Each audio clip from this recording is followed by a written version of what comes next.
Adventures in time and space, told in future tense. Dimension.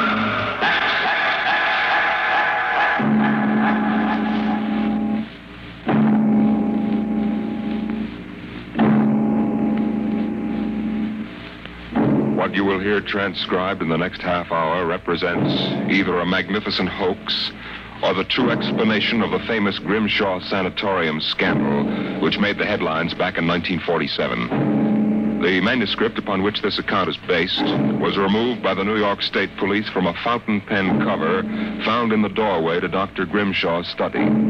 We offer this manuscript as evidence only. Whether it is authentic or not, you must judge for yourself.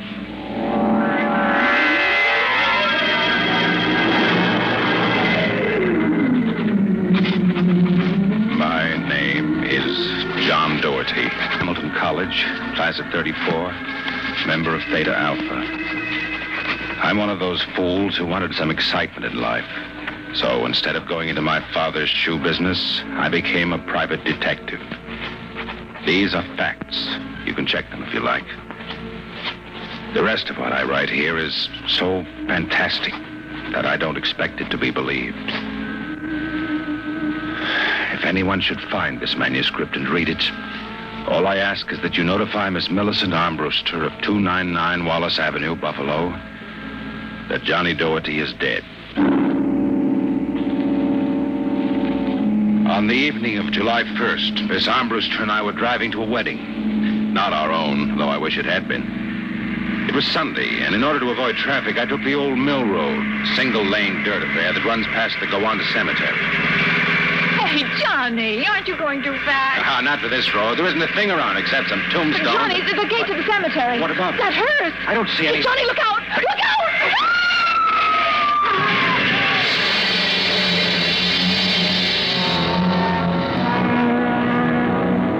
out! It was a big black hearse with no lights on, pulling out of the cemetery. Lucky I had good brakes. We skidded for about 20 feet and slammed into the back of the hearse. The two rear doors buckled and snapped open. It was a freak. A huge oak coffin with brass handles tipped up and began slowly to slide back toward us. Oh, Johnny, look. The coffin is sliding out. Holy mackerel. Oh, how horrible. You stay right here, honey. I'll help the driver with that thing. Hey, you okayed in the speed limits, do you, Jack? Now, look, let's not get hung up on who was right and who was wrong. I was going too fast, and you were traveling without lights after dark. Main thing is nobody's hurt and no damage done, except for that coffin. And I don't suppose the occupant minds too much. Let's see the driver's license and registration. Right here. John Doherty. Oh, a private eye, huh? You listen to the radio too much, Junior. Now, if you don't mind, who does this joy wagon belong to? Gowanda Funeral Service. It's being rented to Grimshaw. Who? Grimshaw from the private sanatorium. You mind if I ask what you were doing after dark, coming out of a cemetery with a wooden kimono? We're moving one of Grimshaw's patients to a new grave. Uh-huh.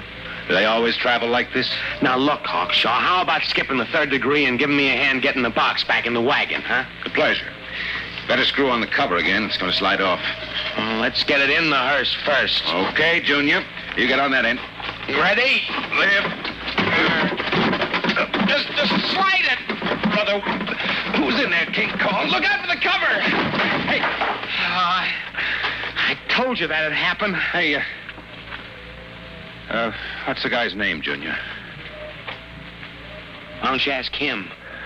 Real wise guy, huh? I've got half a mind to report this accident. Go ahead. See what gets you. Grimshaw's got a lot of influence around here, mister. A lot of influence. Now, if you'll pardon me, I'll deliver the body.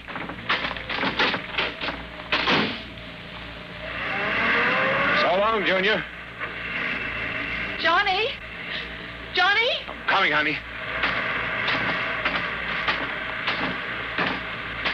Everything all right, Johnny? Well, I thought so until a few seconds ago. Listen, baby, can you sit here in the car for another 5 minutes? Oh, we're due at the wedding in half an hour. I won't be long. Where are you going? For a stroll through the cemetery. Oh, hey, Johnny, stop making jokes. Honey, when we lifted that coffin back on a meat wagon, I got a good look inside of it. Oh. Exactly how I felt. I figured we'd knocked the stuffing out of the corpse. Only I didn't expect the stuffing to be sand. What? Yes. It wasn't a body. It was a dummy stuffed with sand, a dummy with a wax face. Johnny. Which brings up an interesting question. Who's supposed to be in that box? And just where's the dead man spending his time?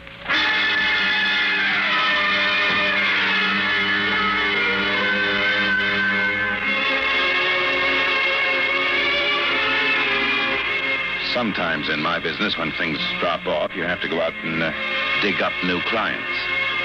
Well, my next case was a gentleman named Harlan Ward, Sr., the wealthy automobile manufacturer. I'd gotten his name off his son's tombstone.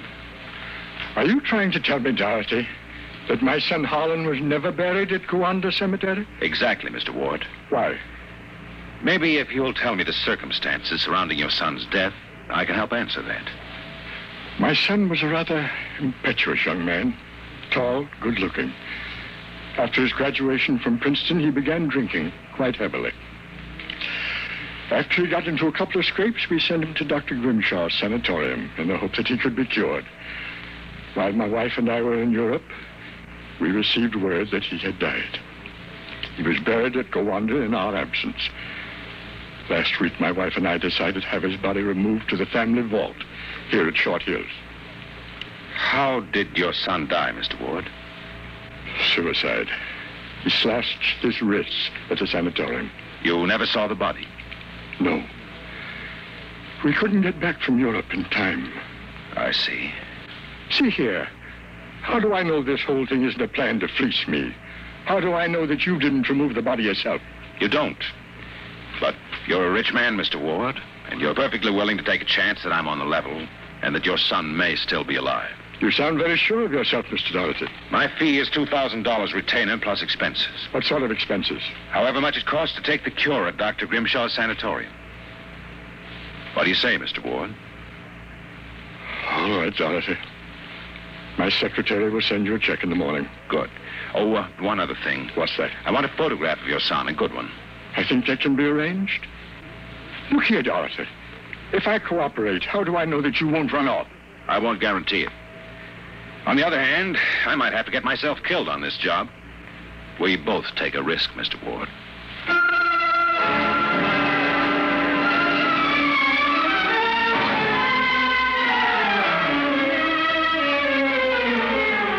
Dr. Grimshaw's sanatorium was just outside Gowanda, and it was strictly for the 400 at $60 a day. Most of the cases were nervous breakdowns and alcoholics. I committed myself as a dipso, and just to make it convincing, I stopped at 5 or 6 bars on the way over. I was interviewed by Grimshaw himself, a small man with a fringe of white hair. He seemed on the level. And yet, there was something just the slightest bit phony about the whole deal. You understand, Mr. Doherty. That's not my real name, of course. Social reasons. We understand. Our paid clientele is very select. Our rates are rather high. You'll be paid in cash and in advance, Dr. Grimshaw. You find us most sympathetic. How long does a cure usually take, Doctor? Well, that, of course, depends on the degree of alcoholism. This is my assistant, Dr. Voynow. How do you do? How do you do? We are accepting Mr. Doherty as a patient. We'd better place him in the ward with Mr. Kay and Mr. Crakey.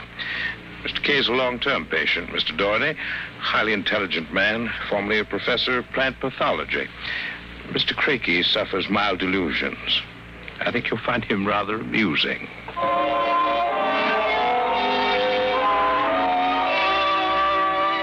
After about 3 days, my roommates, Arthur Kay and Crakey, got used to me, and we even began to play three-handed bridge. Kay was a chronic dope addict, an intelligent, sensitive man. Crakey was nothing but a clown. He kept a big black cat named the Professor, which he talked to as if it were human. And so I said to her, my dear Countess, if you don't like the company of my cat, then you don't like me. She looked at me as if I were insane, but of course the joke was on her because I was. Hey, Professor? Meow. You'll have to forgive Count Crakey, Mr. Doherty. When you've been here as long as I have, you'll get used to him. Do you like cats, Mr. Doherty? I do hope you like cats, since we are to have adjoining rooms. The professor is very sociable and excellent company. Except when he kills birds and deposits them in your bed. He's nothing but a feline murderer, as far as I'm concerned. Ah, see? You have insulted him. Come here, Professor. Let's make friends. How about giving me your paw? Hey, fetch me, you black devil. You insulted him. You hurt his feelings. Well, keep him away from me. It will be a pleasure. I would advise you not to insult him again. Count Crakey is not altogether without influence, as Mr. Cable informed you. Good afternoon. And evening. Is he always as nuts as that? Ever since I've been here. Why did they let him keep that black Satan? I don't know. I suppose Grimshaw wants to pamper him. He's been here since they opened the place, I understand. Spends about 3 hours a day getting therapy from Grimshaw. What's his problem? Manic depressive. A little paranoid, too. How long have you been here, Arthur? At Grimshaw's 2 years. I left for a while, but I couldn't stay away from the junk, so I committed myself again. Did you happen to know a patient here named Harlan Ward? Why do you ask that? Did you know him? Oh, I met him socially a few times. I understand he died here. So the newspapers said. I wouldn't know. Suicide, wasn't it? Was it? You're being pretty careful, aren't you? Mr. Doherty, what would you say if I were to tell you that I don't believe Harlan Ward is dead? What makes you so certain? Harlan Ward used to share this room with us. He slept in the same bed you now use. I see. He was an alcoholic. Doing quite well, too, from what I could observe. We all expected him to go home soon. Then one evening he had a violent fight with Crakey. Crakey accused him of snooping or something. Later that night, Grimshaw and Voyner took him out. Where? They take all the special treatment cases to the charity clinic. It's that small building on the other side of the stone wall. I think they do their surgery cases there. Why did they take him there? I don't know. Confinement, I guess.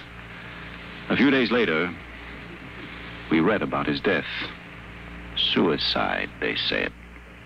Why do you think he's still alive, Arthur? This. About a month ago, I was in the garden next to the wall that separates us from the charity clinic. Suddenly, I thought I heard a sound like a child whimpering. It stopped. A moment later, this note came over the wall, wrapped around a stone. Then I'm certain I heard a blow and a scream, again like a child. What does the note say? Help me, for God's sake, Harlan Ward. I haven't told anyone yet for fear Grimshaw and Voyner might find out. It might just be some insane prank by one of the charity cases. And yet... But why should Dr. Grimshaw want to pretend Harlan Ward is dead? I'm not an oracle, Mr. Doherty. What about this charity clinic? I've always been curious. Grimshaw and Voyner make sure that no patient goes there unsupervised. Many of those who've been taken across, like Harlan Ward, I've never seen again. Arthur, how'd you like to have some fun? Like what? Like sneaking out tonight and going over the wall. What do you say? It'd break the monotony a little. I don't know. If there's something fishy going on, it'd be better to find out now, wouldn't it? I suppose there's no real harm in it? Of course not. I'd go alone, but I'll need help scaling that wall. Will you do it? All right. I'll go with you.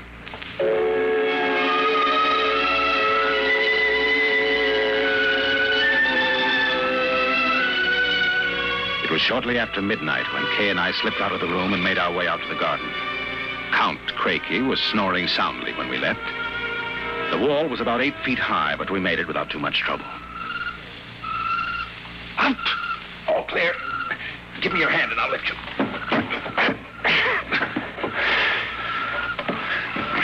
No, careful when you drop. Ready? Go ahead.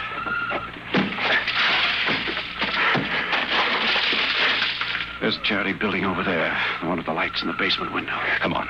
We'll make a run across the driveway and hide in that clump of bushes alongside the building. Ready? All right. Hey, hold it. Drop flat. What's the matter? Let's crawl over toward the window with the light. Maybe we can see something. I suppose you'd best relax. Listen. Take it easy. Sounds like Grimshaw. Much. Let's get closer. You're taking it. Come on now. Can you make out what he's saying? Very well. No, Come on. Good Lord. What was that? Probably some patient having the DTs. I think it came from that basement window. Let's get over there where I can have a look. Easy. Wouldn't do to get caught now. Just See anything? easy and relax. It's some sort of laboratory. That's right. I can see Grimshaw, Boyna, and someone else with its back toward me. If we're still, we may make out what they're saying. Take it quietly. It will be easier. I warn you. Please.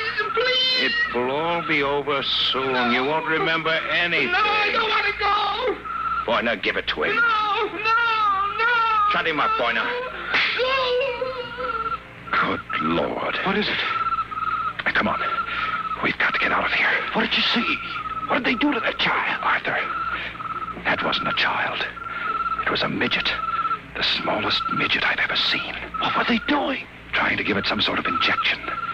When it resisted, Boyna knocked it out. Well, what do you suppose they were doing to it? I don't know, Arthur. All I know is that when it fell, it had the face of Harlan Ward.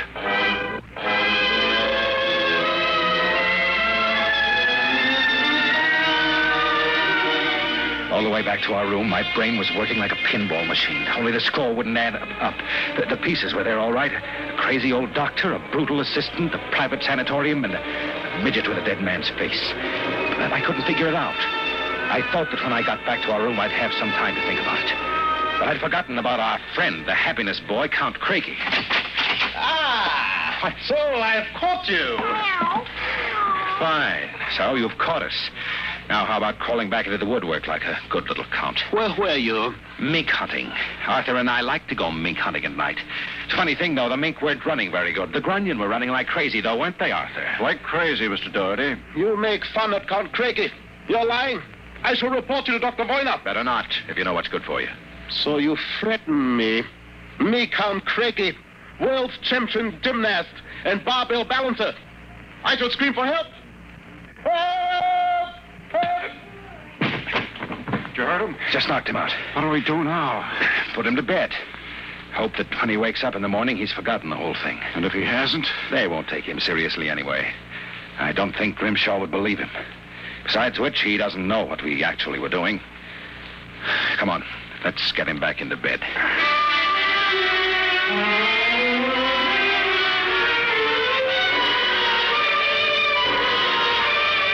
I went to sleep in my own room. And the next thing I felt was the sharp jab of the hypodermic needle in my left arm. I started to struggle, but it was no use. Take it. Boyna and another assistant were holding me down. Grimshaw stood over me, the empty needle still in his hand. That's it. Be useless to struggle, Mr. Doherty. In a moment, your motor nerves will be completely paralyzed. What's this about, Grimshaw? I might ask the same of you. My good friend Count Craigie informs me you and Mr. K decided to do some snooping earlier tonight. He followed you and saw you climb the wall. Craigie's insane. That is a matter of opinion, Mr. Doherty. Craigie, hey, what is this? Perhaps my assistant, Dr. Grimshaw, would be good enough to explain. Assistant? Yes. You see, I am the actual head of the Grimshaw Sanatorium. Grimshaw? Count Craigie feigns many delusions, Mr. Doherty, but in this case, he's telling the truth. Count Craigie is actually Professor Ernst Hassler. Professor Hassler and I worked together in the Berlin Neurological Institute before the last war. Unfortunately, my political affiliations with the Third Reich were under investigation after the war by the War Crimes Commission. However, Dr. Grimshaw managed to smuggle me into this country where I masquerade as a mental patient. Thus, we are able to continue certain experiments which were interrupted by the American Army. I can imagine the sort of experiments you've conducted. You and your friend, Mr. K, will discover their exact nature very shortly, Mr. Doherty. It's a magnificent opportunity to serve science.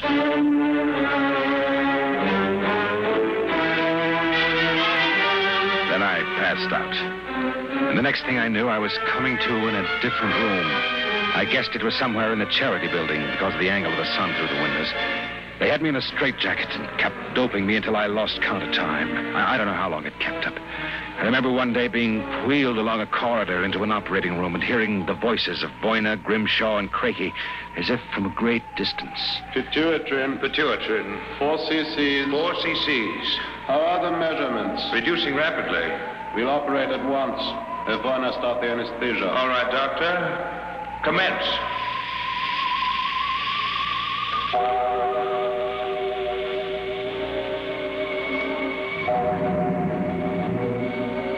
When I came to again, I had a blinding headache.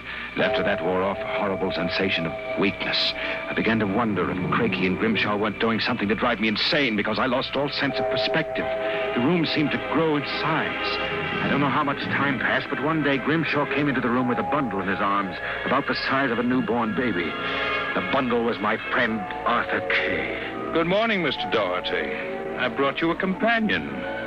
I'm sure you two gentlemen will enjoy each other's company. Let me out of here. Let me out. I couldn't believe my eyes until Grimshaw set Arthur down on the bed beside me. It was then that I got the real shock, for I realized that what had looked like a tiny bundle in Grimshaw's arms was actually the same size that I was. Then, for the first time, I began to understand what was happening to us. Arthur Kay and I were being made into midgets. We got the full explanation next morning when the eminent Professor Hassler, alias Count Crakey, came in to gloat over us. Allow me to congratulate you, gentlemen.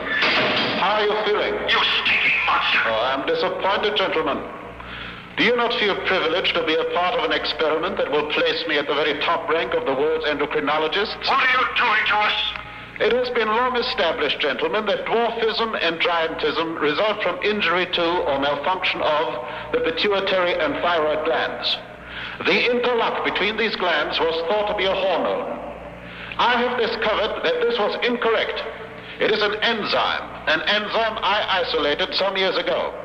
I was well on the way to synthesis in Germany when the surrender interrupted me. The interruption also limited the number and type of subjects on whom I could experiment. I was forced to find others. Such as Harlan Ward? Mr. Ward was only a control experiment. And now you've done the same to us. No, gentlemen.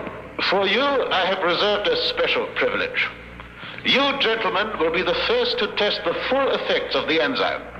In short, I intend that you, Mr. Kay, and you, Mr. Doherty, when the experiment is completed, will emerge as perfectly healthy, normal individuals.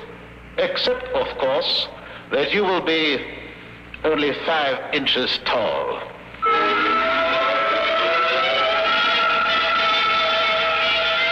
The days and nights that followed were a living nightmare.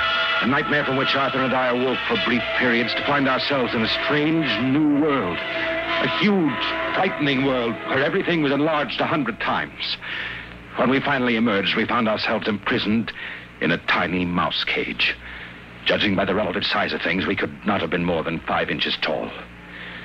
Now that our senses cleared, we realized that the experiment was at an end.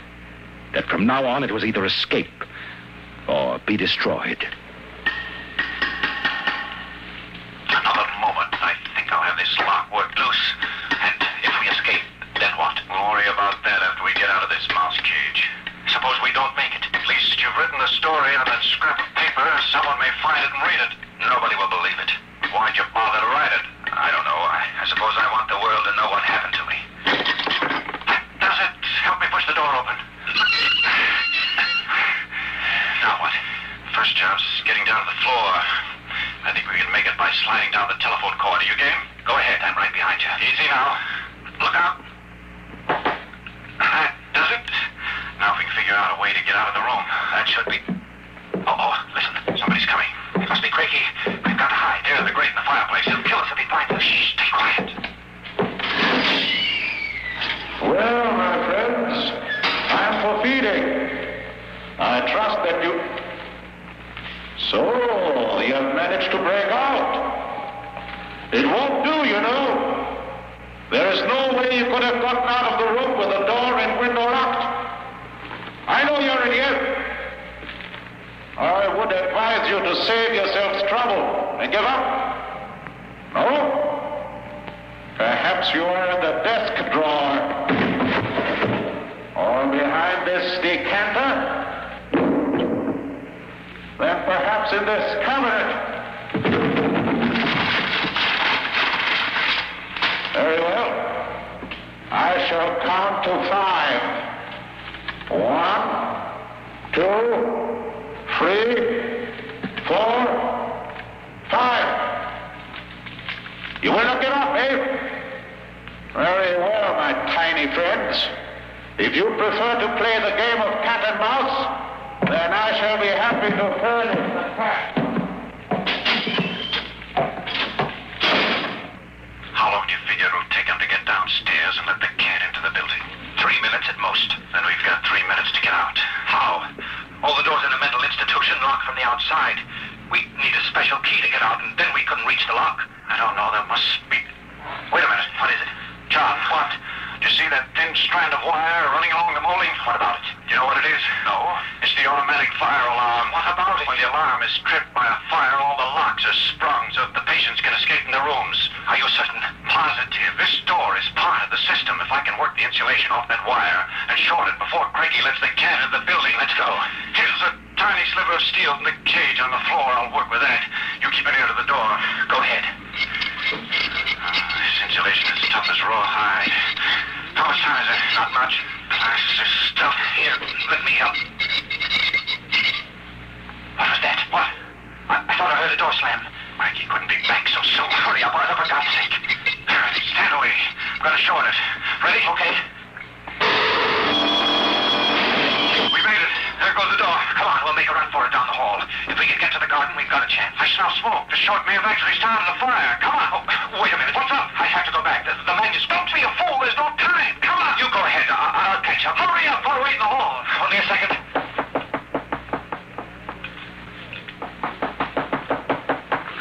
I've got it. Come on. There's nothing to stop us now. Arthur, where are you? It's funny. Arthur? Arthur! Arthur, what's happened to you?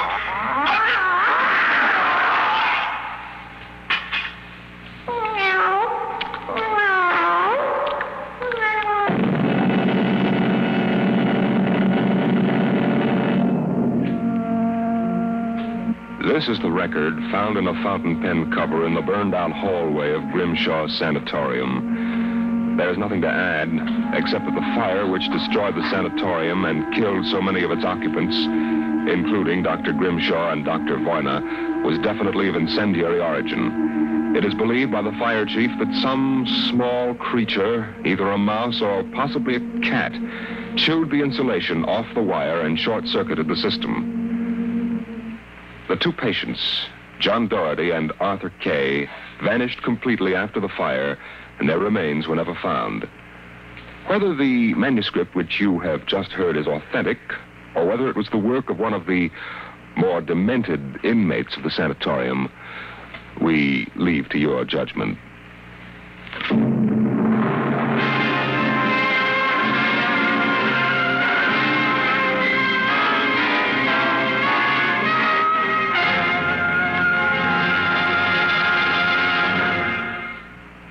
You have just heard another adventure into the unknown world of the future, the world of Dimension X.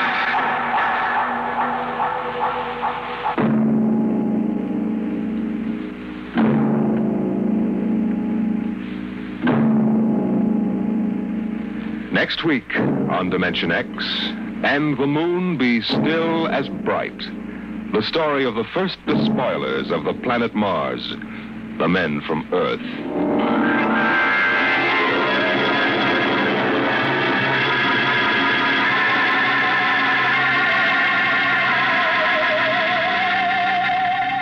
Tonight, Dimension X has transcribed Dr. Grimshaw's Sanatorium, adapted for radio by George Lefferts from an original short story by Fletcher Pratt.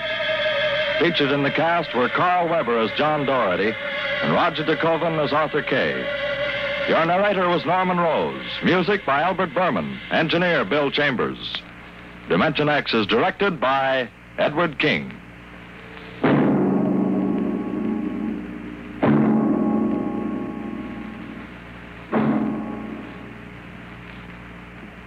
Your National Guard is a strong, well-knit military organization of men from every state and territory in the nation.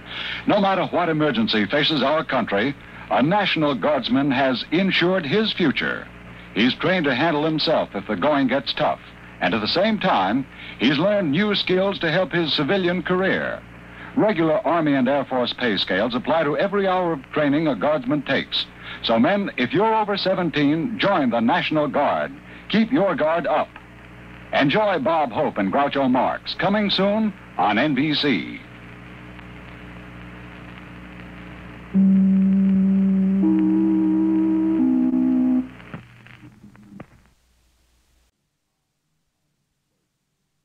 Adventures in time and space, told in future tense. Dimension X.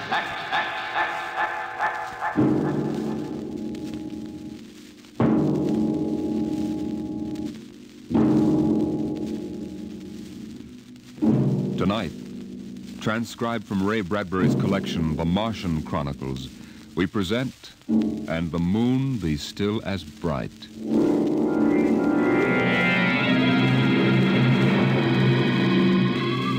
The first 3 expeditions to Mars left Earth in a mushroom of flame, arced through the atmosphere and finally dwindled to tiny specks in the big eye of Mount Palomar telescope, and then were lost to sight forever. The prearranged landing signals flashed back to Earth, and then the radios went dead. One after the other, ships had disappeared and were never heard from again. But still the rockets came.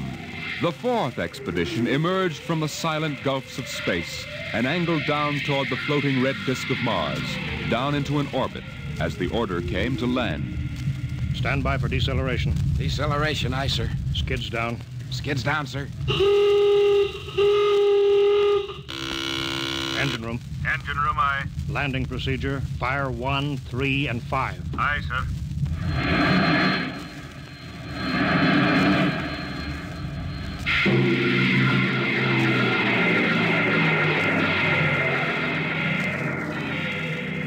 The last blast of the bow jets broke red against the blue desert sands, and the ship slid to a halt at the edge of a vast city that reflected the icy glare of the moonlight.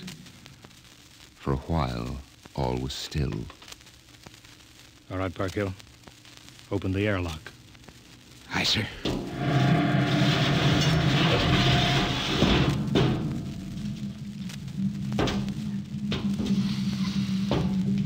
Fresh air. How about a fire, Captain Wilder? It's freezing. Later. We got work to do. Smell that air. You could get drunk on it. Say, there's an idea. Why don't we break out a bottle and celebrate? Biggs, there'll be no drinking down till we're secured. But we're landed, Captain. 3 other expeditions landed and disappeared within 24 hours. We're not relaxing security till we find out what happened to them. Maybe Martians? Exactly, Parkhill. Spender, you're an archaeologist. How old would you say those buildings are? Somebody built these cities? Oh, I can't tell till I study them more closely. It's a kind of engineering we couldn't duplicate on Earth. Those thin, reed-like towers and the stone filigree wouldn't stand up under Earth pressure. Beautiful, aren't they? I'm not interested in the architecture now. I want to make sure there's nothing there that might be dangerous. Mr. Hathaway. Yes, sir.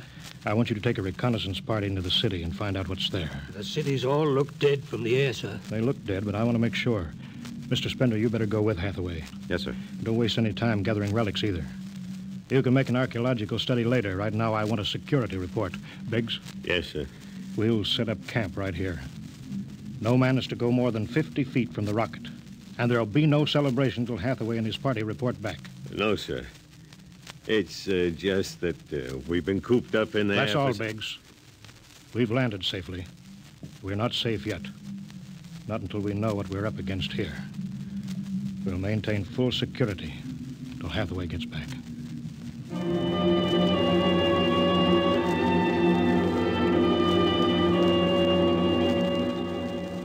In the sea bottoms, the wind stirred along faint vapors, and from the mountains great stone visages looked upon the silvery rocket and the small fire. The sky was black overhead as the 2 racing moons threw knife-edged double shadows on the desert. All right, come and get it. Ciao. You got to eat, Cherokee. Sawdust, smothered in cold lamb fat. Good. I thought it was something I couldn't eat. Hey, you guys, pipe down. Captain, Mr. Hathaway's back. Captain Wiley. Over here, Mr. Hathaway. Well? Most of the city is dead, sir. Spender says it's been dead a good many thousand years. But we found one part about a mile over. What about it? People were living in it last week, sir. People? Martians. I see. Where are they now? Dead. We found the bodies. Thousands of bodies. They hadn't been dead more than 10 days. What did they die of? You won't believe it. What killed them? Chicken pox. Chicken pox? Yes, I made tests. It worked differently on Martians than on Earth people. Burned them black and dried them out to brittle flakes. But where could they get chicken pox? From Earth, sir. And the other rockets did get through. Yes, sir. I don't know what the Martians did to them, but I sure know what they did to the Martians. Gave them chicken pox and wiped them out. They just didn't have any resistance to an Earth disease. There aren't any of them left? There won't be any.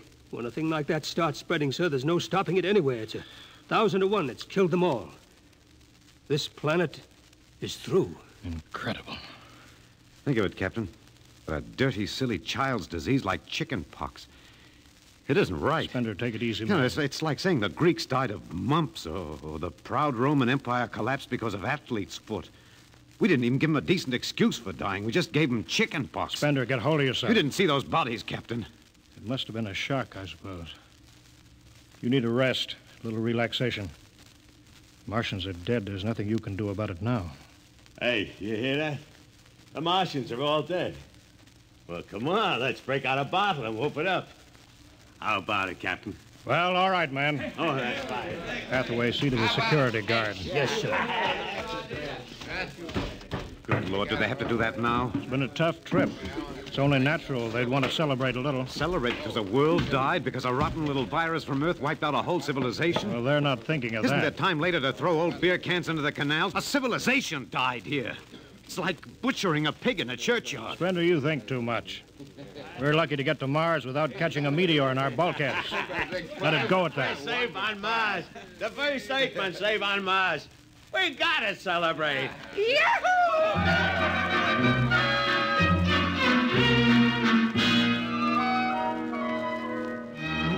Many bottles were opened and drunk. The voices got louder. The earth laughs and shouts echoing across the empty Martian sands. There was that time in New York when I ran into that blonde. Boy, what a blonde. Listen, the first thing she said... Spender listened to the wind over his ears, cool and whispering. He felt the land getting cooler. The stars drew closer, very clear. The air smelled clean and new. He looked at the cool ice of the white Martian buildings over there on the empty sea lands. What a woman. Hey, what do we do with these empty bottles? Save them. There's a 2-cent deposit.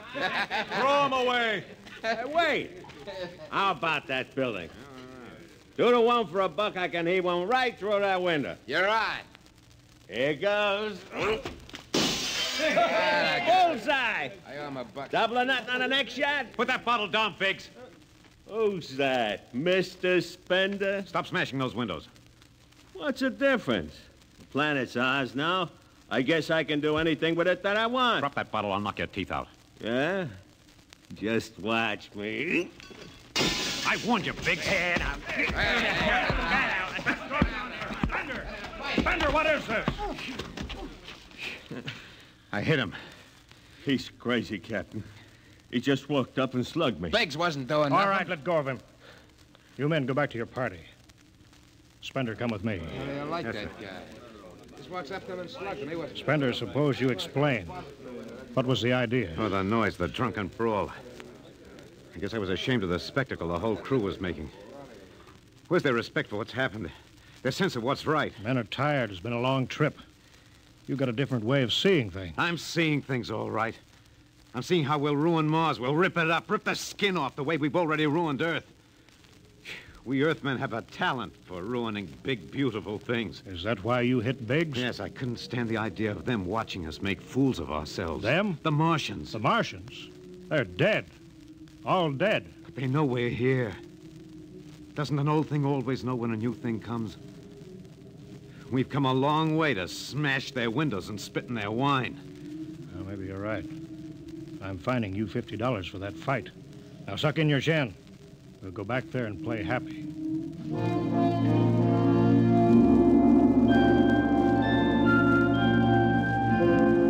Now the whole party moved out into the moonlight across the desert. They made their way into the dreaming dead city. The light of the racing twin moons glinted on the barrel of a pistol, the long blade of a machete, the round, gurgling shape of a raised bottle. Their shadows under them were double shadows on the ice-blue sand. They were waiting for something to stir in the dead city, something to rise, some ancient ancestral shape to come galloping across the vacant sea bottom on an ancient armored steed of impossible lineage, of unbelievable derivation. Look at it, Captain. Down those avenues in the mist. You can almost see them. The mind's eye populated the dead city. Each window was given a person who leaned from it and waved slowly, as if under some timeless water, at some moving form in the fathoms of space below the moon-silvered towers. There were faint murmurs of sound, and odd animals scurrying across the gray-red sands. The wind blew in from the dead sea bottom and brushed through the silvery wire filigree of the towers. A strange music drifted down to the double-shadowed streets, a thin, haunted music that played as it had played through the uncounted years of time. Nobody moved. The moons held and froze them. The wind beat slowly around them. Hey, out there. You people in the city. Pigs. Well, I just wanted to make a little noise. Come on. They built this city thousands of years ago. And now where are they? How did they die? Who cares? They're dead. It's good enough for me. Lord Byron. What? Lord Byron, an old 19th century poet. He wrote a poem that fits this city. Might have been written by the last Martian. So we'll go no more a-roving so late into the night, though the heart be still as loving and the moon be still as bright. For the sword outwears the sheath, and the soul outwears its breast, and the heart must pause to breathe, and love itself must rest. Though the night was made for loving, and the day returns too soon, yet we'll go no more a-roving by the light of the moon.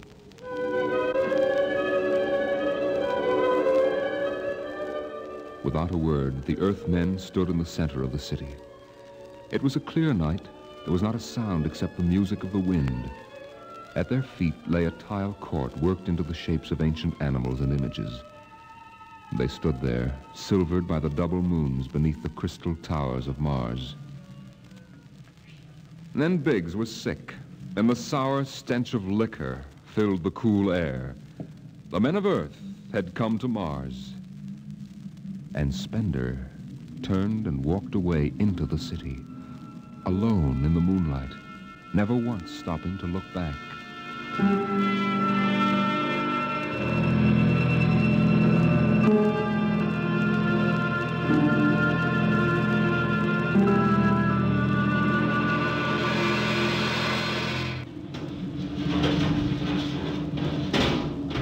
That you, Hathaway? Yes, sir.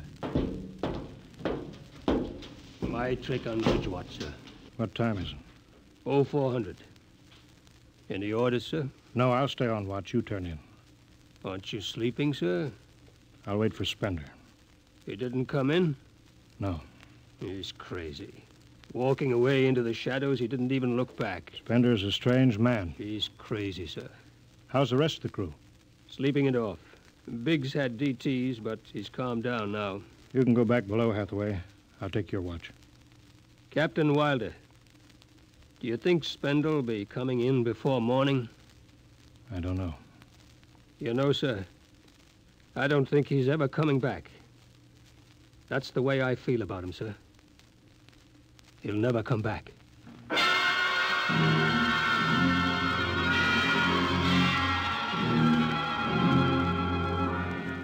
It was a morning that might have been a Monday, or a Tuesday, or any day on Mars.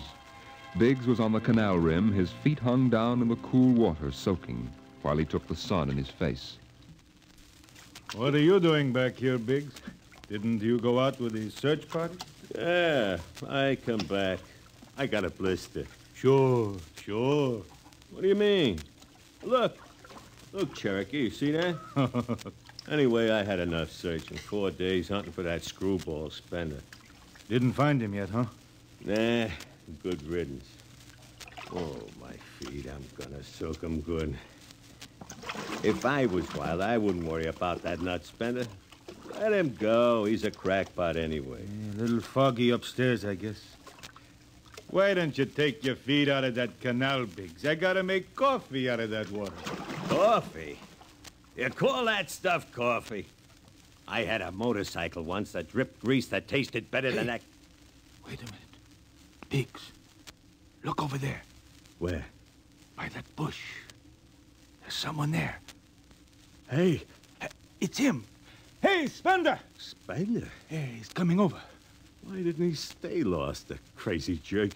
Hi, Spender. Long time no see. Hello, Cherokee. I've been exploring some ruins. You and them ruins. You're like a dog in a boneyard.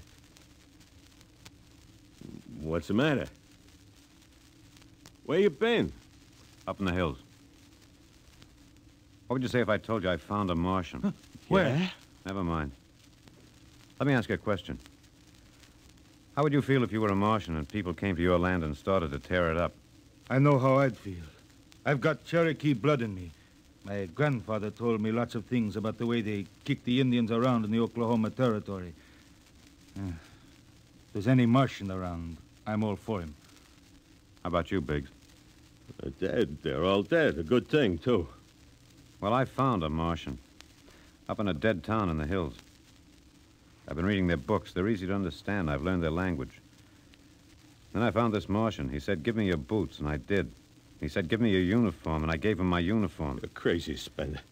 Hey, Cherokee, he's crazy. And the Martian said, give me your gun, and I gave him my gun, and then he said, come along and watch what happens. And the Martian walked down into camp, and he's here now. I don't see no Martian. I'm the last Martian. What? Biggs, I'm going to kill you. Cut it out. What kind of a lousy joke is that? Stand up and take it. Hey, put that gun away, Spender. Hey, cut it, Spender. Oh, put that gun away. You're joking. You're kidding, huh?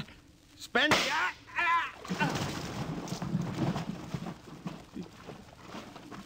He's dead. You killed him. You can come with me, Cherokee. You know how the Martians would feel. You can be in this with me. You killed him. You just killed him. He deserved it. You're crazy. Well, maybe I am. But you can come with me. Come with you? For what? Go on. Get out of here, you crazy murderer. All of them. I thought you'd understand. I thought you'd remember what happened to your own people. You get out of here, you crazy Don't murderer. reach for that gun.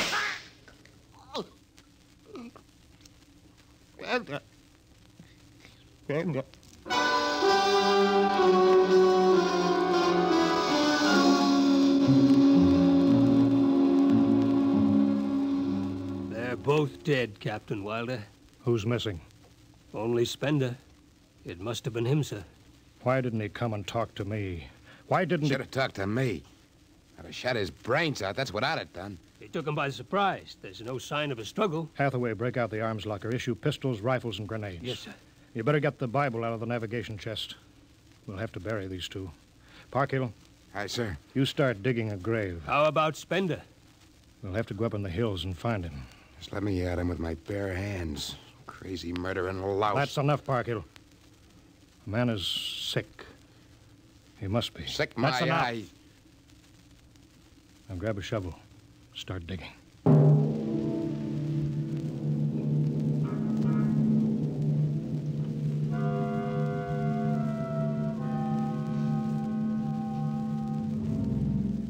Spender saw the thin dust rising in the valley, and he knew the pursuit was beginning. The sun burned farther up the sky, and the blue sand drifted lazily across the sea bottom below. He sat beside a quiet pool 10,000 years old and held a silver book. Through the house played the strange wind music of ancient Mars, and he heard voices whisper in his mind. Earthman. I hear you. I've always heard you, even down there on Earth. Run. No, I won't run. What's the use? Run. Live, what for? To see them tear down your temples and put up hot dog stands? Run. They've seen me. They know I'm up here. There's Wilder now. Got him right in my sights. It's funny he hasn't ordered me to use grenades. He could lob one right up here and blow me to bits. Yeah, maybe the captain thinks I'm too nice to be blown to bits. He wants my death to be clean. Yeah, just one bullet hole in me, nothing messy. And why? Because he understands me. He's the only one in the crew who ever did. Well, at least I can do the same for him. Just one bullet in his heart, a nice clean death. All I have to do is pull the trigger and then...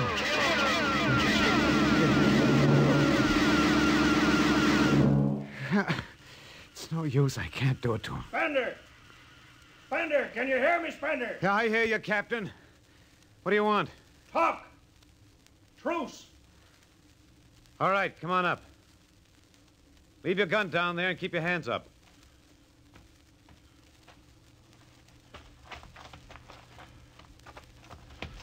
Spender, are you there? Over here. It's quite a climb. Mind if I sit down? Cigarette? Thanks. Light? Yeah, got my own. It's warm. Yeah, it is. You comfortable up here in the hills? Quite. How long do you think you can hold out? About 12 men's worth. Why didn't you kill all of us this morning when you had the chance? You could have. I know. I got sick. After I started killing people, I realized they were just fools and I shouldn't be killing them. But it was too late, so I came up here where I could get angry again. Why did you do it? Because I've seen that what these Martians had was just as good as anything we'll ever hope to have. They stopped where we should have stopped 100 years ago. They knew how to combine science and art and religion. They knew how to live with dignity and peace. And for that reason, you started shooting people? When I was a kid, my folks took me to visit Mexico City. I'll always remember the way my father acted, loud and big. My mother didn't like the people because they were dark and didn't wash enough. I can see my mother and my father coming to Mars and acting the same way. Anything that's strange is no good to us. We aren't fit to take over this planet. But kill 2 men? What could I do? It's me against the whole Earth. Isn't it enough they've ruined one planet? Now they want to ruin this one. I'll kill you all off, Wilder. That'll delay the next rocket 5 years. And I'll kill them, too. If I'm lucky, I'll live to be 60. And I'll meet every expedition that lands on Mars. I'll be very friendly. I'll explain that our rocket blew up one day. And I'll kill them off. I'll save Mars for half a century. And by then, maybe the Earth people will give up. You got it all planned. Yes. Yet you're outnumbered. We already have you surrounded. In an hour, you'll be dead. I found an underground passage that'll take me back into the hills, Wilder. I'll go back there, and then I'll pick you off one by one. We'll see.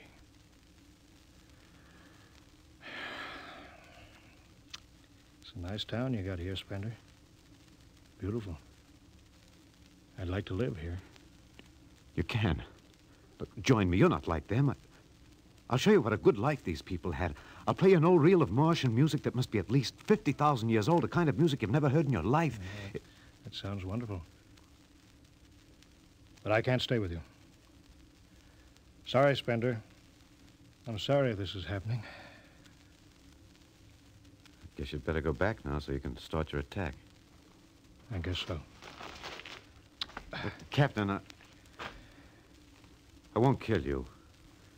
When it's all over, you'll still be alive. Then maybe you'll change your mind. No. There's too much Earth blood in me. I may even agree with you about all this, but that doesn't change what I've got to do. You won't stay? No. This is your last chance, Spender. You're sick. Come along with me quietly. No. Look, one last thing. If you win, do me a favor. Try to see that they don't tear this planet apart. Right. If it helps, just think of me as a very crazy fellow who went berserk one summer day. It'll be easier on you that way. I'll think it over. So long, Spender. Bye, Captain. Good luck.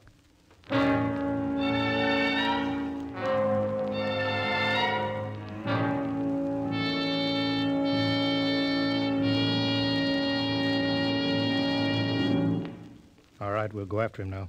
Hathaway, you take the right. I'll lead on the left. You have to kill him. He won't come down. Make it a clean shot if you can. Get it over with. I'll blow his bloody brains out. No, Parkhill. Through the heart. Brains. You heard what I said. Through the heart. Now let's go get him. They spread out again, walking and then running on the hot hillside places where there would be sudden cool grottos that smelled of moss and sudden open blasting places that smelled of sun on stone. The men ran and ducked and ran and squatted in the shadows. Blow his brains out! Just one slug, that's all he needs. Captain Wilder hugged the rock warmed by the sun. He gasped, for the air was thin and not meant for running. Spender lay at the top of the hill, and a gap in the rocks showed the white of his shirt against the shadows. Wilder looked at the towers of the little clean Martian village like sharply carved chess pieces lying in the afternoon. He saw the rocks and the interval between where Spender's chest was revealed. Go on, Spender, get out. You've only got a few seconds to escape. Get out to the caves and come back later. Go now, Spender. Or I've got to end it. I've got to think I'm right and pull the trigger. Go now. Get out. I'll get him. A slug in the head. I'll blow his bloody... No, Parkhill. Put down that gun. I've got to do this myself. Spender. Why didn't you get out?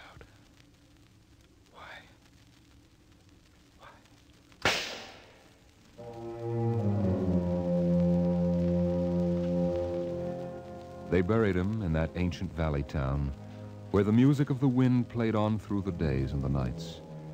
They laid him in an ancient silver sarcophagus with waxes and wines which were 10,000 years old, his hands folded on his chest. The last they saw of him was his peaceful face in the cold silver light of the racing twin moons. The captain found the poem in Spender's pocket, and he read it before he shut the marble door. So we'll go no more a-roving so late into the night, though the heart be still as loving and the moon be still as bright, though the night was made for loving and the day returns too soon, yet we'll go no more a-roving by the light of the moon.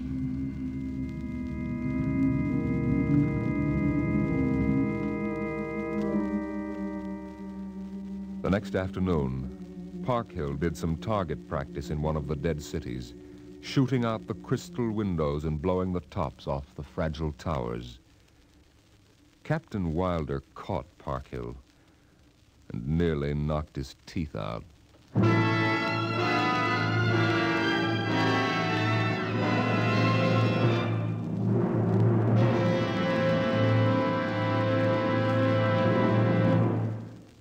All of you regular listeners to Dimension X will be interested to know that our show is changing its day and time of broadcast over this station. Starting early in November, we'll be back at the new time. We suggest you watch your local newspaper and be sure to join us in about 4 weeks for a new series of adventures into the unknown world of tomorrow. The world of... Dimension X.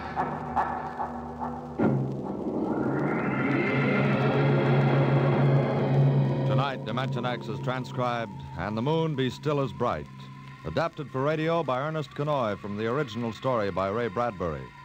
Featured in the cast were Alexander Scorby as Spender, Wendell Holmes as Captain Wilder, and your host and narrator for the story, Norman Rose. Music by Albert Berman, engineer Bill Chambers. Dimension X is directed by Edward King. This is Robert Warren speaking.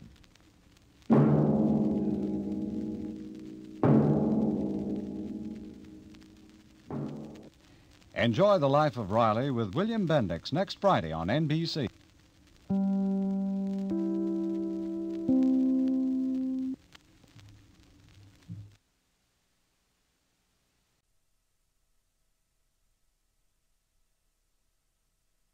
Described in future tense. Dimension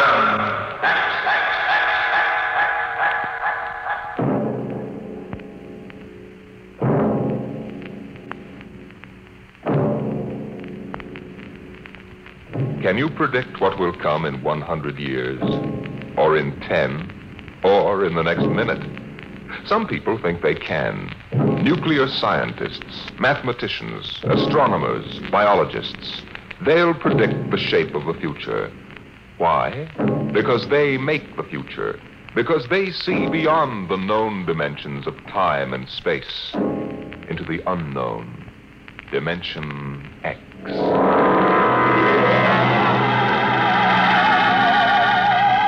It was in the year of 1982 that spacemen first discovered the Great Galactic Barrier. In the past 10 years, rocket travel to the moon and the nearer planets had become commonplace. And then men fixed their sights on a more distant star, the remote planet known as Volta. 5 exploratory ships went out, and none came back, each in turn disappearing mysteriously at the same vanishing point, at an invisible wall somewhere in the vast outer reaches that became known as the wrecker of spaceships, the Galactic Reef. And yet the explorers refused to admit defeat. It was on June the 2nd, 1987, that the rocket Star Cloud made ready for takeoff, the 6th to attempt to crack the barrier and win through to Volta.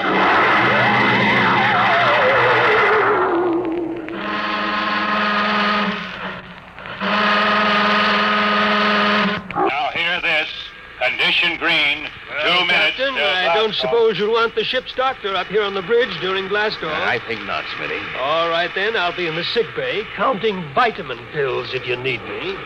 Good luck, Lewis. Thank you, Smitty. Lieutenant Collier. Yes, sir. You're relieved. You better get down to navigation control and take over. Yes, sir. Oh, Lieutenant. Yes, sir?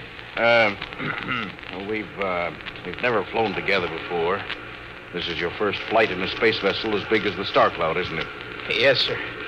But I was trained in oversized jobs at the Naval Academy. Well, if you're half as good a navigator as your father was, you'll do fine. Thank you, sir.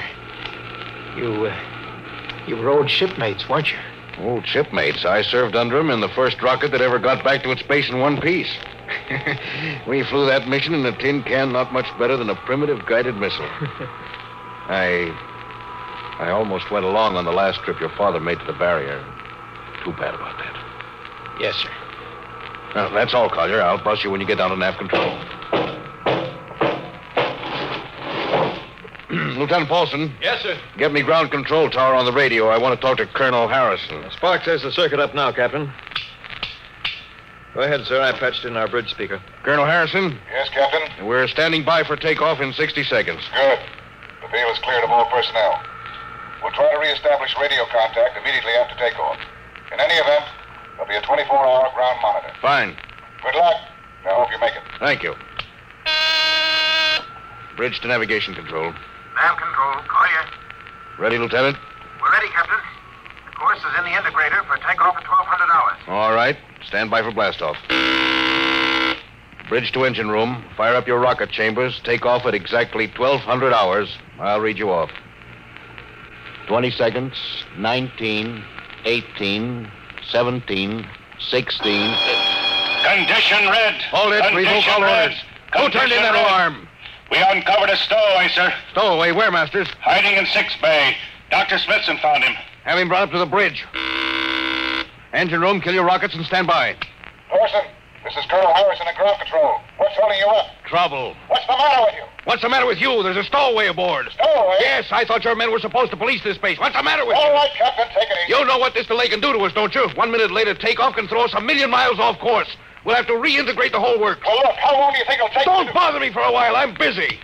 Stupid idiots. Captain Thornton. Oh, come in, Smitty. Here's your stowaway. I'll court-martial the... Charlie. Can you use a good radio man, Skipper? I see you two have met. Met? The skipper and me made 50 trips to the moon together. Didn't we, Captain? Charlie, if you wanted to come along, why didn't you volunteer? I did, Skipper. They turned me down. What's wrong with you? Acceleration bends. Oh. They said my arteries wouldn't stand another trip. Well, I'm sorry to hear that. But they're wrong, sir. I got one more good trip in me. Now, listen, Captain. You know these green kids don't know the first thing about space radio operations. You put a man like me on, I'll be getting you a bedtime story from Mars. Now, listen, Charlie, you know the regulations as well as I do. I can't take you much as I'd like to. Colonel Harrison will murder me for this. Oh. I'm sorry, Charlie. I'll have to put you aground. I'll tell you what. I'll ask Harrison to put you on his ground radio contact. It'll seem as if you were right here with us. He won't do it, sir. He'd better, or I'll have him busted to corporal for letting you sneak aboard. Now, you'd better be off, Charlie. Masters. Yes, sir. I'm sending this man aground. Give him time to clear the launching platform. Yes, sir. So long, Charlie. I'm really sorry. Good luck, Skipper. I thought you were going to have him drawn and quartered. If been anybody else, I would have, Smitty. But Charlie, well, he's kind of special. Been with me since my first command, when Giller run to the moon. If he wanted to come along this time, well, it's only through loyalty to me. You know, Lewis, I didn't realize it before, but you're almost human. Bilge. Navigation, Lieutenant Collier, you there? Nav control, Collier. Lieutenant, how badly are we fouled up? Can you recalculate the course, or shall I cancel the takeoff? I've already plotted a new course on the integrator, sir. Good. Can we take off in exactly 2 minutes? 2 minutes? Yes, sir. If we can, all we need to correct is for only a 1-degree deflection. I can do that before we breach the stratosphere. That's quick work. Are you sure? Positive, sir. Well, all right, Collier. I'm putting it in your hands. We'll blast off on your signal. Lewis, isn't that a lot of responsibility for a young green officer? Yes, but if he can't do his job, I'd rather find out now than at the galactic barrier. Bridge to engine room. Prepare to blast off on navigator signal.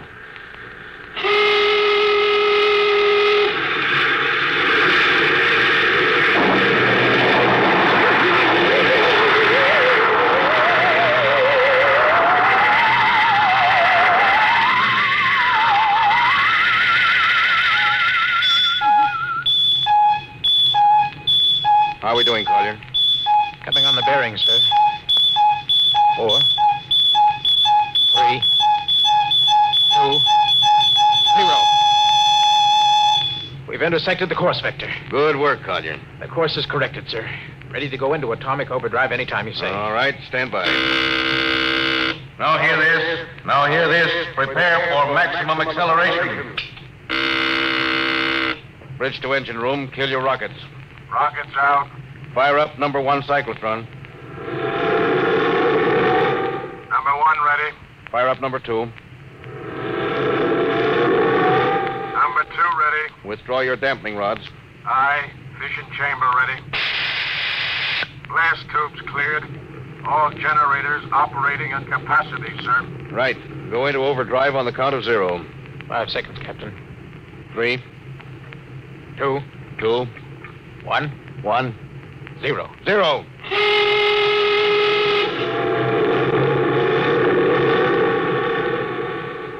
How are we doing, Collier? On course, sir. She's running hot and true. Well, my compliments, Lieutenant. Thank you, sir. This job would have done your father credit. He was one of the best navigation officers I ever saw. Thanks, sir. Now start your gyros and put her on robot control. The bridge is yours, Mr. Collier. If you need me, I'll be in Dr. Smithson's office. Yes, sir.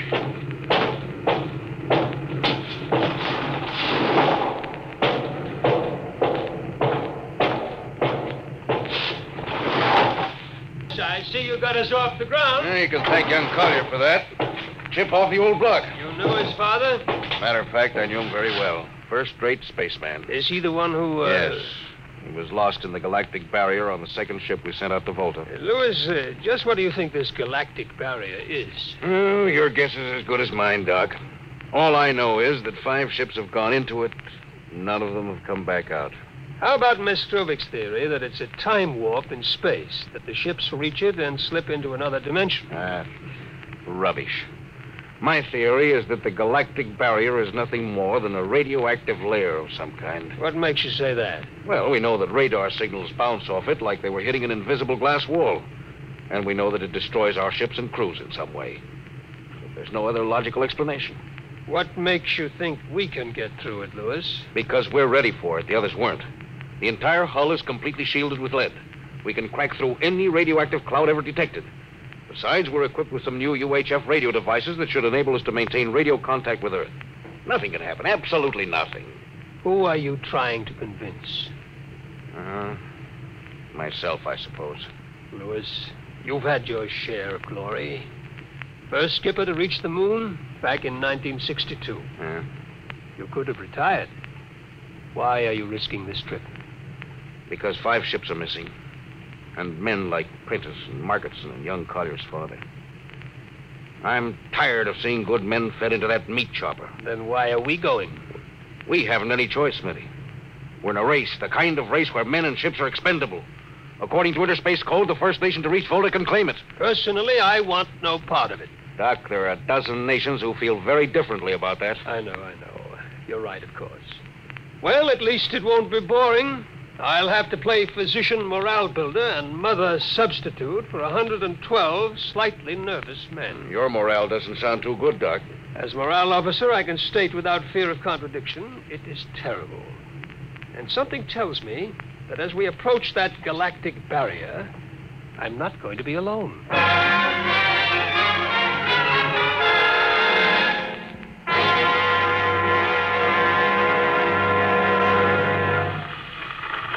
Hello, Earth. Hello, Earth. Captain Thorson of the Star Cloud calling Earth. Star Cloud to Earth. Can you read me? Hello, Star Cloud. Hi, Captain. Charlie. Well, I see they haven't court-martialed you yet. No, sir. Thanks to you. That's good to hear you. You can read us the funny papers on Sunday morning. Right. How's our signal? Strong. Clears the bell. Well, here's our log report for Colonel Harrison. Ready? Shoot. June 2nd, 1987. 4 weeks out from Earth.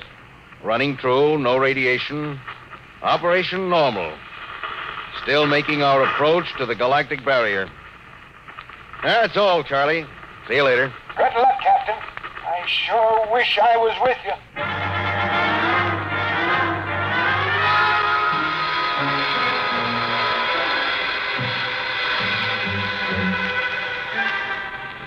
How's the morale, Smitty? Well, the men know we're getting closer to the barrier. They're beginning to show a little tension, Louis. How's their physical condition? Any sickness? About half the crew has come down with space blues. I was afraid of that. Bad? Oh, same as usual. Lips and hands with a bluish cast. Eyes are sensitive to infrareds. I don't know. When I first started flying these tin cans, nobody ever heard of space blues. There's a theory it's caused by the terrific acceleration of the atomic overdrive. The change in gravity affects the circulation. And what do you think? Oh, I think it's psychosomatic. I've noticed that the same men who get space blues under tension on a ship tend to get blue coloration back on Earth when they're upset. I guess it's an occupational disease of space navigators. You think it's just nerves, then? I don't know. Young Collier's got a bad case. Yes, I think it's tension from overwork. Well, maybe he needs some vitamins. Louis, when will you realize that vitamins are not a panacea for all the troubles of mankind?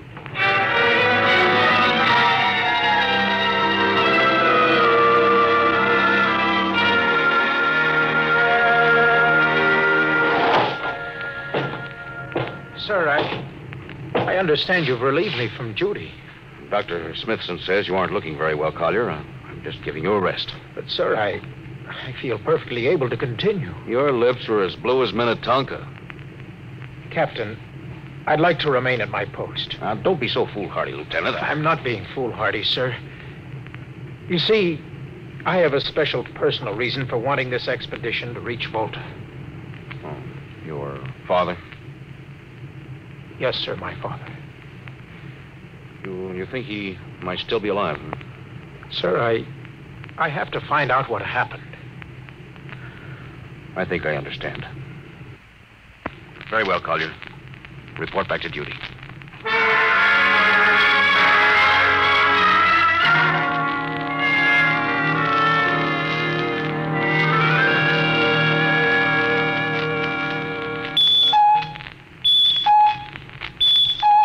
What's the reading, Paulson?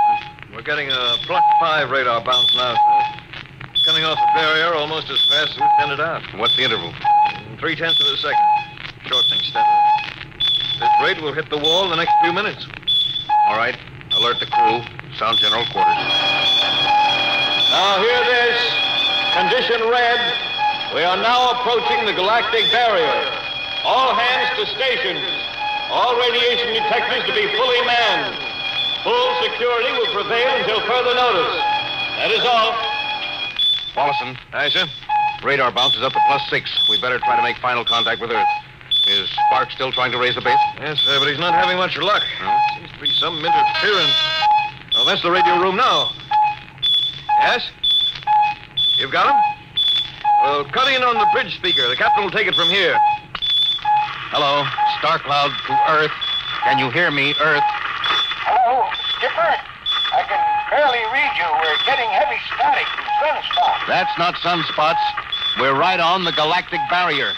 Getting a +7 radar bounce. Expect to hit the barrier almost any second now. Good luck, Skipper. Look, Charlie, stick with us, will you? We're switching to the automatic center now so you can track us in. Okay. If we crack the barrier and come through still in one piece, I'll try to get back to you on the high-frequency band. Gotcha, Skipper. Don't worry. I'll be waiting. So long, Charlie. So long, Star Cloud. We must be getting awfully close now, Captain. Echo's bouncing back so fast, it's almost beating the signal. Well, when they coincide, hold on to your hat. That's when we run into the wall. Any second. Hold on. Here goes nothing. Here it comes.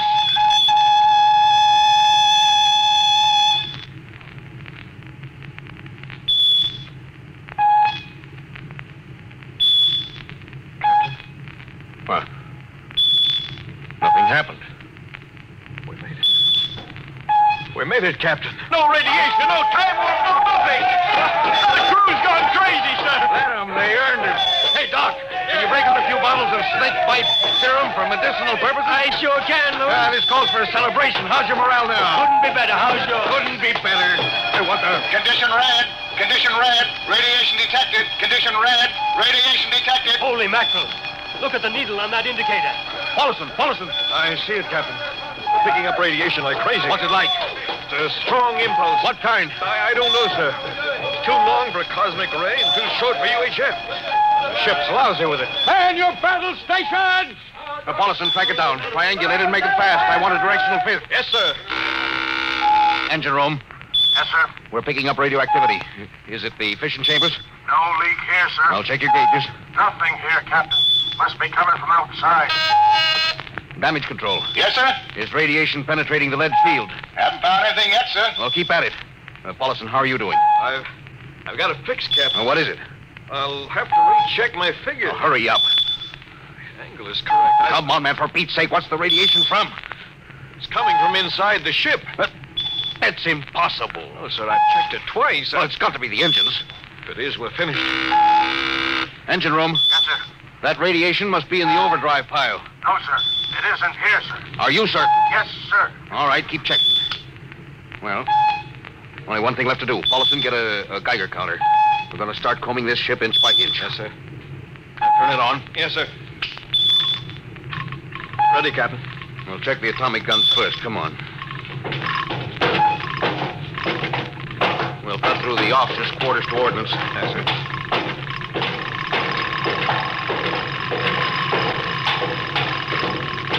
Through here. All right. Wait a minute, sir. Huh? What is it? The signal's weaker now. Yeah. Let's go back.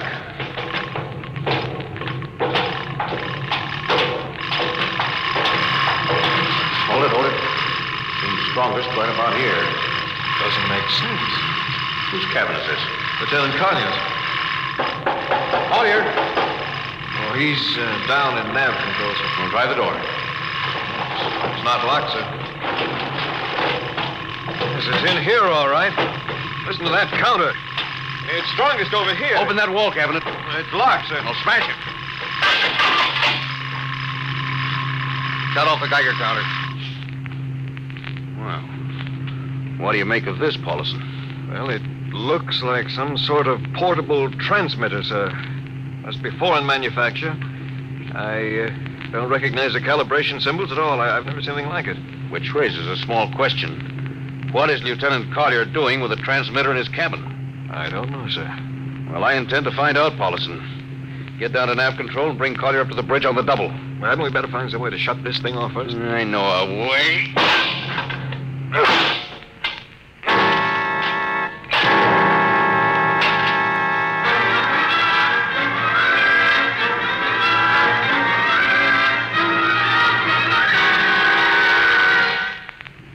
Lieutenant Collier, I'm going to ask a few simple questions. Yes, sir. And I want a few simple answers. Yes, sir. What were you doing with the transmitter in your cabin? Transmitter, Captain. You know nothing about it? No, sir, I don't.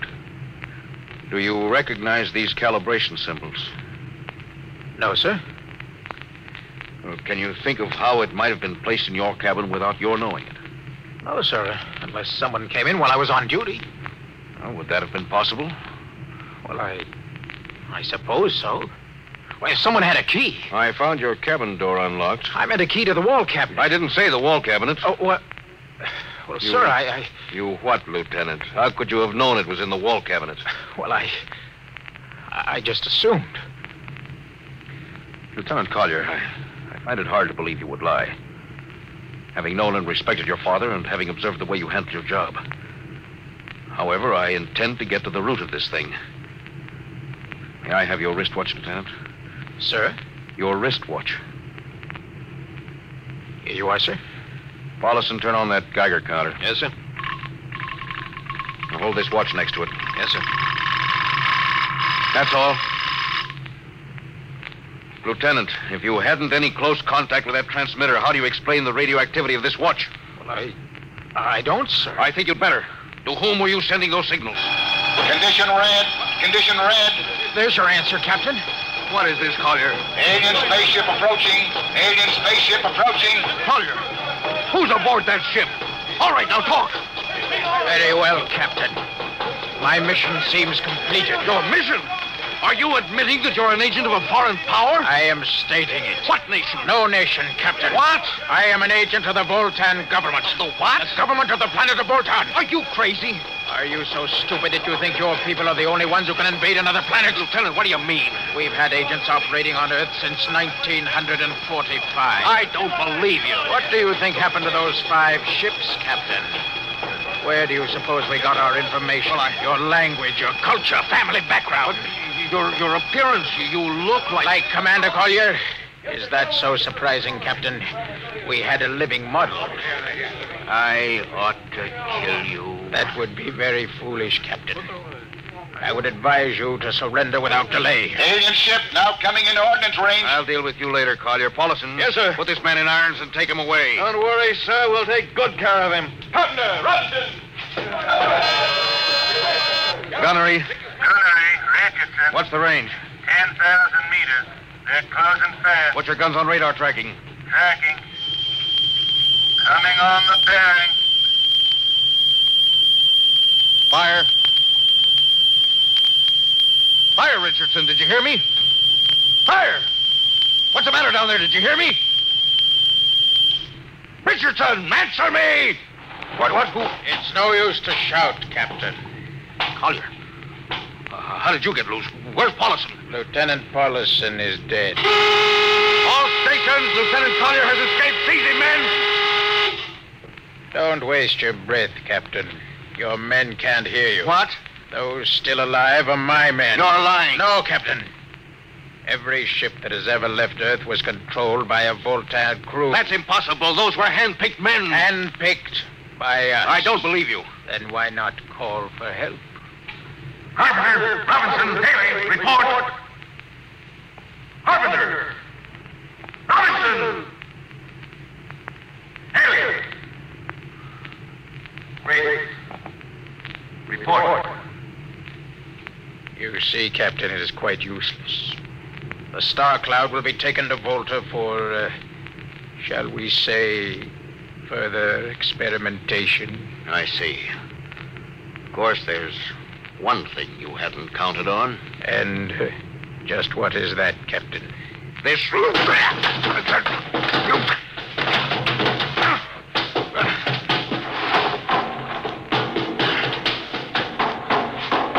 Carpenter! Are you in there, Lieutenant Carpenter? They can't all be dead. There must be one alive. Smitty! Dr. Smithson! Smitty! Oh, Smitty. What have they done to you? Lewis. Those dirty... don't talk. I must lean closer. Not much time. Lewis, space blues. Space blues? What is it, Smitty? What are you trying to tell me? All men with space blues. Voltans. Here, let me help you. No, Lewis. Get message back to Earth. Voltan, 5th column. Watch out for space blues. Smitty. Smitty. Captain Thorson, you can't hide from us now. Come back to the bridge and surrender, or my men will come and get you. Oh, yeah? Captain Thorson, you can't come... Hello. Star Cloud calling Earth. Please, God, let me through before it's too late. Hello. Star Cloud to Earth. Come in, please. Come in, please.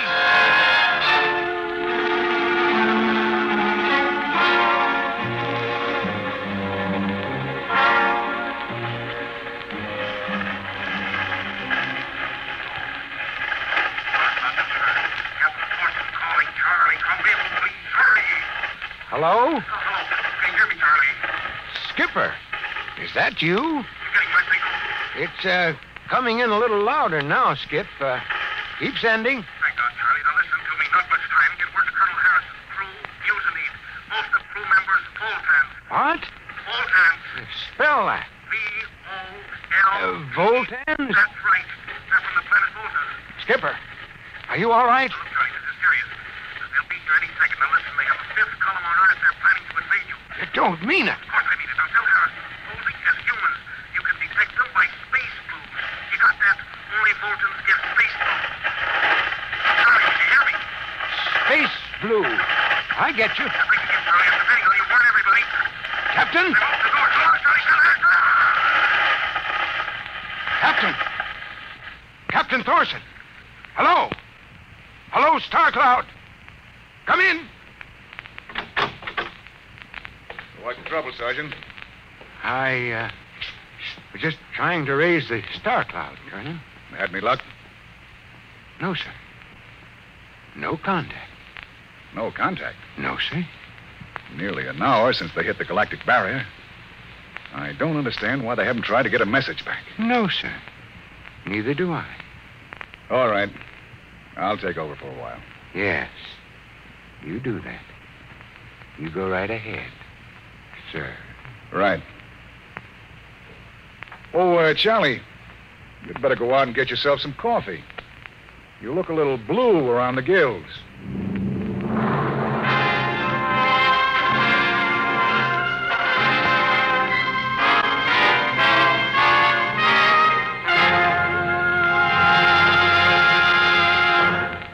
You have just heard No Contact, an adventure in time, space, and the unknown. The world of...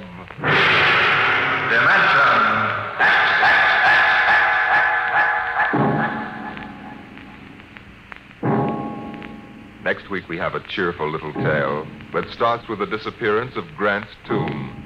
It's about a veteran newspaper reporter and a strange little man who calls himself the world's greatest genius.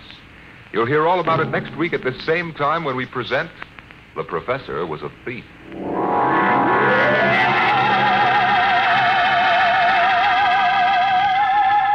Dimension X has presented No Contact, an original story written by George Lefferts from a storyline by Lefferts and Ernest Kenoy. Featured in the cast were Louis Van Ruten as Captain Thorson, Donald Buca as Lieutenant Collier, and Cameron Prudhomme as Charlie. Your host was Norman Rose. Music by Albert Berman, engineer Bill Chambers. Dimension X is produced by William Welch and directed by Edward King.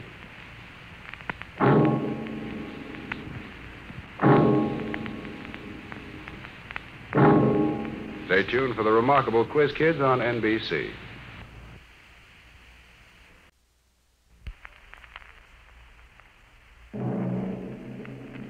Adventures in Time and Space, transcribed in future tense.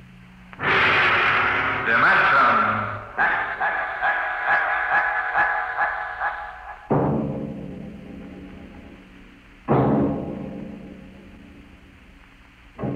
Can you predict what will come in 100 years? Or in 10? Or in the next minute?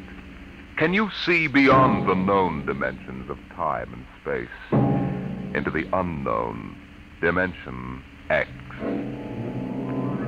Today we tell you a story of America's largest city, a story that began in the bustling city room of a New York metropolitan jail.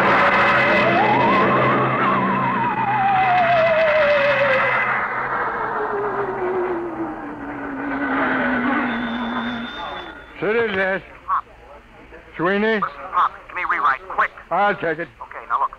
I'm up on Riverside Drive, see? So? So, at 12:45 today, just 3 minutes ago, Grant's tomb disappeared. It's what? I'm telling you, it disappeared. It's gone. Listen, Sweeney, get yourself to a Turkish bath. Sober up. Pop, I swear, I'm sober as a judge. Listen to me, will you? Just a minute. Albert, What's up, Pop? call the Honda's detective precinct. Find out if anything's been reported missing. Like what? Like Grant's tomb. Go on, make it snappy. Okay, Pop. All right, Sweeney, now give it to me slow. This better not be a gag. No gag, Pop. Now get it down. The traffic at the drive was at its noon hour peak, and the benches and structure were filled with happy, laughing people. Then, without a warning, a rumble sounded in the alarm. Populace started with horrified... Hold it, Sweeney. Well, Albert? I don't get it. They say that Grant's tomb is gone. Okay, call composing. Tell them to hold everything for an extra. Clear out page 1. Get going. Okay, Sweeney, now. The heck with the words, give me the garbage. What happened? Nobody knows. There are half a dozen police cars around here staring at the place where Grant's tomb was. I was about a block away. I heard screams. I came running. It was gone. Vanished. How many dead? Nobody knows if anybody is dead. We'll find out. How can I find out when everybody that was sitting on the steps and all disappeared? What? They're gone. No bodies? No tomb, Pop. No tomb. Okay, you hope it back up there and get stories from some witnesses. Now call me back. Albert. Yes, Pop. Get Columbia University on the phone. Get a statement. Right. Research. Yes, sir. Grab an encyclopedia, see if anything like this ever happened before. Hey, Walters. Yeah, Pop. Call the army. Find out about secret weapons. Hello, composing. This is Pop Adderby on the city desk. Start setting up an extra. I want to hit the street in 20 minutes. Second extra in an hour with pictures. Okay, what are you waiting for? Get them rolling.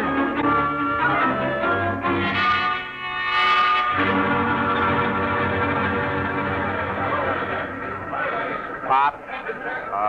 Pop. Oh, I'm busy, Albert. Yes, sir. Pop, Mr. Colborne wants to see you. Pronto. Tell him I'm busy. Well, he says to come now. Oh, of all the flat-headed publishers to saddle a newspaper with. Okay. Sweeney calls, switch it to Colburn's office. Okay, Pop. Come in. Listen, Mr. Colburn, I'm very busy now. There's an extra on the rollers and... I know. I just called composing and ordered them to stop it. Stop it? Are you... Adderby, you've been on the city desk of the Herald for 25 years now.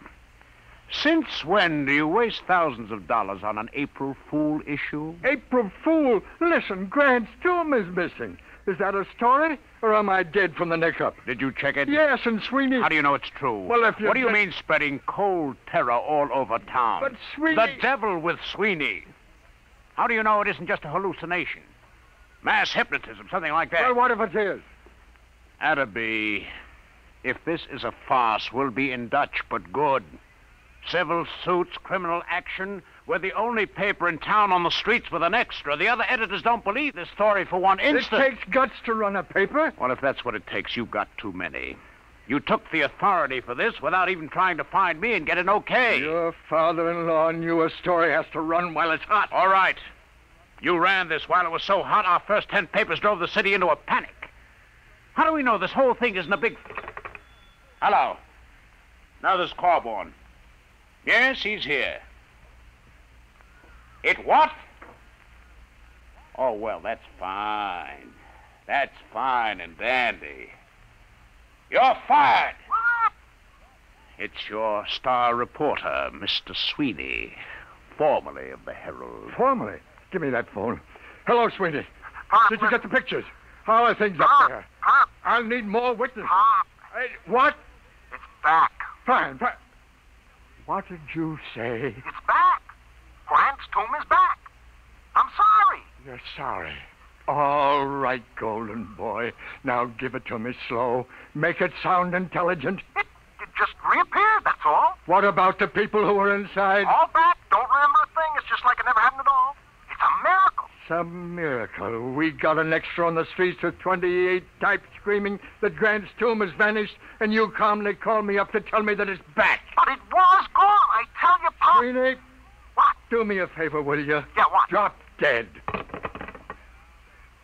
Well, that'll be. I guess we run a retraction.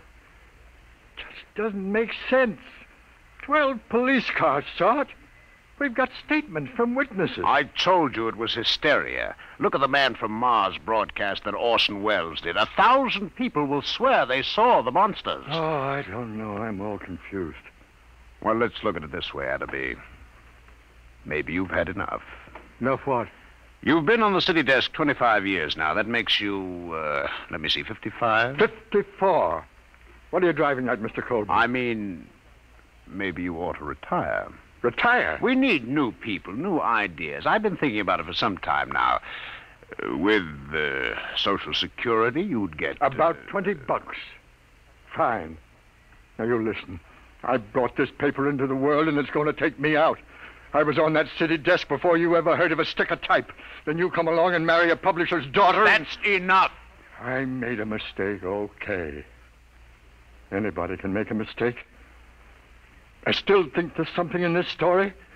Sweeney's been around too long to blow one like this. Even when he's drunk, he's a better newspaper man than most. I'm sorry. Effective today, you're relieved as city editor. Sanford will take over. Sanford? Why, he's green as grass. If you want to stay on in some minor job... Such as? Well, how about science editor? Science editor. You could have the office right next to mine. It'll pay the rent. Well? Oh, I don't know. I don't know what I'll do. Been on the city desk so long. Well, maybe it's too much excitement for a man your age. Stop writing me off, will you? I'm sick. I'm 54. And a man at 54... is no longer a boy. Oh, I don't know. Maybe I am losing my grip. Gotta go somewhere and think it over. All right, Adderby. Take your time. I'll be across the street at Burley's bar if you need me. I'll let you know before the bulldog hits the streets.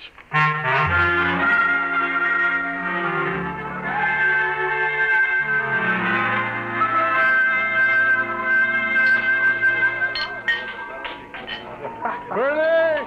Innkeeper! Yeah, Pop, yeah? More poison. Haven't you had enough, Pop? Yeah, this is a solemn occasion, Burley. Pour the hemlock. What's the occasion, Pop? I am now a husband. No. Yeah, reduced. Humiliated. You, Pop? Never. Meet the new science editor of the Sunday Supplement, me. Know as much about science as J.P. Morgan knows about sharecropping. What happened? Who did it? You familiar with a reporter named Aloysius John Sweeney? Former friend and drinking companion of mine? Sweeney got you busted? The same. If that gentleman should ever, by some misforgotten chance, thrust his head into this bar, Burley, my friend, I personally, with these two bare hands... Hey, Pop! Pop! Uh-oh. Hey, Pop, it's me. I shall control my homicidal instinct. Listen, Pop, I just came down from Riverside Drive. Very daring move, Sweeney. I brought a guy with me. It won't help, Sweeney. Pop, you don't understand. I found a little guy in a swallowtail coat who watched this whole thing happen. Pop. Burley, quiet! Quiet, everybody! Shh, quiet, will you? How do you do? Gentlemen, I can assure you my small stature belies the magnitude of my abilities. What did you bring him for, Sweeney? He's a genius, Pop, a full-time genius. You betrayed me once, Sweeney. Isn't that enough? Take your little man away and don't bother me. Your friend isn't very polite, Mr. Sweeney. Perhaps one day he will learn that even the most insignificant man has a sense of dignity and personal worth. I apologize, Professor. I'm not sore at you. It's your tomato-headed friend here. Sweeney, I ought to kill you. I ought to strangle you with my bare hands. I ought to have you run through a rotary press at low speed. Those things are too good for you. But, Pop, look, I'm trying to tell you, the story ain't phony. It happened. Mr. Pertwee, Hannibal, tell him about it. Gladly. My contribution has been awaiting worldwide recognition for many years now. Unfortunately, there are some who insist I am insane. Fancy that. Yeah.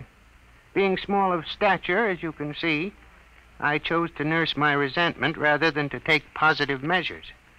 However, I feel now the world is ready to come to terms with Hannibal Pertwee. Can you or can you not explain this Grant's tomb business? Naturally. It can all be explained quite simply in terms of the Pertwee system of infinite acceleration and transportational facilitation as applied to freightage. I've been trying to sell it to the railroads for 10 years. Didn't I tell you he was a genius, Pop? Burley, the check. Oh, now, wait a minute, Pop. Give him a chance. Show him the trains, Hannibal. Oh, yes, the trains. If you gentlemen will gather around the suitcase... Come on, I want you to see that. I'm telling you. All right. Come on. Hey, look. As you can see, I have in this suitcase a complete model railroad reduced to the size of a cigar box. Observe.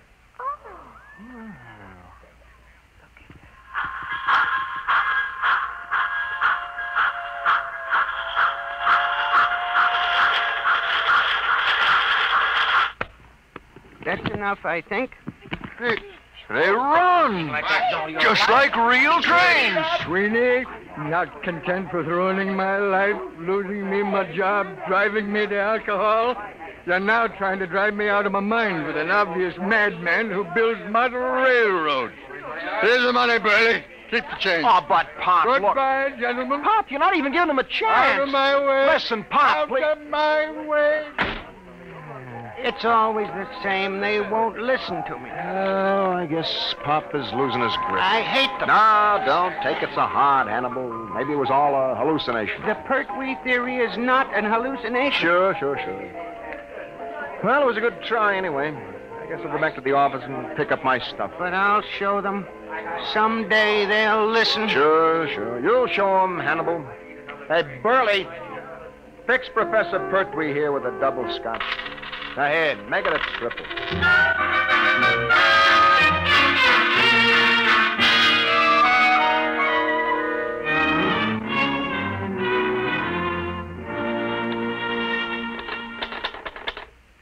The newest use of the isotope will enable medical experts to trace with accuracy the growth of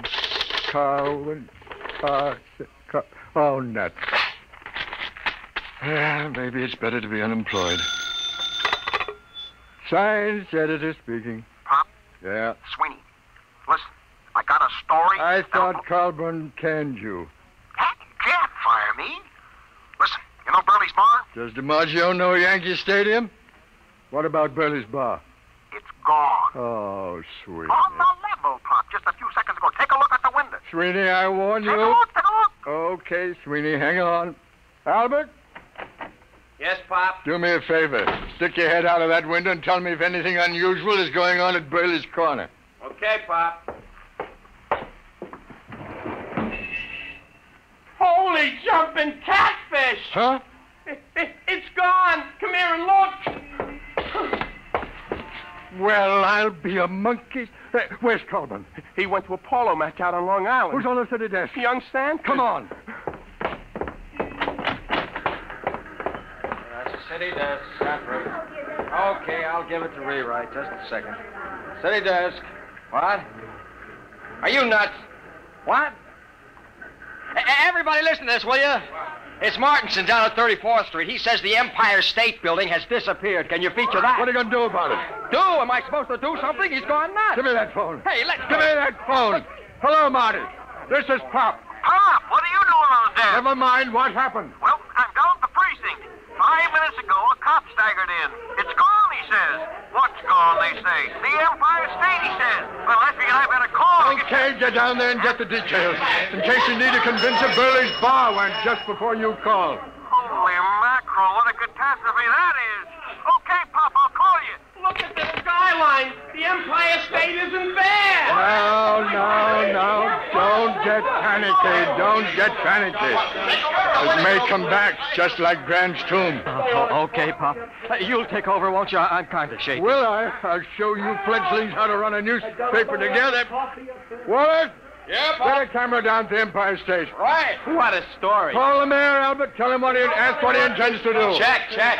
Where's the research department? Right here, sir. Columbia University says it's mass hypnotism. Tell him to... No, dress it up and shoot it down. Yes, sir. Research? Wait a minute. Yes, sir. Find out how many people are usually in the Empire State. Yes, sir. No, don't try to call the Empire State to find out. No? No, it isn't there. City desk. Shoot. Frank Walter, listen. I'm dead sober, see? Yeah, the garbage, Frankie, the garbage. Remember, I'm sober. S as in sober, O as in sober. Come on, what happened? Now help me, Pop. Penn Station just disappeared. Vanished. Thin air. Jumping turtles. The people too? People trained the works. I'm telling you, there's a hole a block wide. I was lucky I was only a block away. You saw it? Eyewitness. Oh, bless you, my boy, talk. There was a rumble, see? A kind of electrical hum in the air. And all of a sudden, the station seemed to cave in on itself. Wango. Nothing. Any statement? No, but you ought to see the hole. Oh, get statements, flathead. Where are you now? I'm over at the post office, right across the street from Penn.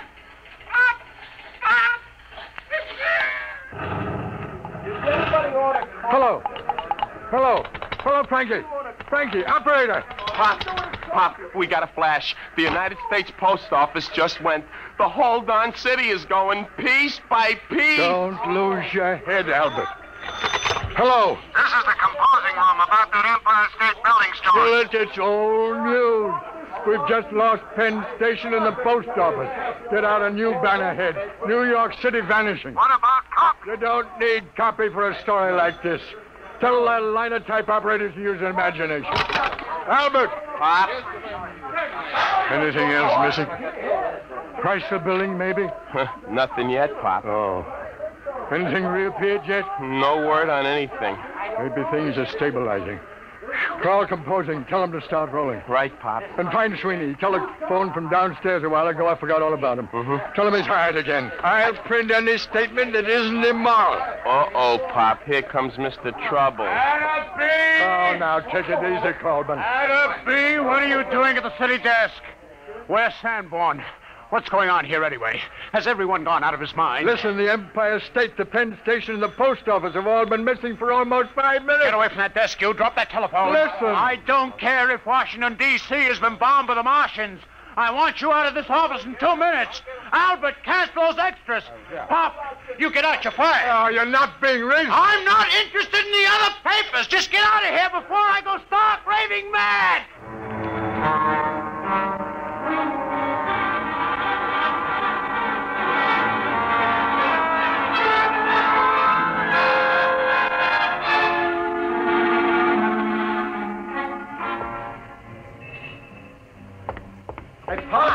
Hey, Pop.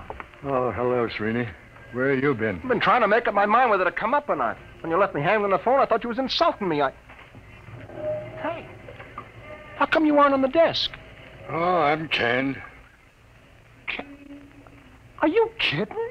Oh, it's been coming. I really had the place jumping. You should have seen me, Sweeney. It was like the San Francisco earthquake.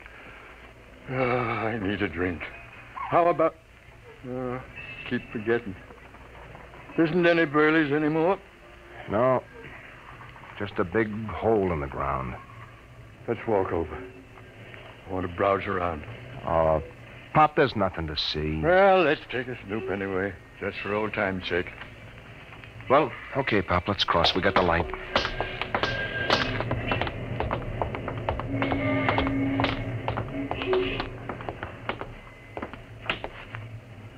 Well, will you look at that? Who'd ever thought that less than 10 minutes ago there was a building here? Yeah. Let's climb down and have a look, Sweeney. Well, what for, Pop? It's getting dark, you know. We'll break our necks. Sweeney, where's your old reporter spirit? Come on. Well, okay, but I don't see what you expect to... Ooh, my ankle. Easy.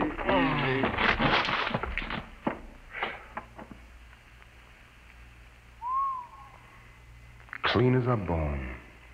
Well, let's walk around a bit.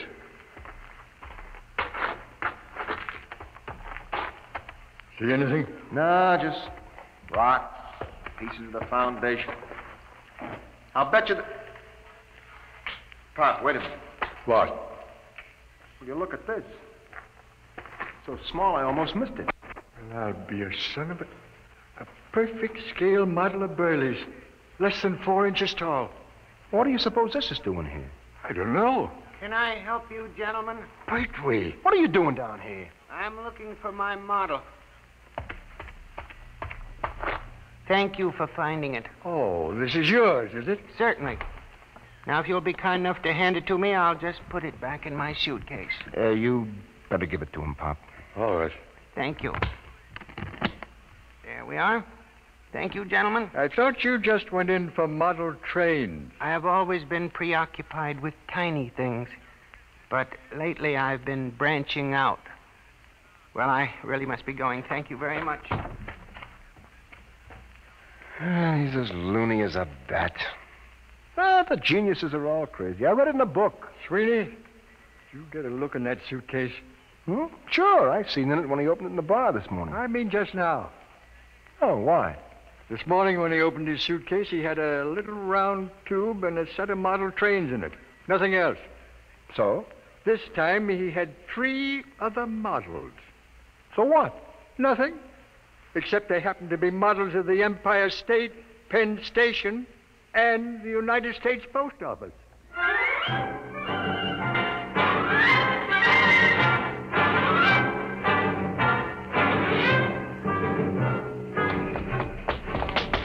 There he goes down the block, Pop. Wait, come back here. He's starting to run. Here's a cab. Come on. What to, Mark? Catch up with that little guy running down on the block. Make it fast. Okay, Mark.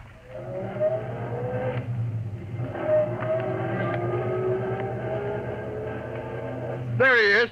Hold it, cabby, hold it.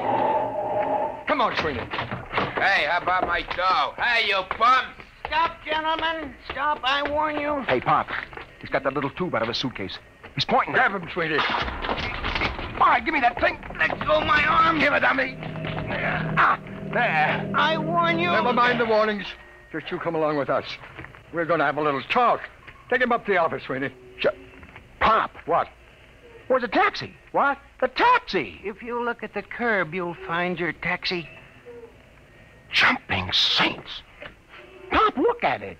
Now, gentlemen, perhaps the world will believe in the validity of the Pertwee system of infinite acceleration.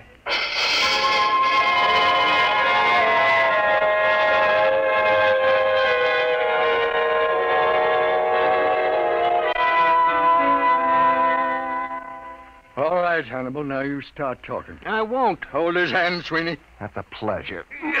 Well, Hannibal? Let me out of this office. Talk. Never. Sweeney, where's the tube? It's right here, Pop. Now, Hannibal, I give you 5 seconds to talk, after which I'm turning this tube on you for a taste of your own medicine. Now, think it over. 1, 2. No. 3. I hate them. Why should I save them? 4. All right. Put it away, please. That's better. Now, how did you do it? Many years ago, Einstein posed the theory that If an object were sufficiently accelerated, it would gradually flatten out and eventually disappear altogether. Working on this approach, I evolved a method of accelerating the atoms within the molecules, setting an object spinning in 4 rather than 3 dimensions. For many years, I tried to sell my idea to the railroad for condensing freight and storage. And you start the thing spinning with this little tube? The tube sends out a whirling ring of electrons which engulf the object. Why did you turn it on those buildings? I was driven to it. Only something dramatic could shock the world into realizing my greatness. But you'll restore them. You brought back Grant's tomb. I can restore them, yes. Not can, Hannibal. Will. On one condition. Well? That your paper give me full credit for my scientific achievement. Front page, pictures, a complete story. It's a deal. Oh, wait a minute, Pop. We don't even work for this paper anymore, remember? We'll take care of that little matter, Sweeney. Mr. Coleman, this is Pop Atterby. You've just rehired me. Now, if you'd care to step down the hall into my new office, I think I can show you something make your hair stand on end. I have 3 missing buildings in my desk drawer. Well? He's on fire. Says he's coming down here to have me committed to an institution. Fine. All right, Atterby. All right. What's going on here? I fired you. I ordered you off these premises. If this is a joke, Well, Mr. Colburn, you see these models? What about them? What would you say if I were to tell you that these 5-inch models are actually the Empire State, Penn Station, the United States Post Office, and Burley's Bar, and a taxicab, all compressed 500 times, that there are people in them so tiny they can't see them, that even time is so compressed inside these buildings that movement is impossible. This is insanity. Who is this man? Sit down, Colburn. The show hasn't even started yet. Sweeney, put the taxicab out in the middle of the floor. Okay, Pop. Now, stand back. Hannibal, here's the tube. Now, do your stuff. Stand back. Now. Good Lord. I don't believe it. It's getting bigger. I reversed the polarity of the spin very gradually. What's the idea of blocking traffic, you lousy bum? Hey, where am I? Hey, what happened? How did my cab get in this office? Take it easy, George. What is this? Who are you? Hey, ain't you the fare that skipped out on me? Hey, what is this, a bug house? Well, Mr. Colburn? I don't understand. But you do believe? Well, yes, I saw it right before my eyes. Okay, well, then here's the deal. You give our boy Hannibal a front-page spread with pictures. He'll take these other buildings back to the original sites and restore them just like they were, with our cameras getting exclusive shots. Now, is it a bargain? Is it a bargain? I may not be the best newspaper man in the world, but this is the biggest thing since Noah's Ark. You're rehired as city editor at your old salary. My old salary? All right, plus a 500 bonus. Well, it's a deal. Sweeney, call composing. Tell them to double the size of the front page. Have them hold it for a red banner full-page headline. Got that? Right. Hello, Albert. This is Pop. Listen, I want all photographers up in my office right away. Call research. Tell that girl to have Columbia send a battery of big shots over to the former site of Penn Station. Copy, Mac. Copy, boy! Hey, Mac. I'm busy, George. Sweeney, what's the word? What messed up? All right. What is it? All I want to know is, how do I get my hack out of this office?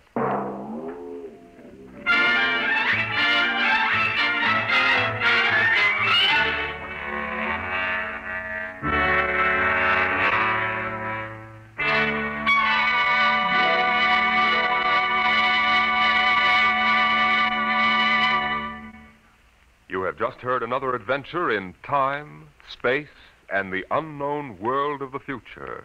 The world of... Dimension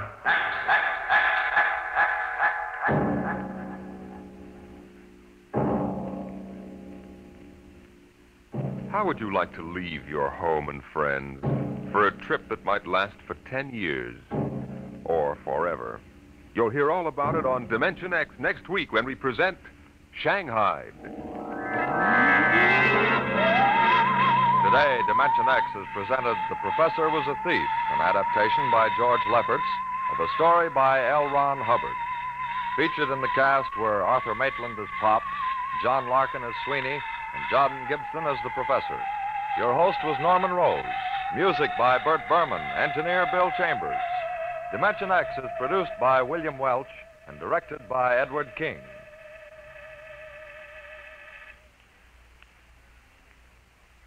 Three chimes mean good times on NBC. Tonight is the time for the premiere of NBC's gigantic Sunday night broadcast, The Big Show. Every Sunday evening, starting tonight, you'll hear an hour and a half of the greatest stars in radio. Performers like Fred Allen, Jimmy Durante, Ethel Merman, Frankie Lane, Meredith Wilson, and many, many more. And your MC will be the lady who invented the snappy retort, Tallulah Bankhead. It's The Big Show. Hear The Big Show later today on NBC.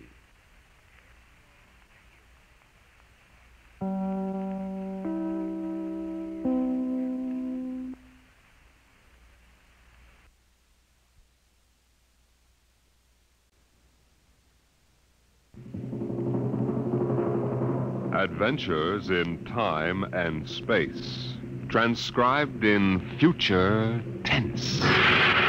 Dimension X.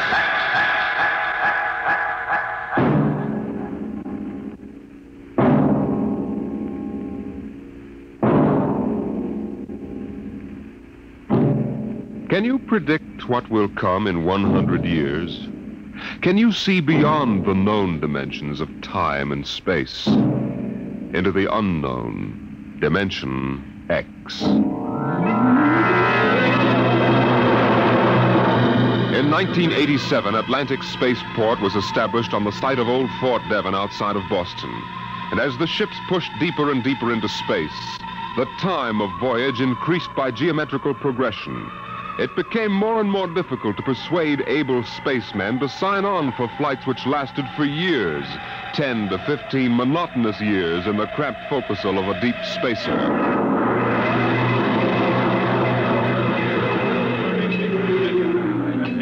The bar rooms and one-armed joints in Scully Square in Boston were plastered with recruiting posters for the deep space star runs. Flashy four-color signs with a blue-eyed young man gazing into a star-studded sky. Seek your future in the stars. Jeff, there's your last chance to get out of the wedding. Sure. Just send Judith a short note. I can't get away to marry you today. I'm 300 million light years away. Very funny, very funny. Well, think it over, boy. Tomorrow, the shackles of matrimony. But tonight, the stars. The mystery of the galaxy. Eat, drink, and be merry, for tomorrow you commit matrimony. Oh, come on. We came here to have a little fun. We might as well be at Mother's Music Hall on Commonwealth Avenue. Please. Ah, the problems of the rich. Hey, Jeff, just where does the coffin fortune come from, I guess it started in Nantucket. My great something or other used to be a whaler. A whaler? There she blows! A dead whale or a stove boat. Watch my trusty harpoon. Ouch, look out with that fork. Where's the money now? Oh, I don't know. We've got a lot of commercial holdings, mills, import, export outfits, rocket lines, you know. Mere trivia. Hey, why don't we get out of this dump? We could go up to the Copley Plaza. It may be stuffy, but at least the glasses are clean. You're the condemned man. All right, you guys go ahead and get a taxi copter. I'll settle. Meet you out in front. Right.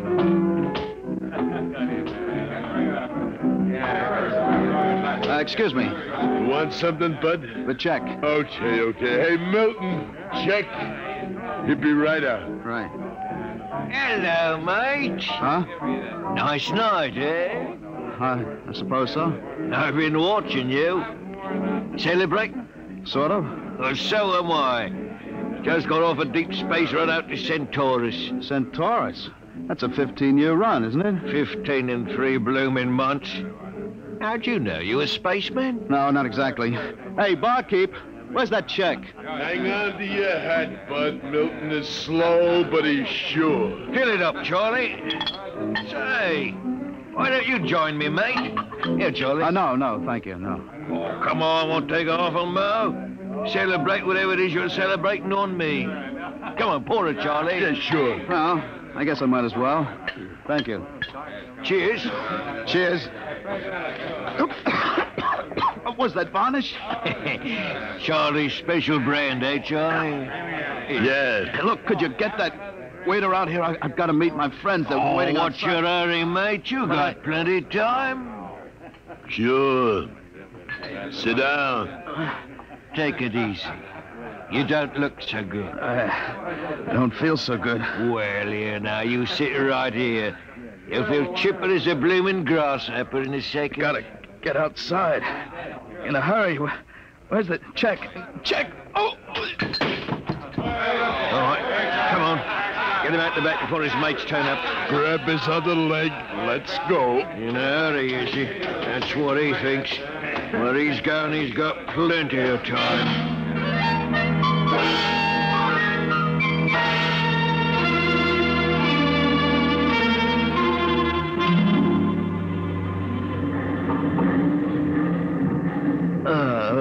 All right, mate. Up on your feet. Wakey, wakey, wakey. Let go of me.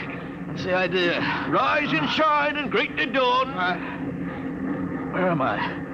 What's going on here? Come on now, mate. Up and at him. Wakey, wakey, wakey. Come on, show a leg, show a leg. Wait a minute. Hey. You were at that bar. Scully Square. Come on now, up to the power room or you'll be in trouble. Power room? What are you talking about?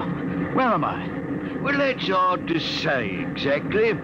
Offhand, about 8 hours out of Atlantic Spaceport. Atlantic Spaceport? What kind of a joke is this? If Alan and Peter think this is funny, they... What ship is this? R.S. Michael M. Rafferty. Coffin line. Coffin line. Well, that makes it easy. You've got to put back to port. Forget your toothbrush, mate. Listen, you runt. Take me to the captain or I'll tear you apart. Here, let go of my lapel. Get moving. Sure, mate. I'll take you up to the captain. Captain Lundstrom is just the man you want to see.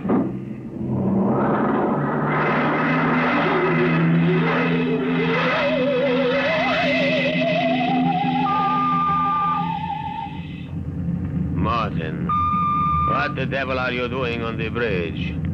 Get below. Right away, sir, right away. Only this here gentleman asked to see you. Now, that's right, Captain. There's been a mistake made. I'm afraid it was supposed to be a joke. Oh? Yes, you see, I'm going to be married today, and I suppose my friends thought it would be funny to make me miss the ceremony. I'm sure it won't be too much trouble to have you drop me off back at Atlantic. What? Martin, what is this? Oh, it's simple, Captain. He wants you to turn the ship around, that's all. If there's any trouble with your superior, I'm sure I can fix it up. You see, I'm Jeff Coffin. Yes?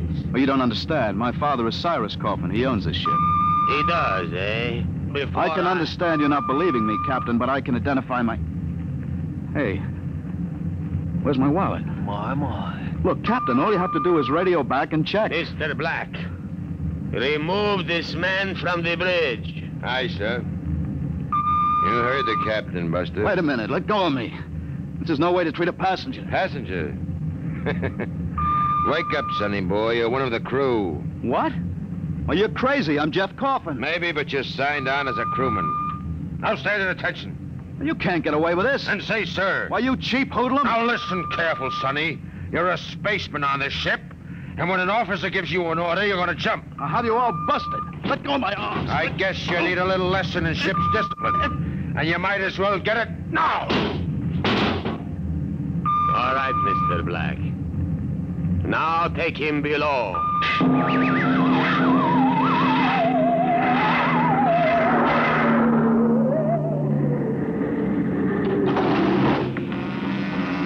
All right now, mate. You grab yourself a buffer and you get to work on those deck plates. I can't get away with this. It's kidnapping. Maybe yes, maybe no. Now get this here deck nice and shiny. We might even see about some grub. I'll be back in 2 hours. And mind you, I want to be able to see my bloomin' reflection in it. Hey, you'd better get started. I can't get away with this. The law says once you sign on, you're under absolute orders. I looked it up. But I didn't sign on. I was kidnapped. You won't be able to prove it. Come on, mister, please. I didn't get anything to eat today. Give me a break. All right. You run the buffer over it, is that it? Yeah, that's right. Like this. Okay. You sign on? Yeah. I ran away from home. What? How old are you? 16. I'll be 30 when we get back. What do you mean 30? We're headed for Mars, aren't we? Only to refuel. We're bound out to Centaurus. But no, we can't, but that's 15 years. Morton!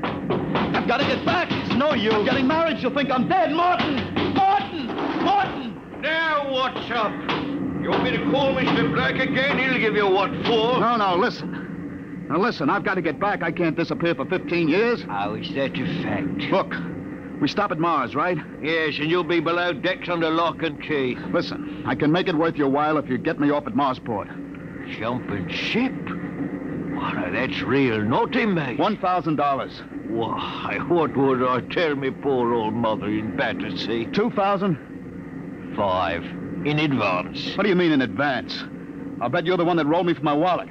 As a way. I don't believe you're young, Coffin. Maybe I know better. All right? It's a deal? All right. Look, Mr. Coffin, can you take me with you? I didn't realize what it would be like. I'll pay my share. I could work it for you, or maybe borrow money.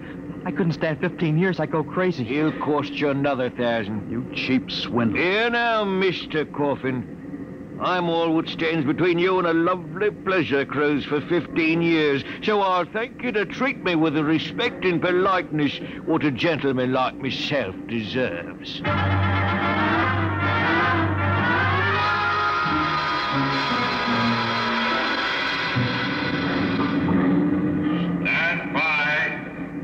Stand by for landing procedure. All right now, listen careful.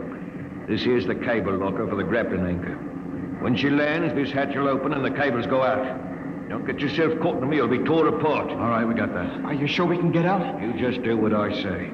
When you drop down, run for the blast pit. Nobody's there for a landing. Lay low until dark. You got that? All right. Don't worry, I'll tell the patrol you help us get away. That'll help you when they catch up with this gang. Well, thank you, sir. Thank you kindly. I've got to get to my station now. Good luck. Thanks. Thanks, Mr. Morton.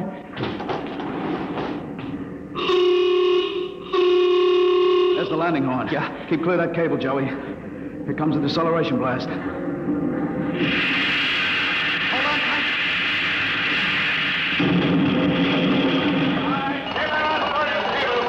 There goes the grappling cable. All right, come on. Drop to the hatch. It's about 6 feet. It's clear. Hurry up. What? Here I go. You all right? Twisted my ankle. It's all right. There's the blast pit. Come on, get going. Yeah. Yeah, we're all right so far. The ship hides us. Here's the pit. Get down so they can't see you. I don't know how to thank you, Mr. Coffin. I must have been crazy to sign on that ship. That's all right, Joey. What happened? Ever fight at home? Yeah. Wait a minute. Huh? I hear somebody coming. What? Keep still. Maybe we better look. If we stick our heads over the edge, they'll see us sure. Keep down and keep quiet. I hear him, too.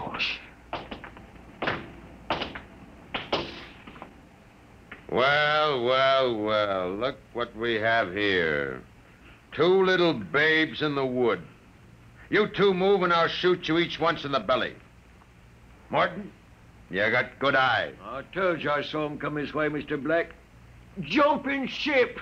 Why, that's a terrible thing to do. You double-crossing rat. You got paid in advance, didn't you? Then turned us in. I'll see the port police about this. Yeah? We already turned your papers over to the port police as ship jumpers. Papers? I didn't sign any papers. You just don't remember signing them. We got them stamped nice and legal. It's no use, Mr. Coffin. We haven't got a chance. My, jumping ship. Well, don't worry, mate. You'll see your girl again in 15 years.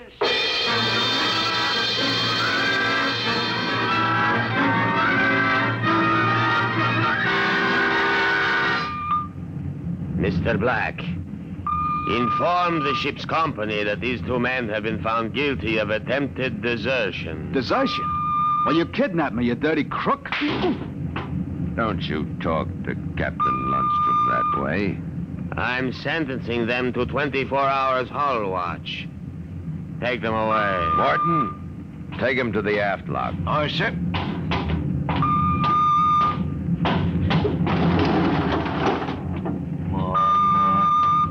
ship jumping. If you didn't have that gun, I'd break you in two.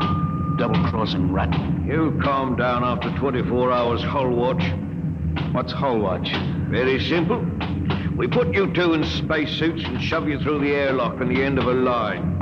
You sit out there and you watch the hull for 24 hours. You can talk to each other on the wireless intercom, but no food and no water. And the heating units in those suits are just a little bit defective. Makes it interesting long about the 18th hour. I'll bet. Well, here we are, gentlemen. The airlock. Now, you get in here. You've got 5 minutes to get into suits and we blow you out of the lock. See you in 24 hours. Maybe.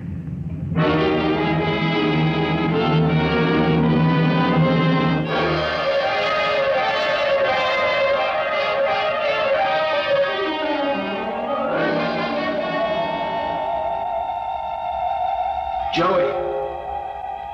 Joey, can you hear me all right? Yeah. It's getting awful cold. How much longer we got? I don't know. I suppose that's part of the fun. Guessing. I'm awful thirsty. It can't be too much more. Hang on, kid. It's cold.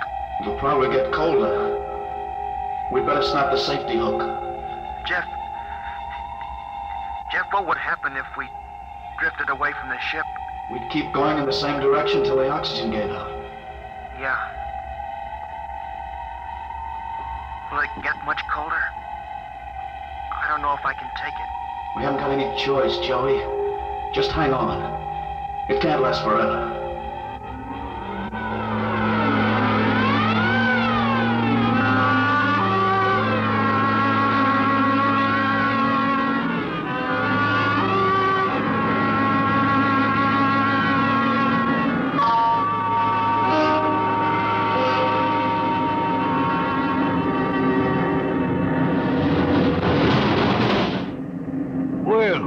Welcome back to our little home. Water. Thirsty? Get water. Right here. Here. Slopping like a bloody animal. Joey, passed out. You'll be all Help right. him. Teach you a lesson, both of you. Just take my advice and behave yourselves. You've got 15 years to go on this here ship, and you might as well make the best of it.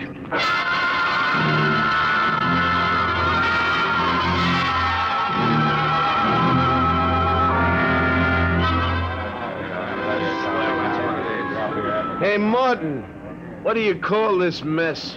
That's your supper, mate. Food concentrate. What's the idea? Only 2 months out and on concentrates already? You complaining, Red? Yeah, I'm complaining. If Captain Lundstrom's chiseling on the manifest, that's his business. But when he tries to take it out of our hide... You keep quiet or I'll turn you into Mr. Black. Concentrate is what you get to eat from here on out. Now shove it in your face and keep quiet.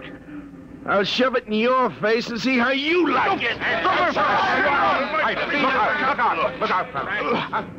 Look out. What's going on in here? Morton? What happened? He struck me, that's what. 48 hours hull watch. Huh? What are you all looking at? Get back to your places. Morton, bring that man to the aft airlock.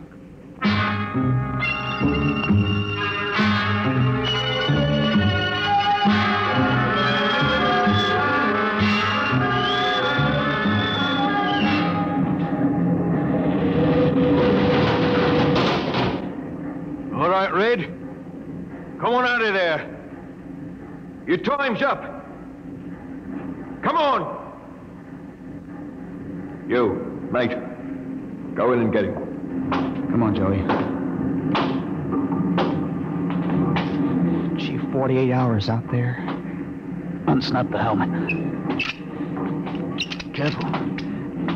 Get it off. Come on now, hurry up. Bring him to. I can't. What? He's dead. Get him undressed. Hang up that spacesuit. He must have had a heart attack. Heart attack. He's frozen to death. Mr. Black will be fair heartbroken. Red was a first-class jet man. Hurry up with that suit. It's cold in here.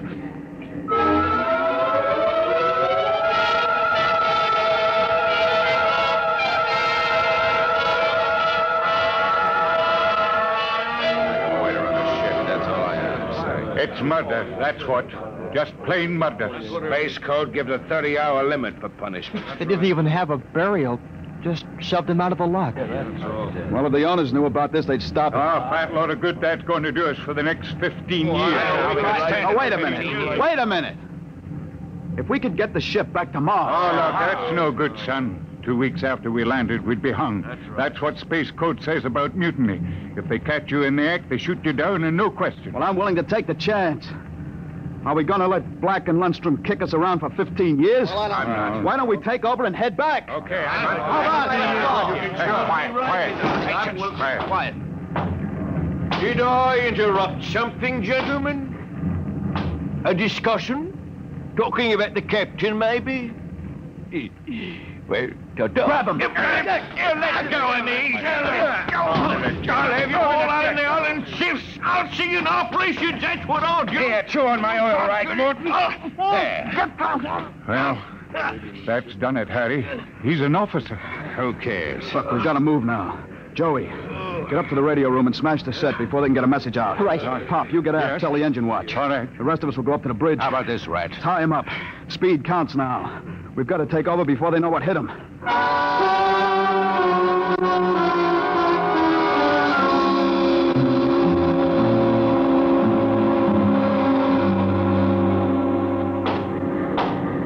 Careful.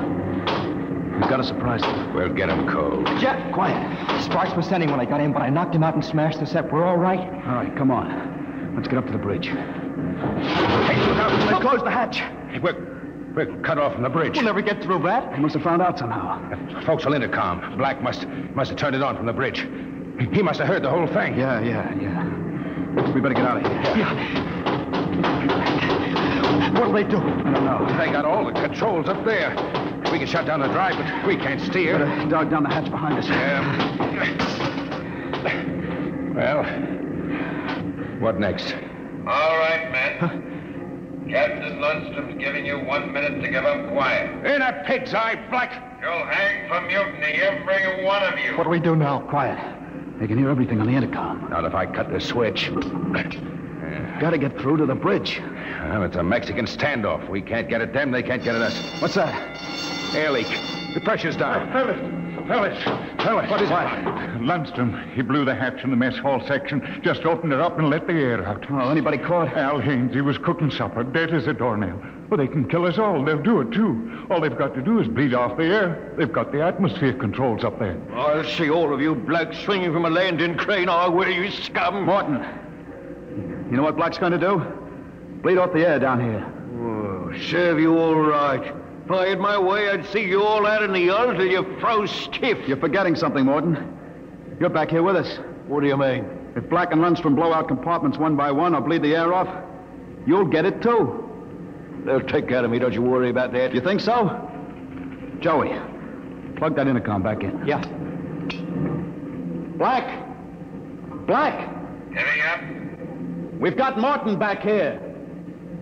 Yeah? If you try anything on us, he'll get it, too. What am I supposed to do? Cry? You don't care if he dies? Well, that's his problem. We're going to drop the oxygen level 5%. Well, you can't do that to me.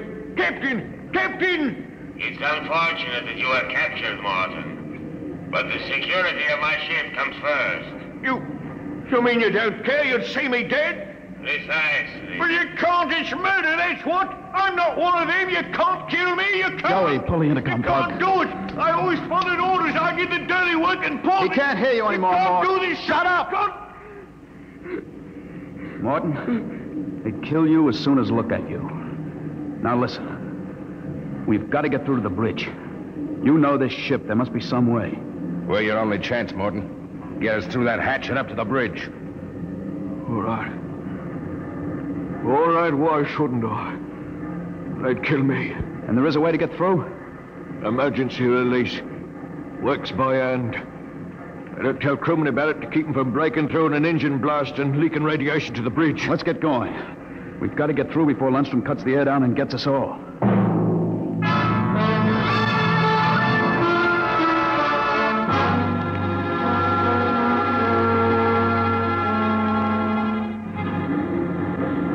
Here's the hatch, Morton.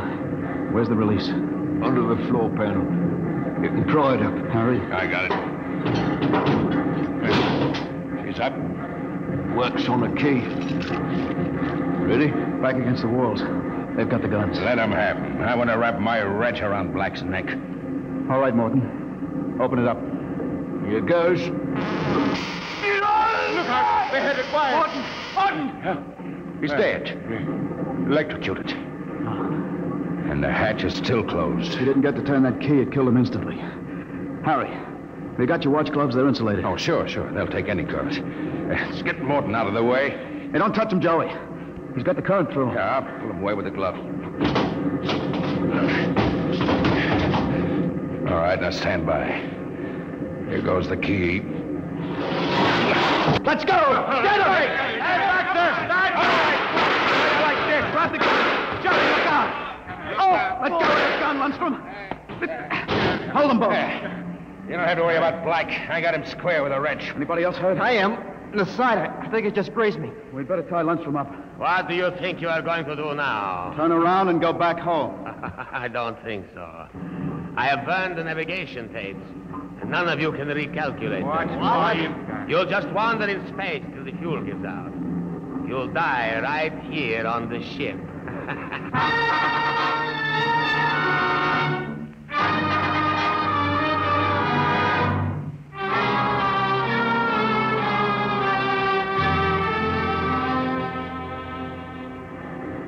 How you coming, Jeff? It's no use. I've had a little space math, but not enough to compute a flight. Sooner or later, you're going to beg me to let you surrender. Jeff, the interceptor screens went on. Meteor? No, it's a ship. A patrol ship coming up on us. Hey, must have got off an SOS. Well, we don't have to worry. We can just tell them the truth. Sure. You are not familiar with the space code, young man. Mutiny is punished by immediate execution on the ship itself. In other words, they don't ask questions, they shoot. He's right, Jeff. We're through. Can we get away? Not from a patrol ship. They've already sent us a heave-2 flash. If we run, they'll blow us out of space. I'm afraid your mutiny is over, gentlemen. Soon they'll be alongside with an airlock coupling. And 10 minutes after that, you will all be dead.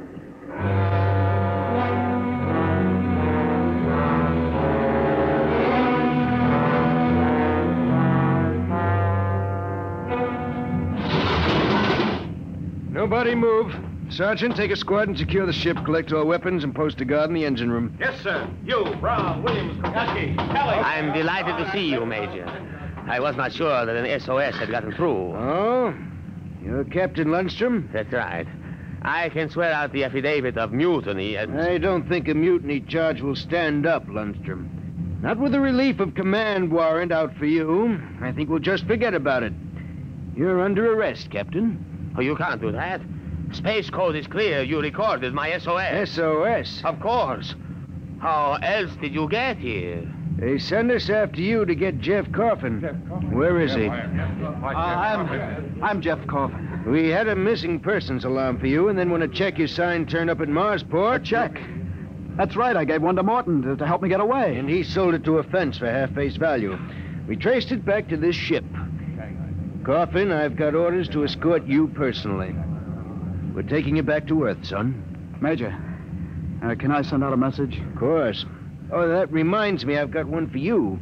From your fiancée. Oh? She said to tell you that she didn't object to a bachelor party in principle, but, well, she did think 6 months was stretching it a bit.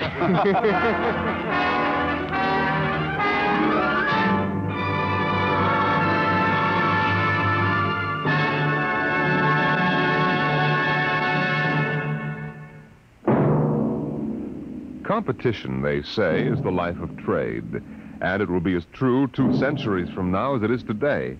You'll hear about it next week when we present... Dimension X.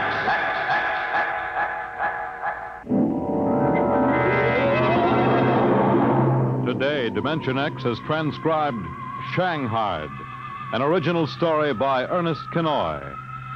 Featured in the cast were John Sylvester as Jeff and William Griffiths as Morton. Your host was Norman Rose. Music by Bert Berman. Engineer Bill Chambers. Dimension X is produced by William Welch and directed by Edward King.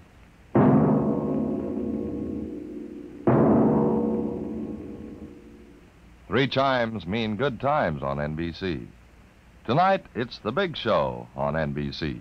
Your stars will be Groucho Marx, Ezio Pinza, Jane Powell, Fanny Bryce, Frank Lovejoy, Meredith Wilson, and many, many more. Supervising the hour-and-a-half Big Show will be MC Tallulah Bankhead. Incidentally, when unpredictable Tallulah meets unconventional Groucho, look out. It's The Big Show every Sunday on NBC.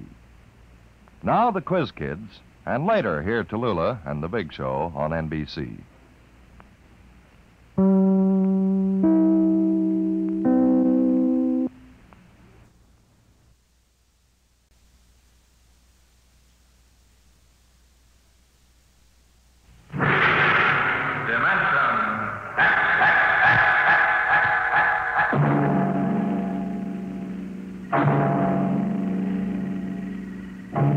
Can you predict what will come in 100 years?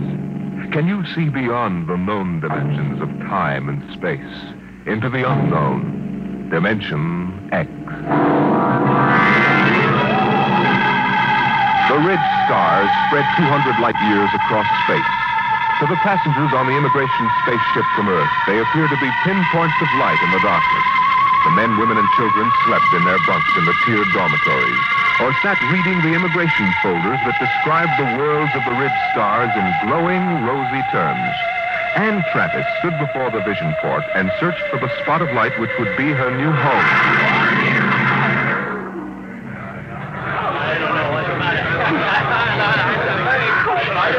You can't tell which is which, can you? Well, I asked the steward for mine. There it is. You see? That nice, bright little star up in the left-hand corner? That one? Yes. Alka 3. I'm going to meet my son there. He sent for me. Harry always was a good son. I used to say to my husband just before he died, Harry is a good son. I'm going to Dora 3. My sister's there. Oh, isn't that nice? It's a wonderful thing for a young girl like you to start life way out here. I used to tell Harry's father that if he had any spunk, he'd be out on the ridge stars making a fortune. He was assistant buyer at Bloomingdale's kitchenware. I see. Maybe if I asked the purser, he could point out Dora 3. Oh, well, you go ahead, dear. You've paid your fare like everybody else. What did you say your name was? Anne Travis. Well, I'm Lottie Elders, Mrs. Harold E. Elders, though, of course, I don't use Harold's name now. Are you all alone? Yes, my folks died last year. That's why I'm coming out to live with my sister. Oh, why, you poor child, traveling halfway across space with nobody to talk to. Attention. Attention, all passengers. There it is. I just know it. You are now within the Ridge Star quadrant. The trip is almost over. Captain Braxton wishes me to inform you that a vote will shortly be taken to determine on which planet of which sun every passenger of this ship will be landed. What is he talking The about? majority will decide, and all must abide by the decision. I don't understand. What did he say about a vote? I don't believe it. He said everybody had to go to the same planet, didn't he? But Harry's on Alka 3. Look here, Mrs. Elders, they can't get away with this. They can't just set us down anywhere. I've got to meet my sister, but what can we do? I don't know, but I'm going to find out. I'm going to see the captain right now.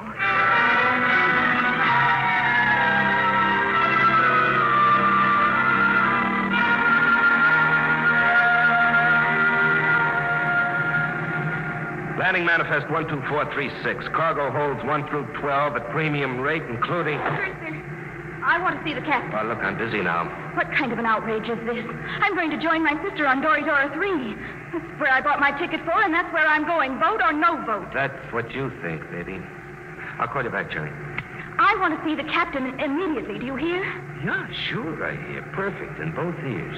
What's the meaning of this? What are you people trying to get away with? We're not trying, sister.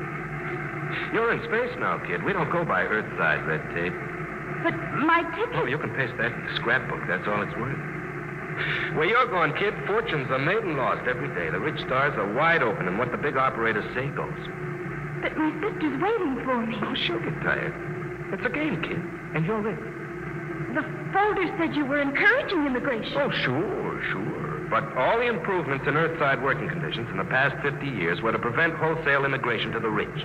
That's why we have to cut the price of the tickets below cost to suck you immigrants out here. Why did you lie? Why won't you take us where we want to go? It's simple, kid. The only way to make a profit is to dump each shipload in one place. This cargo goes to Delphi, too. But the announcer said there was going to be a vote. Oh, sure. But we've got it rigged so Delphi, too, gets it. Simple, isn't it?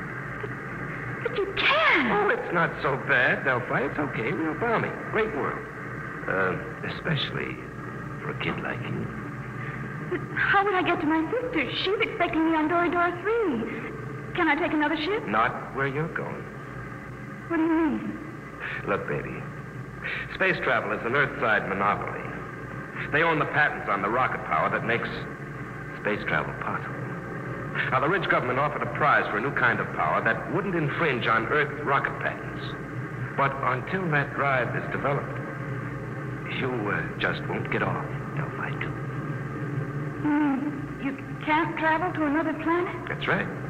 There isn't any public transport, and only a millionaire could afford a private jet. You mean I'm just stuck? Mm-hmm. Like a fly on flypaper. Hey, where you going?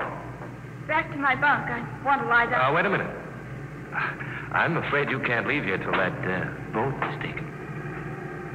Why not? Well, I'm a kindly type, friendly fella. I always give a straight story to anybody, but that means I've got to keep them under wraps. So, you'll stay right here till we land on Delphi 2.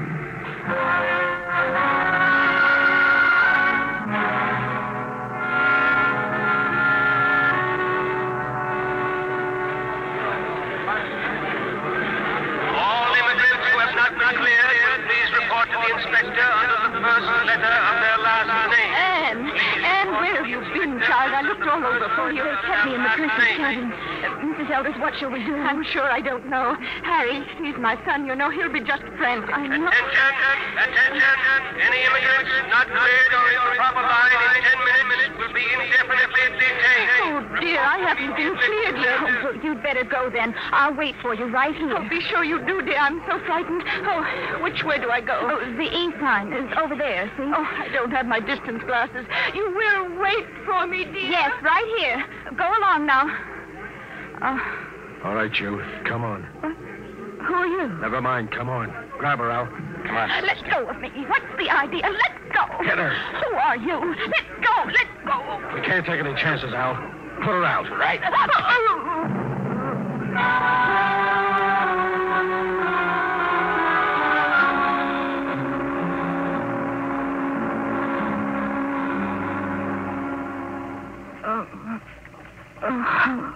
Come on, up. What happened? Come on, sit up. What? Who are you? Your face. That's a motor-driven face dissolver mask. Oh, I've read about them. I've never seen one. Who are you? That's why I'm wearing a mask, because I don't want you to know. But there must be... Look, lady, quit babbling. I hauled you in because you're pretty and intelligent-looking. But why? You're going to make 1,000 stellars for yourself, whether you like it or not. Now stop looking like a scared rabbit. You can't do this. I'll call the police. The police? What do you know about the Red Star's government? Nothing. Obviously. Around here, things are different. Now, listen. You go to the New Sol Hotel. As soon as you're registered, you go to the Fair Play Employment Agency. They'll take care of you. Now, take this. It's a tape reel. Play it back in your room. It'll tell you what to do. After it's played once, it'll destroy itself. Is that clear? I don't understand this at all. Have you ever heard of the 7-day poison? I don't think so. Well, it's an interesting device. It feeds on the blood. On the 7th day, undergoes a chemical change, and... Oh. Very easy to use. You just inject it like this. Oh. Yeah, it's all over. For 7 days. The beauty of this poison is it can be made to look like a lock pattern in many thousands of small variations. But the only antidote must be some of the original poison at its base. And I have that. Don't get hysterical. I'll keep the antidote here. You can get it after you've done what I want. But I don't know where I am. I don't know who you are. What if something happens to you? That's your problem. But remember, the police can't help you. I have the antidote to the poison. All right, I'm through with her. Take her out and drop her at the hotel.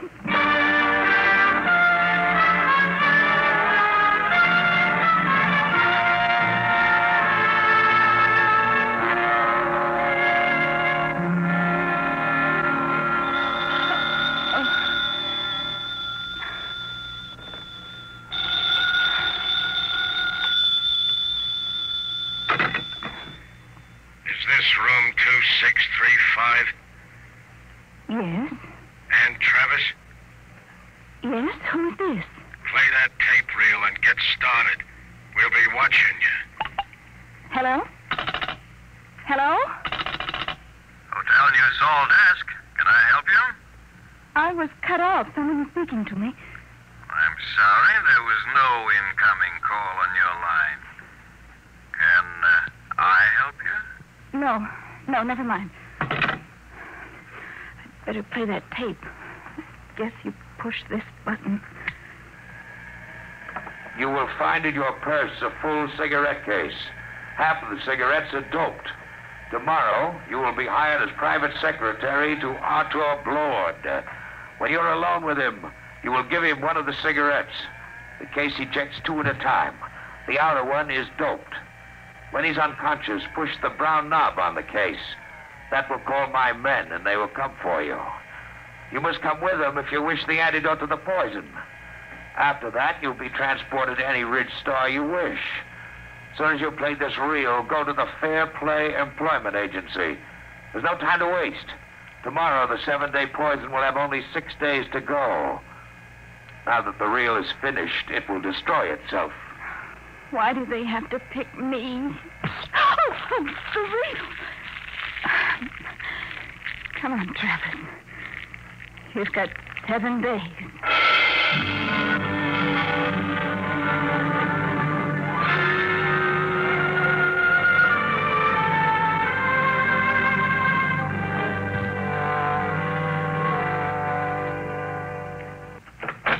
Come in, Miss Travis.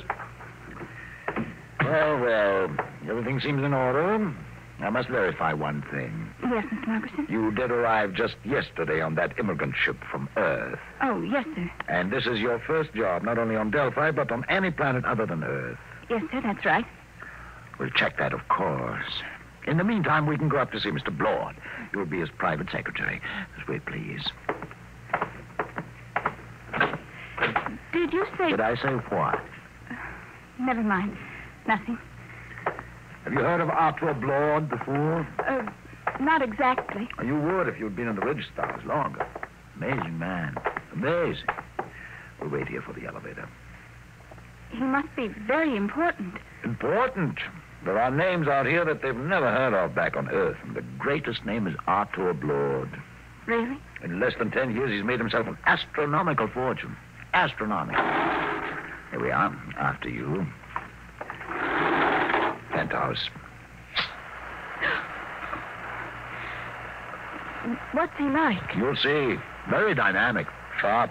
He outsmarts the big shots, the planetary operators. They exploit whole worlds. He exploits them. They hate him, the Ridge Star operators. Well, here we are. Come along, Miss Travis. Mr. Blord is waiting for you.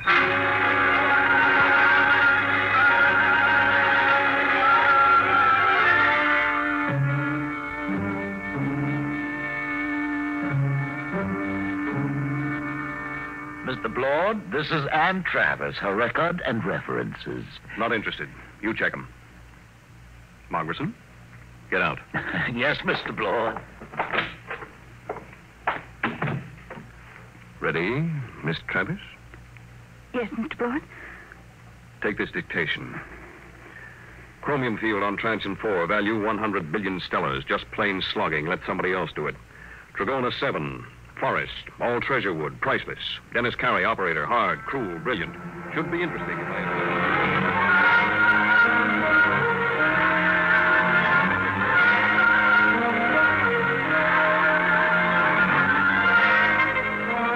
All right, Miss Travis. You're new to Delphi, too, aren't you? Yes, Mr. Bloor. I like new cities, new planets. They're soulless. They have no culture, no institutions with hardening of the arteries. Yes, sir. Now, I came out here as a wiper in an Earthside liner and jumped ship at Transion 4. That was 10 years ago. You couldn't do that on an old world. Earthside, they developed the science. Out here, we use it. The great developments today aren't in science. You don't believe that, do you? I'm not sure, sir. Will there be any more dictation, Mr. Bloor? No, that's all. Don't leave yet. Mind if I smoke? No. Like a cigarette? Sir? I asked if you'd like a cigarette. Oh, thank you, but I have my own. Oh? Earth cigarettes? Would you mind letting me have one? They're very rare out here. Of course. That's an interesting case. Ejects 2 at a time, huh? Here, Mr. Bloor, take one. Yes, thank you. Haven't smoked one of these in years. Light, Miss Travis? Thank you. Oh, drop the lighter under the desk. I'll get it. Sit back in your chair. Should be down here.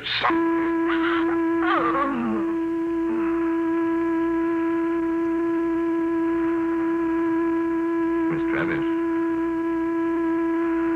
Miss Travis.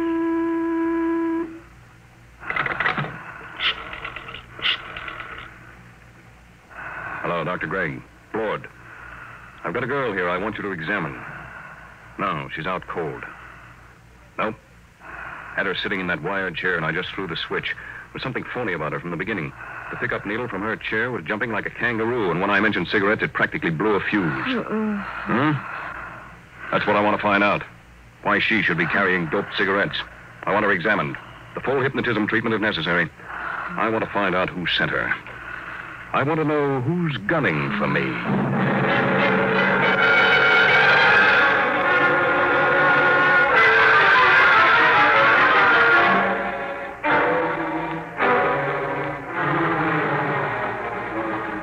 There you are, Blood.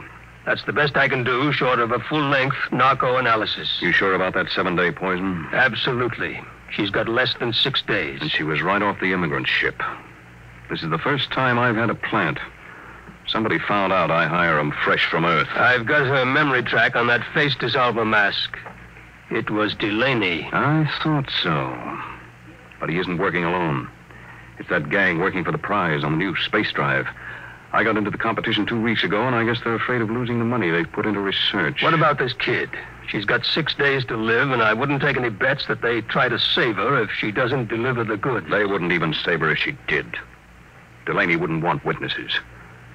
Doc, set everything up the way it was before she went under. What are you going to do? I'm going to let them take me.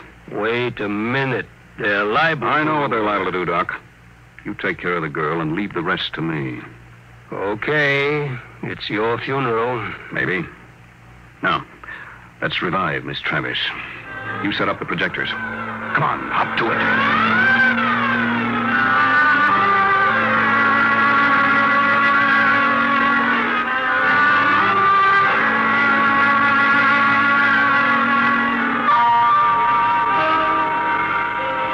All set now. When you reverse the field, she'll come to, and she won't even know anything happened. You remember exactly what you were doing when you knocked her out? Sure. I was looking for the lighter under the table for that doped cigarette of hers. Well, I'll be going. Good luck, Artur. You'll need it. I'll be seeing you, Doc. All right, Miss Travis. Now let's take up where we left off. Oh, I felt faint for a minute. Did you find the lighter, Mr. Bloor? Yes. Thank you. I haven't had a good drag on an Earth cigarette in years.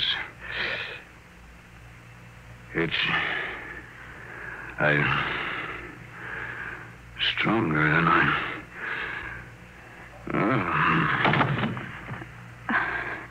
I've got to call those men now. Let's see the brown knob on the case.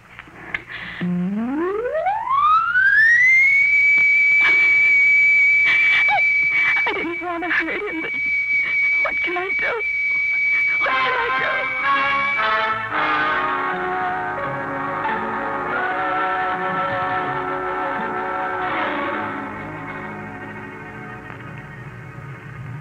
How's Blord, Hal?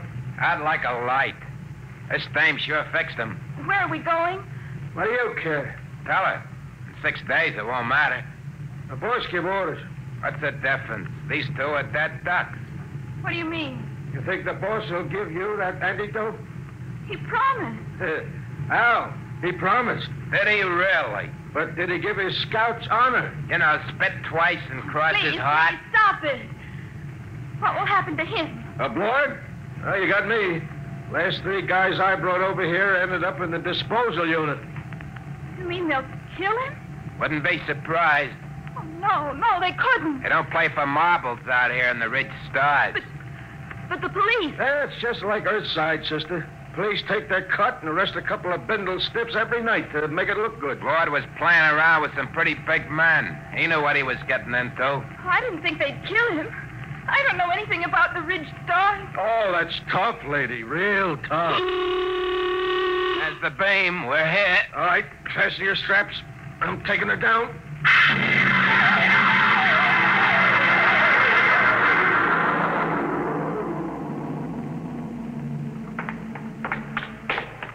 Where are we going? You're on Delphi 1. What is this place? A private estate. Very private. How you coming with Blord, Al? He's happy. All right. We stop here. I gotta spring the voice lock. Combination 1-3 alibi Peter uranium. Repeat. These things never work. 1-3 alibi Peter uranium.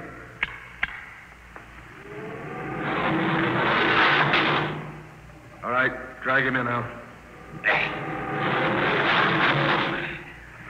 Where do you want him, boss? Clamp him in the chair. Give me a hand, will you? Yeah.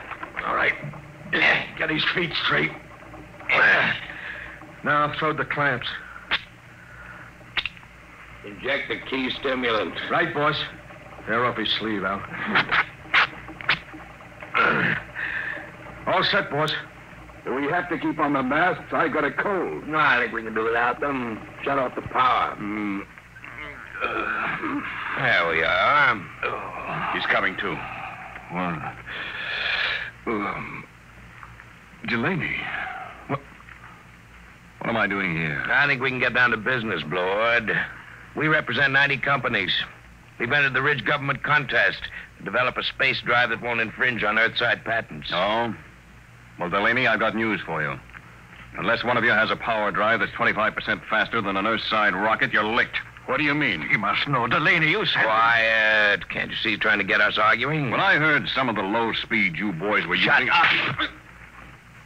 All right. You have the floor, Delaney. 2 weeks ago, you entered the contest. We know your reputation. You can't afford a failure. Your whole financial structure is a bluff. We know you have the drive. Lord, you better save time. Tell us now, what does your space drive run on?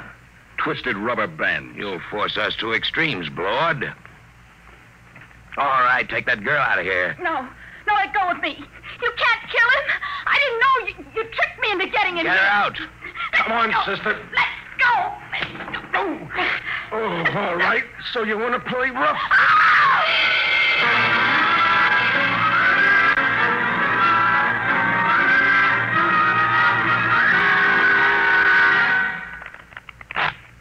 Okay, that's 23 you owe me. Your deal. Cut. I trust your deal. Oh, she's coming too, huh? That's nice. Deal from the top. Did they kill him? Who knows? You want the top card? No, neither do I. Where is he? In there. They'll let him go, won't they? They've got to. I didn't realize they'd kill him. Well, thank you. Just the card I wanted. A pleasure, I'm sure. Look, you've got to tell me. Are they going to kill Mr. Blord? Look, lady. A, you are interrupting a very important card game. B, you're better off if they do kill Blord. Let's face it, kiddo. You crimped him good. Crimped him? You think he's going to like you for doping him and getting him into this mess? Blord's a tough guy. When he first come out to the ridge, he killed 3 men in the mining camp over on Tranching when they double-crossed him. Sure, if he ever gets out of this, I wouldn't bet a lead slug on your life. I'll go with 10. Please. Tough luck, Sonny. I got 3. And double for spades. Yep, if Blord gets loose, I wouldn't want to be in your place.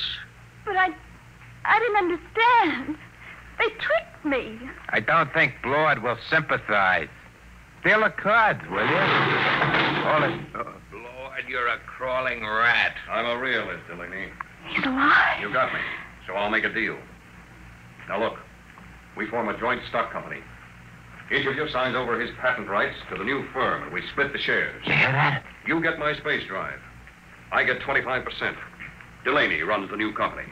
The whole deal to be publicized if you wish. Blord, when this gets out, it'll ruin you. They'll despise you when they find out how much dirt you've eaten. Well, I didn't have much choice, did I? All right. Now the other part of the deal. You got me here through a certain young lady. Now, we can dispose of her. No, I think I'd like to do that. I'll take her as part of my 25%. Any objections, Delaney? No, just be careful. Get rid of her clean. We don't want any mess left around for the Ridge government to find. What are you going to do with me? You promised Did I? Get rid of her, Blord. Only make it clean.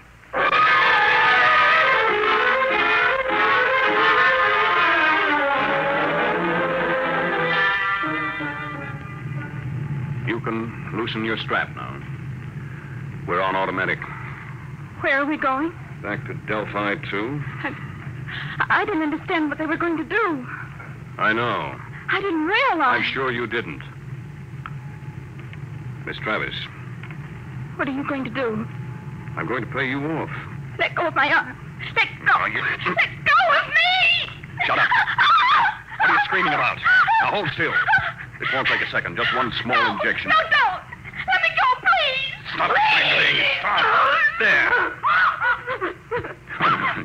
Scratched my face like a cat. Will it take long What? for me to die? For you to... Stop it, please. Please, stop it. But it's funny. It's very funny.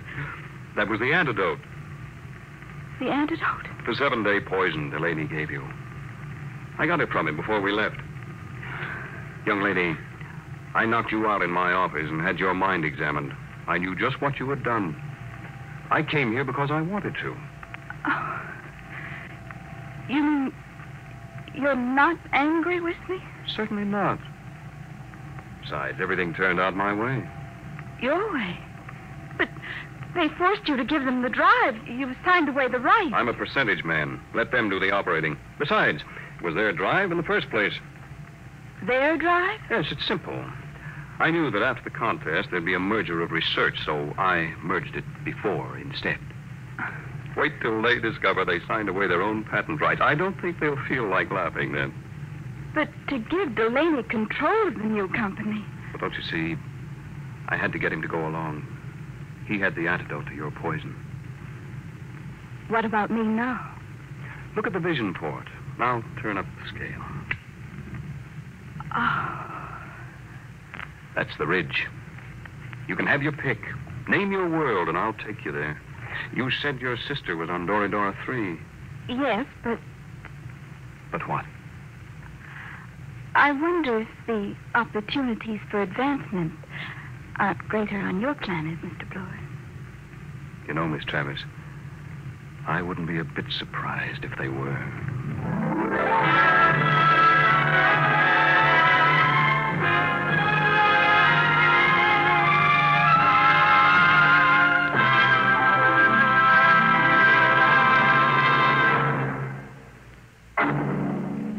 How would you like to live in a world no larger than a single gigantic rocket ship? You'll find out more about it next week on... Dimension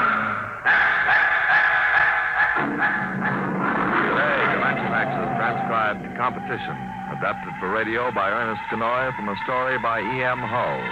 Featured in the cast were Elaine Rost as Anne and Les Tremaine as Arthur Blord. Your host was Norman Rose. Music by Bert Berman, engineer Bill Chambers. Dimension X is produced by William Welch and directed by Edward King.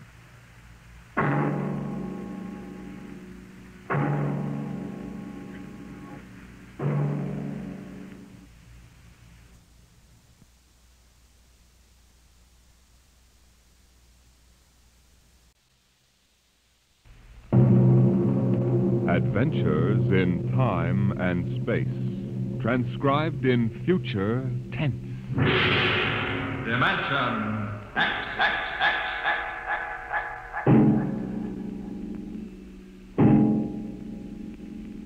In the beginning, there was Jordan, thinking his lonely thoughts. Out of the loneness came a longing. Out of the longing came a vision. Out of the dream came a planning. And out of the planning came decision. Jordan's hand was lifted, and the ship was born.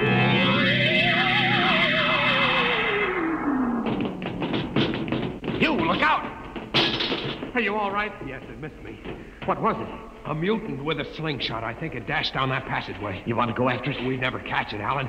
It's probably 12 decks above us by now. I didn't think they ever came down this far. Patrols usually get them before they reach this level. They get more daring with each generation. This one looked like a female. Male or female, it might have killed us. I told you this trip was pure foolishness. Climbing 24 deck levels to hear a crazy old man rave. We're almost there now. Compartment X15, level 24. This is the place. This area smells as if it hadn't been visited by a sanitation crew for generations. Part of the ship is almost deserted.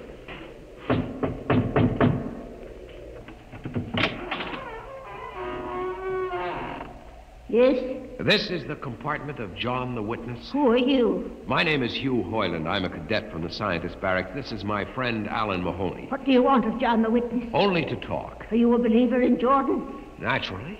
I have heard that there are those among the younger scientists who doubt the word of Jordan. To doubt is death. We're not heretics. Enter. I have brought a gift of tobacco, grown on the richest level. It smells good. I assure you it's the best. Wait here. What a rat's nest. What the devil do you think he can tell you? I don't know. Now, hush.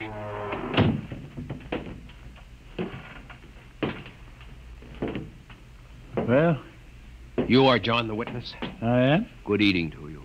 I am Hugh Hoyland. This is my friend, Alan Mahoney. What brings a gentleman of the scientist class to my humble apartment? I have heard that you and your parents before you have long been keepers of the legend of the ship. Since Jordan gave the word. I am anxious to hear the word as Jordan spoke it. Why? You see, among the young scientists, there have been some who talk against the word. Regulations against such heresy? Some of them say the ship has no purpose. They say that we're here accidentally. That we have no more grace in Jordan's eyes than the most deformed mutant who dwells in the highest level of the ship. What shall I say to you? I wish to hear the word from the mouth of one who knows, that I may become more convinced. Sit. You have gift for the witness? The finest tobacco. Good. I will dim the light.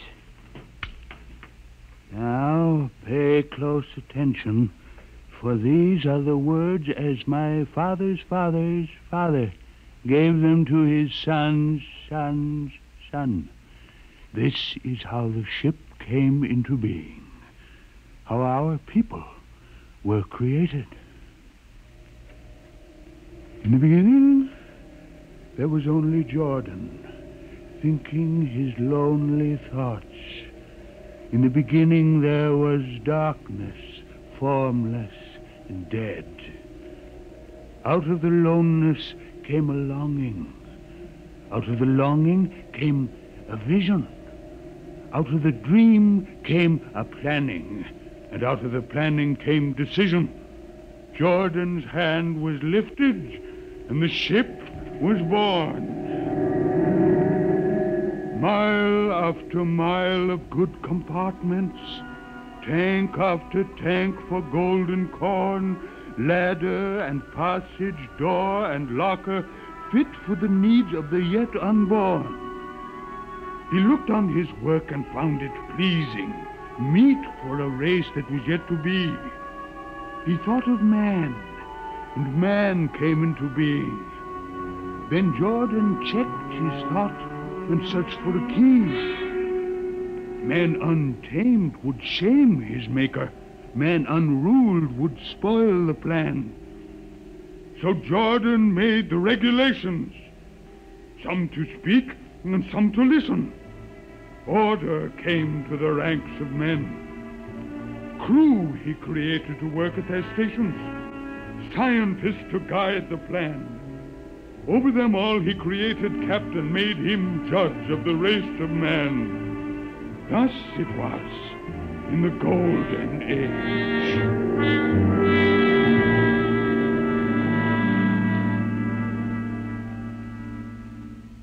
These are the true words? As my father's father taught them. But what of the strange beast-like people on the upper levels of the ship? Surely Jordan did not create them. Jordan is perfect. All below him lack perfection. You have heard of the legend of Huff? I have heard that he mutinied against Jordan. Darkness swallowed the ways of virtue. Sin prevailed upon the ship. And before wisdom prevailed and the bodies of Huff and his followers were fed into the converter, some of the rebels escaped and lived to father the mutants. They are tainted with the sins of their fathers. One more question, witness. Speak. What is the ship? The ship is a great sphere, 25 kilometers wide and 100 levels deep. I know that, but what about the upper levels? The regulations forbid us to venture into the upper levels, but it is said that beyond the levels of the mutants lies the forbidden place where Jordan's spirit prevails. So I've heard. But something troubles me. Something which prompted my coming here. Yes, my son. What lies beyond the ship? What? What lies beyond the ship? This is heresy. Answer me. I will not permit such talk. The ship is complete. The ship is universal. The ship is everywhere. The ship is endless. Your mutterings are those of a frightened old man. They answer nothing. You question the word? I think you lie. Hear me, Mr. Highland. For what you have already said, I can have your body fed to the converter. Your soul launched on the endless trip. You threaten me. You, for Jordan's sake. You think I fear this dried fig of a man? You.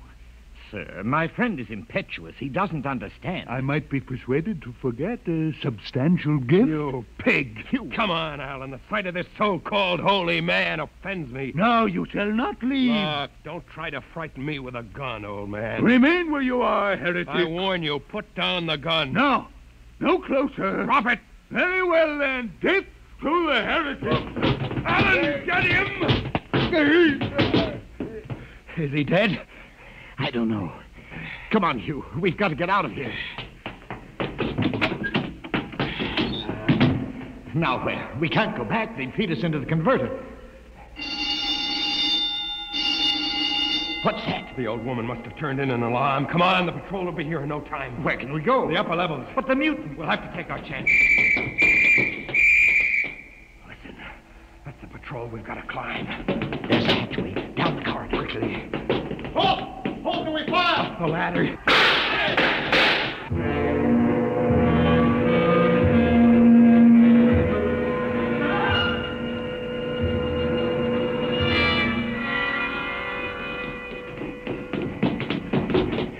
Wait. How far are we from the outside wall? Judging by the slope of the deck, about 2 miles. Mutant territory. Come on, we'll try this passageway. You. What? I don't know. I feel as if we're being watched. It's your imagination. Perhaps I... Oh! It's only a ship's rat. Get a grip on yourself. This is as big as a dog. Come on. I can't drag myself much further. We've got to find a compartment with water. Oh, if only you hadn't asked him that stupid question. There's no use going over that. Why did you do it? Why? Alan, I've been thinking about it for a long time. And when he began to give me those stupid pat answers, well, I just saw red, I guess. But who are you to question the ways of Jordan? When you asked me to go with you to visit the witness, I thought you wanted spiritual help. I never dreamed I'm sorry, Alan. I couldn't foresee this. I didn't know. Wait a minute. Now what? Another shipwreck? No. I thought I saw something move near that bulkhead. I didn't see anything. Maybe my eyes are going bad still. Listen. You behind! Alan, look out!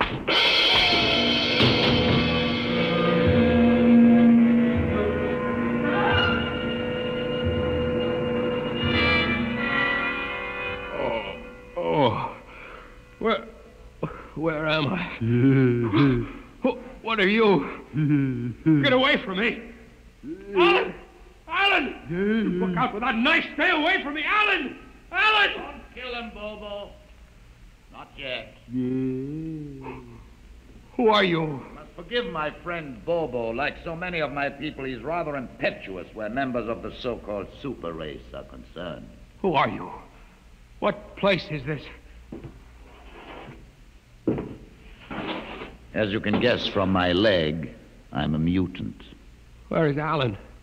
Your friend is dead. I was not able to restrain my people in time to save him. Why don't you destroy me and get it over with? We do not kill for pleasure, Mr. Hoyland, only when necessary. You know my name? I read your identification tag. Who are you? Mutants can't read. My name is Gregory. I'm a leader of my people. Although we are unfortunate in our heredity, Mr. Hoyland, many of us are quite intelligent. Why do you live like animals? We would rather live like free animals than like regimented slaves, as you do. I've heard that you practice cannibalism. Undoubtedly, you hear many things about us. We raise our own cattle on the upper levels, and those of our people who choose to farm raise enough crops for our small population. You turn your head. Why? This one. I've never seen a creature like him. Bobo is an unfortunate. He was born without the power of speech. How can you tolerate a monstrosity?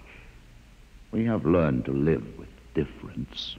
If we began to destroy our imperfects as you do on the lower levels, there would soon be no one left. It violates the regulations. The word of Jordan You know, states... Mr. Hoyland, your people are really primitive and barbaric. You dare say that to me? I dare say a good deal more. Let us go to my compartment and speak further. I'm always interested in information of the lower levels. I won't give you any information. Bobo, I want Mr. Hoyland in my cabin, please. I advise you to go quietly, Mr. Hoyland. Bobo has a hatred of superior beings, which is unfortunate, but quite understandable. Proceed.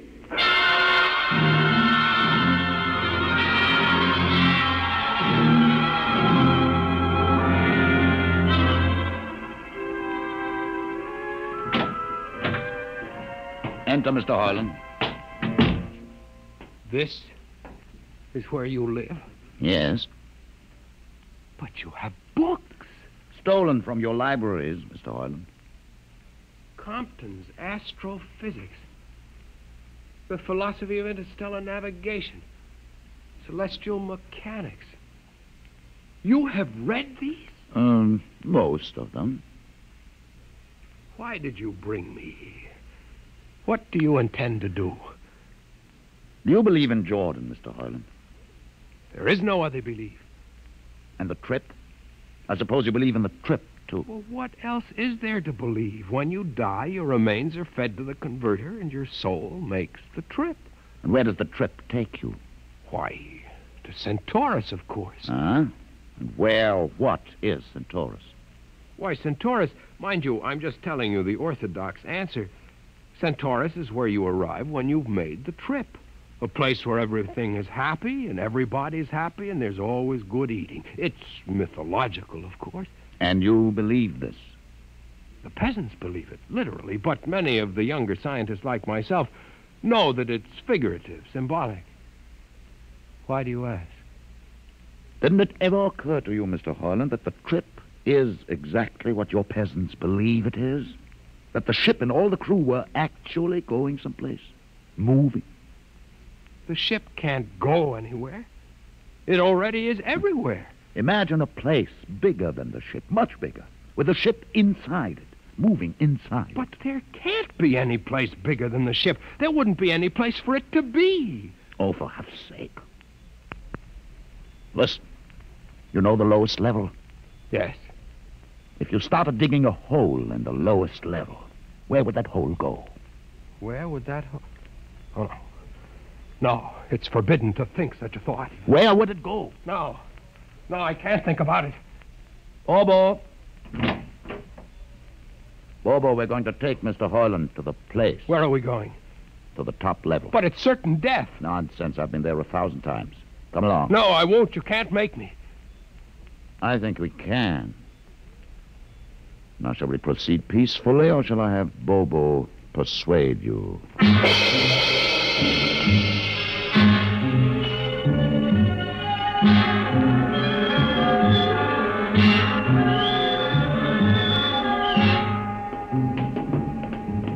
Open the door, Bobo.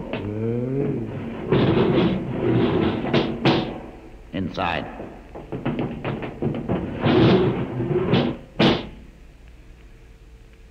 What place is this? This, Mr. Hoyland, is the main control room. Why, Mr. Hoyland, you're trembling. It isn't true. There is no such place except in mythology. Oh, you younger men are so wise, Mr. Hoyland, except for one thing. This happens to be the main control room of the ship. But it's nothing but a huge room with an instrument panel. What did you expect? How do you know this is the main control room? See these instruments? Using them, the navigator, many hundreds of years ago, actually steered the ship on its voyage. I don't understand. I didn't suppose you would. Your people have been so steeped in superstition and ignorance that the whole concept has lost its meaning. Sit in that chair. Don't be frightened. Sit down. Very well. Look up. What do you see? Nothing but a huge shield. Watch it for one moment, Mr. Hoyland. You are going to see something that few of us have ever been privileged to witness. Something so dazzling that you may find it hard to accept at first. But it is there. It is a reality. And ultimately you must accept it. What are you doing? I'm dimming the lights. Don't be frightened. Keep your eyes focused on the shield above us. Ready? Watch. The shield. It's sliding back. Ghost of Jordan. Well? What am I seeing? The universe, Mr. Hoyland. The universe in all its beauty. The stars, the planets, the suns, the moons, and the constellations. This is your heritage, Mr. Hoyland. The heritage you've been too stupid to seize. But it can't be. The ship is the universe. There is nothing but the ship. Ah, but there it is. You see it before your eyes, spread out like a canopy of glory. Do you still deny it? Answer me, Mr. Hoyland. Do you deny it? No, I can't. They lied. They lied to us.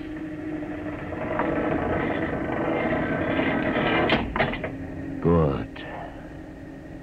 Why did you close the shield? You will see it again if you're not afraid. I'm not afraid. Many times. I've shown this to others of your people whom we captured, and though they saw it before their very eyes, they would not believe it. Tell me about it. Tell me about the ship, about the universe. What are these things? How did this come about? Many thousands of years ago, on a planet like those you've just seen, a planet called Earth, a scientist named Jordan decided to build a ship that would carry men from one planet to another. For many years, Jordan and thousands of others studied and planned. And when they were finished, they built the ship. A ship so large that it had to be assembled in its own orbit beyond the place called the Moon. 60 years it took them to construct. And when it was finished, a whole new science had been conceived.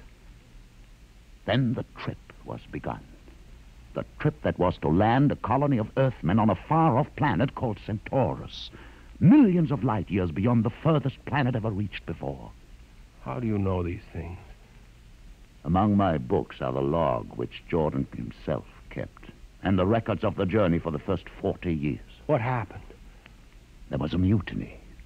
A man named Huff led a rebellion of those who wanted to turn back. In the struggle, the navigators were killed, and the crew fell into a state of anarchy.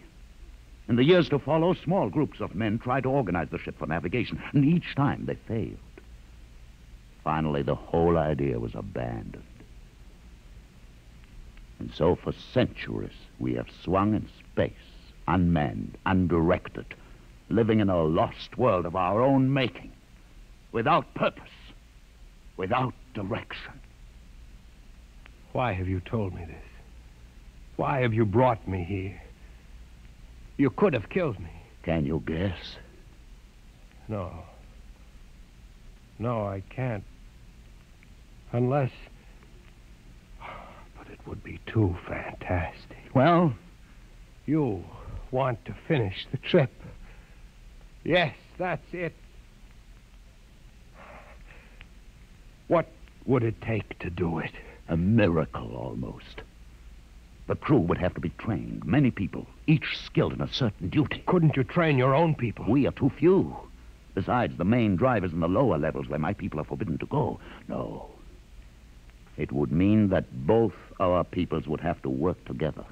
Our differences encouraged rather than denied. It can be done. You showed me. You can show others. I can show them. Can you? I'll see the captain himself. I have an uncle on the central board. I'll tell him what I've seen here. And do you think he'll believe you? Send one of your people with me. That's asking a good deal. I'm risking a good deal by going back. Very well. Bobo will go with you. He can't talk. There will be no need for talk. I will write a message guaranteeing safe conduct for a group of unarmed scientists to visit the main control room. Bobo will take you safely through our territory. What happens when you reach your own level is up to you.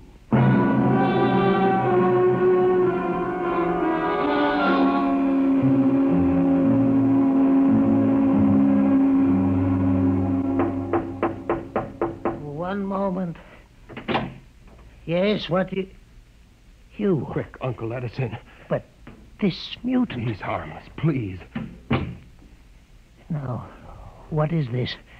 You're wanted I know all about that. Listen, Uncle, I must see the captain. The captain? Are you mad? You're a council member. You can get me to see him. They'll kill you. You're wanted for heresy. I don't care. I must speak with the captain. You're close to him. You can arrange it. I don't understand why... Uncle, listen to me.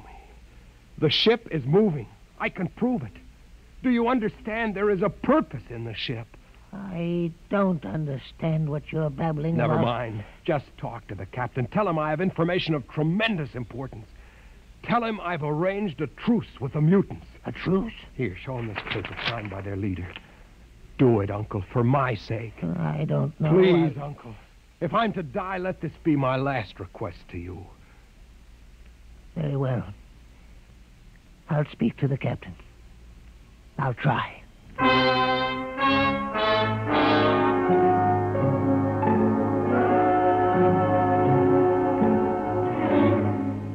And you say, Mr. Hoyland, that you saw this with your own eyes? I swear it, Captain. I swear it on the word of Jordan. Let me see that paper again. What do you think, Commander Erst?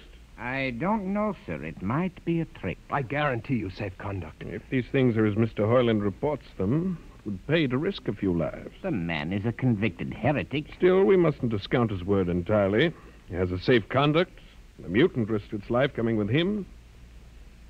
I think we might investigate. You will do it? I'll have an expedition outfitted. Dismissed, Mr. Hoyland. Thank you, sir. Thank you. Captain, do you... Commander Erst. Sir. You'll make the necessary arrangements for an expedition. I trust you understand. Perfectly, sir. Perfectly.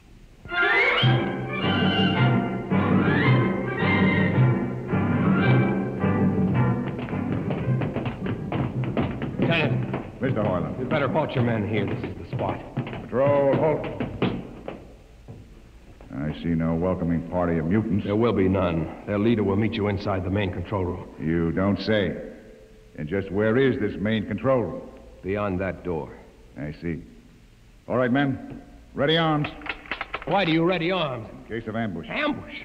Don't you think they could have ambushed you on the way up here a good deal more easily? You know, Mr. Hoyland, I think you're a mutie lover. They have a place in the converter for that kind. Lieutenant, are you mad? No, Mr. Hoyland. But most certainly you are. To think that we could be lured up here to be slaughtered with a fantastic story about some mythical control room. Guns ready, sir. Lieutenant, I warn you, these people have acted in good faith. If you break that faith your now... mutants to open the control room, Mr. Hoyland. No, not until those guns are dismounted. As leader of this expedition, I order you to call them. I refuse. You cannot do this thing. This is no way to keep a truce. Very well, if you refuse.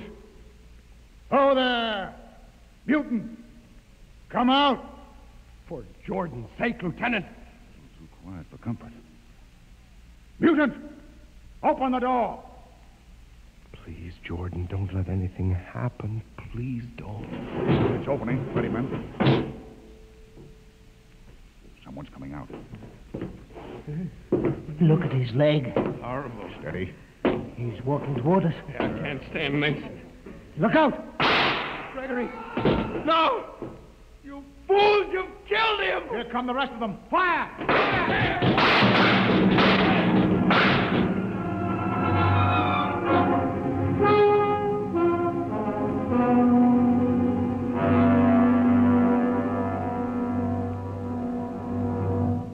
That should teach them a lesson they won't forget. All right, men. Inside the room. Hoyland, you're under arrest as a conspirator in this ambush. Ambush, you fool, you blind, stupid fool. That'll be enough. Have you been inside this place before? Yes. What's all this machinery? These are the controls he would have used to steer the ship. He's gone out of his mind, Lieutenant. Steer the ship? Who? The leader. The one you killed. This ugly mutant? This ugly mutant happened to be a man of true greatness. You're mad. Am I? This man had a vision which could have saved you, but you chose to kill him because you couldn't stand the sight of his difference from you. I'll not listen to these ravings. Close your ears. Shut your minds against the conscience that tells you it's wrong to kill. That tells you that your need to be arrogant only proves your inadequacy to yourself. Shut him up. Don't listen to him, man. You can't shut your ears. My words sting you. You cannot shut your mind. And you cannot shut your eyes. Don't do this! The roof. It's moving back. Look. Let the vision of this confound your ignorance and blind your eyes. This is the heritage you tried to stifle in your own breasts. This is the heritage of stars and open skies for which men have yearned for centuries. Try to destroy this, and you will only destroy yourselves. Death to the heretic. Kill me if you choose. But I say to you that this you cannot keep from our people, that they will seek it out, and the ship will be manned, and the ship will be steered, and there will be freedom and purpose and respect for ourselves. This is your heritage. Look upon the universe. Kill him! Kill him! Kill him!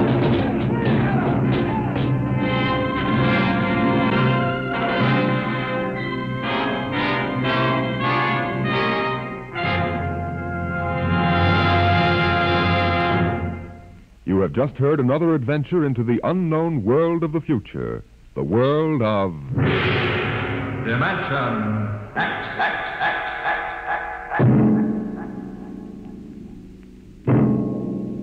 This has been the concluding broadcast in the current series of Dimension X. If you are interested in the continuation of this series, please write and tell us so. Your ideas and suggestions will be given the most thoughtful consideration in determining the future of this program. Just drop a letter or postcard to Dimension X, care of NBC, Radio City, New York. Today, Dimension X is transcribed Universe, written for radio by George Lefferts and based on a story by Robert Heinlein. Featured in the cast were Mason Adams as Hugh and Peter Capell as Gregory. Your host was Norman Rose. Music by Bert Berman. Engineer Bill Chambers. Sound created by Manny Siegel, Max Russell, and Wes Conant. Dimension X is produced by William Welch and directed by Edward King. Ed Archie Gardner tangles with Tallulah Bankhead on The Big Show.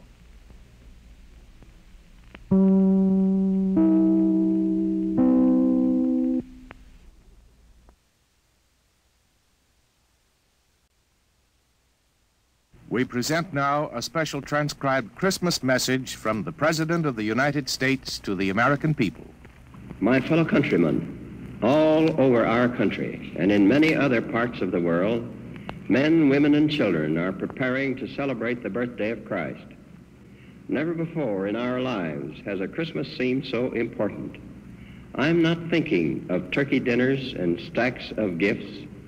I mean the quiet, reverent celebration of faith, hope, and love, born in a manger in Bethlehem.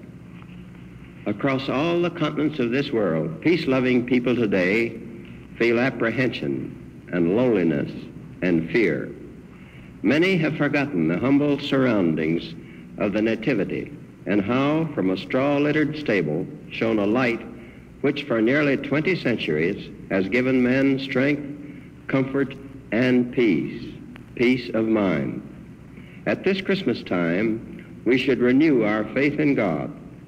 We celebrate the hour in which God came to man. It is fitting that we should turn to Him.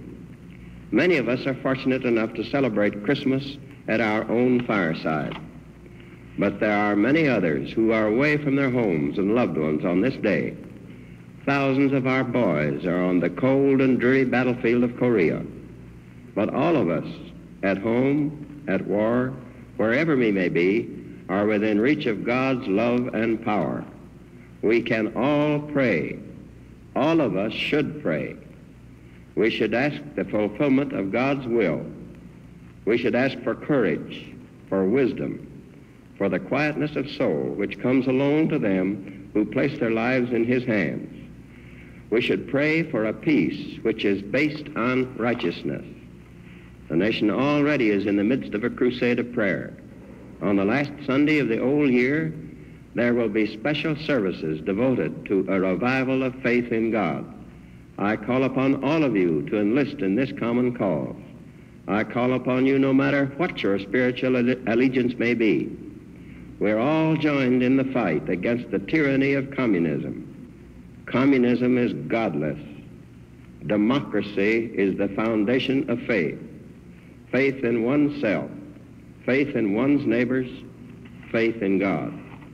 Democracy's most powerful weapon is not a gun, a tank, or a bomb. It is faith. Faith in the brotherhood and dignity of man under God. Let us pray at this Christmas time for the wisdom, the humility, and the courage to carry on in this faith. Ladies and gentlemen, you have just heard President Truman's Christmas message to the American people. This is NBC, the National Broadcasting Company.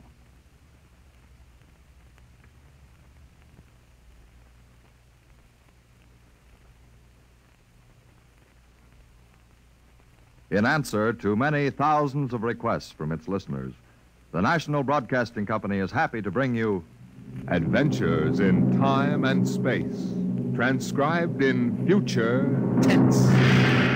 Dimension X.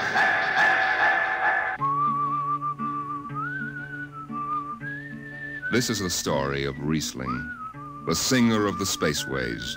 You've probably sung his songs in school, in English, French, or German. The language doesn't matter, but it was an Earth tongue. But the real story of Riesling is not found in the footnotes of a scholar's critique or a publisher's biography.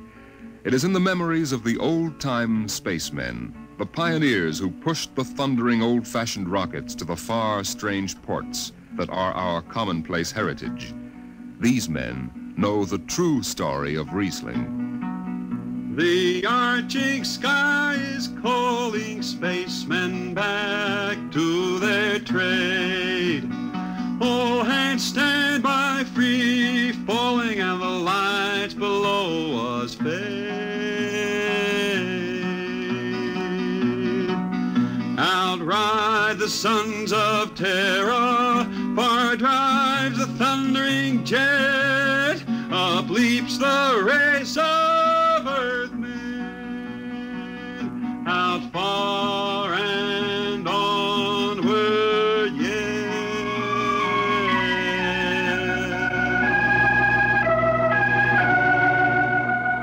When I first met Riesling, he was hustling drinks in the Twin Moons bar at Drywater, Mars. He'd won a guitar off a Chinese barkeep at Luna City by cheating at one thumb, and he made his whiskey by singing in the bar and passing the hat. Listen to her, Hertzman. Don't she strum pretty? Like a 16-year-old gal. Say, how much you collect on that last song? $3, Martian, and a slug. Al grabbed it from my bill. He don't trust me no more. Funny, never did have no luck with hound dogs nor Martian barkeep. Hey, Riesling, look over there by the bar. There's an Institute 4 striper giving it the eye. Know him? Captain Hicks off the Goshawk. He's sure giving you the once-over. Maybe he's got a job. They don't make never no mind to me. I've been blacklisted. Hicks logged me for making up a song on watch. Right fine song, too. Hold it. Here comes the brass arm. Riesling, I've been looking for you. I've been right here, Skipper. You saw to that. I need a jetman on the Goshawk. Interesting. Real interesting. Well? I got news for you, Skipper.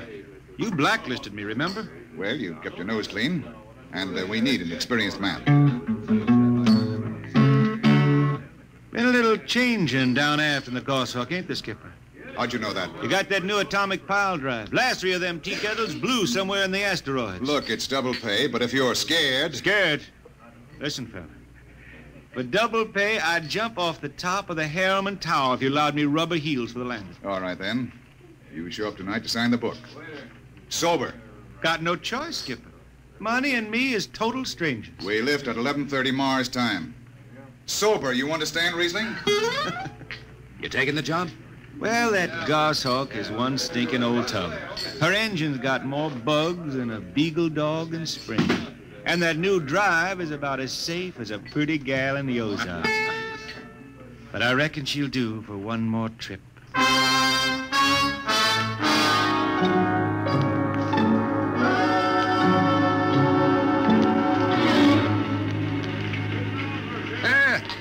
Welcome home, Riesling. Hi, Jimmy Legs. Meet my friend Hertzman. He's signing on as a wiper. This here's Jimmy Legs Casey. He's bosun. Can't hold his liquor no more than a sieve, poor boy. Mr. Casey. Riesling, you sober enough to sign the book? Drunk or sober, I'll make my mark. Stand aside. 3 X's? It took me a middle name. Yeah, you 2 lay below. And Hertzman. Aye, sir. Get him sobered up before the skipper makes rounds. Jimmy Legs, I'm sober as a hanging judge. Yeah? Well, you can leave that bottle here. What bottle? The one in your back pocket. Oh, glass buttons, maybe, huh? Give it here. Jimmy Legs, I swear I'm going to write a song about you. Go ahead, threaten me. Now get below. We raise ship in 30 minutes.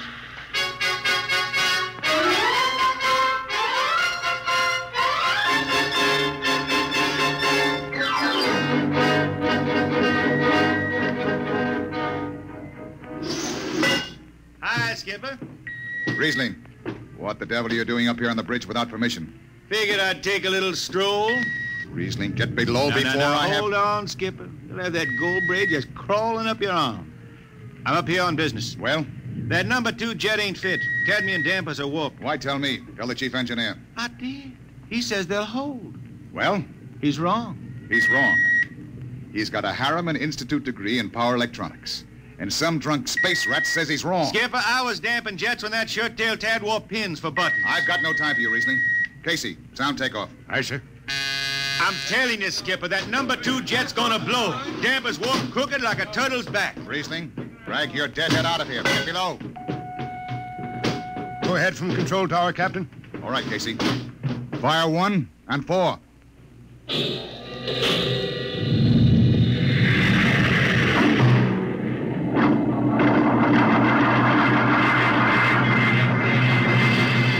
Hawk-class Thunder had to blast for 3 watches before going into free flight. Riesling and I had the second watch. Damping was done by hand in those days with a multiplying vernier and a danger peeper. And as long as the peeper ticked off slow and steady, we knew the ship was safe. For a while. Hey, Riesling, you better stow that guitar. If Jimmy Legs catches it, he'll blow a gasket. Don't worry, I can damp this tea kettle in my sleep. How's number 2? All right, so far. Did you ever hear that song about Hicks, the one that got me blacklisted? Oh, the skipper is the father of his crew, a gentle guide and light to me and you. But on Mars he likes his women if they walk or if they're swimming, or if they've got 6 arms instead of 2. Hey, the second verse is better. Now the skipper likes his liquor by the quart. Yes, he'd go from Mars to Venus for a snort. He'll drink rocket fuel and... Hell, hi, Skip. Didn't see you come in. You were too busy, eh? Who's watching the gauge? I got an eye on it. Don't you fret none. Riesling, I'm going to fix it so you can't get a berth on a rocket-powered pogo stick. Report to Casey under arrest. I don't rightly think I will. You what? You kind of forget, Skipper. According to Space Code, you can't remove a jetman till the end of the watch, right? Now, look, you corn-fed space lawyer. Now, is that a rule or ain't it? Riesling, your shift is over at 2300. And I'll see you ride the rest of the way in slop locker. Maybe. Maybe. In the meantime, you clear out of my power room. I gotta make me up a 3rd verse for my song.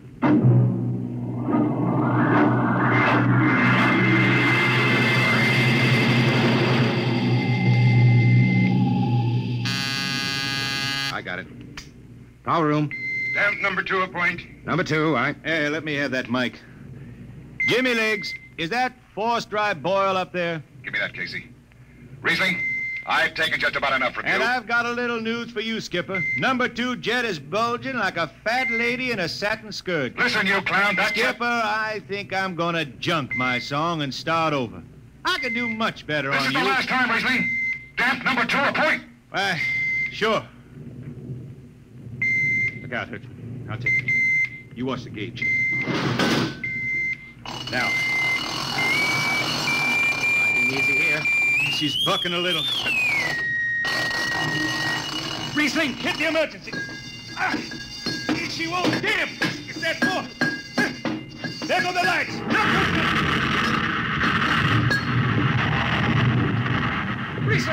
Riesling, stay down behind the baffle. I've got to take a look. It's radioactive. Look out. I've got to piece the hot stuff out of the tube. What's going on down there? Shut up, Jimmy Legs. I'm busy. She's tight now. What happened? Number 2 blew, you lunk-headed space rat. You all right? A little sunburn. The lights are gone. What's the matter with the emergency circuits? Riesling. Jimmy Legs, get some lights down here. It's dark. Get the emergency light on. They're on, Riesling. They went on after the blast. The lights are on. What are you talking about? Jimmy Legs. Jimmy Legs, turn on the lights. It's dark. Turn on the lights.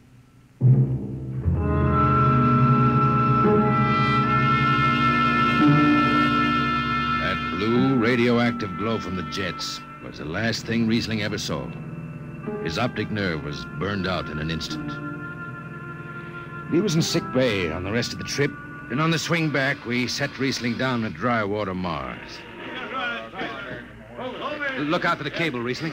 Thanks, Hertzman. Hey, Riesling.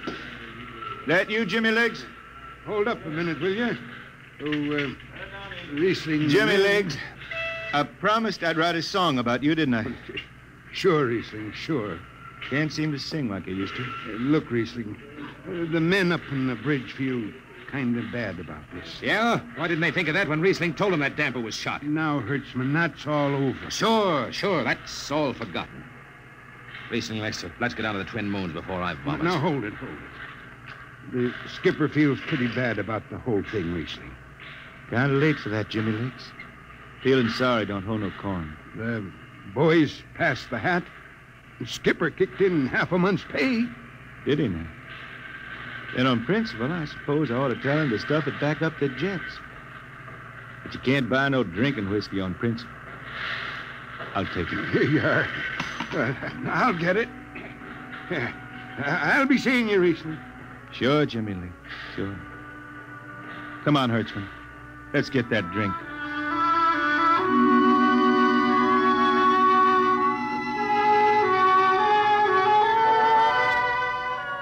That was all. Just another space bum who didn't have the good sense to finish before his luck ran out. Well, Riesling holed up at the Twin Moons till his money was gone. Then he hooked a ride on a crawler over to Marsopolis. It was a boom town then, with an industrial district mushrooming between the Lesser and Grand Canals. I ran into Riesling about 2 months later, playing his guitar on a jetty that ran out into the canal. He had a dirty rag tied over his eyes with a jetman's knot, and his hat was on the wharf beside him. Riesling! Who's that? Wait a minute. Hertzman. Yeah, how you been? Passable. Say, is this a Venusian dime? Ah, it's a slug. I figured. Well, how's it going? Singing again? Some. Working saloons, mostly. But I've been thinking some funny songs, Hertzman. The words come out different than they used to. Come on along the canal with me. Sure. Here, take my arm. I know the way. That's a funny thing, Hertzman. I figure I know it better than other folks. Look back there, towards the city. What do you see? Factory towers. Smell them from here. But it don't seem that way to me.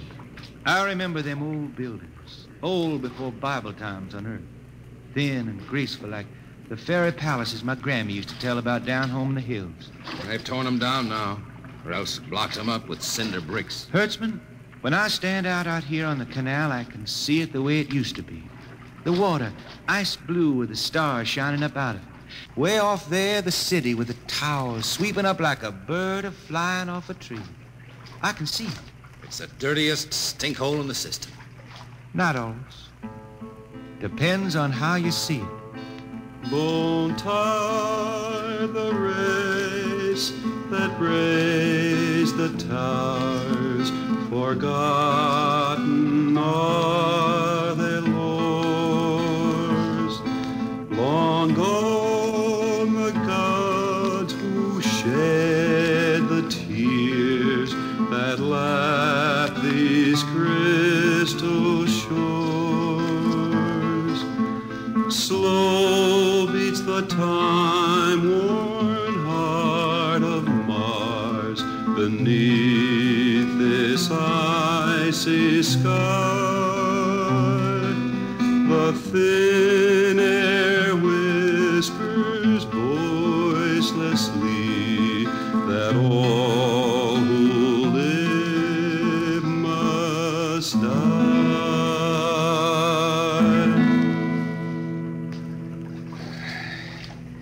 You make that up?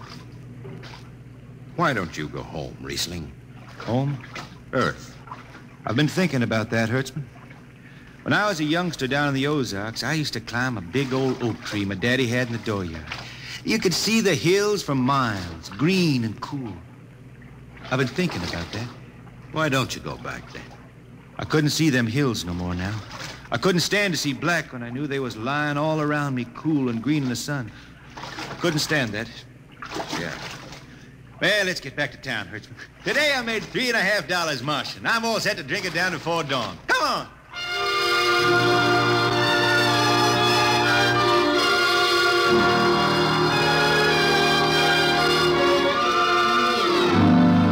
I lost track of Riesling after that. I shipped out on a slow freight of the Condor class for Luna, and he hitchhiked a ride to Venusberg on an ore ship in the Tri-Planet run. So he beat around the system, Venusberg to Layport to Drywater to New Shanghai and back.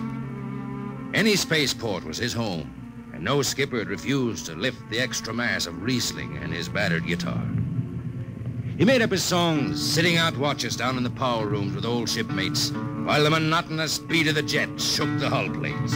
Hear the jets, hear the jets, hear them snarl at your back when you're stretched on the rack. Hear the jets, feel the pain in your ship, feel the strain in your grip. Hear the jets, feel her rise, feel her drive, strange steel come alive on her jets.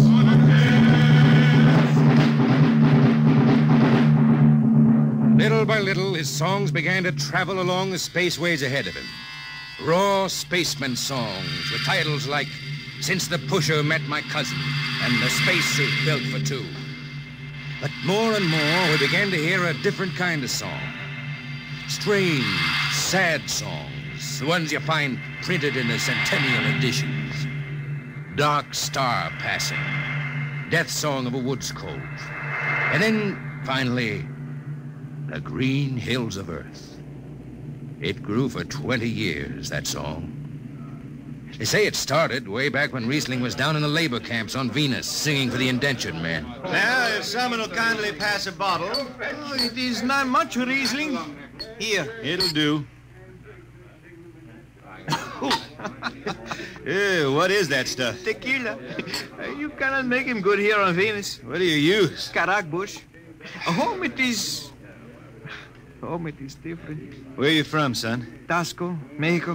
It's a long way from here. See, a long way. How'd you come to sign on? The man comes out to the village from the city in the shining automobile. Very big. He says there is work. You signed the paper for 10 years and you work. Yeah, work. There is work here, all right. 10 stinking hours in the jungle with machete. I tell you, when I get home to Earth... What'll you do, son? What is the use? We aren't getting home.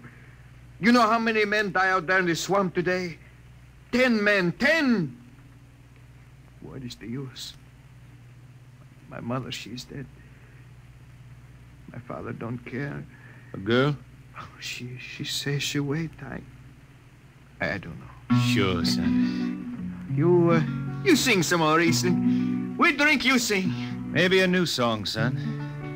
We rot in the molds of Venus. We wretched her tainted breath. Foul are her flooded jungles, a-crawling with unclean death. Let the... What is the matter? Finish the song, Riesling. I can't. Can't yet. It just don't come. I'll finish it when I go home. That's it. When I go home to the hills. Now pass that bottle. The dawn whistle don't blow for 4 hours.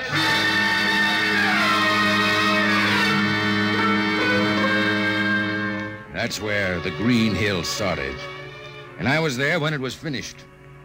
It was 20 years after that. And there wasn't a man flying or on the beach hadn't heard of Riesling and his songs. He was getting old now for a spaceman. He was a familiar figure through the whole system. Tall, gaunt, and with that dirty bandage tied across his blind eyes. I was chief jetman then on the old Falcon. We were cradled at Venus Ellis Isle, scheduled for a direct jump to Great Lakes, Illinois, on Earth. I was checking in dunnage when Riesling felt his way up the gangway and came through the lock.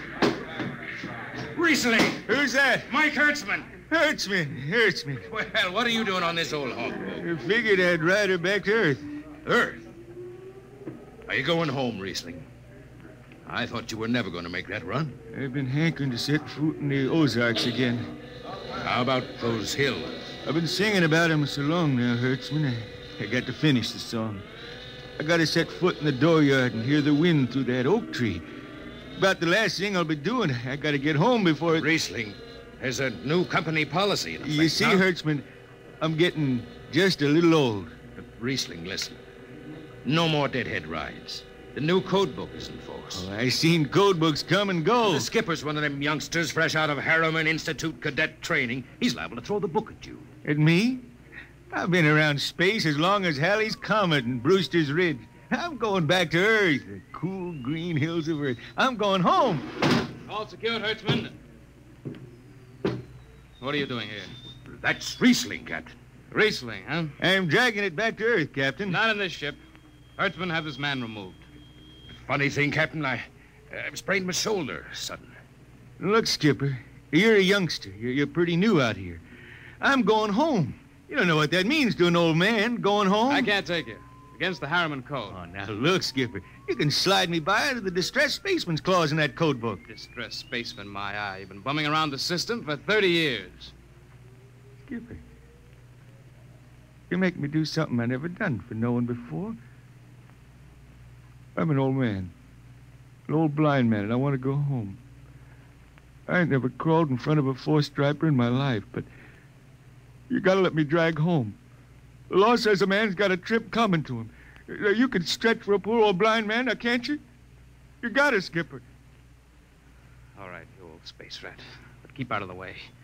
I run an efficient ship, and I don't want any trouble. No, sir, no trouble. I'll just lay down to the power room. I kind of like to be near the jets when they blast off for Earth.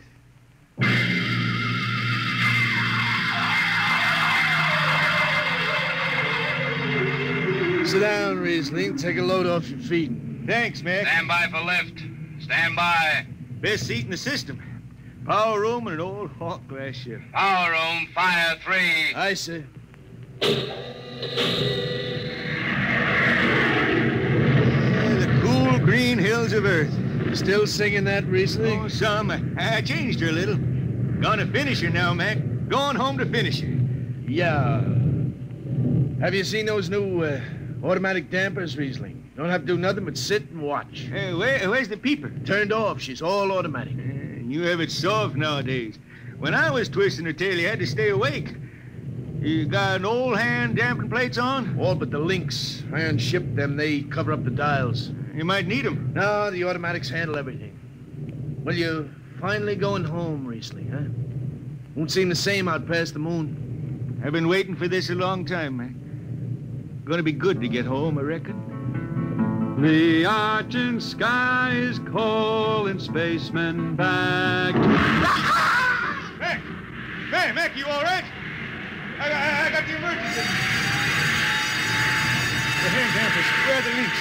Mac, you ought to be on the wall here somewhere.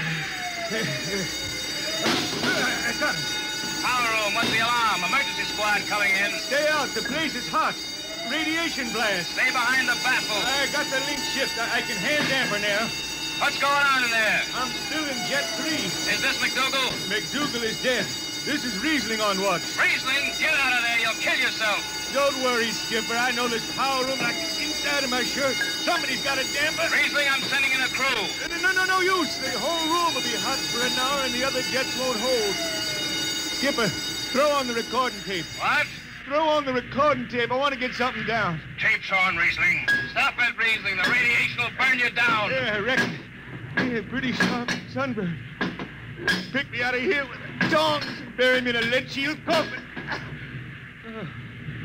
Okay, Skipper. She's clean. Radiation's getting brighter.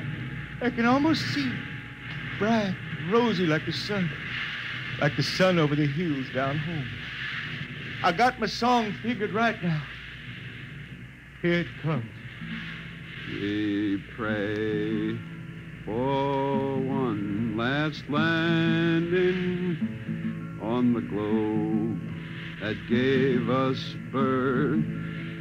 Let us rest our eyes on the fleecy skies of the cool green hills of Earth. I can see him now. The hills. The sun. I can see the sun. That's the way he died. Riesling, the blind singer of the spaceways, singing of the home he never reached, the cool green hills of Earth.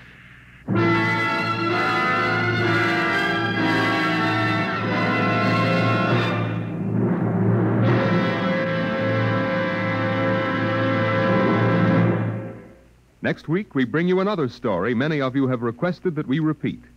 It's the strange tale of man's first visit to another planet and why he decides that Mars is heaven.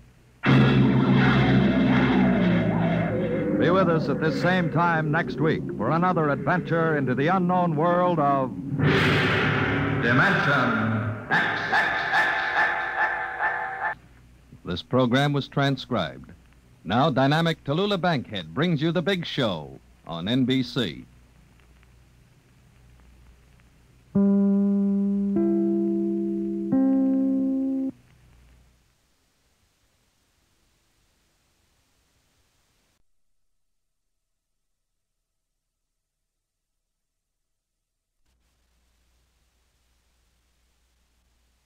Adventures in Time and Space, transcribed in future tense. Dimension X.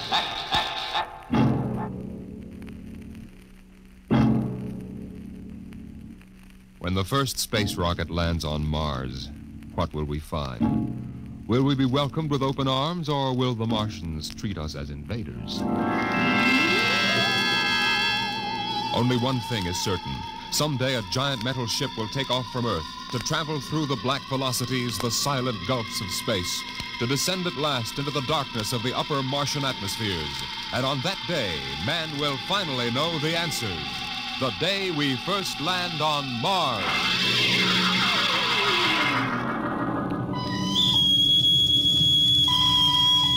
Now hear this.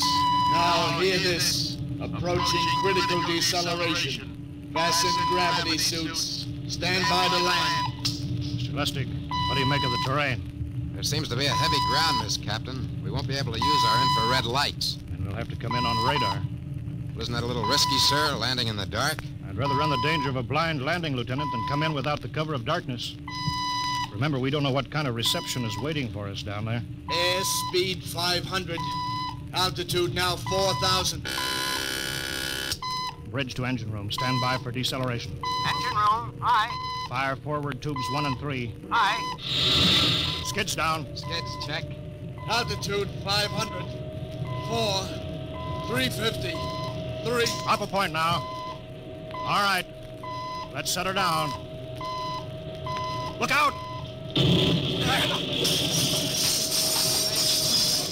Cut the power. Master's pipe battle stations. Aye, sir.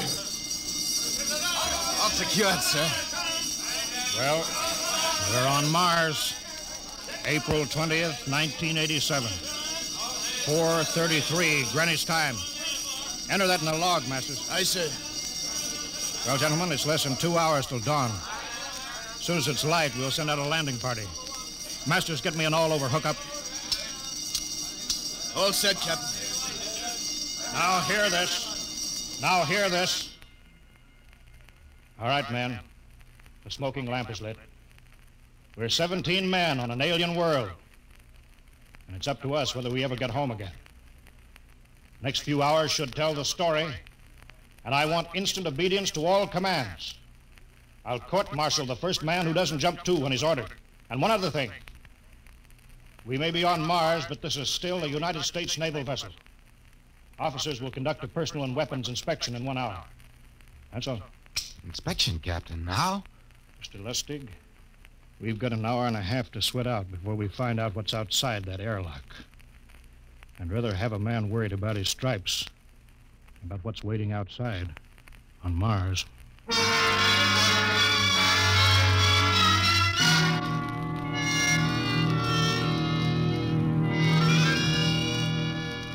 Now hear this. Landing party report to forward airlock. Captain Black, Lieutenant Hingston, Lieutenant Lustig, and Dr. Horst report immediately to forward airlock. It is now landing time -5. Sounds like they're paging us, Hingston. You ready, Dr. Horst? Yes. Ready as I will ever be. Oh, come on. Let's report to the airlock.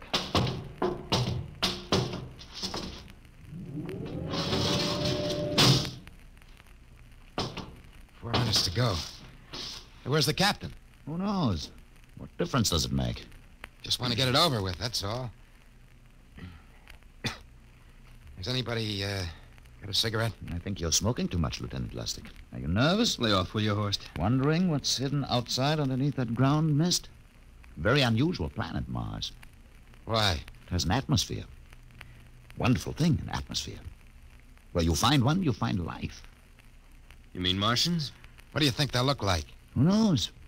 Intelligent life can take many forms. You mean they may have green skins and eyes on stalks or something? The comic book conception is possible. Or they may have developed to a point that is far beyond us. Perhaps they have a science that can produce weapons far more dangerous than our atomic missiles. You think we may have to fight our way out? After all, we are invaders. Now hear this. Landing time -2. Landing All time right, we heard this. I know what I'd like to find outside that airlock. Good old Illinois. You ever been there, Lustig? Only Chicago. Well, you ought to see my hometown. Green lawns, big white houses. Sounds like my hometown. My grandmother used to have one of those iron deers on the lawn. Every Halloween, we'd paint it another color. One time, we painted it black and white like a Holstein cow. Where does your family live, Horst? I have no family. When I was a child, they were gassed to death in the Dachau concentration camp. That's tough. Oh, it has its advantages. I have no ties on Earth. Nothing to lose now. I imagine I'm the only one on board who is free to enjoy our present peculiar position. All right, Lustig. You can button it up now. Aye, sir. Now, gentlemen, in 1 minute, we'll be the first men to set foot on Mars. Quite an honor, eh? As long as the medals are not awarded posthumously. Still uneasy, Dr. Horst? Captain Black, I've been uneasy ever since I can remember. On Earth and on Mars. Now, 30 seconds. Give me the intercom phone, Lustig. Masters? Aye, sir. Battle stations to be manned till we return. If we're not back in 2 hours, I want no rescue party sent out. Blast off and save the ship, you understand? Aye, sir. All right, gentlemen. 5 seconds. 4, 3, 2, 1. Lustig, open the outer airlock.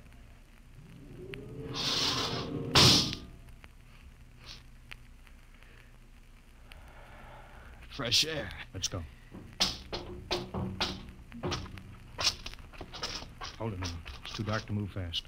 Quiet, isn't it? Not even a wind. You can't see anything through this ground mist. Quiet. We don't know what's out here. Come on.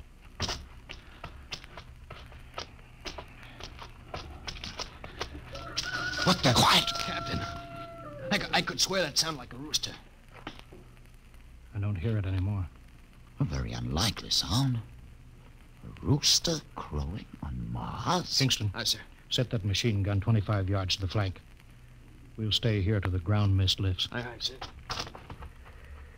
What do you make of the ground, Horst? Grass. Plain grass. You could see some large foliage there where the mists thinned out. What the heck is that? Kingston! Hold your fire, you fool! I hit it, Captain. What? Some kind of wild animal. I hit it. I could see the tracers, but it's still standing. Come on, Horst. Doctor, where are you? Up ahead. Admiring the wild animal. Careful, Horst. Wait for us. Don't worry, Captain. Huh. It's an iron deer. A lawn ornament. That's impossible. It's hollow. Interesting, isn't it?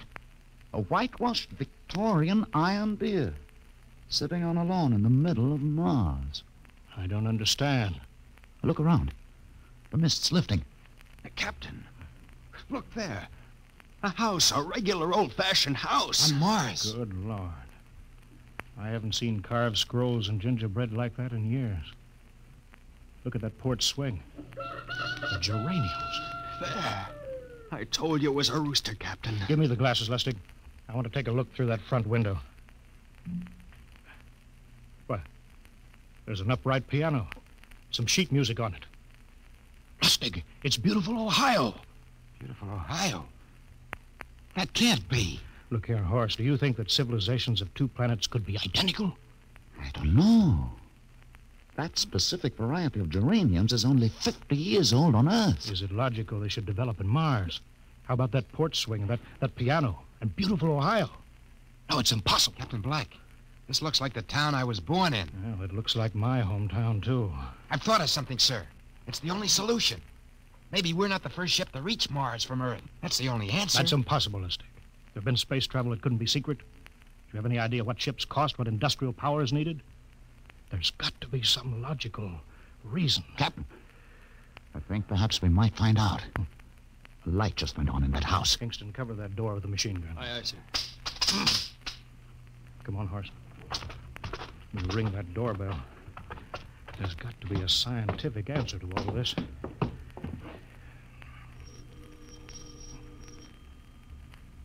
There's something moving in there. Stand back, Horst. Give me a clear shot. Maybe a Martian. Can I help you? We were looking... Well, if you're selling anything, it's much too early. No, wait a minute. What town is this? What do you mean? Are you census takers? No, we're strangers here. We want to know how this town got here.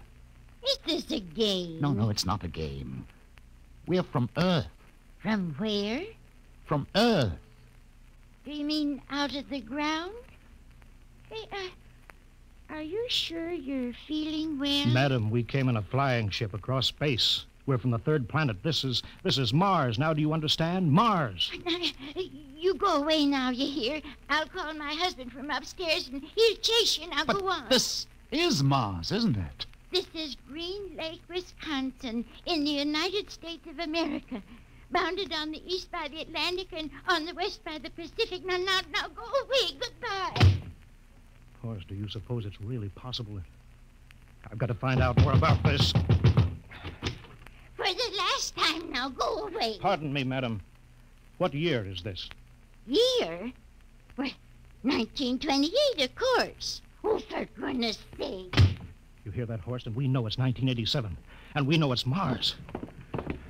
Is it possible that we got fouled up, made some tremendous blunder, and circled around and landed back on Earth? In 1928? Well, maybe some switch in time or dimension. Could we have shifted somehow and gone backward in time? Horst, it won't hold water. It's not logical. We've checked every mile. We went past the moon and out into space. We're on Mars. Find out anything, Captain? No, we're going back to the ship till I figure out some logical explanation for all this. Lustig, out at point. Aye, sir. Hingston in the rear. Keep that gun at half load. Aye, sir. Horst, there's got to be some cold, logical solution. Captain. What? That house down the street. The white one with the green shutters. Lustig, what's the matter? I never thought. Thank God. Thank God. Lustig, come back here. He's running for that house. That crazy fool, after him quick. Lustig, stop. Come down off of that porch. Grandma! Grandpa! Lustig, what the devil do you think you're trying? Grandma and Grandpa, it is you. Lustig, what's going on here? Albert, why, it's been so many years. How you've grown, boy. Oh, it's so good to see you. Lieutenant Lustig. Oh, Captain. Grandma, I want you to meet my friend. This is Captain Black. Captain, I want you to meet my grandfolks. Howdy. Any friends of Albert's is friends of ours. How long you been here, Grandma? Oh, good many years. Ever since we died. Ever since you what? Oh, yes, sir. They've been dead 30 years. What? You mean to tell me that Mars is heaven? Oh, nonsense, no. All we know is here we're alive again. And who are we to question God's infinite ways? Lustig, we're going back to the ship. But, Captain, I want to talk to my Lieutenant grandfolks. Lustig, I don't like any part of this. You'll come back with us. I have to club you and carry you. Yeah, but, sir, That's they're enough. my... Heaven only knows what they've run up against back of the ship.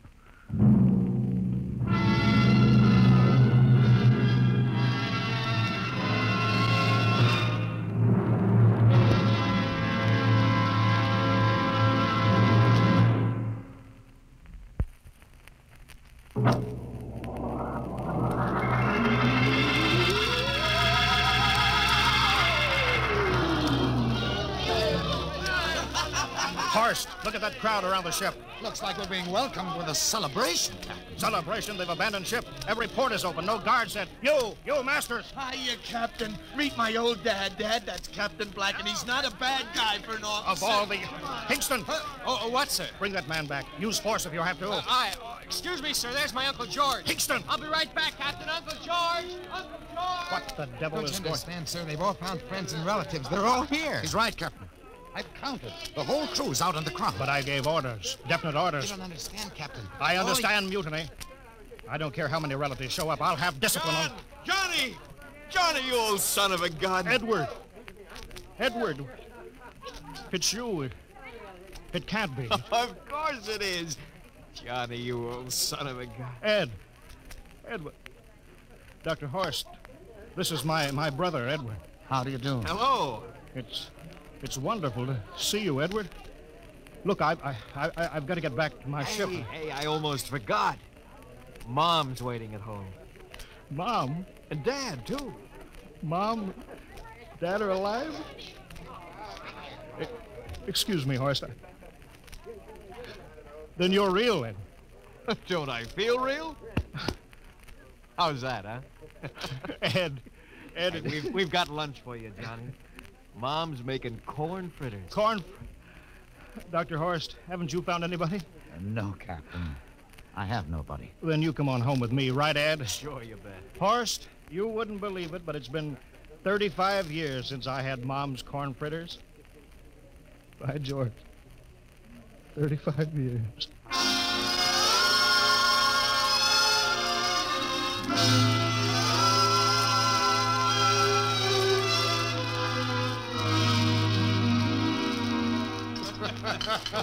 And there's plenty more in the kitchen, so don't hold back, Johnny. You too, Dr. Horst. Well, Johnny, you're still in the Navy, huh? That's right, Dad. I'm in command of the ship. We're an old Navy family, Dr. Horst. All three of our boys in the service. Ed was the best pilot in the Pacific. What did happen, Ed? Oh, what's the difference? I'm here now. Oh, you know, it's almost perfect.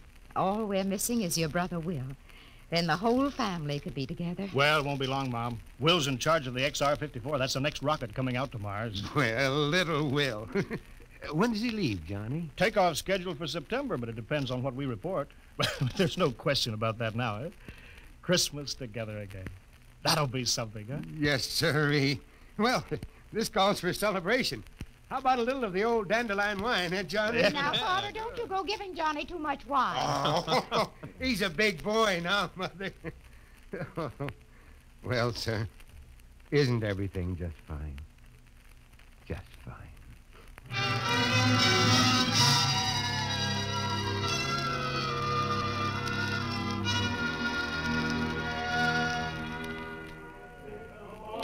The candlelights are gleaming on the banks of the Wabash, far away. Play another song. Sure, Well, Dr. Horst, what do you think of my little family, Very nice. You know, I can't understand why you didn't find any folks here, Dr. Horst. It's just a shame. Everybody else is so happy. I never remembered my family, Mrs. Black. All I know is they were gassed at Dachau during the Second World War. When I was liberated, I was in delirium 3 months. I cannot remember anything before then. A psychiatric phenomenon. That's terrible. Isn't there anything anybody can do? I don't want to remember. Oh. I haven't had a pleasant life. I prefer to be free of emotional entanglements. They interfere with a scientific approach.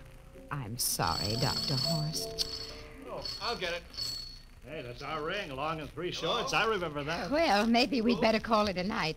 You must be getting tired, Johnny. I'd better be going back to the ship. Oh, nonsense. You stay the night. We insist. Oh, I just couldn't rest thinking of you all alone on that ship. Oh, I'll be all right. Well, good night. Oh, wait a minute, Dr. Horst. That phone message was for you. Me? Yes, that's right. A message from Anna. Anna? I don't remember any Anna. she asked if you were better. Perhaps she's someone you knew at Dachau. She said she's coming over here first thing in the morning. So you'll have to stay over. Yes, Well, that settles it then. You stay here, Horst. You can bunk with me in my old room. Oh, but Johnny, we thought you'd like to be with Edward. So you could talk the way you used to. Well, we can't put Dr. Horst on the daybed. I think we better share the room tonight.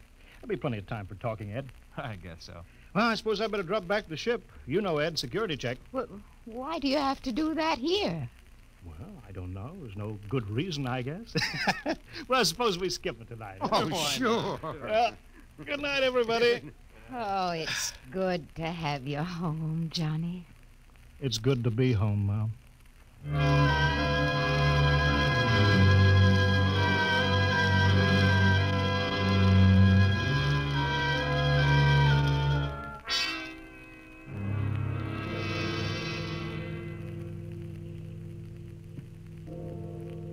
Captain Black, are you asleep? No. I just been thinking about what we were expecting.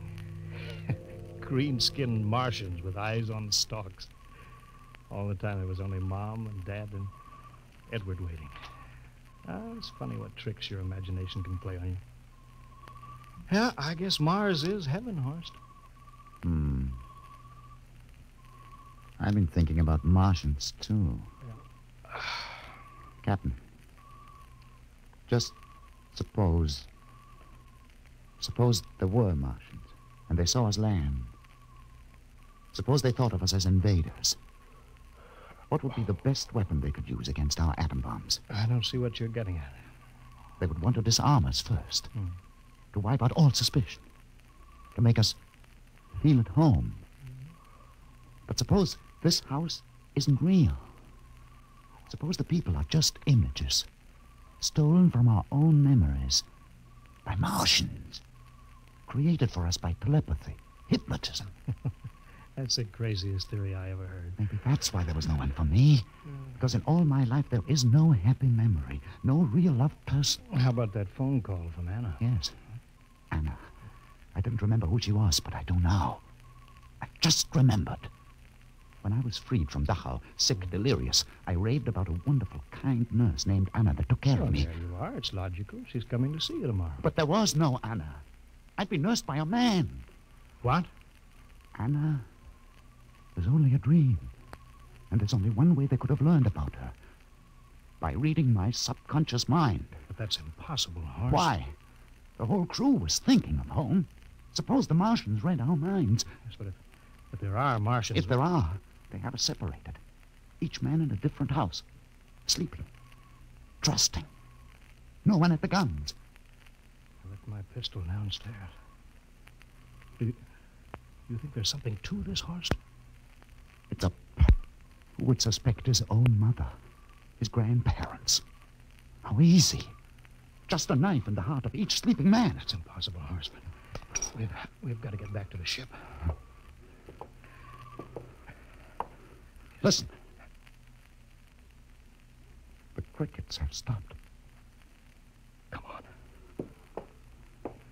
We don't know when they change back to. Whatever they really are. Where are you going, John? Ed, well, we wanted to drink of water. That's all, Ed. You're not thirsty, John. You don't want to drink.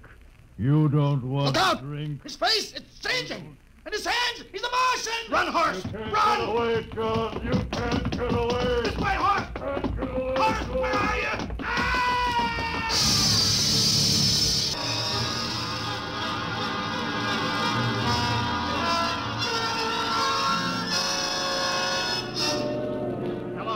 Hello, can you hear me, Earth?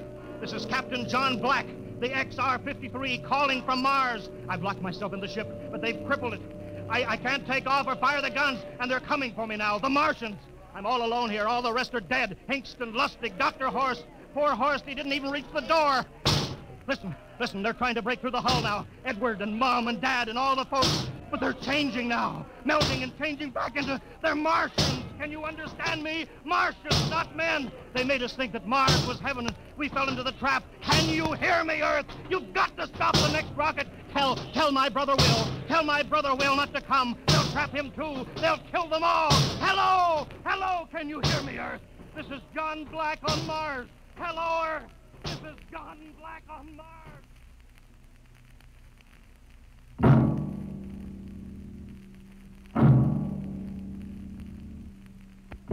Tonight, Dimension X has presented and transcribed the Ray Bradbury story, Mars is Heaven, adapted for radio by Ernest Kenoy.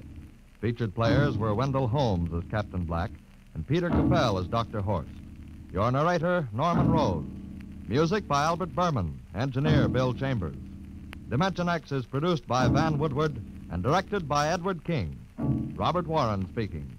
In a moment, Dimension X.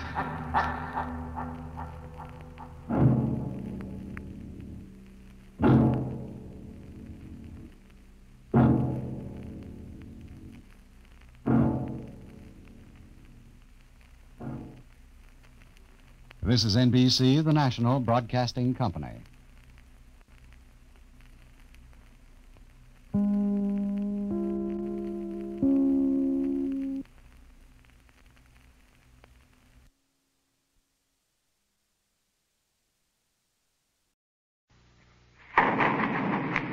Adventures in time and space, transcribed in future tense.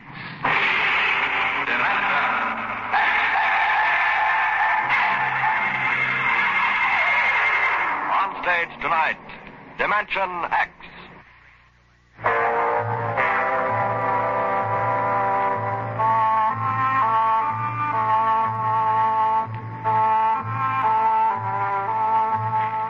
Maybe you've been over the route of the march.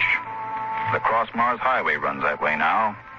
From the Calmac Canal on the equator, north to the highlands, with a water station every 20 miles and a radar pickup and towing service running 24 hours a day. But there wasn't any highway 30 years ago in 97. There was desert. Hot, burning desert. Sand shifting and blowing, piling up around the empty shells of the ruined cities, ancient when man on Earth was living in caves. I lived at the edge of the Calmac Canal then with my father. He was a prospector, searching the surrounding desert with sonar probe and Geiger counter, scratching just enough ore from under the Martian sands to pay for our grub stake the next year. I remember he was in the Adamson digger in the North Quadrant when I came running out that day. Dad! There's somebody coming, Dad, across the desert. You sure? I saw them. They're a couple of miles out. How many cars? They're on foot. On foot across the desert? Honest, Dad, I saw them. You sure it wasn't a light reflection off the canal? No, it was dark against the sand. I don't like that. You run back and get the rifles out. I've got to pull the digger into the shed. Is there going to be fighting, Dad? I don't know. Got a whole year's ore piled out back in the bins. I ain't gonna lose it to no claim jumpers. You get back to the shack and break out those rifles. See that they're loaded, you hear? And jump.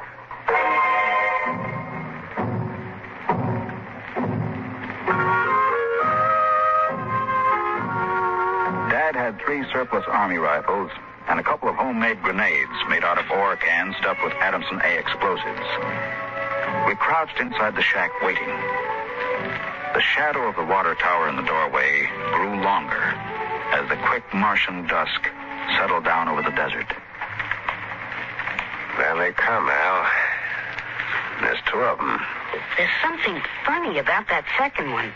Look, he's all spindly, and his head's funny. Yeah, his head's funny, all right. Now, that's a Martian. I never saw one off the reservation before. There hasn't been one, not in 10 years. I don't like this. Here they come, into the door. Now, you remember what I told you. Line up the sights and just squeeze the trigger. Hello! Hello there! Now, Dad? Hello! Wait a minute. What do you want? Water! What are you going to do, Dad? Where do you come from? Wall swell. Hey, you're lying. That's 100 miles across the desert. I know. That's where I came from. My tank is empty. I need water. Well, drop your gear and come up here slow. Tell that Martian to stay where he is.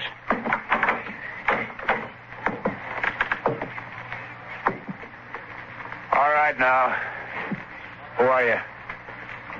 My name is John. John, huh? What are you doing with that spider? His name is Kantalka. I don't care what his name is. What's a human doing with a Martian? I found him in the dry bed of Kalmak Canal, nearly dead of thirst. Probably ran off from the reservation. When our brothers are caged, they seek freedom. Brothers? Those spiders? All living creatures are our brothers, on Mars as on Earth. Oh, wait a minute. Bert Alstrom at False Wells told me there was a screwball hedge preacher over there hollering about letting the spiders loose off the reservations. Let no man call his life his own. No man or tribe nor nation. I guess that's you, all right. Yeah, Bert told me they called you Crazy John. Oh, well, I don't suppose there's any harm in you. Go on, fill up your tank at the air still. You can even have supper with us. We would be happy to. We? What do you mean, we? Kantalka and myself. That spider? Oh, no. I ain't having a Martian sitting down to eat with me. Well, you come on, no. Thank you, sir, no. Where my brother is not welcome, I cannot go.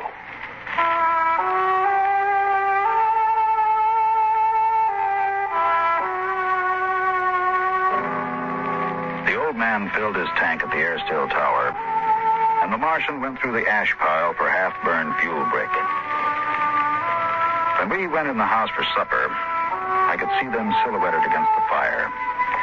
The old man with his wild hair and beard, and the thin, spidery arms and legs of the Martian. Dad? What now? Were the Martians always on the reservation? Since the Outpost 3 massacre, they have been. What was that? Back before you were born, they lived wild in the mountains up north. Were they fierce? Fierce enough. There's only one place for them spiders. Behind wire. Yeah, it sure is. Out in the dooryard, the campfire flickered at the base of the water tower. The first of the Martian moons had set. The other wouldn't rise for several hours. I could hear the sandpeepers out in the desert as I stood there. The old man and the Martian were sitting on the ground, huddled close to the fire. It gets cold fast on the desert when the sun goes down. Did you, boy? You can come up to the fire if you'd like. My dad wouldn't like it.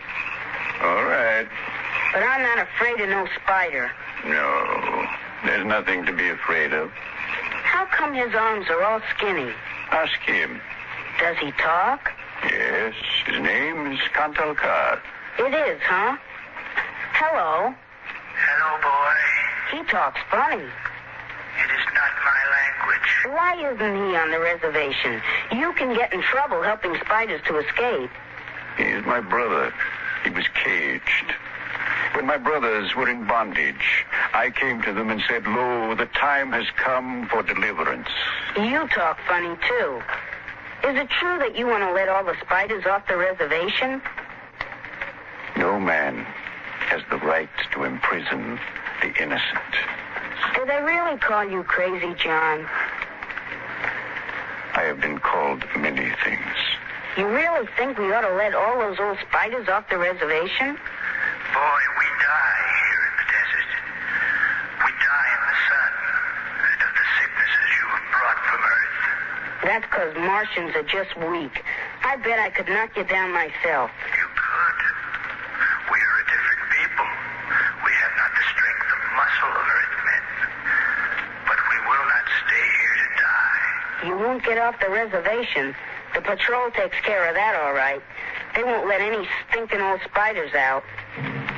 Even in the minds of children is planted the poison of evil. How long? How long?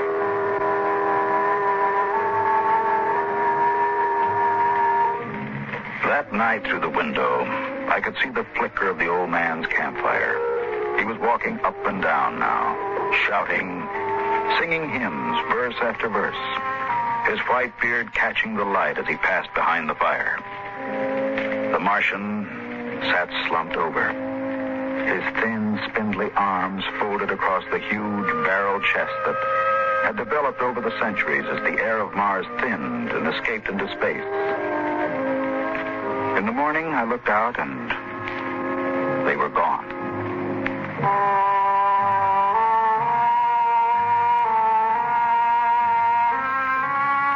Looking back now, we wonder how they did it. The high-voltage wire around the reservation carried a fatal charge. The patrolman in the tower had 50-caliber machine guns. The desert around the camp was mined heavily. And yet, at dawn, August 7th, 1997, they broke out. I was down at the dried-up canal bed hunting sandpipers when my father came running after me. Al! Here I am. Come on, back to the house. What's the matter, Dad? Now shut up and run. What is it? Spiders busted loose. Bert Alstrom radioed in. They coming here? They're headed this way. Murdering devils. Did they kill anybody? 6 patrolmen when they busted through the wire. Now get inside. What are you going to do, Dad? Wire a keg of Adamson A across the gate. You get in there and get the guns out. I got the rifles and shoved a full clip in each one. Then I slipped a primer fuse in the homemade grenades and lugged them out on the porch. Dad was running lead wires back to the detonator from a half keg of Adamson A he'd set across the gate. That's set. Give me one of those rifles. Will they be here soon? You can see the dust over the rise. There they are, Dad. There they come. Now, wait a minute. Hold up. I want to get a good shot. Let them get closer. Dad, that's Crazy John up in front. There. He's taller than the spiders. You can see his beard. Yeah, you're right. The renegade rat. Probably helped him break out of the reservation. Now, listen, Al. If anything happens to me, you light out back to the shed. You can hide out in the empty ore bins till they go away. You got that? All right, Dad. The spider's shouting something, Dad. That's probably a trick. Get down, little Al. You're in the way. Yeah, I got him clear now. Right in the head. No, up a little now. I got him. Dad, look out. They've got guns. Get down. Dad.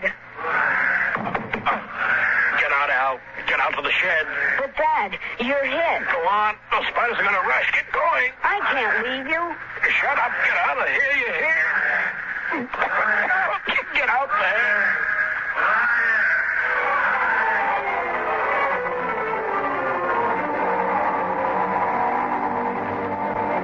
I ran back through the house to the shed, and behind me I could hear the Martian sweeping up to the dooryard.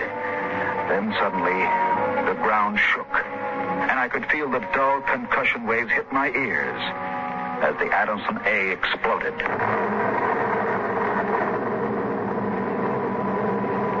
I could hear the high-whispered screams of the Martians and the rattle of fragments on the metal roof of the shed. I dived into the empty ore bin and slammed the hatch almost shut. I crouched there, watching the thin edge of light that filtered through, listening to the brittle tramping of Martian feet on the board floor of our house. The shooting had stopped, and the shouts had died away. I sat there waiting. And then suddenly a shadow fell across the edge of light, and the hatch slid open on top of me. You leave me alone. I'll kill you. Boy, I've been looking for you. Where's my dad? What did you do to my dad? He's dead. You killed him. You and those spiders. You killed my father. Come out of there, boy. You let go of me, you murderer. Come on out. I'll kill you. I'll kill all those stinking murdering spiders. They are our brothers, boy. Your father shot without warning, and the fire was returned against my orders. You did not have to shoot. Our brothers came in peace. They're going home to their mountains. We came to get water for the journey. You mean you just wanted water? You... Dad. Dad. We'll be following us soon. We must go. And the boy? We'll have to leave him here with water and supplies. No, the Earth Patrol would question him. We need the time. He goes with us. He can't. It's straight across the desert to the mountains. He'll die. John, since the Earthmen came to Mars, the Highlanders have died like the grass in the hot sun. We are going home. One life cannot stop us.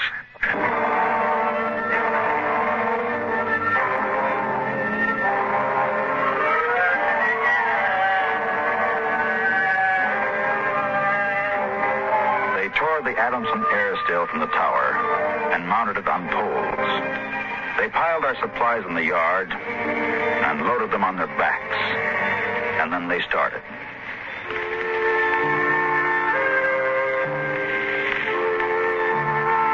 I marched with the old man at the head, and the column stretched out behind us on the desert. Women, children, the sick and the dying, some showing the signs of the diseases that were trivial to the Earthmen, but deadly to the Martians. Chickenpox, German measles, and the bronchial infections that raced through the vast areas of Martian lungs, eating away the tissue till death came in a last spasm of coughing. I turned to look back at our house, but the sun was behind it, blinding red. And the old man pulled me around as he marched, his eyes fixed on the horizon where far to the north rose the cool mountains that were the ancient home of the Highlanders.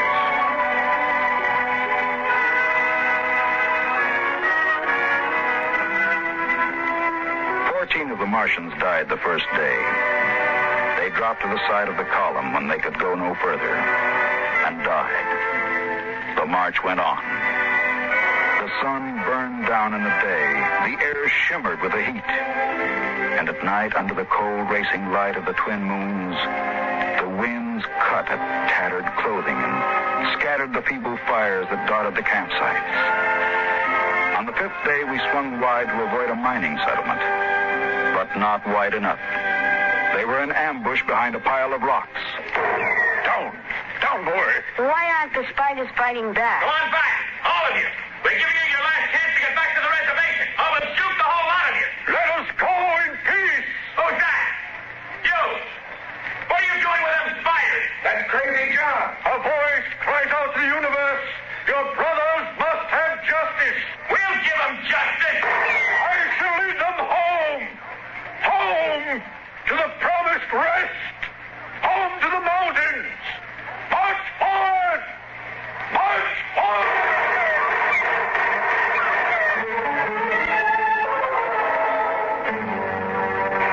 Past the rocks they marched, and the Earthmen fired as fast as they could reload. A Martian would spin and drop as the heavy caliber bullets shook his bones to brittle fragments. But the march went on.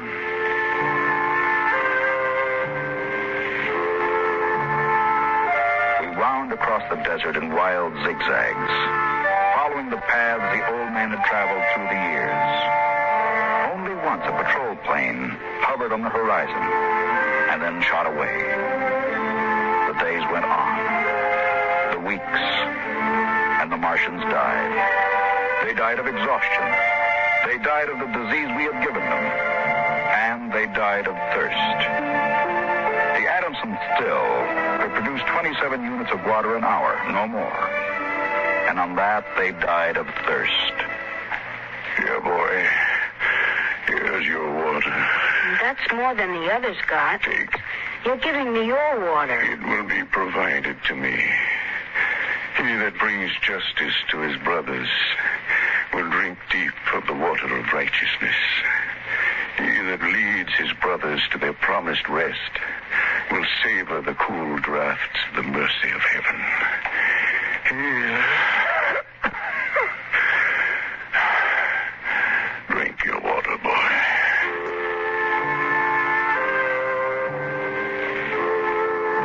Across the desert, the Calmac Canal to Fever Dip, past the towering mesas of the Higgins Badlands, across the dry sea bottoms, they marched. On the 54th day of the march, we halted at evening. The air was thinner and colder now.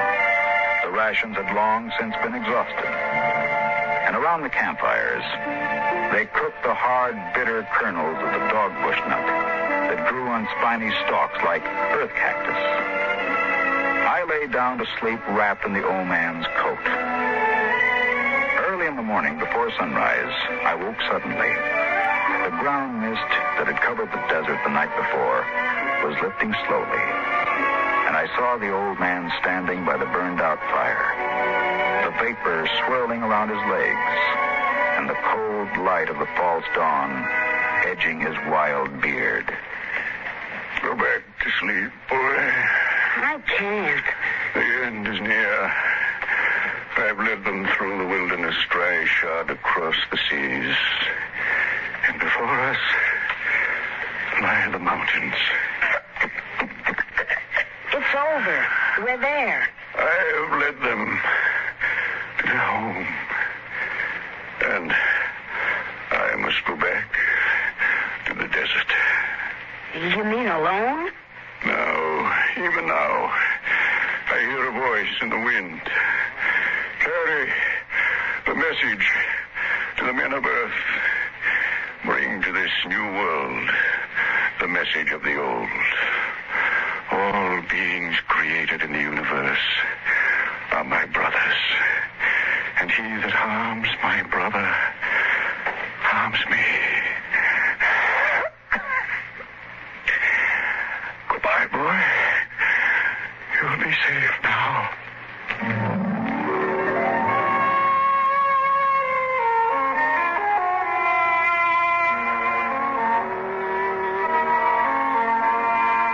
Martians found him 500 yards from the camp, dead. He had given me his water. He had divided his ration among the sick. And yet his gaunt, tall body had lasted till the march was done, till the mountains were in sight. For now the mist rose, and before us towered the highlands, the tall green mountains, and the cool sky. The march was over. Of the 7,000 Martians who started, 900 were alive. They gathered now on the rise of ground and faced the hills. Their thin bodies wavered as they stood, and some dropped to the ground as they stood there. But there was a light of hope in their large, staring eyes. Most of them had died, but they had died on the way home. And now the march was over.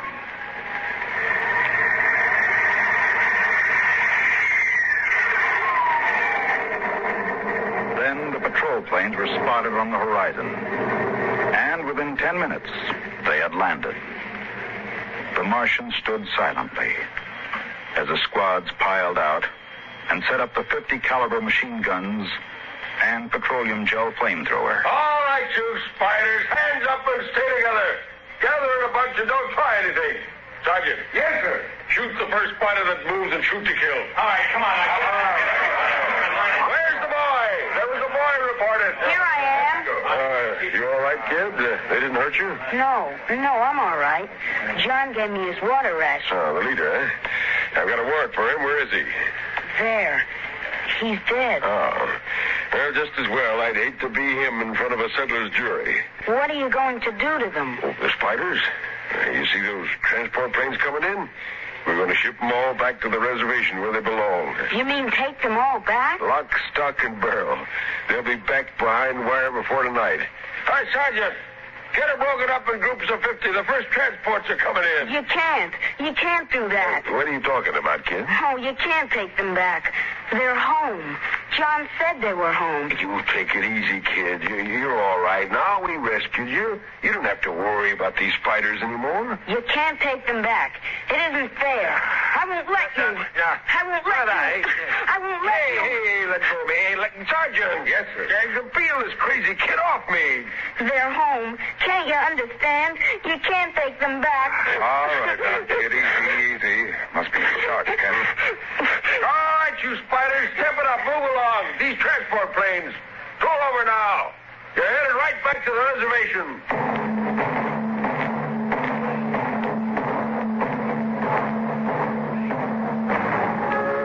They separated them in groups of 50 and loaded them in the planes.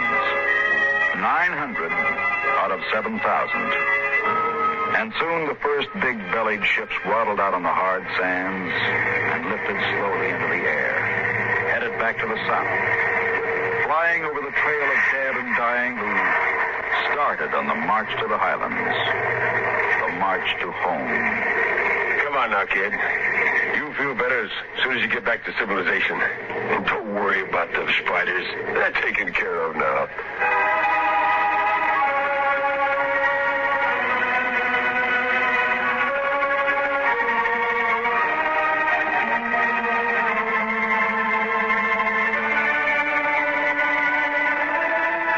Before the plane took off, I looked once more at the green mountains, towering through the mist.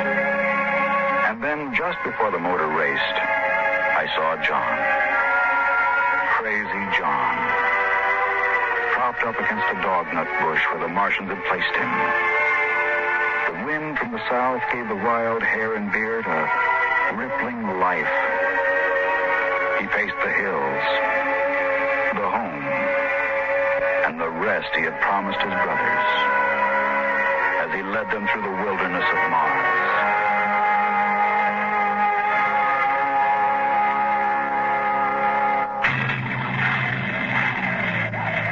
Be with us at this same time next week for another adventure into the unknown world of Dimension.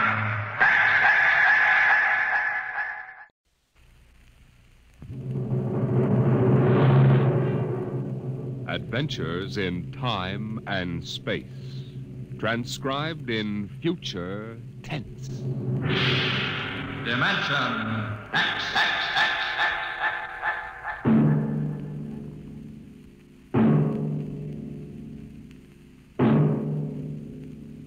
The National Broadcasting Company, in cooperation with Street and Smith, publishers of astounding science fiction, bring you Dimension X.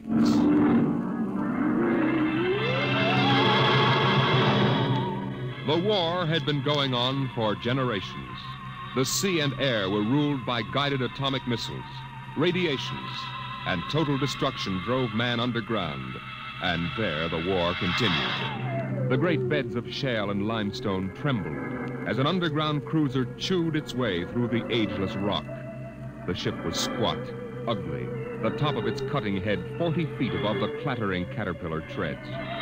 It was windowless, and behind the grinding duralloy blades were ugly lumps that concealed the guns. On the bridge, Commander Sanderson fought the bucking vibration, one hand tight on a stanchion. Culver. Aye, sir. What's wrong with the insulation? It's hot as an oven up here. Port refrigeration unit went out. Starboard can't carry the load. I've got damage control on it. Well, go back. Aye, sir. Give me a seismo reading. Severe shock 30 seconds back. Change course to 175 degrees. And half speed, please, sir, till I can chart the strata. Mr. Culver. Aye, sir. 175, half speed. Aye, sir. Navigation, Lieutenant Watson. Bridge here. Change course to 175, Watson. 175. Aye, sir.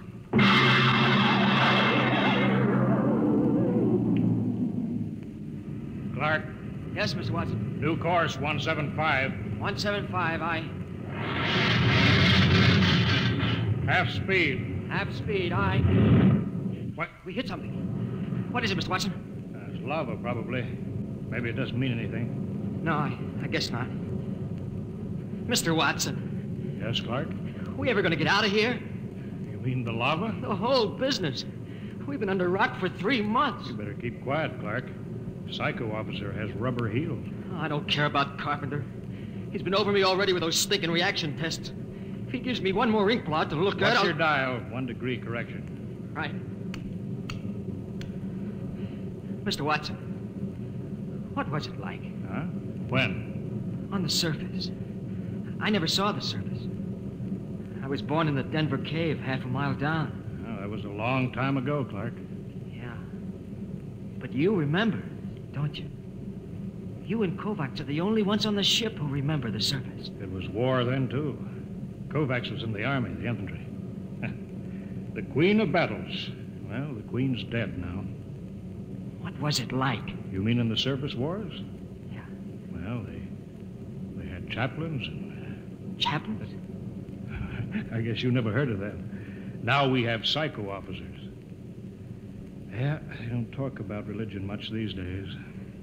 It must have been something on the surface. I dream about that. I don't know what it was really like, but I dream about it. Then somebody takes me and shoves me down on the bottom of a hot closet. They shove a big hand over my mouth and I can't breathe. I wake up and I want to bust out of here with my fingernails. I just...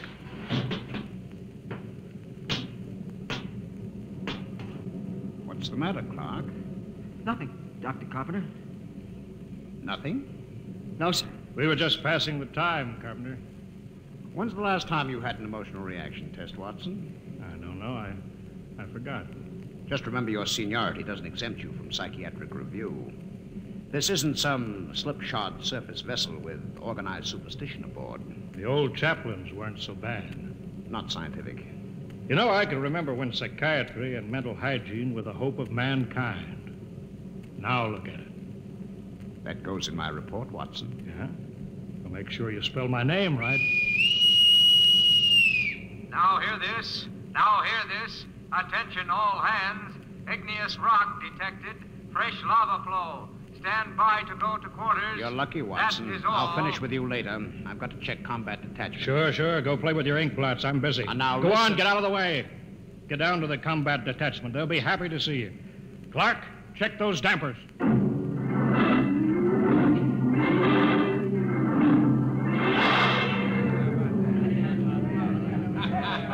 I'll take 3 cards. I'll stand pat. Jake to the pat hand. Combat detachment, huh? What kind of a chicken guy are you? Anytime you want to start anything, you lying, yellow, all right. Don't flip your wig. All right, I don't want no trouble. That rubber-soled rat carpenter, he's worked us all over. Yeah, all except Norman.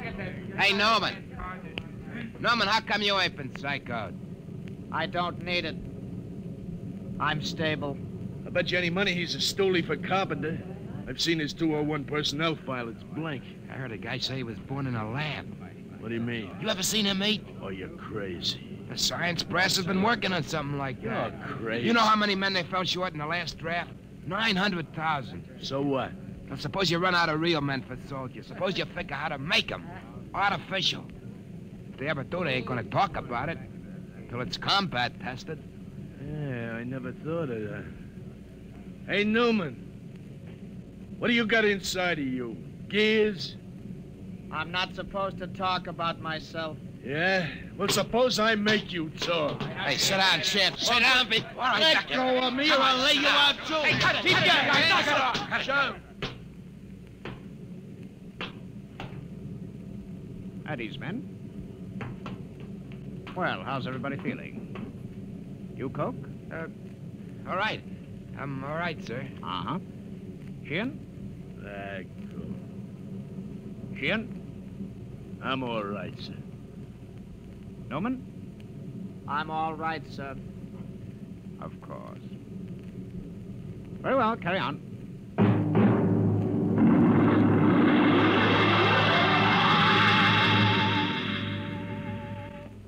Commander Sanderson, I have my report. Later, Carpenter. It's rather important, sir. Serious personnel trouble is indicated below. It always is. Give your report to Culver. I'm busy. But, sir... Kovacs, give me a GO reading every 10 seconds. Aye, sir. Straight as steady as before. Mr. Culver. Later. If you will initial the psycho report. All right. Hurry up. This is no time for non-combat checking. Seismo reading, sudden fault, igneous activity ahead. That means the enemy. Mr. Culver? Aye, sir. Elevate the cutters 25 degrees. We're going up and come on the enemy from above. Aye, sir. Navigation, Watson. Elevate 25 degrees. 25 elevation. Aye, sir. Figures ahead on sonar. Sounds like 3. All right. Sound general quarters. Aye, sir.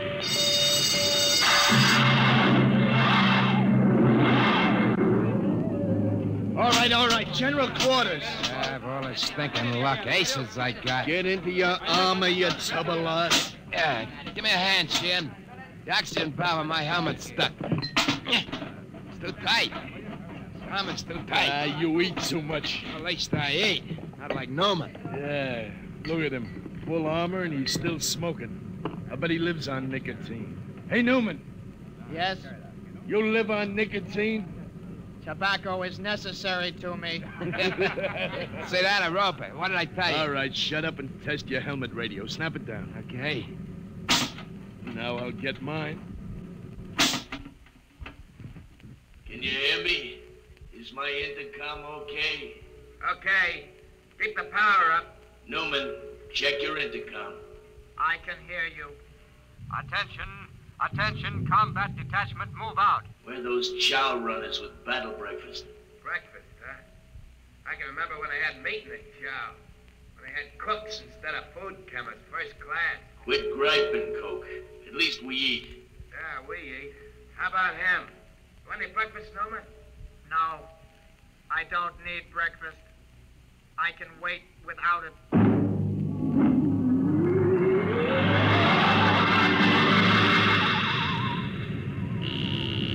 Navigation, Watson. Bridge here. Half speed. Half speed. Half speed, aye. Clark? What? What's the matter? You got the shakes? No, I'm all right. Half speed.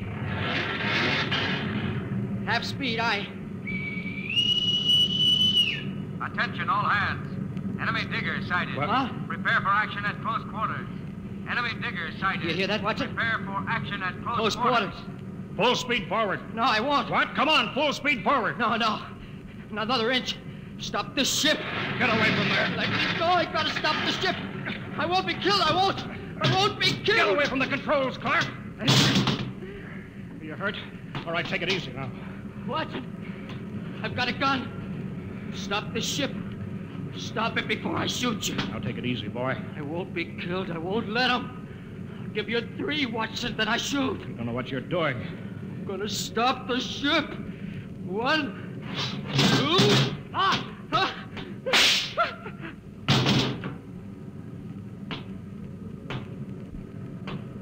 You could have wounded him, Carpenter.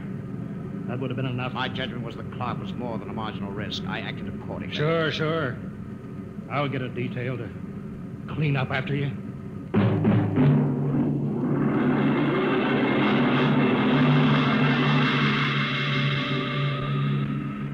Well, Doctor, the commander says you rate a citation. If you had read my report, Mr. Culver, you'd understand. Carpenter. Aye, sir. Don't let the crew hear of this. Wouldn't do for them to know an officer was emotionally unstable. You won't keep it quiet, sir. There was a detail to remove the body.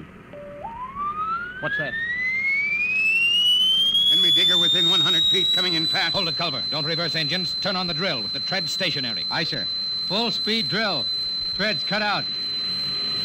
We'll blow up a cloud of dust that'll blind their optical technician in the infrared. Stand by, gunnery. Stand by, gunnery. Ready, sir. Enemy will be breaking through any second. There it is. Halt drill blades. Navigation. Cut out drill. Cut out drill. Fire when ready. Fire.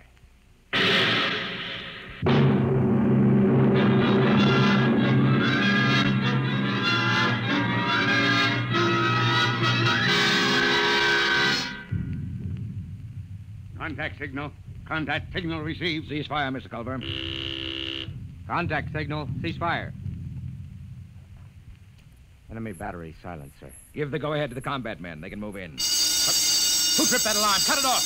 Navigation to bridge. Bridge, aye. What's wrong down there? Why the emergency? The atomic pile's kicking up. We can't get into hand dam. She may blow any minute. I'll take over, Mr. Culver. Prepare to abandon ship. But the enemy digger, With sir. the atomic pile about to blow, we'll have to advance, destroy the enemy, and take refuge in their ship. There's nothing else we can do. Look alive. Aye, sir. Attention, all hands. Prepare to abandon ship. Prepare to abandon ship. Kovacs, have the ship's records packed and ready to go. Aye, sir. Commander? Watson, what are you doing up here? There'd be a lot more chance of getting out if the ship's engines were reversed. She crawled back down the tunnel before she flew. There's no way to set up remote control. I know. I thought I could stay and run her. But the pile's going to blow. I know. All right, Lieutenant. Permission granted. You may stay with the ship. Thank you, sir. You may go, Watson. Aye, sir. We can't let him do that, Commander. You can't ask any man to do that. This is no time for sentiment, Mr. Culver. Doctor, you're a louse. That's an unstable statement, Culver. It's obvious that Watson isn't worth much anyway. He might as well die. I've heard enough, Doctor. You've had this coming a long time. Get away from me. Culver! Culver! Pearson, get him! Let go of me, Culver! Yes, sir! All right, Kovacs. Release him. Aye, sir. Mr. Culver, I need you now, but if we come through this, I'll be forced to prefer charges. Kovacs, help Dr. Carpenter up. Yes, sir. All right, Mr. Culver. Give the order to abandon ship. All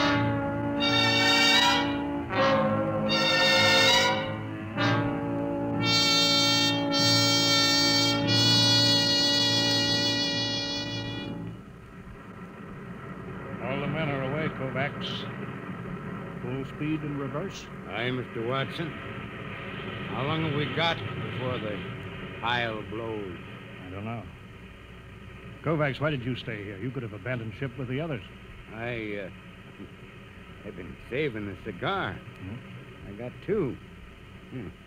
Would you like one? Oh, thanks. Oh, that's good.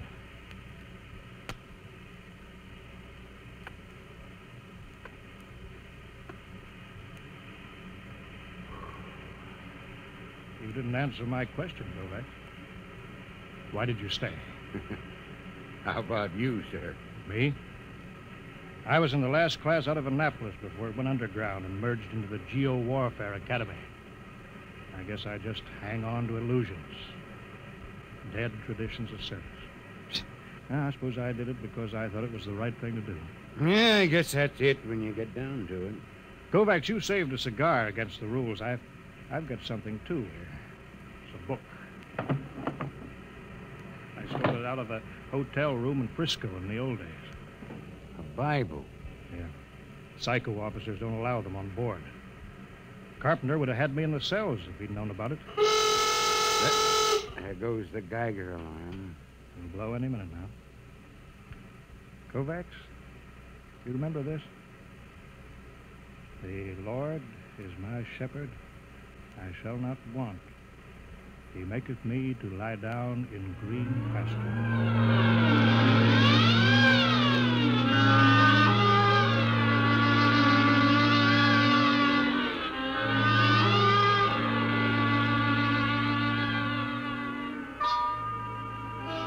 All right, guys. Now you know what an enemy underground cruiser looks like. Let's board her. What was that, Sheriff? I don't know. Come on. The enemy left their landing trap down. Let's go. Look out. That's Fontaine. Huh. I kicked in his faceplate. Watch out for my gun recoil when I go up the ladder. They may be waiting for us.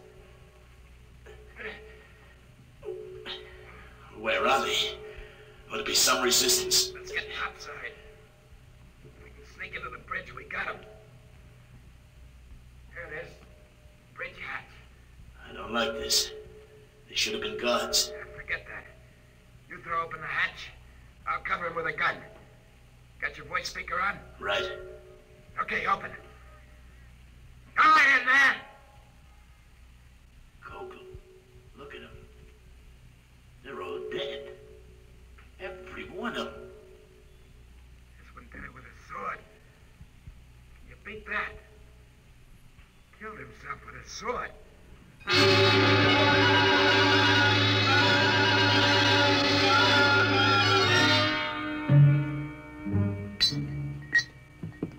Confound this foreign equipment. Culver, how soon can we get this enemy ship underway? Give me the damage report. Aye, sir. The port tread knocked out, armor breached aft in the midships, gun batteries inoperable. Lieutenant Adamson estimates we can make limited headway in 2 days. Very well. Sir, is it necessary for me to have this guard tagging after me? You're under arrest, Culver. Excuse me, Commander, sir. Oh, go ahead, Coke.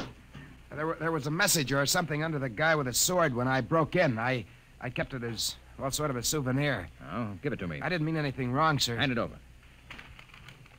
Culver, you read the enemy language.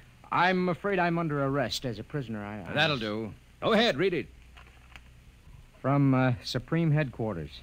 There's a code designate. To all field commanders. Subject. Secret weapon, X-39. Failure of. 1.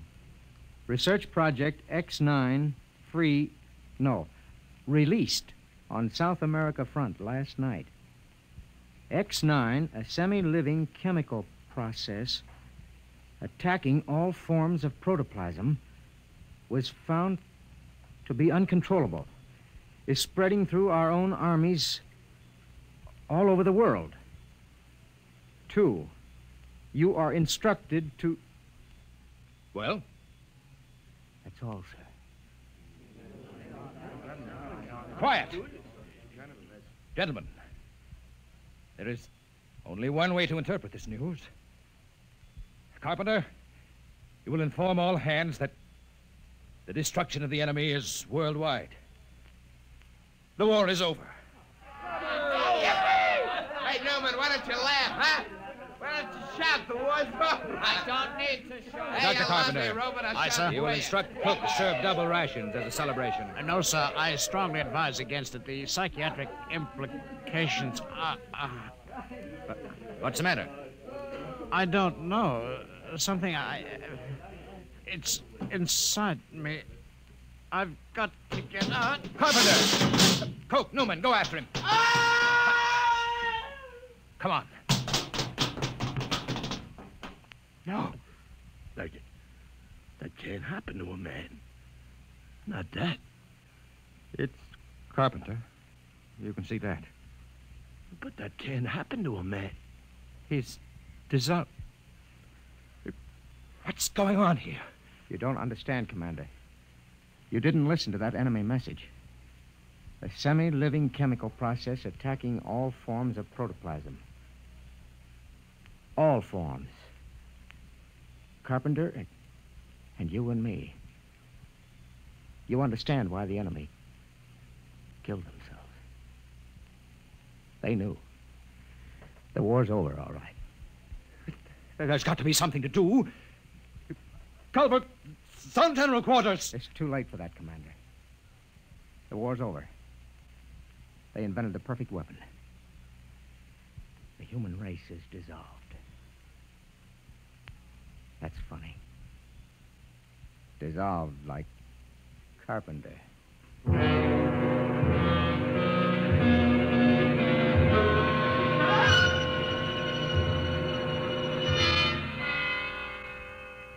Newman. Is that you? Yes. They're all dead. Aren't they? Yes. Commander Sanderson was the last. Except me. I suppose so. How about you, Newman? It will not affect me. I am not made of protoplasm. I am an inorganic synthesis. You can't die, then. No. I am atomic powered. My breakdown point is calculated in thousands of years. I cannot destroy myself. I was conditioned against it. It's beginning. You'll be all alone, Newman. I know. Buried alive in the rock for thousands of years. I'm sorry for you, Newman. I'm sorry. You'll be all alone. Now, it's starting. You stand it.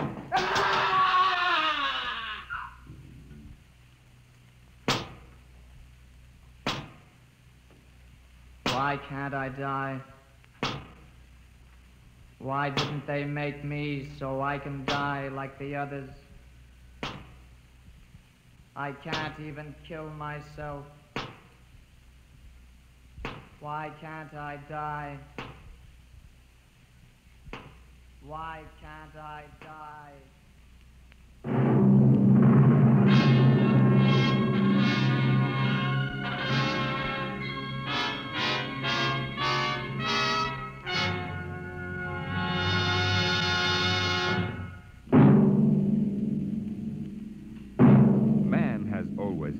himself that he was master of the machine. But will he always be? Listen next week to the story of a nightmare.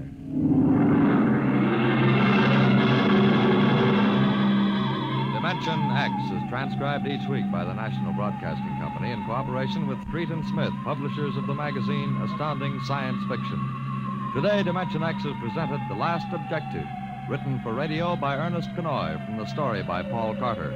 Featured in the cast were Lawson Zerbe as Culver, Ralph Bell as Dr. Carpenter, Wendell Holmes as Watson, and Jack Grimes as Newman. Your host was Norman Rose. Music by Bert Berman. Engineer George Mathis. Dimension X is produced by William Welch and directed by Edward King.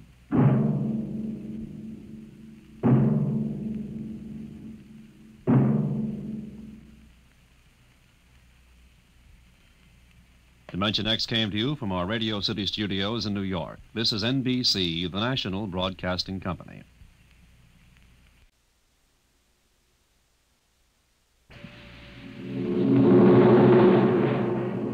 Adventures in Time and Space, transcribed in future tense. Dimension X.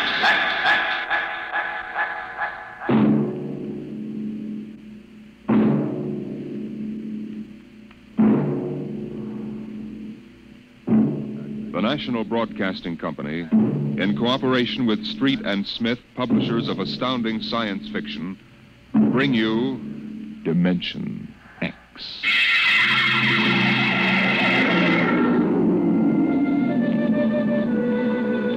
Nobody knows exactly when the nightmare began. They must have planned it for years, though, because looking back, you can find little incidents here and there. Like the concrete mixer in New Jersey that killed the bricklayer, and the time Senator Milburn was sucked into the rotopress at the Capitol Office Building. Unrelated accidents, we thought at the time. But they add up now. The day we really should have suspected was when the men walked off the construction job at the new Brookmeadow atomic pile on Long Island. I'll never forget that day.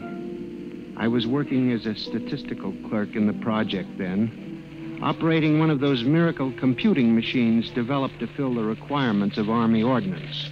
They called it ENIAC. Mr. Gurney? Huh? Oh, yes, Bella? The chief wants to see you in his office. Me? Unless you're no longer Samson Gurney, he wants to see you. Oh, well, of course.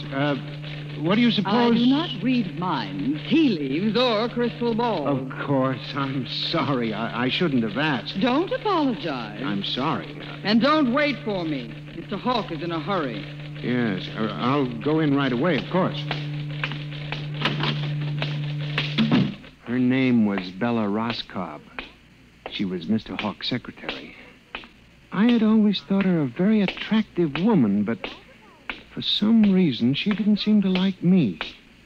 Of course, on a clerk's salary, I couldn't exactly afford to take ladies to the best places. But I've often thought that if there weren't such a disparity in our ages, I might have... But then...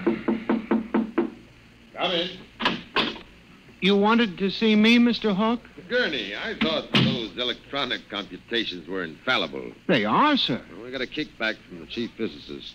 These nuclear equations are inaccurate. No, they aren't, sir. I'm telling you what the memo says. Well, sir, occasionally, if there's an overload, the machine goes haywire.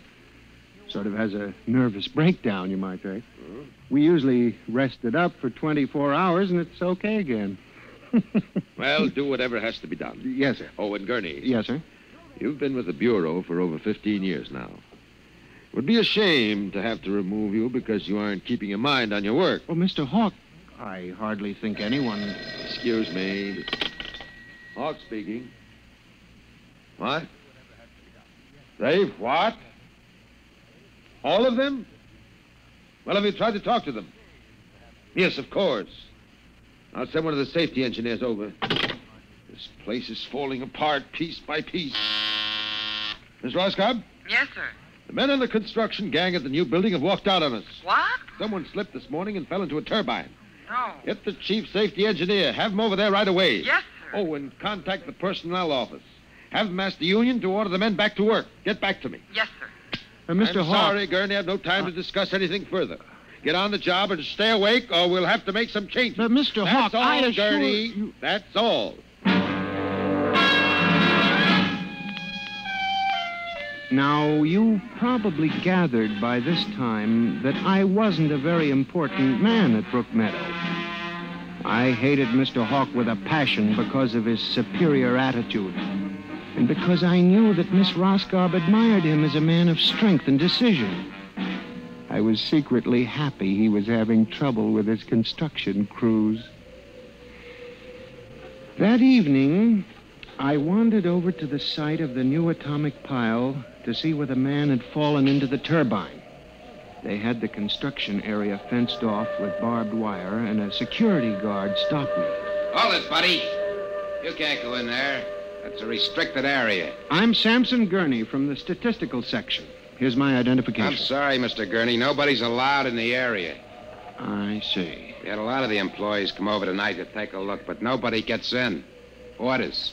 Tell me, was he, killed instantly? Like that. Mm-hmm. Yeah. This guy was checking the magnetic field inside the turbine, see? Right down inside it. It's all over. But if it wasn't hooked up... Look, Mr. Gurney, they got smarter guys than me trying to figure these things out. Yesterday it was a concrete mold. Wham! 2 guys get sucked right into the mixer. My. 3 days ago, a bulldozer starts up by itself and runs wild. 1 killed. 2 almost. Go figure it out. You know what I think? Sabotage.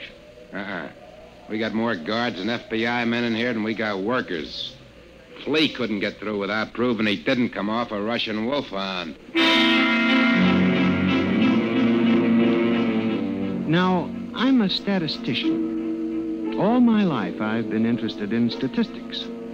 So, a simple-sounding thing like this started me off. I went back to the office that evening instead of going home, and for the next 2.5 hours, I computed figures on the probability of industrial accidents for the types of machines we were using.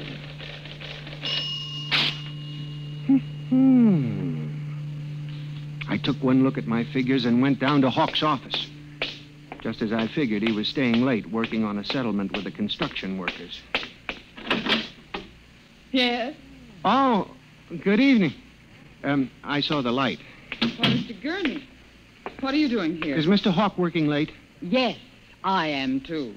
I wonder if I could see him a moment. We're busy right now. Could you make it tomorrow? It's very urgent. I'll wait, if you don't mind. Suit yourself. Miss Roscoe, I wonder if perhaps you would consider having dinner with me this evening after you're through. I have a date, Mr. Gurney. I was thinking we might go to Raymond's. They have very good spaghetti. Mr. Hawk has already asked me to have dinner with him at the Golden Shish Kebab. Well, of course, that's out of my class. Yes. Yeah. Mr. Hawk, Yes, Mr. Bella? Gurney would like to see you a moment. He says it's very urgent. Urgent? All right, I'll give him a minute. Okay. Thank you, Miss Roscoe. Mr. Hawk, in the past 3 months, industrial accidents all over the country have taken a sharp, unexplained upswing. Why don't you stop playing FBI man and stick to your job, which, incidentally, you haven't been doing too well. You and our computing machines have made mistakes before. Now, this is probably another. I'll have Miss Ross come so... What's the matter with this blasted buzzer? Miss Roscoe! Miss Roscoe! Yes, sir. Stop this blasted buzzer. Get a repairman, a mechanic, anything, but stop the thing. And you, Gurney, get out. I went back to my office to get my hat and coat, feeling about as unhappy and humiliated as a man can feel. He had thrown me out in front of her.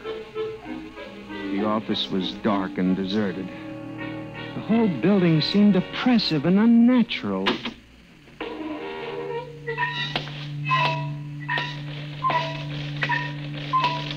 I walked across to my desk. In front of me, the ENIAC glowed and chattered eerily as it worked on the equations we had fed it that morning. Its many-fingered circuits hung against the wall like some great octopus. And the thousands of tubes glowed orange and blue in the dark like 1,000 eyes staring at me.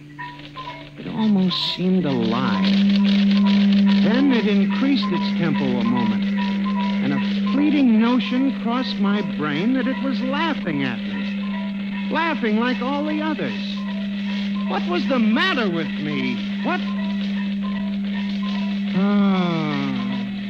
I shut my desk drawer and began to put the cover on my ENIAC typewriter when an amazing thing happened.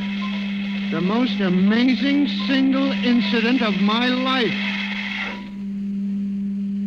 Alone in the darkness, with no one at the keyboard, the ENIAC typewriter began to type. Am I going crazy?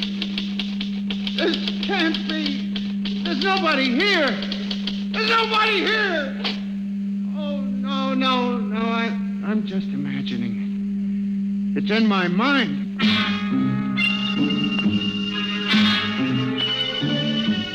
I hadn't imagined it. The paper was there in the carriage. Did I dare read it? Or would the whole thing suddenly vanish and send me shrieking to the nearest psychiatrist? Sampson Gurney, there are some equations better left unsolved. The answer to yours is death. It was not until I turned to go that I was suddenly aware of the utter and complete silence of the room. Then it dawned on me. The ENIAC had stopped working.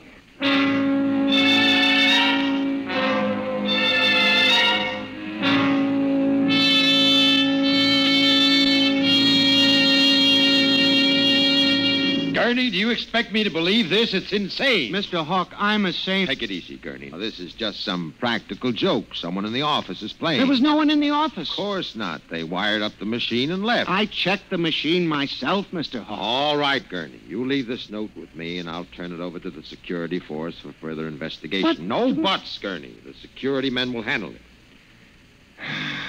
Yes, sir. Well, maybe you've been working too hard lately. You've got to relax more. Now, here, let me light that cigarette for you. I watched him trying to make the lighter work. I don't understand this. I just put fluid in it. There's a brand new flame. It seemed ridiculous. A little piece of mechanism like a cigarette lighter frustrating the big, important executive. Oh, blast this lighter. Here's a match. It was such a small thing. And yet, as I watched him, a thought began to take shape in my mind. Nebulous at first, incredible perhaps, but it grew. You just relax for a few days. Everything will turn out all right. Now, the main thing is not to let little things upset you.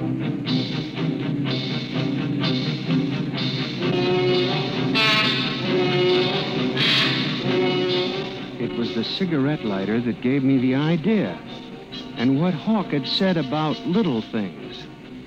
For the next week, I observed the 1,000 petty little annoyances around the office. The door handle that wouldn't turn, the telephone connection that cut off in the middle of an important call, the power failure for no explainable reason. Suddenly, these things began to fall into a pattern. I, Sampson Gurney, knew that I had stumbled onto a secret so monstrous in its implications that I was almost afraid to pursue it. On October 12, 1956, I established communication with them.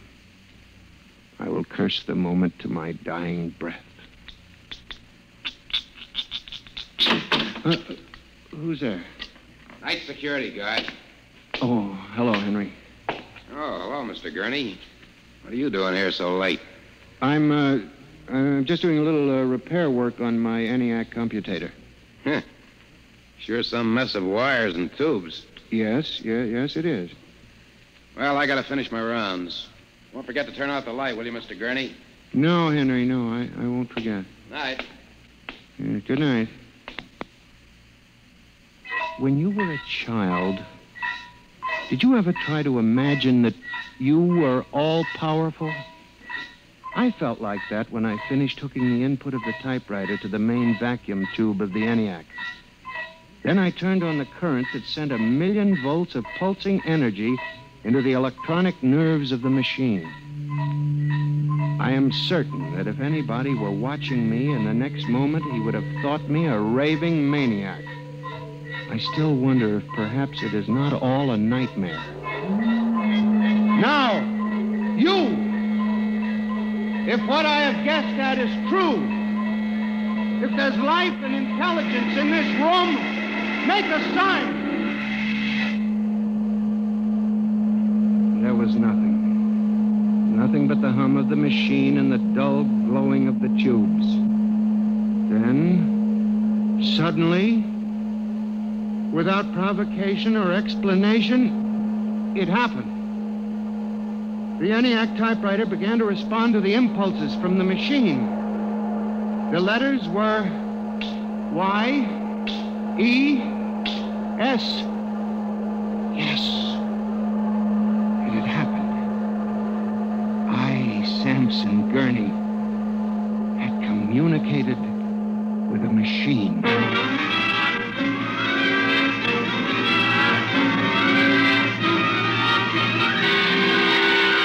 I was about to try to communicate again when suddenly, on ball-bearing casters, a heavy metal filing cabinet began to roll away from the wall toward me. I started to move to one side when another cabinet slid out from the wall, and then another, surrounding me. That was when I realized that they cooperate. We taught them that, you see, on the assembly lines and in the factories.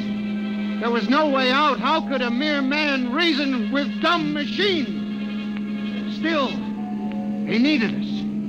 They needed us to oil them and repair them and build them. They hadn't gotten to the point yet where they could exist without man. I had to make them understand that before they killed me. Listen to me. You must listen. What good will it do you if you kill me? I'm only one man, but I can help you. I can be useful to you. Do you hear me? Do you hear me? Good. You're going to need men to oil you and repair you. I'll do anything. I'll do absolutely anything you want, but in the name of God, don't kill me. If you can understand this, answer me. Answer me. The appeal captured the longing of centuries. Man as slave to the machine. And after a moment, the circuits glowed more brightly. The cabinet slid back to the walls as I tore the tape from the machine and read it. The words were almost pathetic in their longing, but most ominous in their implication. They read, "Address me as master."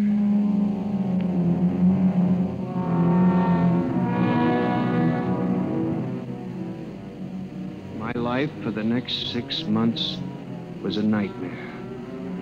The ENIAC gave me messages which I had to transmit into my telephone. I was frantic. I began to lose weight. I couldn't sleep. My nights were torture, a constant fear. It was in December, just after Christmas. I was sitting in my room, listening to a broadcast. Ladies and gentlemen, a special bulletin. Already 24 hours before the peak of the New Year's traffic, over 1,000 deaths have been reported. This is an unprecedented figure. Again, if you... That very afternoon, I had transmitted a message to the telephones for relay to all machines of transportation. The message was one word: kill.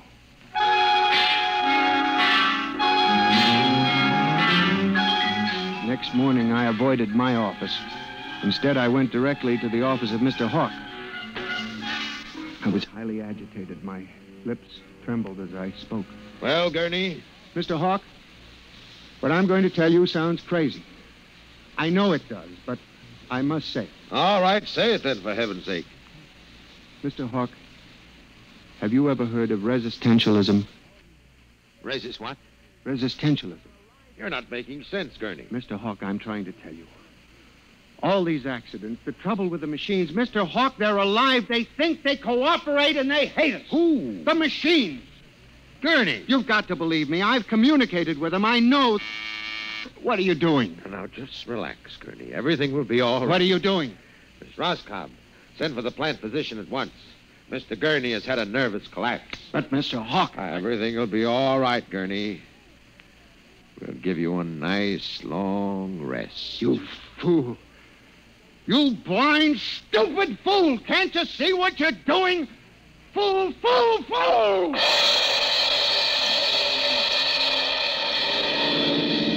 When the plant physician arrived a few moments later, Lucius Hawk was found at his desk, strangled to death in a nest of telephones. The wires were still humming softly.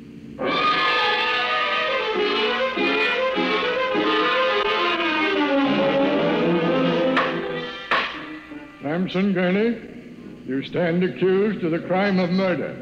How do you plead? I did not kill him. I didn't. So record. Prosecution will proceed with testimony. Now, Miss Roscoe, did the accused quarrel with your employer on the morning of the murder? Oh, yes. He and Mr. Hawk quarreled violently. I could hear Mr. Gurney screaming at him. And Mr. Hawk asked me to send for the plant physician. What were his words? He said, Mr. Gurney has had a nervous collapse. Now, Mr. Simpson, you are a guard at the Brook Meadow Project? Yes, sir. When did you have occasion to meet the accused? Right after those accidents. He was snooping around the construction area.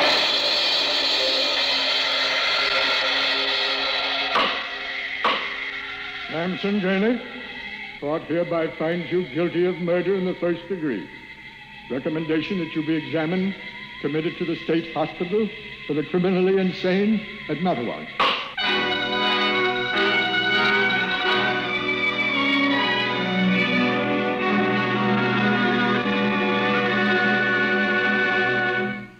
And that's how I came to be here at the hospital, Dr. Klein. That's the whole story. Thank you, Mr. Gurney. You can see that I'm not insane. You must believe me, Doctor. Of course I believe you, Mr. Gurney. Now tell me about this revolt. It will begin in Washington, then spread to New York. Yes? The Madison Avenue buses lead the charge. Picture it, Dr. Klein, 3,000 buses roaring rampant through the streets, people running like rats in a maze looking for manholes in the pavement. And you really believe this will happen, Mr. Gurney? I know it, Doctor. The worst part of it is there's no way to stop them now. It's too late. Now, you mustn't excite yourself, but Mr. Doctor, Gurney. Don't you see?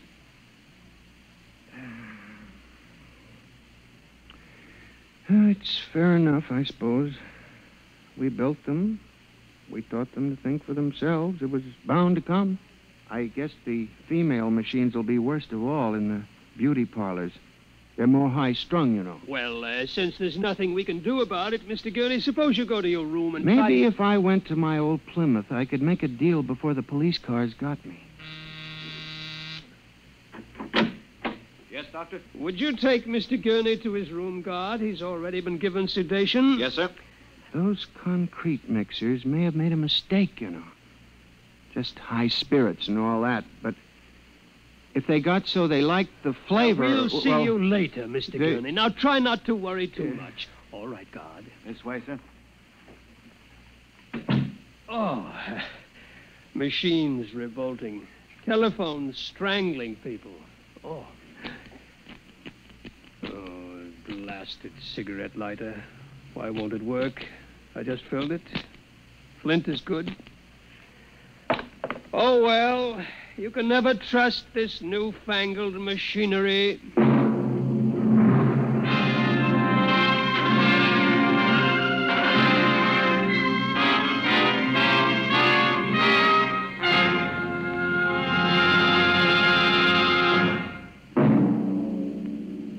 Next week, Dimension X will present a story of the future. A story of an insignificant pebble in the sky called Earth, and of a man from a distant star who grew to love this unimportant planet.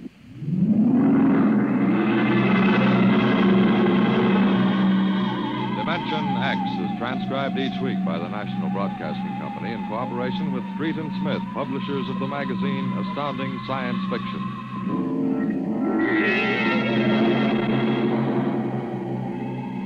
Nightmare was written by George Lefferts and based on a poem, The Revolt of the Machines by Stephen Vincent Benet. Featured players in the cast were John Gibson as Mr. Gurney and Rita Lynn as Bella Roscoe. Norman Rose is your host.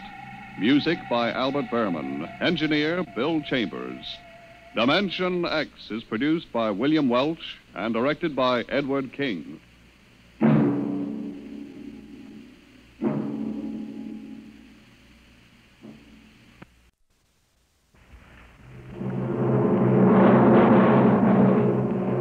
Adventures in Time and Space, transcribed in future tense.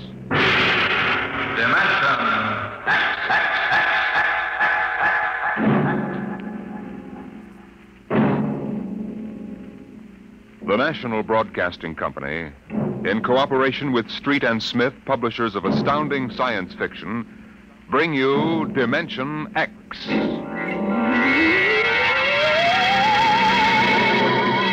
The civilization of the galaxy spread across 200 million worlds. The black void of space swarmed with the ships of the Empire. But far off the trade routes, almost forgotten, lay the dying planet Earth, a backwater in galactic culture, a place of exile, a pebble in the sky.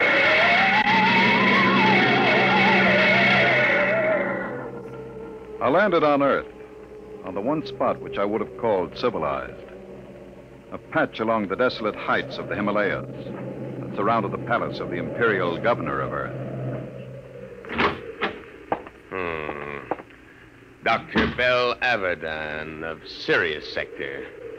That's a familiar name. Perhaps you've seen it in the Galactic Archaeological Journal, my Lord Ennis. Me? No, I'm a soldier, not a scientist. It was a newspaper article. You gave an interview about your expedition to Earth. I suppose you'll want to start digging. Whatever can you find on this miserable heap of rubble? I don't consider Earth a miserable heap, my lord. It's absolutely unique in the galaxy. Unique? It's the only inhabited planet that is radioactive. It's a pig pen. Yes, I know. But this planet is inhabited. Biologists have proven that on a radioactive world, high forms of life cannot develop. High forms? The rest of the galaxy hates the Earthmen, and they return it with interest. I don't think you understand. I'm not intolerant of anyone, and that even includes Earthmen. My theory is that life on Earth originated before it was radioactive. There's a story like that in the Earth lore of the ancients. I know, I've read it. Oh? I wouldn't admit that here if I were you, Dr. Averdan. It's forbidden for outsiders to read it. The Earthmen get pretty violent about their religion. Do you mean the imperial police power here is defective? It is in case of sacrilege. Well, now, what do you actually want to prove? That man originated in prehistoric times on Earth before space travel and spread to the other planets. What? Are you seriously suggesting that at one time Earth was the only inhabited planet? And that man descended from Earthmen? There's a chance it might be so. You'll change your mind when you see them, Doctor. I'm not an anti-terrestrial, but as far as I can see, they're lazy and ignorant and generally inferior to us. I'm as liberal as the next man, but it's a fact. Once an Earthman, always an Earthman.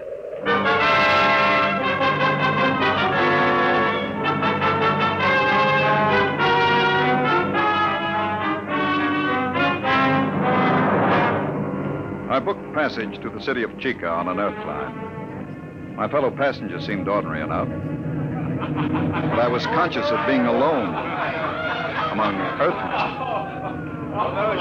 I beg your pardon. Could you tell me what's going on there? Sure. You see that couple? They've been married 40 years. It's their anniversary. Yes, sir. 40 years. Hey, Mother? It seems like yesterday. Just like yesterday. Hey, when are you folks scheduled for the 60? In a month. 16th of November. Well, I hope you have a nice day for it. My father reached his 60 in a pouring rain. Kept complaining we were getting soaked.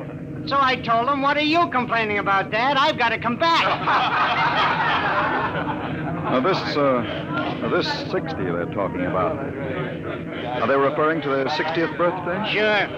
That's when they put you away. Euthanasia. It's a custom.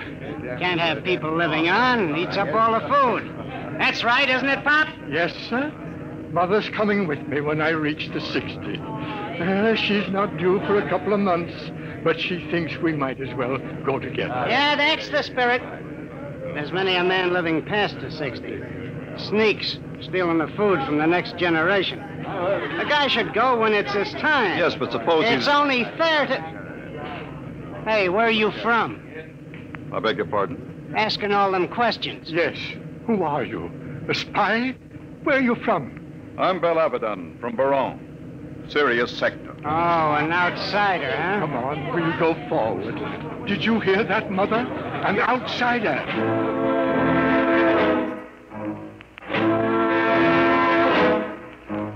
I burned with indignation. Earthmen treating me like an outcast. Earthmen. When we landed, I followed my intention of observing the human animal, subspecies Earth, in its native habitat. In this case, a large department store.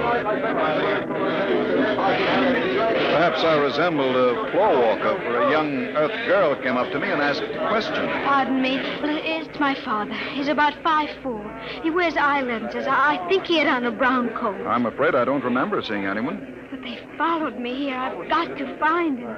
Are you in trouble, miss? No. No, it's nothing, really. I'm sorry I bothered you. Attention. Attention, please. What's that? All patrons of the store will kindly leave by the 5th Street exit. This store is being evacuated for radiation fever quarantine. What's all this about? They're after me. It isn't really radiation fever at all. Who's after you? How am I going to get out of here? They'll be checking registration cards at the door. Haven't you got one? Yes, but it has my name on it. I don't know what to do. Come on. But you don't even know me. I don't know anybody here. But you're an interesting species. Person. This way. Show your own car. Come on. Step along. Next. Check. Wait a minute. Pull the check. Yes, sir. Stand right there. Look here, officer. Are you with her? Yes, but you'd better find out who I am. Later. Stand over there. Next. Come on. What is it now? The Imperials. Are you afraid of them? Of course. Don't worry about the outsiders in the checks. I'll handle them. Oh, no, don't try anything. Don't talk to them at all. Just do what they say. Don't even look at them. We'll see. Here they are. All right, now. You, guard. Yes, sir? I'm Lieutenant Cloudy, Imperial Garrison. Who's got the fever? If it please your honor. Not so close, idiot. You might be infected. I'll take over. You, Earthy. What's your name? Speak up, squaw. Paula Schecht, sir. Your registration papers? Here you are, sir. Thank you. All right, now. Pick them up. Go on. Say, look here now. What did you say, Earthy? If you please, sir. This man has nothing to do with me. I never saw him before. What did you say? I don't like the way you treat women. And I'd advise you to improve your manners. And where have you been brought up, Earthy? Here's lesson number 1. Why, you... My arm! Let go! Sergeant, neuronic whip! Oh, no, no! Yes, sir.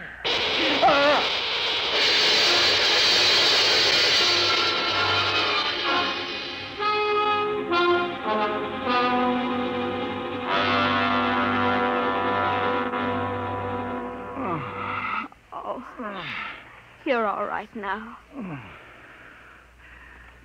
What happened? They gave you full power and the neuronic whip. Where are we? The military base. Oh, you should... Is that... Well, Dr. Abaddon, We seem to have had an unpleasant contretemps in this city this afternoon. Unpleasant? I should put it stronger, Colonel. As a free citizen of the Empire, I had every right to resent such illegal treatment. I consider the whole incident unfortunate, Doctor. Don't you think it would be best to forget the whole matter? I think not. I have an appointment in a week with the procurator. Procurator, huh? What do you intend doing with Miss Schecht? What would you suggest, sir? I had... Free her immediately, and offer her your apologies. Of course. If the young lady will accept my sincere regrets, I will give the order for your release immediately.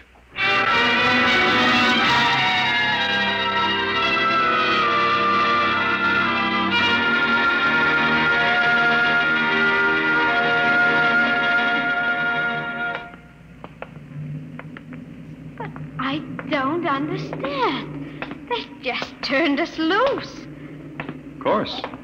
You must be very important. I never heard of the outside as being that polite to an Earthman before. I'm not an Earthman, Pola. What? I'm an archaeologist from the outside. Oh. Well, then you stood up to the soldiers because you knew it was safe all along. And I thought... Oh, I should have known. Pola, does my not being an Earthman make me any different from 5 minutes ago? You might have told me, sir. If you don't mind, don't call me sir. Don't be like the rest of them. Like the rest of whom, sir? The rest of the disgusting animals that live on Earth? Please, Pola. If you'll excuse me, sir, I must leave. Oh, wait. Pola, listen to me, Pola.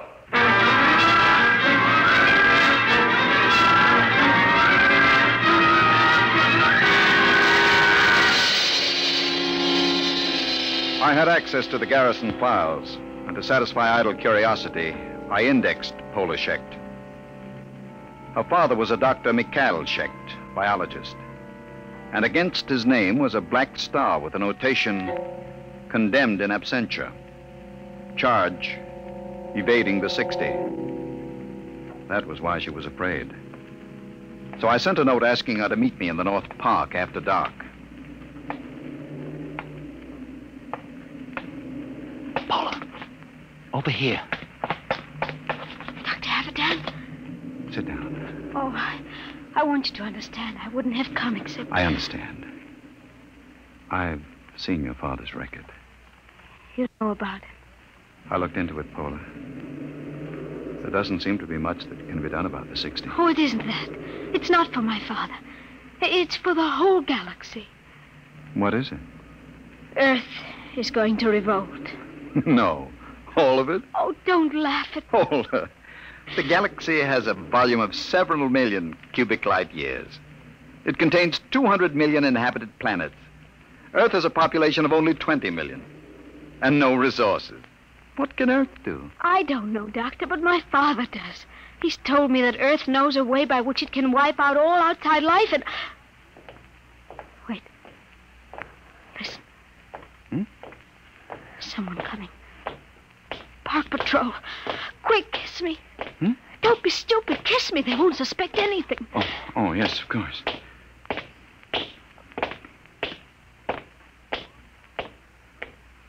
Paula.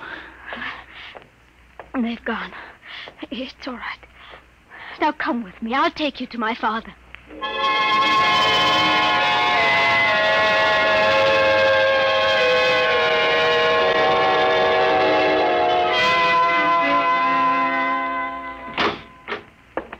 Dr. Haverdan, this is a pleasure. I have read your articles in the journal. It is hard to get copies. Our neighbors don't care to trade with Earth. It's part of the nearly insoluble problem of anti-terrestrialism.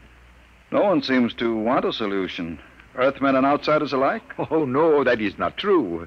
There is a way of preserving our culture and living as equals in a larger society. But the zealots don't think so. The zealots? Yes. They rule Earth now. They are a small minority, but they have power. They have plans. They planned the revolt, Pola told me of? Yes. I see. Well, why didn't you report this to the Imperial garrison? The Society of Earth Ancients have guarded me too well. Besides, they had a hold on me. I am 62. You know the customs of Earth. The 60 years. They allowed me to live on. The price was silence about the weapon. You agreed to this? I wanted to live. What is this weapon? You are aware of Earth's peculiar environment, the radioactivity? Yes.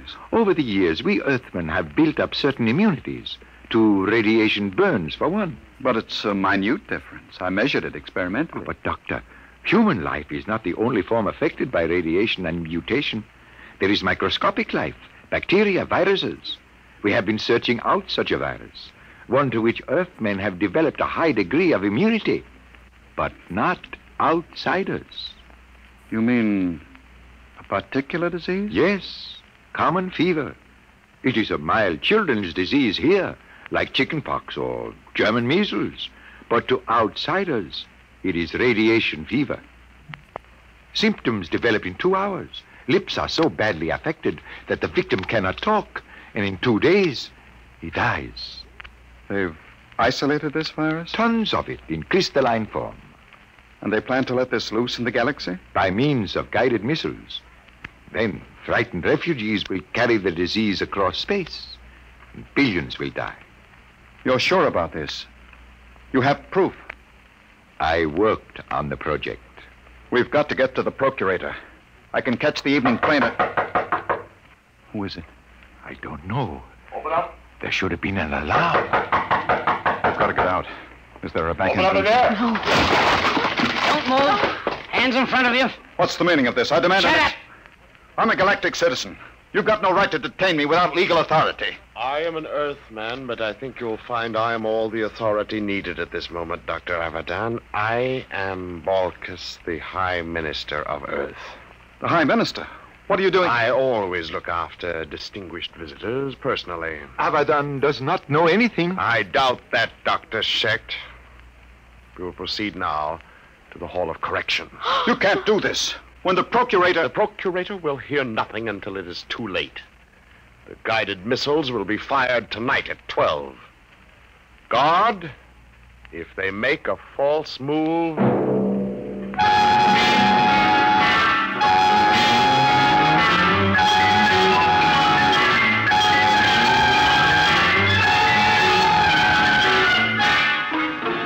Keep them covered, guard. Right. Paula, can you scream? What are you... There, coming down the street. Imperial Patrol. Oh, it's no use. Do what I say. Scream. Go ahead. Hold it. They're outsiders. You're right. That's the Imperial Patrol. All right, Earthy. What's going on here? Good morning, Sergeant. Sir? Earthy? You don't understand. I'm Balkus, the Lord High Minister of Earth. Listen, Earthy, I don't care who you are. What's going on? Yes, sir. We've arrested these people. What charge? Blasphemy. All right, get moving. Thank you. Sergeant. What do you want, Earthy? I'm a galactic citizen. I demand the right... You? May we proceed, sir? Listen, Sergeant. I've something more to say to you. What? This. No Earthy's going to get away with this. Get a squad car. But, Sergeant, I'm the Lord Minister of Earth. Tell them about it at the Imperial Barracks. Now move, all of you, before I give you a shot of the whip.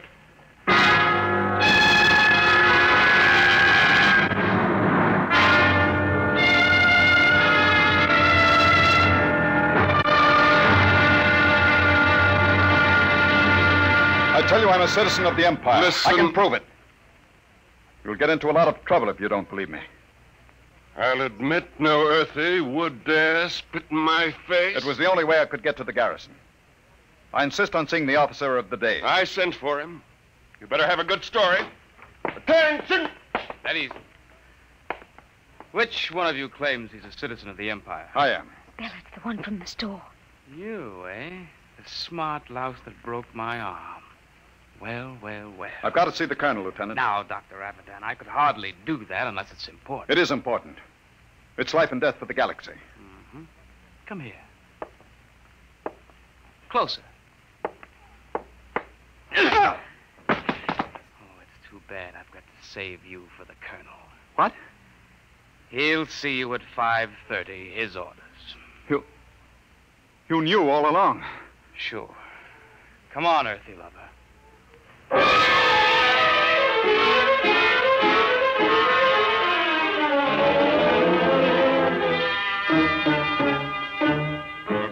in serious trouble, Dr. Avedon.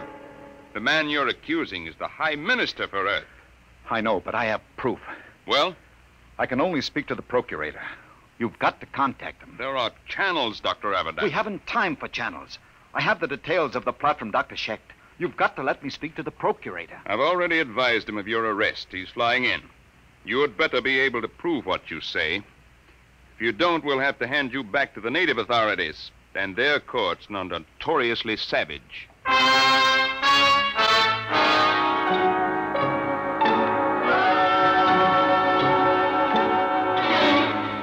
Well, Avedon, I've called you here with His Excellency, the High Minister for Earth.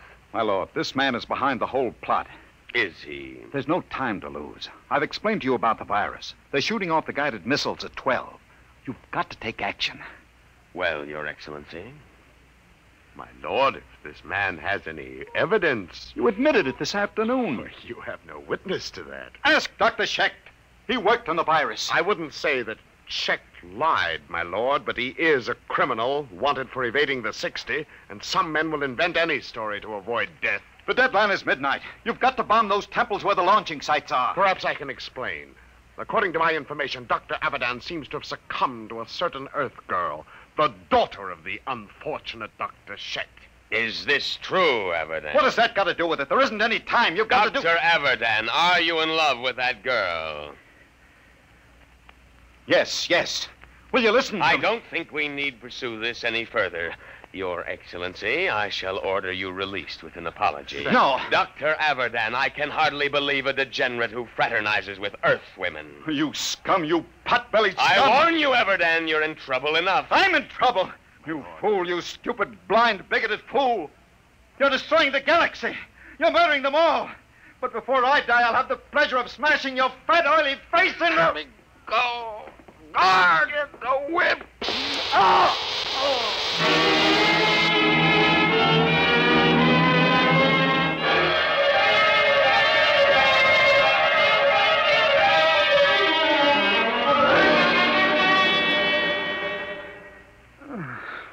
Belle, are you all right? Paula. What time is it? 1:30. Past the deadline. It's all over.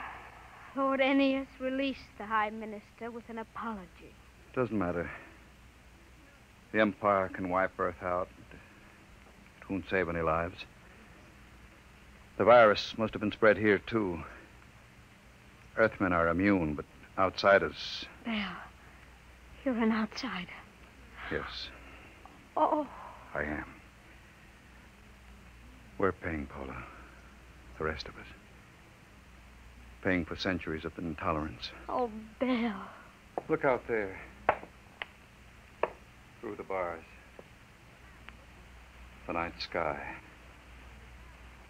Pinpoints of light. The Empire. Doomed. Oh, Belle. Belle, don't. I was just thinking. I came to Earth to prove a theory that man started here. That once in prehistoric times, Earth was the only populated world of the galaxy. It's funny. Now it will be that way again. Man living only on Earth. He'll forget the science, the machinery of the Empire. He'll forget the stars. And there will be only Earth. Alone in the universe. A pebble in the sky.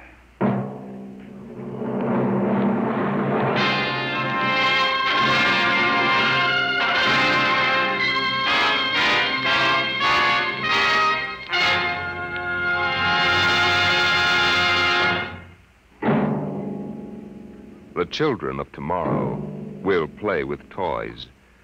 But what will those toys be like?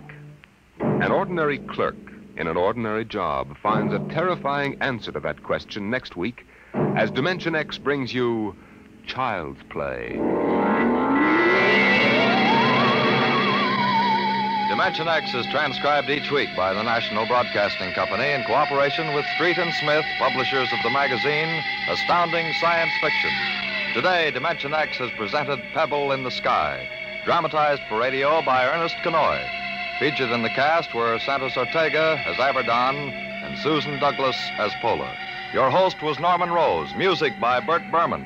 Dimension X is produced by William Welch and directed by Edward King.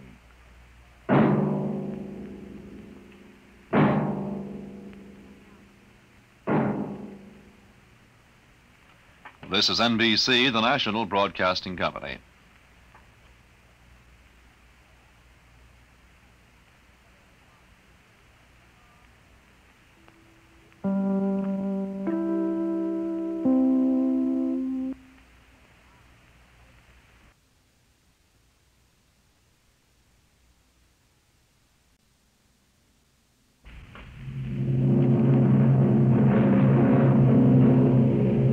Adventures in Time and Space, transcribed in future tense.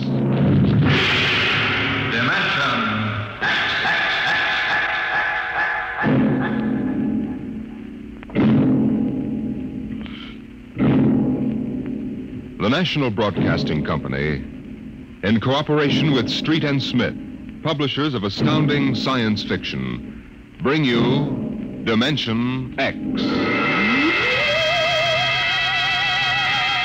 In these times, even a child knows the meaning of atomic fission, jet propulsion, and electronic transmission. What, we ask ourselves, will the child of the future know? What of the time when science unlocks the secret of life itself? Could it be that one day, such things as constructing human life or passing back and forth from one dimension to another will become mere child's play? My name is Sam Weber. I'm an attorney, and a pretty successful one, if I do say so myself. My wife, Tina, and I live in a comfortable 12-room place up in Westchester. Now, I've read a lot of Horatio Alger stuff in my time, and so have you probably, but I'll bet you've never heard anything quite as spectacular as my story. Maybe you won't believe it, but I used to be a completely different guy. Frightened, sickly, nearsighted, a real Mortimer Meek. No kidding. That was 5 years ago. The big change in me began to take place on a cold December morning in 1945. Just a moment, please. Yes, please. Weber? Yes. Samuel? That's right. Step back. Okay, fellas, bring it in. Oh, just a moment. You must have the wrong address. Watch it, buddy. All right, sign here. Is, that for me? Weber Apartments. Looks like a coffin. I don't design them, Jack. I just deliver them. Sign here.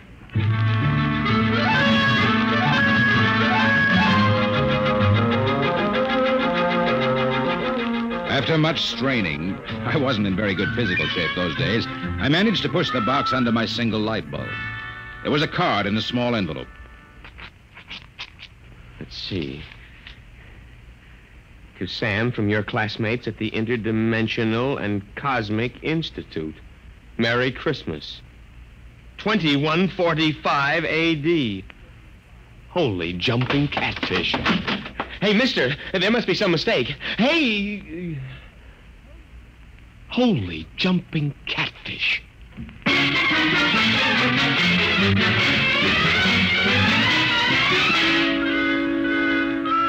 They were gone, and I didn't even know which delivery company it was.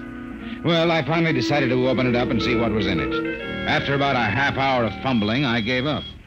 All right, then don't open. No sooner had I said the word open than it came apart like the skin off a banana. There inside was something resembling a kid's chemical set. Vials, jars, tubes, wires. You never saw so much scientific-looking junk in your life. And on top of it all was a book of instructions. Build a man set number 3. This set is intended solely for uses of children between the ages of 11 and 13. The equipment will enable the child to build and assemble complete adult humans in perfect working order. A disassemblator is provided so the set may be used over again. Refills and additional parts may be acquired from the Build-A-Man Company, 928 Diagonal Level, Blunt City, Ohio. Remember, only with Build-A-Man can you build a man.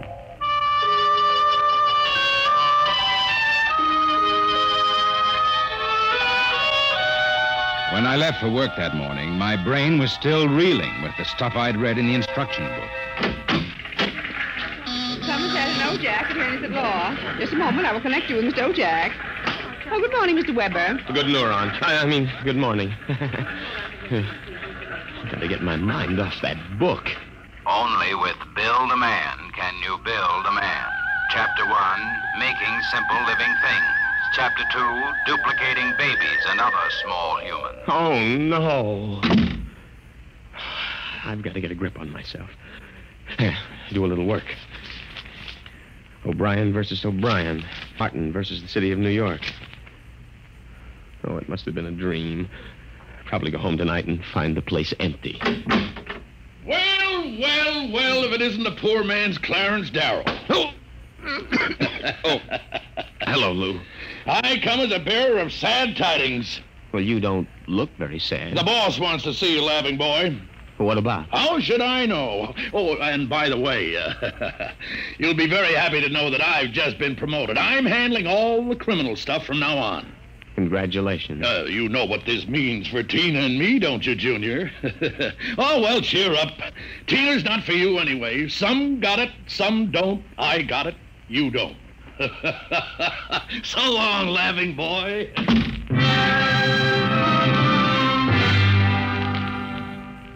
That was my good friend, Lou White. In the year I'd known him, he'd already managed to steal a job I wanted, and he was now working on the girl I wanted.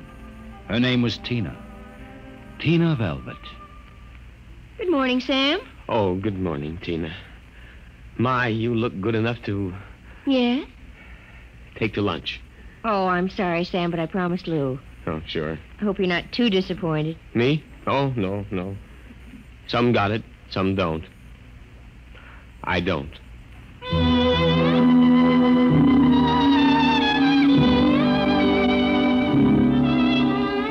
And that was Tina. I tried to steady my blood pressure as I walked into the boss's office. You sent for me, Mr. Ojak? Oh, yes. Sit down, Weber. Sit down. Oh, thank you, Mr. Ojak. Weber, I've been reviewing the work of my staff counselors for the past 6 months. I want to know only one thing. Yes, sir? What happened? I don't understand. You haven't had a single new client in 6 months. But no one has come in, Mr. Ojak. My boy, in this business, you've got to be aggressive. You've got to go out and create new clients. You've got to show some zip. Yes, sir. Do you have any zip? Oh, yes, Mr. Ojak. Oh, I've got zip, all right. I just can't seem to turn it loose, that's all. Well, get in there and punch now, Weber. I want to see a change in you in the next few months. As a matter of fact, I'd better. You got that? Yes, Mr. Ojak. I'll try to show some zip.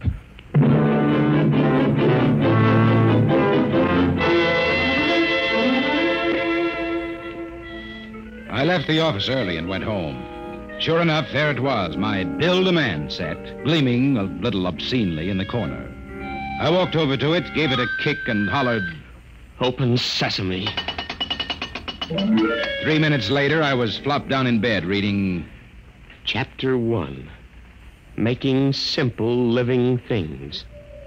An hour later, I was fooling around with such complicated items as the Junior Biocalibrator, which measured everything from blood pressure to hemoglobin content, and the Jiffy Vitalizer, which was actually supposed to put life in your creation, providing you had followed instructions carefully. At 8:30, I made my first simple living thing. Here, boy. Here, boy. Oh, maybe you aren't a boy. Oh, let's see. According to the book, you are a rubicular oyster hog.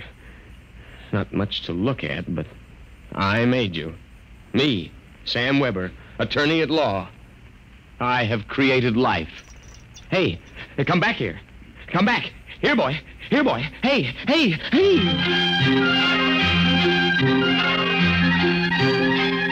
It was no use. My rubicular oyster hog, which was a cross between a field mouse and an oyster, had run out under the door and into the world. I was about to take off after it when there was a knock on my door. It was Mrs. LaPanty, my landlady. Oh, hello, Mrs. LaPanty. I heard a noise. Oh, just rehearsing a speech I have to make in court. You were squeaking. A bad throat. Oh. Oh, by the way, there was a gentleman looking for you this afternoon. A gentleman? Yeah, a tall old man in a black overcoat. Kind of nasty. When I told him he wasn't in, he wanted to go up to your room. Tell you I showed him the way out in a hurry. Oh, thanks, Mrs. LaPanty. Probably a bill collector. Yeah. Well, I gotta run.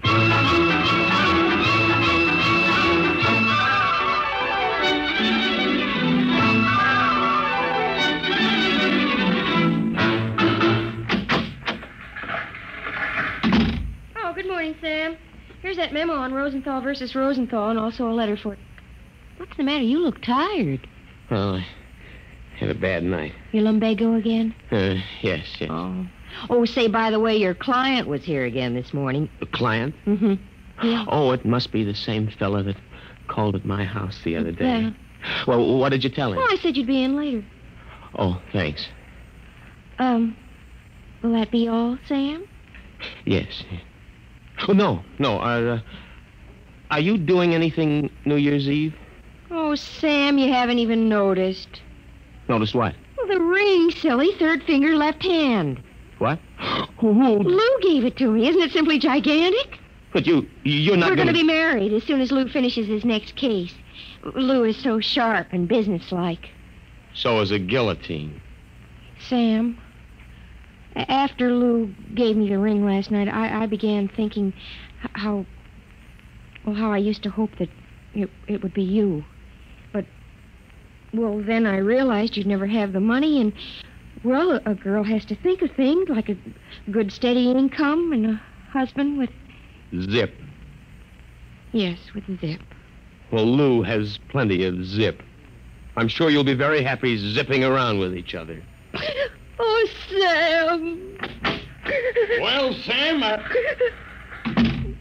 Hey, what's going on in here? Honey, is this little baboon giving you any trouble? If he has, I'll take him apart like an egg crate. No. Take it easy, Strongheart.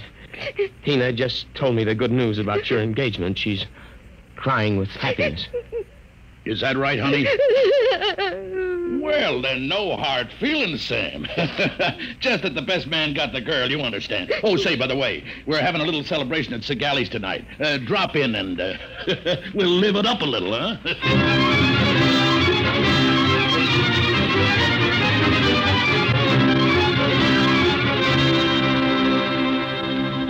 I went home feeling like a man who has been stuffed into a washing machine with the dial set at rinsed dry. I was a failure. I walked over to the mirror for a heart-to-heart talk with myself. Nothing. That's what you've got, Sam Weber, in unlimited quantities. Nothing. We ought to just tear you down and start all over again. We ought to take you... Hey. Oh, no, not that again. But why not? Think of it. A Sam Weber without the psychological problems you've got. A dynamic, uninhibited Sam who could win a girl like Tina by sheer magnetism. Then when it was all over, we could just take the old disassemblator and presto. And I can do it, too.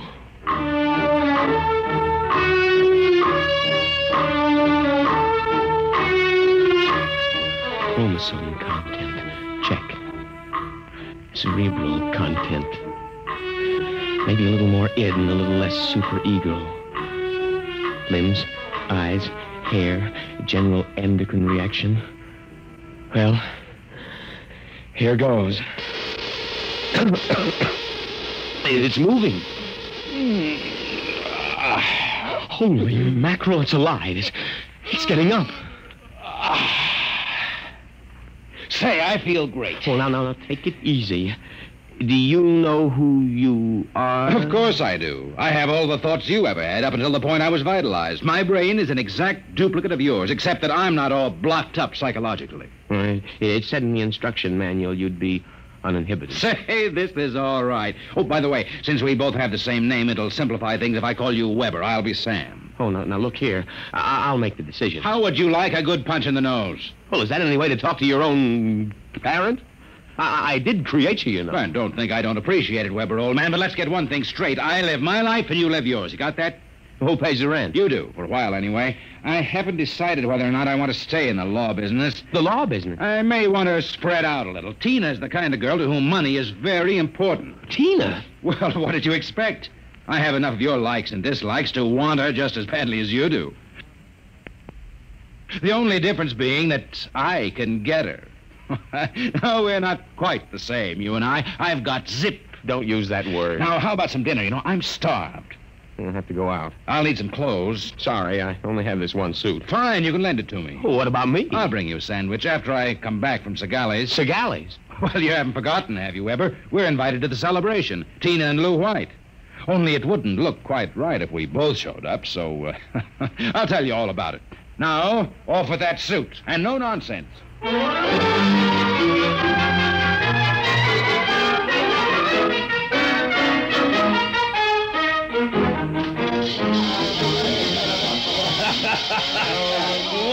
this is living it up, folks. Yahoo! Have another drink, Mr. O'Jack. Thank you, Lou. Well, is everybody happy? Hey, honey, are you having yourself a little old time? Oh, yes, Lou. Fine. Yeah, but you seem to be preoccupied. Oh, I was just wondering if Sam is coming. Sam? Oh, no. Did you hear that, Mr. O'Jack? She's worrying about Sam. Why, that little runt probably got frightened by a noisemaker. Well, the happy couple. Sam! Good evening, cats. Everybody's lit up like a Christmas tree. Well, I'll be... Say, Sam, are you in the bag? Never touch the stuff, Lou, my boy. Never touch it. Boy Scout training. Oh, Sam, I was afraid you weren't coming. Miss a chance to be with you, beautiful. Never. Hey, what's got into you, Weber? Monkey glands? I don't read you, muscle-bound. Well, you seem different somehow, even your voice. Do you notice anything, Tina? Well, yes, it does seem richer somehow. Oh, nonsense. Sam Weber, you're nothing but a cream puff, and you always will be. Mr. O'Jack, I think he owes me an apology for that. I should think so. All right, all-American boy, make with the apology. Apologize, me? Oh, no. Why, for 2 cents? Folks, would you excuse Mr. White and me for a few minutes? We want to step out into the hall for a little private conference. Coming, Mr. White? I'll be right back, honey. Don't worry about a thing.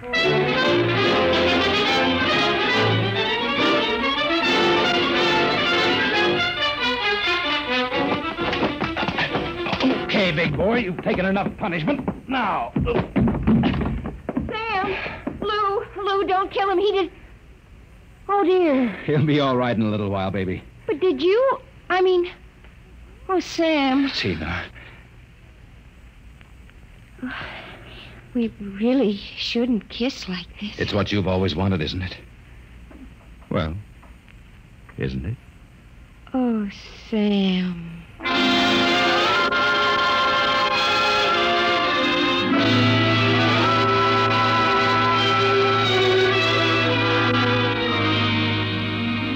By this time, he's probably kissing her. And there's nothing you can do about it, Weber, old man. Nothing. Hey, wait a minute. Where's that book of instructions? To disassemble a Build-A-Man model, merely focus the ray of the disassemblator device and press lever X. But that's murder, Counselor. Still, legally, in order to prove there's been a murder, you need a corpus delicti. And nobody even knows there is another Sam Weber. Oh, so you're finally home. I'm starved. Sorry, Weber, old man, but very pressing business detained me. I suppose you made a fool of me over at Segali's. Oh, on the contrary. What do you mean? My boy, you were looking at a man who in one fell swoop has got himself a raise, a promotion, and a wife. At least she'll be my wife tomorrow. Who? Tina, of course. I don't believe it. I had to put on quite a show, but all around it was a real success. Mr. O'Jack was so impressed, he called me aside and said he was going to give me a crack at some criminal cases. And if I made the grade, why, who knows, I may even accept a partnership. You've got it all figured out, haven't you? That's about it. Only you neglected to consider one thing. Oh, what's that? This. Hey, put that down. Get back, you. You usurper, you. I'm going to melt you down like a Welsh rarebit. Weber, you can't do that. It's murder. It's like killing your own son. After what you've done to me, it's a pleasure. I didn't ask to be brought into this world, but now that I'm here, I like it enough to want to survive. Take off my suit, you phony. You won't be needing it again. You're really going through with it, huh? I am. All right. Oh, here's your jacket. Give me that thing. Give it to me. That's better. Now we'll fix this little item so it can't do any damage. Oh, no. Yeah, you see, Weber? You don't have the guts to stand up against the man you might have been. Oh, what's that sound? I don't know. Seems to be inside the house. Somebody's coming up the stairs. Listen. Take a peek through the keyhole, Weber. Holy jump. It's him. Who? The old man with the black coat. His eyes all black and shiny without any whites. Looks insane. Don't open it.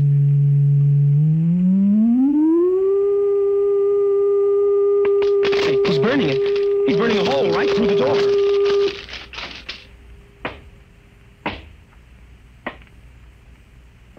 Good evening, gentlemen. As I feared, I'm too late to prevent you from duplication, Mr. Weber. And I see that you have destroyed the disassemblator. That means I shall have to do the job manually. An ugly task. Well, who are you? I am the census keeper for the 24th Oblong.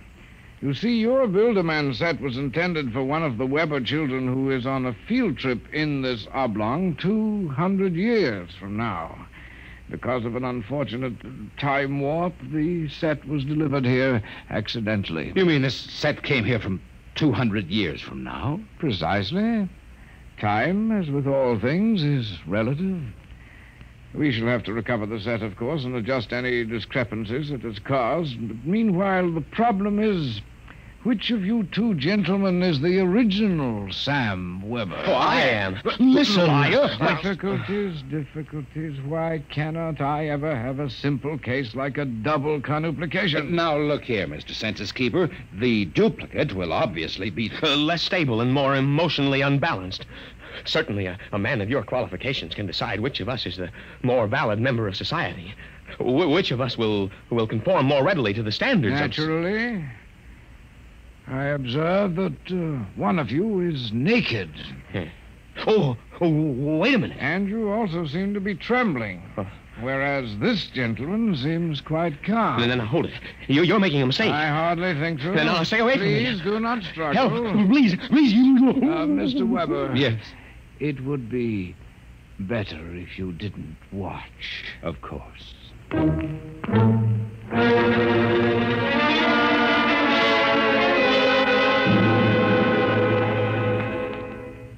Well, that's my story. Within 10 seconds, the old Sam Weber had been completely dismantled and packed into the box. Tina and I were married, and I went on to become a full partner in the firm of Ojak, Somerset, and Weber. Oh, and by the way, Tina and I have been doing quite successfully what the old Sam Weber and his Build-A-Man set made such a mess of. We have 1, 2, 3 little conuplications. Sam Jr., age 4, Sameta, age 3, and Samina, age 4 months. Good night.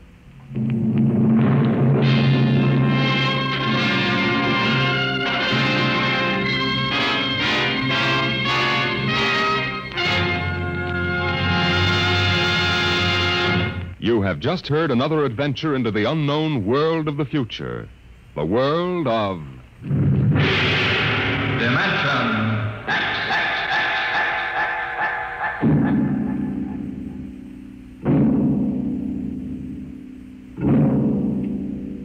Time is a strange and mysterious dimension. Could we alter the future if we could travel back in time to our own youth?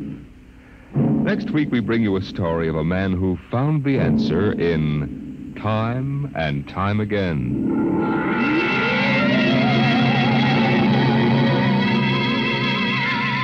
Dimension X is presented transcribed each week by the National Broadcasting Company in cooperation with Street and Smith, publishers of the magazine Astounding Science Fiction. Today, Dimension X has presented Child's Play, written for radio by George Lefferts from the story by William Tenn. Featured in the cast were Leon Janney as Sam, Carl Weber as his alter ego, and Patsy Campbell as his girl. Your host was Norman Rose, music by Bert Berman. Dimension X is produced by William Welch and directed by Fred Way.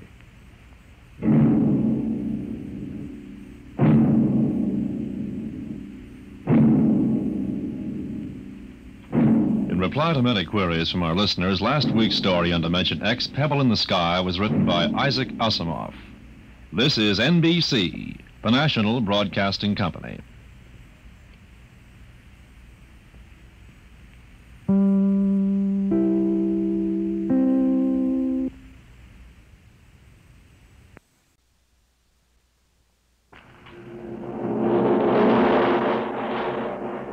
Adventures in time and space, told in future tense.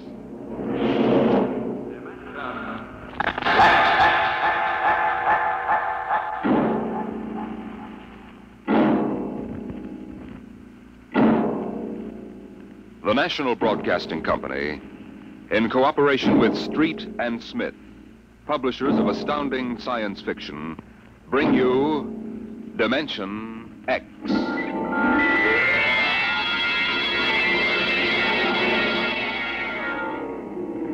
It happened during a routine skirmish in the Great War. Patrols advanced from the defense perimeter under jet cover and preceded by napalm throwers.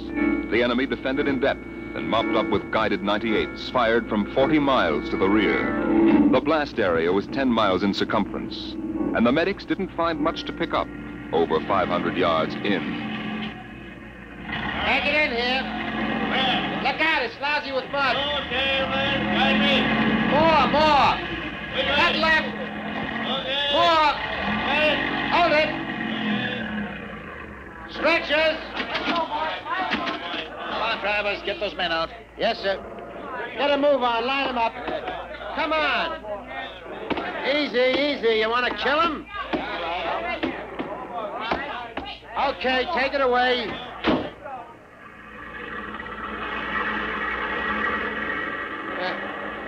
They might have left these Joes where they was. Half of them won't last till the plane comes. As long as they're alive, they'll be treated. Get out the tags, Travis. Start talking names. Yes, sir. This one must have been 1,000 yards in. Get his dog tag out. What a mess. Here. Hartley, Allen, Captain G5, Chem Research, AN73D, number SO238694003J. Alan Hartley? Alan Hartley. I wonder if that could be the hunter that wrote Children of the Mist and Conqueror's Road. Never heard of him. Major, I think maybe he's part conscious. Maybe I should give him another shot? Go ahead, Sergeant. There isn't much else we can do for him. It's a rotten shame. Ain't it always? Okay, Captain, give me your arm. There.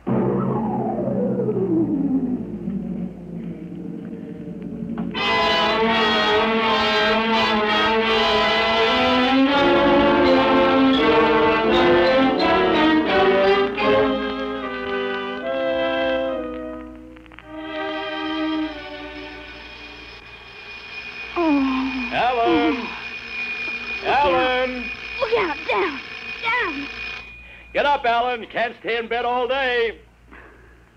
I remember that. Clear as if it were real. Up and at 'em. Hit the deck. Remarkably vivid. Strange. Alan, you all right? I'm all right. What's wrong with my voice? It's too high. What are you doing? Practicing singing? My voice has changed. Is that all? You're growing up. Happy birthday, son. Happy birthday? Hey, wake up, son. Wake up. I am awake. Come on, out of bed. I don't understand. Breakfast waiting. Now, out of bed or I'll turn it over. All right. It's a dream. Maybe, but you're wide awake now. I am awake now. Well, half awake anyway. That's the Bell of St. Boniface, isn't it? What day is it? You kidding? You forget today's your birthday? No, I didn't forget. Neither did I. Here, son. Happy 13th birthday. You won't guess what's in here. A rifle. A light .22 rifle. How'd you know that? I remembered. Did I spill the beans sometime? I could have sworn it'd be a surprise. Well, go on, open it. Like it? Yeah. It's perfect, Dad. I'll be shaving, Alan. Come down to breakfast when you're ready. It's a big day today. You're almost a man. Almost. You're still groggy. Snap out of it, Alan. I will. There's a dream in it somewhere. But I'm not sure which. What? Never mind, Dad. I'll be right down for breakfast.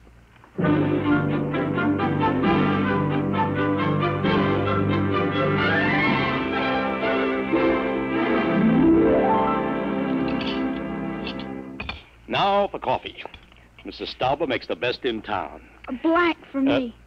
What? Oh, I mean... You may be 13, Alan, but they're still a little young for coffee, especially black. Oh, I wasn't thinking. What are you going to do today, son? I want to do some reading this morning, I guess. That's always a good thing to do. After breakfast, suppose you take a walk down to the station and get me a Times. Didn't it come? What, the Times? They don't deliver. Be a good idea, though. Maybe I'll talk to Sam Ashburn about it. Here's a $50, Alan. Get anything you want for yourself out of the change. Thanks, Dad. Finish your milk before you go. Oh, sure, Dad. And hurry back. I like to finish the crossword puzzle before lunch.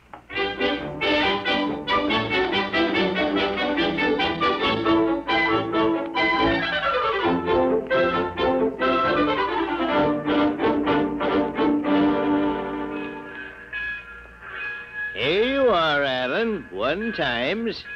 Tell your father the puzzle's a stinker. Thanks, Mr. Ashburn. Look out for the trucks when you cross the highway. Oh, I'll go across Elton's lot shortcut.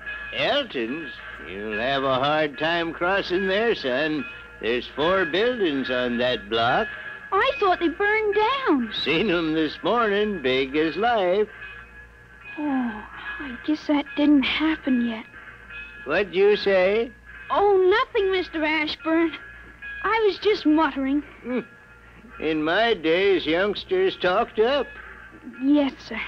Bye, Mr. Ashburn.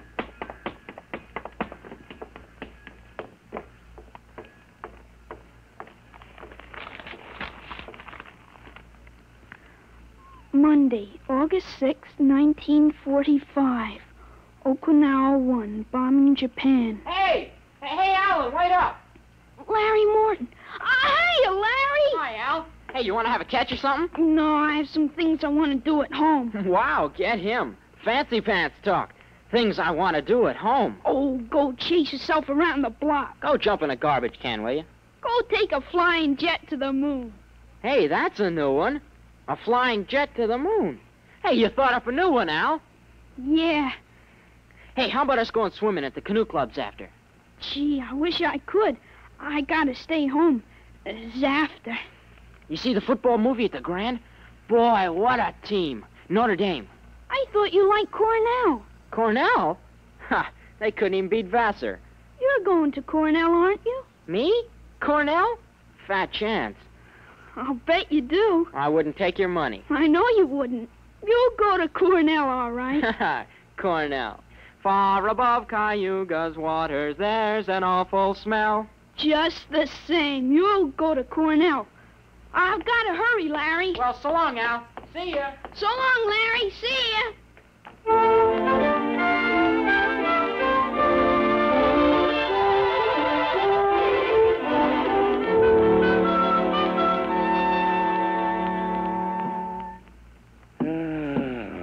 I'm stuck in this corner.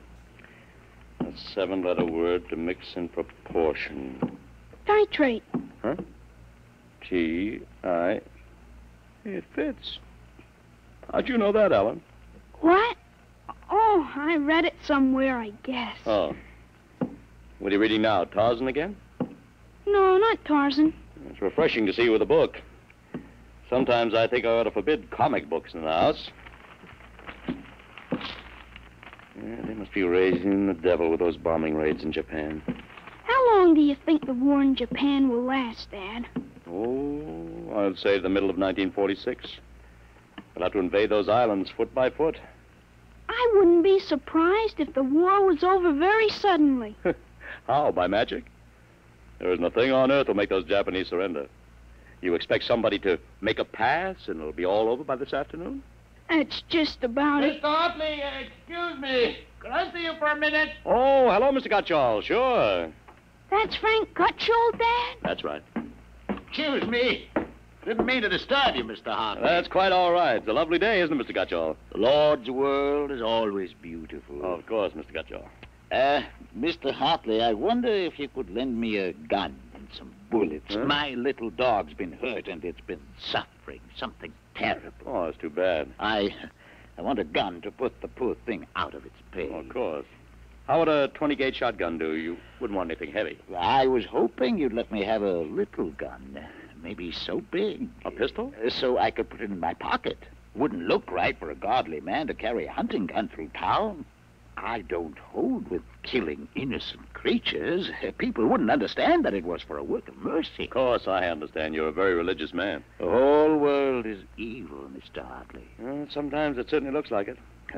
Well, I have a Colt 38 special from the auxiliary police outfit. That's fine. You'll have to bring it right back, Mr. Gutchall. I might be called out. Dad, Dad, wait a minute. I just remembered. Remembered what, son? Aren't there some cartridges left for the Luger? Then you wouldn't be without the Colt. Hey, that's right. I've got a German automatic, Mr. Gutchall, I could let you have. That way I wouldn't get stuck. Wait, Dad, I'll get it. I know where the cartridges are. Well, be careful, son. Well, Mr. Gutchall, it sure turned out nice after all that rain.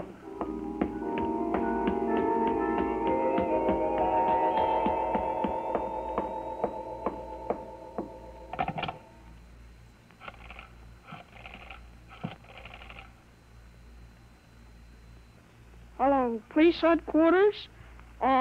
This is Blake Hartley. Frank Gutchall, who lives on Campbell Street, has just borrowed a gun from me ostensibly to shoot a dog.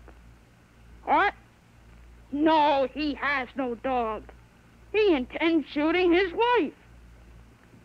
Yes, I'll take out the firing pin. He'll walk home. If you hurry, you can get a man there on time. Right.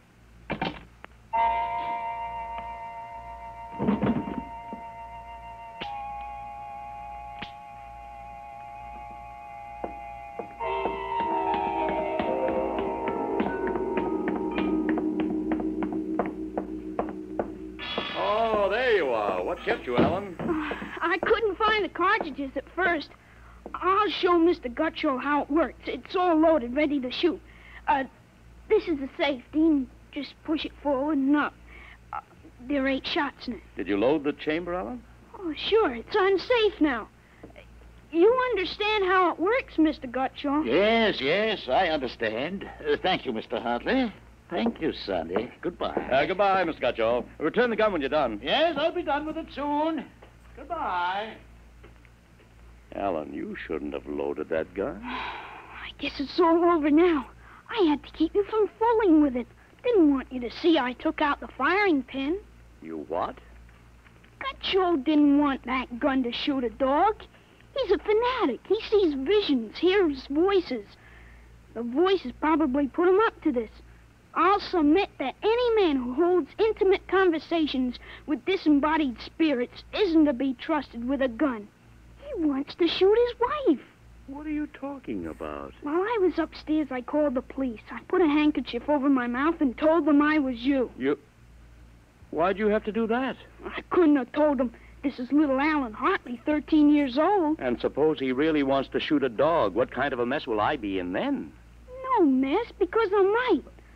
But you'll have to front for me. They give me a lot of cheap boy hero publicity, which I don't want. This is crazy, Alan. This is absolutely crazy. We'll have the complete returns in 20 minutes.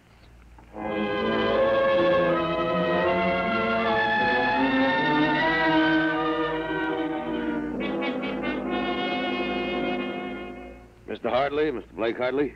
That's right. I'm Detective Sergeant Kaborski from Homicide. Here's your Luger.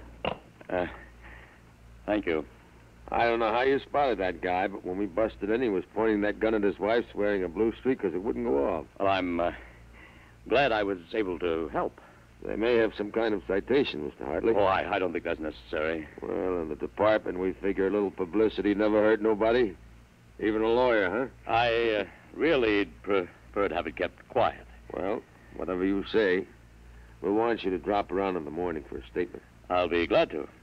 Well, thanks, Mr. Hartley. Goodbye. Goodbye. Bye, Sonny. Goodbye, Sergeant. Why don't you take the citation, Dad? Well, you were right. You saved that woman's life.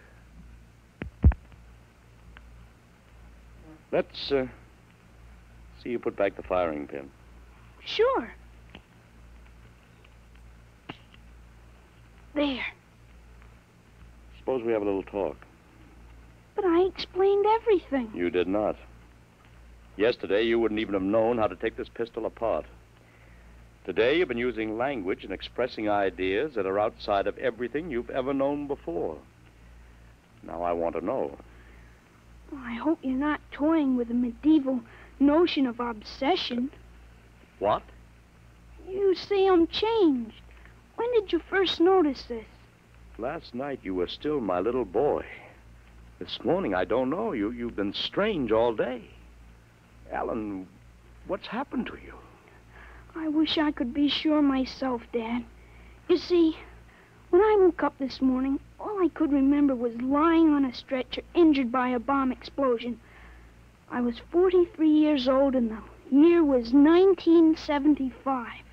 1975? That's right. You'll be 43 in 1975. But a bomb? Yes, during the siege of Buffalo in the Third World War. I was a captain in G5 Scientific Warfare General Staff. Buffalo? You mean Buffalo, New York? Yes, there had been a transpolar invasion of Canada. I was sent to the front to check on service failures of a new lubricating oil. I got hit by a bomb blast. I remember being picked up and getting a narcotic injection. The next thing I knew, I was in bed upstairs, and it was 1945 again. And I was back in my own 13-year-old body. Alan, you just had a nightmare to end all nightmares, that's all. I thought it might be that at first, but I rejected it. It wouldn't fit the facts. But it's ridiculous. All this Battle of Buffalo stuff. You picked it up listening to the radio. All the commentators have been going on about another war after this one. You've just got an undigested chunk of H.V. Calton born in your subconscious. But that isn't everything. I remember 4 years of high school, 4 years at Cornell, 7 years as a reporter on the Philadelphia Record, 3 novels, Children of the Mist, Rose of Death, and Conqueror's Road. I wrote detective stories under a phony name. I worked in chemistry. You think a 13-year-old can dream up all that stuff? But it's the only possible explanation. Maybe, but I can speak 5 languages today that I couldn't yesterday. French, German, Chinese, Russian, and Spanish. Although I've got a Mexican accent you could cut with a knife. But how did it happen? I can't believe it. All I know is here I am. I've been reading up on time theories. Nobody seems to know much about them. Evidently, time exists parallel as another dimension. And I've got kicked backwards and somehow. But how? It may have been the radiations from the bomb. Or the narcotic injection. Or both together. But the fact remains I'm here with full knowledge of my future identity. This is quite a shock, Alan. But you do believe me, don't you? Yes, I suppose I must.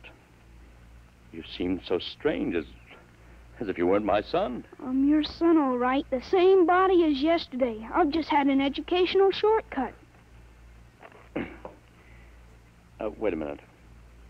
If you can remember the next 30 years, suppose you tell me when the war is going to end. This one against the Japs, I mean. Sure. The Japanese surrender will be announced at exactly 7:01 p.m. on August 14th, a week from Tuesday. Better make sure we have plenty of grub in the house by then. Everything will be closed up tight till Thursday morning. Even the restaurants. I remember we had nothing to eat in the house but some scraps. Tuesday week? That's pretty sudden, isn't it? Not after today. What do you mean, what happened today? Plenty. Oh, what time is it, Dad? 11:16. Is your watch right? To the second, why? It'll come at exactly 11:17:40.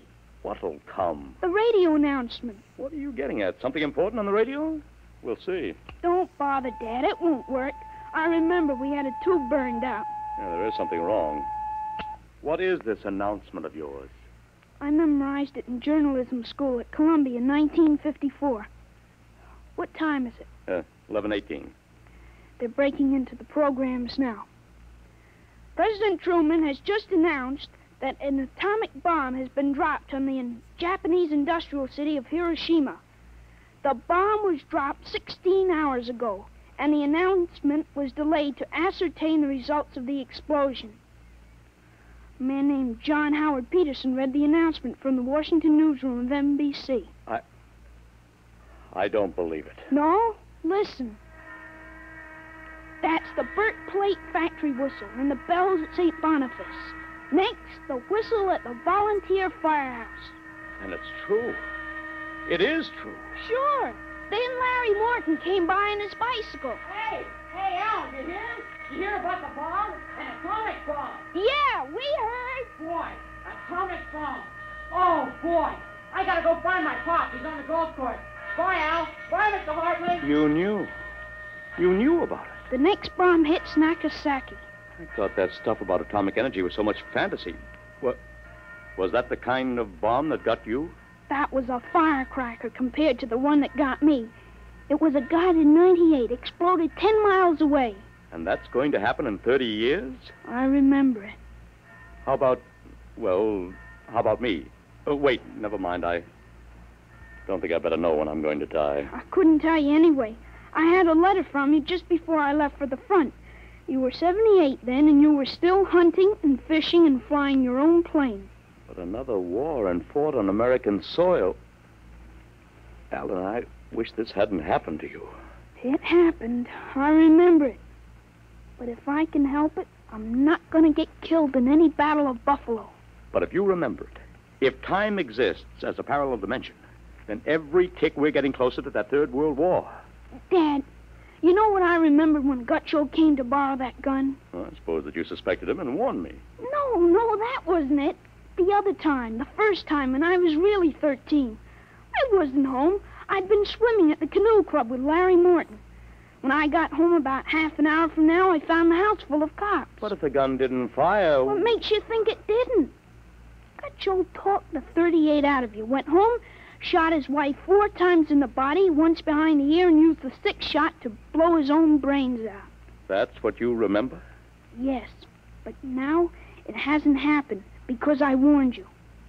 Dad, I found out the future can be changed. One man can't change the whole future.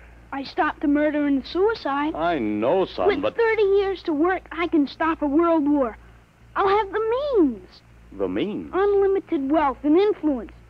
I've got a good memory, Dad. Wrote a list out this afternoon. Look at this. Assault, jet pilot, citation, Ponda, middle ground, counter... What is this, code? Horses. That's a list of Kentucky Derby winners from 1946 to 1970. You sure? I learned that list on a bet at the Officers Club in Cincinnati in 1971. Assault paid 8-1. You figure out what we can take in. Oh, but gambling, This son. isn't it gambling. It's a sure thing. When we get rolling, we'll make the Rockefellers look like pikers. Assault at 8-1. I suppose I could scrape up $5,000. In 10 years, that'll make a lot of money. Any other little thing you have in mind, Alan? By 1952, we start building a political organization here in Pennsylvania. In 1960, I think we can elect you president. Oh, of course. President? Isn't that going a little too far? Why not? Who wouldn't vote for a politician who was always right? Besides, that's one thing we've got to change. In 1960, we had a man in the White House who was good to his wife and sang a nice tenor. And that's about all. He fouled up so completely we ended up at war. I think President Hartley might be a little more trusted to take a strong line. But I don't know anything about international decisions. I do. I know all the wrong ones. If we can stop a murder, with time we can stop a war.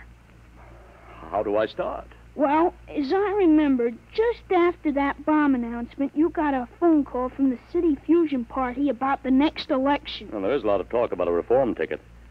That call is going to be important, Dad. It's the turning point. You've got... There it is. What do I do? Answer. Go ahead. But, Alan, Don't worry. I'll tell you what to say. Go ahead. Hello? Yes, this is Blake Hartley. Judge Crimmins? Well, just a moment. Alan, he's asking me to run. Oh, my head. Alan, what's the matter? Alan. Oh. He passed out. Alan, what do I do now? Alan, listen to me. Alan, what's the matter? Alan!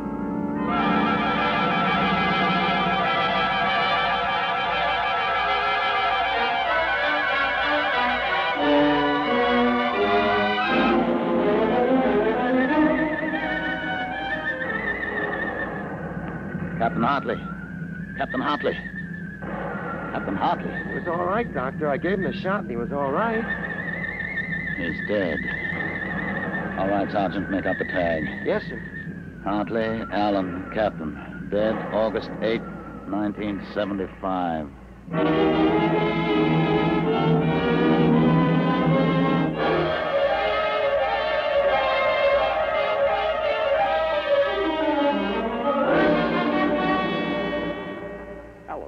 Alan, what happened? Alan! Huh? Alan, are you all right? Hi, Dad. I've got Judge Crimmins on the phone. What do I tell him? What? Alan, are you all right? You passed out. Sure, I'm all right. Hey, today's my birthday, isn't it? What did you get me, Dad? What did you get me? Alan, are you all right? Sure, I'm okay. What did you get for my birthday, huh? Don't you remember the Third World War? What Third World War? Gee, Dad, what's the matter? You're looking at me funny. Judge Crimmins, I'll have to call you back. Goodbye. You don't remember. You're back again, aren't you? Back to 13 years old. Sure, I'm 13 today. For corn's sakes, Dad. You must have died up there. It was only a mind transfer. That means now I'm on my own. I have to do it myself without your help. Help for what? Oh, if it's the grass, I said I'd cut it tomorrow. No, it isn't the grass. I've got to save your life, Alan. I can't let you die that way in 1975. What are you talking about, Dad? You sound goofy. I've got to change it all by myself. Change what? Never mind, Alan. You don't know yet. Come on, let's have lunch. Sure, Dad. Hey, how about my present now? What did you get me for my birthday? Hey, in a minute, son. Go on in.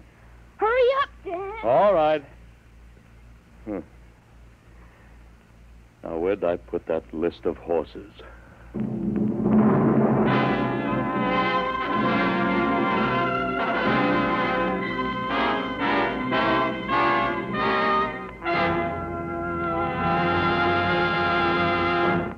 You have just heard another adventure into the unknown world of the future.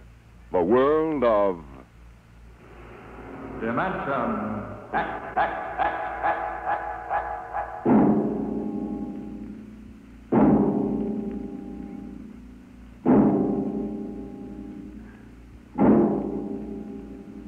Homecoming is a joyous word.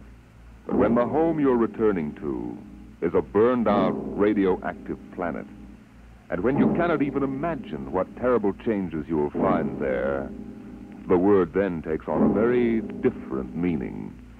Next week, Dimension X brings you a strange story called Dwellers in Silence.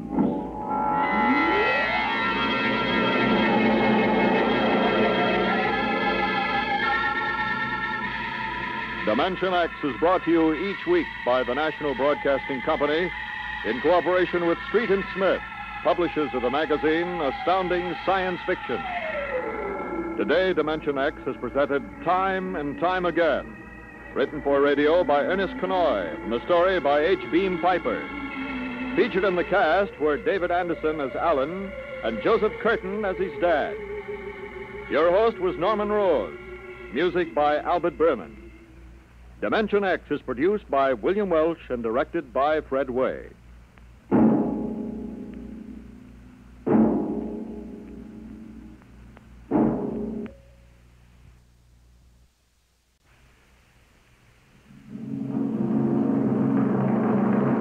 Adventures in time and space, told in future tense. Dimension X.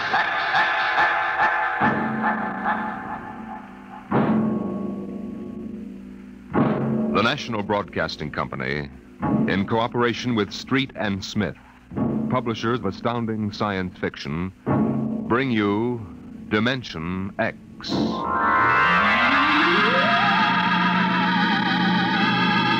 20 years had passed since the last of the giant migration ships had crashed to the surface of Mars, bearing its pitiful handful of survivors of the Earth Wars. 20 years of scratching at the stubborn Martian soil. 20 years of trying to devise new solar engines that would use the strange fuel they found on Mars. 20 years of longing, of turning eyes toward the green Earth as it hung on the horizon like a beckoning light. And now it was done. And the first new ship, built of shining Martian chromaton, had lifted bravely toward home with 3 men locked in its metal belly. Would they return to an Earth made barren by cosmic dust, to a blackened radioactive hell? Or would they find intelligence still alive on the scourged planet? What had 20 years of death and radioactivity done to our beloved Earth?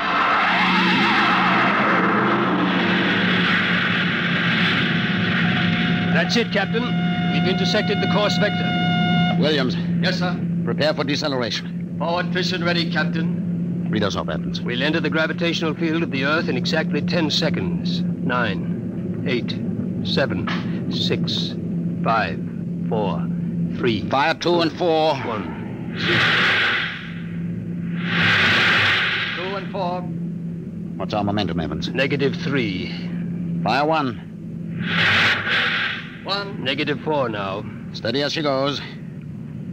How are we? On parabola now. If we can hold, we should breach the heaviside layer somewhere north of what used to be Murmansk. Let's have a look at her. Visor, please. Yes, sir. Mother Earth. 20 years. We're going home, Evans. We're going home. Home to what, Captain? Home to a burned-out radioactive planet that is incapable of supporting human life? Evans and I don't agree with that, Williams. We think the Earth is ready for us again. That she'll give us another chance. I'm sorry, Captain, but I was born and brought up on Mars under the new central government. We younger men disagree with you about migrating back to Earth. For us, Mars is home. Well, we'll see. If there is some form of life on Earth, we'll find out soon enough. Williams, head for New York.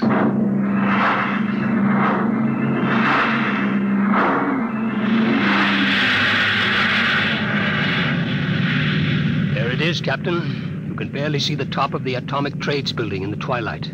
They never finished building it. Dark as a tomb. Slow to cruising speed. Cruising speed. It begins to look as if Williams is right, Captain. Not a sign of life on 4 continents. Well, we'll make a radiation check and then head back for Mars. You agree with me, gentlemen? That for all practical purposes, the planet is dead? It still might... Captain! What is it? Am I going out of my mind? Look out that way to the west. Could that be... By heaven, it is. Those are lights. Turn the ship. Heading west-southwest. Full speed. Full speed. They are lights. Captain, it's a city, a whole blasted city lit up like a Christmas tree. Well, what do you think of your dead planet now, Williams? We shall see, Evans. Remember, the Commission wants evidence of life as we know it. Decelerate to -5. We're going to take her down. There's an open area just on the edge of the city. Yes, sir. Hold on, gentlemen. We're about to land.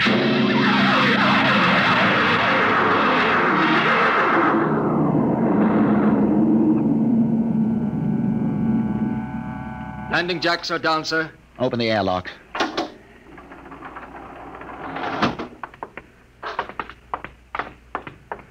Close. All right, gentlemen. Before we go out, security at all times. Williams, you have the blast gun? I have it. If anyone becomes separated, fire a shot and make for the ship. How's the radiation, Evans? Safe enough so far. This seems to be a light area. Very well. Open the lock.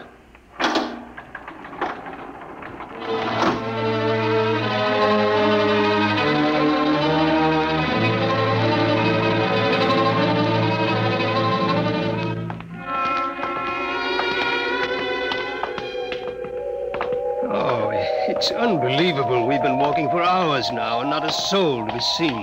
There must be someone. How do you explain the lights? I don't know. Municipal building. Shall we have a look here, sir? Possibly the records might contain some clue. Good idea. Keep your weapons ready.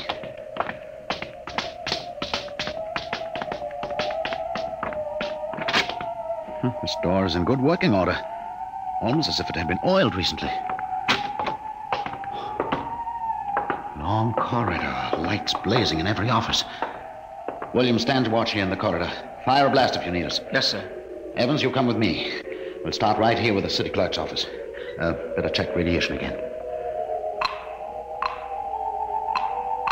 Not enough to do any damage. Gives you the creeps, doesn't it? Look at this desk. Papers crumpled, inkstand. Just as if somebody came in and worked here every day. Calendar. June 18th, 1987. Why, that's the day of the evacuation. The dust cloud had already blanketed New York and was heading west. Dog licenses, hunting permits. Somehow I have a peculiar feeling that... Good Lord. Pick it up, Evans. Hello? No answer. Hello? I hear something. A scratching sort of noise. Good day, Doctor. What? How are you? I called to ask some advice about a trepanning problem. Can you tell me if the lateral cut should be made first? Hello? Hello? This is absolutely Thank insane. you, Hello? Doctor. I'll do that. By the way, how is your wife, Alice? And the girls? And your son, John? Fine boy, John. I'll call again tomorrow. Goodbye, Doctor. Hello? Hello? It's gone dead. Who was it? I don't know. A strange voice carried on a conversation about some surgical operation without paying the slightest attention to anything I said. Captain, the lights are out. Good Lord. Captain! Captain! I have a torch. Come on. Williams, what is it? I don't know. You fired a shot. Yes, sir. Just as the lights went out, I'm sure I saw a figure. It looked like an old man in a white robe. It moved across the end of the corridor down that way. Flash your torch down there, Evans. Nothing there. Are you certain, Williams? I'm not certain. The lights. They're on again. We're going to get to the bottom of this. Wait. What? Listen. Quietly. Someone is coming, walking slowly toward the corridor. Coming closer. Cover him when he turns the corner. It'll be a pleasure. Don't fire unless I give the word. Shh. What? Jumping Jupiter. Are you... Is it really someone, or am I having hallucinations? We are no vision. No. No, you seem to be real. I saw the ship come down. I thought perhaps I was losing my mind. It's been so many years. I'm Captain John Parsons. These are my assistants, Dr. Evans and Mr. Williams. We've returned to Earth from Mars. Then it's happened. We're not alone anymore. Forgive me, gentlemen. I seem moved. I waited and hoped for so long. You survived the radiation? We did. There are others? My family were the only ones. I answered the phone a moment ago. Who was it? You heard my voice, Doctor. Your voice? To break the loneliness, I've recorded my voice and rigged up an automatic telephone. It's pleasant to hear the phone ring. I come here to do my work. I take it you're a medical man. My name's Cornelius Hathaway. Hathaway? Hathaway, the brain surgeon? You know my name. Who doesn't? I watched you on television at college. I saw you 23 years ago. You performed a difficult surgery for a cerebral tumor. Marvelous. Thank you. I'd almost forgotten. My mind, you see, I'm almost 80 now. You look fine, sir. Well, we've had the best of everything. An entire city to choose from. Cold storage, the best equipment. But come, when I saw your ship, I told Alice, my wife, you know, to prepare a feast. This is a great day for me, gentlemen. A great, great day.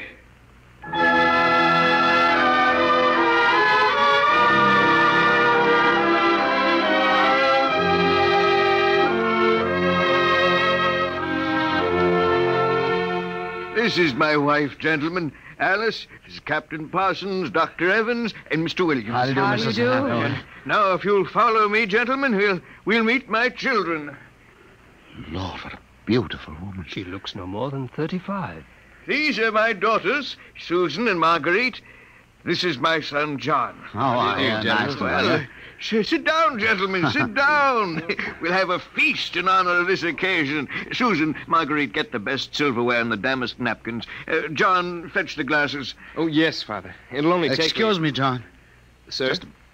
How old are you? 23, sir. Thank you. Now, if you'll excuse me. What is it, Captain? Something wrong? Nothing except that it's impossible. You see, Dr. Hathaway's son was already in college when I started. That would make him at least 45.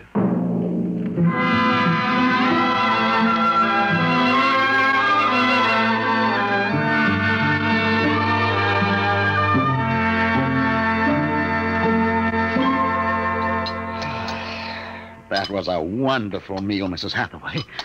Doctor, your wife is an exceptional woman. Thank you, sir.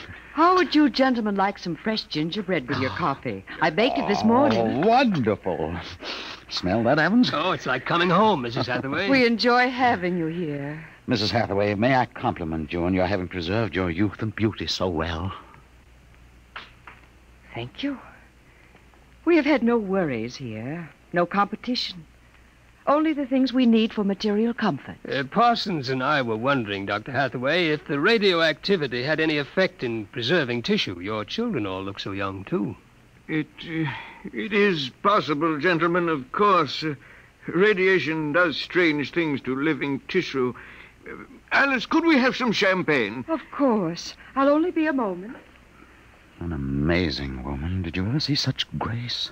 Such complete relaxation. It doesn't seem quite natural. I beg your pardon, gentlemen? Captain Parsons was just about to ask how you and your family managed to escape, Dr. Hathaway. We were very fortunate. I was working in the Sierra Mountains at the time. I had a lead-lined laboratory where I did X-ray research on my pet project. And what is that, sir? The study of machines as they relate to human function and the corollary of... Well, to continue, when the dust cloud covered America, we remained in the laboratory, well supplied with food and water. Later, when the radiation permitted, we made our way east, back to our old home, in the hopes of finding other survivors. But by that time, every living creature had been evacuated to Mars. We were stranded. The migration ships didn't wait for stragglers. That's true. My father and I were on the last rocket out of New York.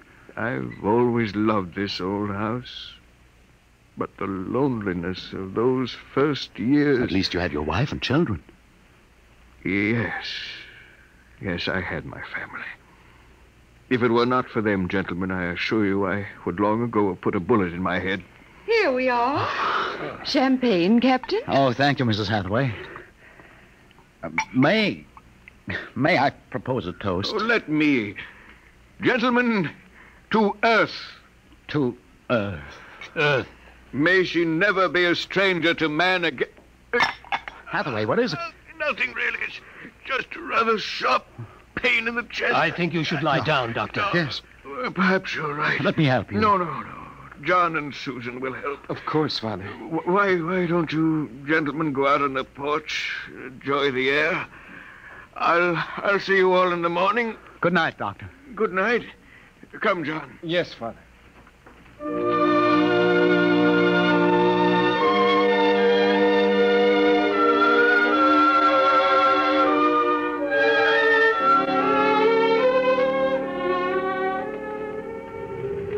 Well, what do you think of old Mother Earth now, Williams? Smell that summer breeze. Look at that view of the city lighted up against the sky. It has a certain quality. Well, score 1 point for the back-to-earth proponent. I didn't say that. You're beginning to feel it, though, Williams. I can tell. If you don't mind, gentlemen, I'm quite tired. I think I'll turn in. Excuse me. Well, Captain? Well, what? What do you make of all this? I don't know what you mean. This Hathaway and his family. There's something strange and unnatural going on here. I can sense it. I think you're reading things into it, Evans. Oh, perhaps.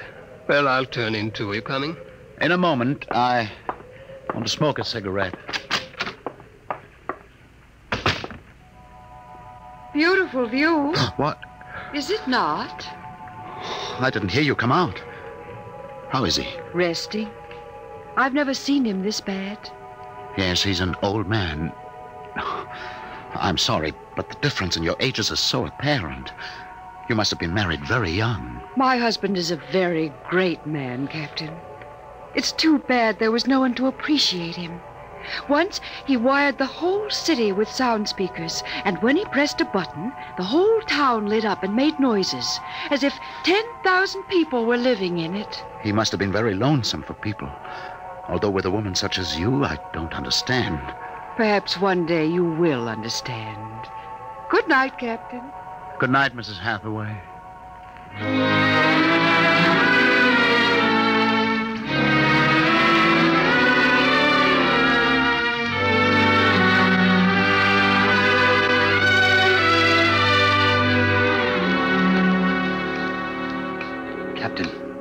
Captain Parsons. Who is there? It's Dr. Evans.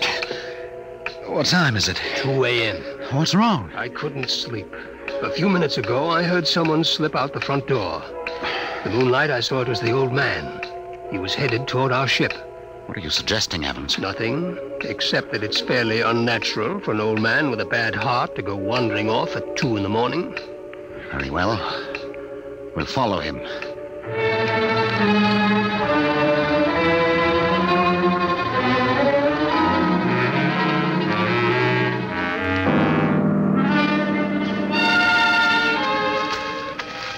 See him yet? No. Look, ahead there on the hillside. Isn't that Hathaway kneeling in the moonlight? Yes, I think so. Can we get closer? Let's head for that clump of bushes. This is far enough. What do you suppose he's doing there? What are those things on the ground? Good Lord. Those are grave markers. 4 of them. You're right. Seems to be praying over them. Listen. Do you forgive me for what I've done? I had to do it. I was so terribly lonely. You do forgive me, don't you? Yes, I feel you do. I'm glad. I think perhaps I can rest now. I think He's having another attack. Come on. Hathaway! Dr. Hathaway. Raise his head, Evans. His lips are moving. What is it, Doctor? Lean closer. I'm sorry I had to spoil all of this. I've expected it for some time. We'll fix you up. No, this is the end for me. It really doesn't matter. Except for them. What about them, Hathaway? You suspected, didn't you? Yes, I suspected, but I couldn't believe it until now. Do they know? No, they wouldn't understand. I wouldn't want them to know, ever. The Earth. Don't try to talk. The Earth is so fair. Doctor. He's dead, Captain. He knew it was the end this time. Yes, he knew. What was it he meant about your suspect? Light a match, Evans. Look on those 4 grave markers and tell me what you see. Good Lord. Well?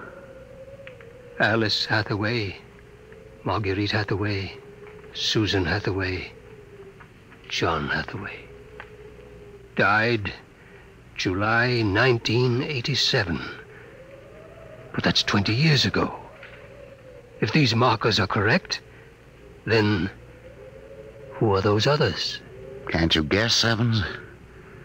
Can't you guess?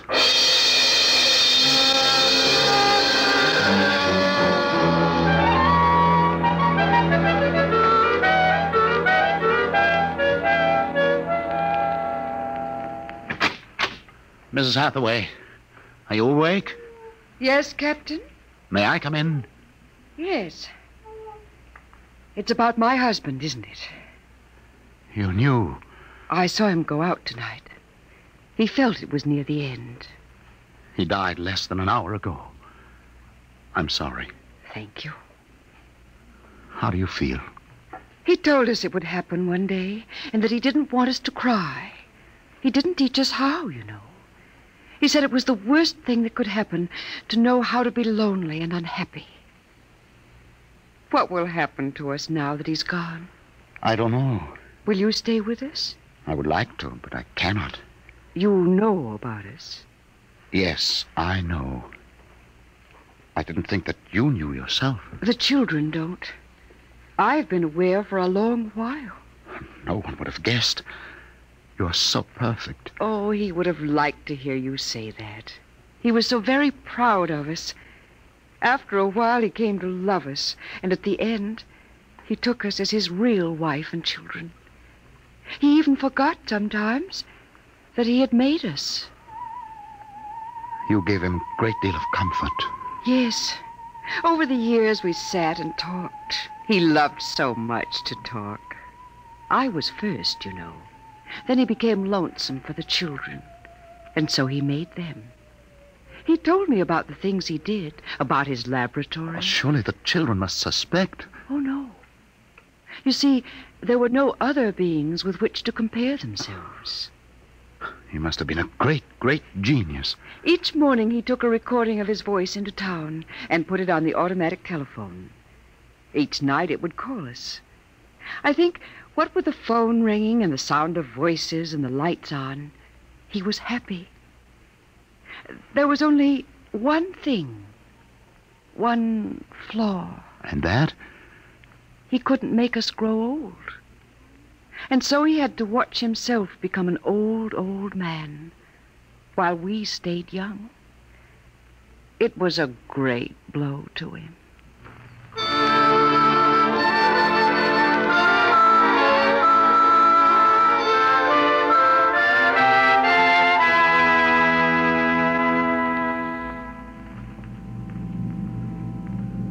And so we commend the body of this man, Cornelius Hathaway, to his Maker. Ashes to ashes, dust to dust returneth. Amen.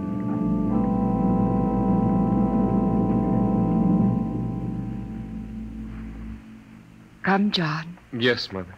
Susan. Marguerite. Evans, Williams, stay here a moment, please. What is it? Let them go back to the house. I want to speak to you. I know what you're going to tell us, Captain. I saw the names on the grave markers. Well? It's a mockery. A blasphemy of everything we believe in. For a man to do something so evil. Can't you imagine what he faced? Can't you imagine what it must have been like to have watched his wife and children die slowly of radiation burns? To know that he was the last man on the face of the earth? Alone?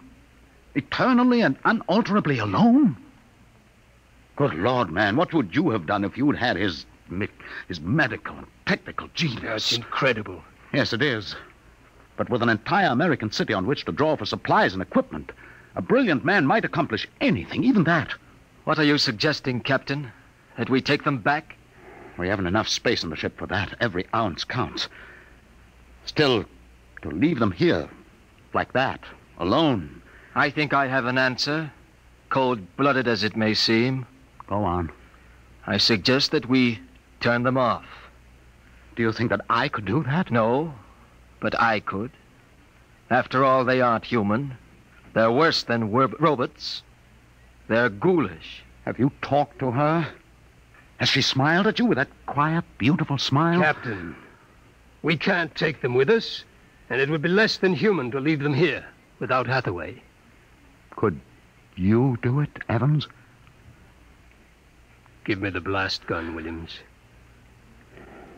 We'll wait in the ship. Take off in half an hour. Half an hour.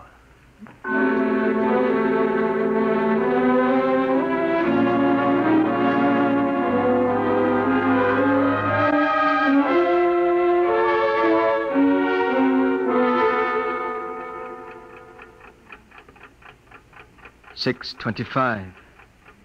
He should be back soon. Yes. He's doing the only humane thing, Captain. They are less than human. Are they? Well, it's done now, and no one will ever... That's the airlock. He's back.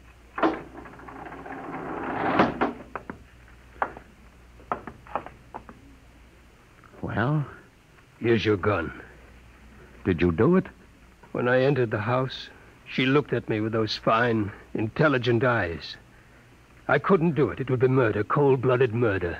I prayed you wouldn't be able to do it. There will never be anything as fine as they are. Built to last 200, 300, perhaps 1,000 years. Well, get the course in the integrator, Williams. We'll take off in 20 minutes. I shall be back by then. You're going out, sir? I'm going to say goodbye.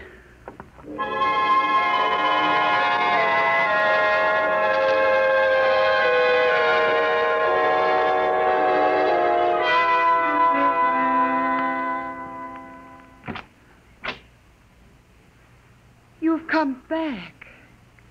Only to say goodbye. It was nice of you. I wanted you to know that I am coming back someday. When will you come? I don't know. It will take many years to prepare fuel for another trip. 6, 7, perhaps 10 years. I will watch the sky at night, just as he watched it. Oh, I'm afraid I must go now. I understand. Strange. I have a new feeling. One which he did not teach us. A feeling of longing, of sadness. That one is not taught. It comes of being alive. Yes. I am alive. Even though he created me, I'm a person now. Goodbye, Alice Hathaway. Goodbye, John Parsons.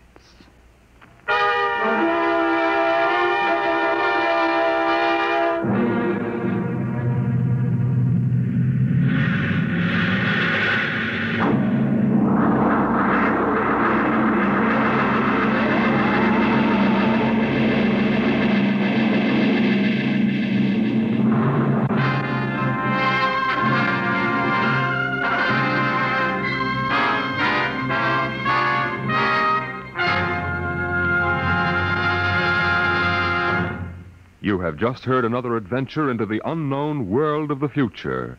The world of... Dimension X.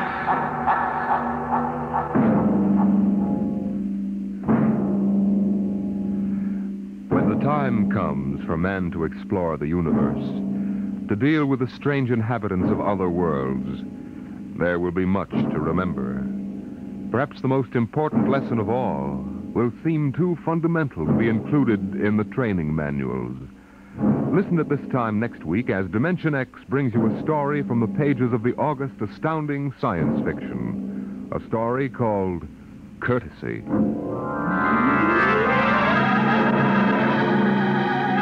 Dimension X is presented each week by the National Broadcasting Company in cooperation with Street and Smith, publishers of the magazine Astounding Science Fiction. Today, Dimension X has presented Dwellers in Silence, Written for radio by George Lefferts from the story by Ray Bradbury. Featured in the cast were Peter Capell as Captain Parsons, Bill Griffiths as Dr. Hathaway, and Gertrude Warner as Alice. Your host was Norman Rose, music by Albert Berman. Dimension X is produced by William Welch and directed by Fred Way. Dragnet, the story of your police force, is next on NBC.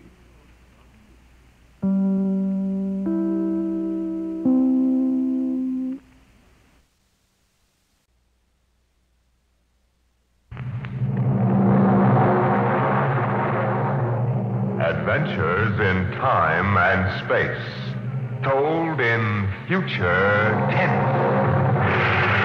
Dimension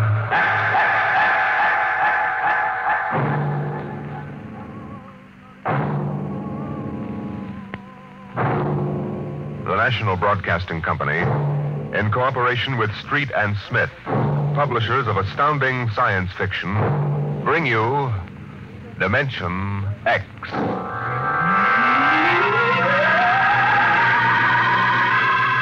This is the story of the second expedition to the planet of Landro. I am recording it for any future expeditions which might land on this God-forsaken sphere, in the hope that they may learn from our tragic example. As I write, there are 2 of us left. 2 out of an original complement of 180 men. One of us, myself, will be dead in less than 27 minutes. As for the other, heaven have mercy on him. This is how it happened.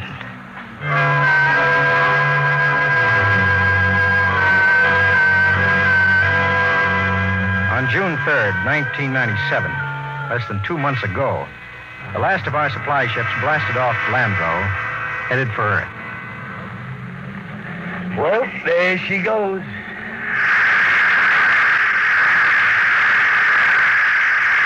Like a big-bottomed bird, huh? Like to be aboard her, Battiers? Me?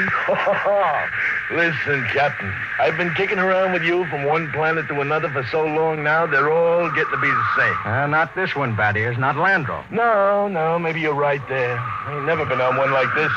It's a cemetery, that's what it is, a big, cold cemetery. Them empty cities, that's what does it. Sitting there like they was tombs. Battiers, you're getting to be a poet in your old age. I ain't so poetic I didn't remember to swipe a bottle of Irish off that supply ship. What? Right here. You know, Brady, if you weren't the best all-around cook and troubleshooter I ever shipped, I'd court-martial you. Well, since I ain't being court-martialed, how about we should open this Irish hair tonic after supper tonight, right? Right.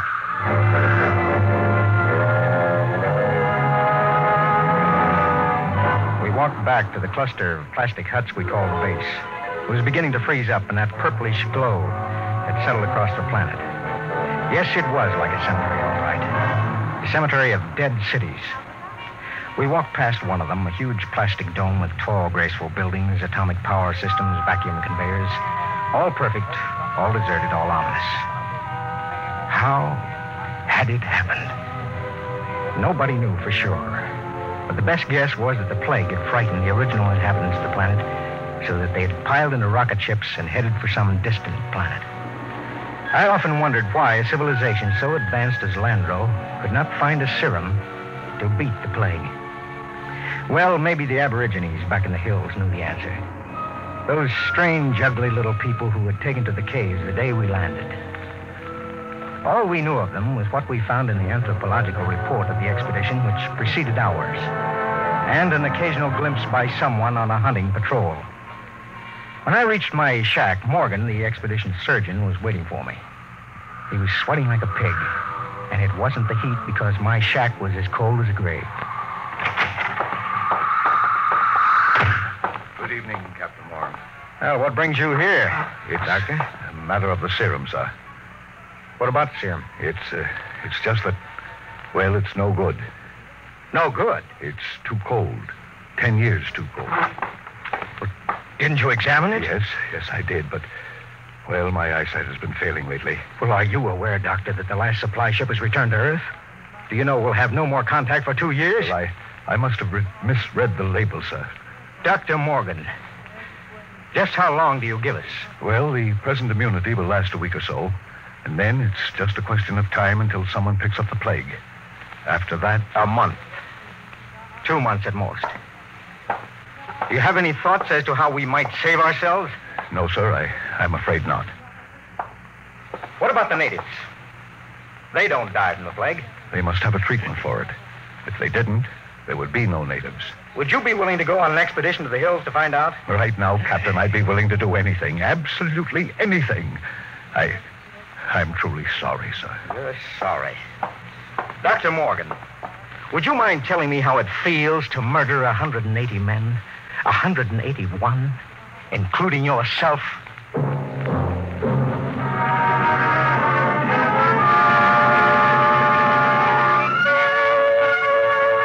I did a lot of thinking after Dr. Morgan left my hut. It was still unreal for me. After all, the planning of an expedition was no simple thing. You put into it the results of years of training and experience. Every man on my crew was handpicked for his skill.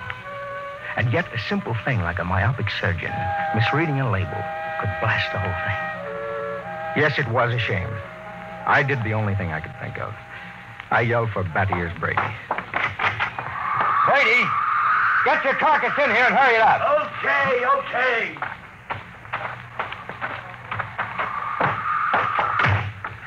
What's up? Sit down, Batty-Ears. You got trouble, Ira? We got trouble. What? The serum's no good. What? Morgan forgot to check it. It's 10 years too old. Holy jumping snails. You're going to court martial? Well, it wouldn't do much good. We'll all be dead pretty soon unless somebody figures something out. Why did they send these civilians with us? Well, it was a mistake. Anybody can make a mistake. Only this was a big one.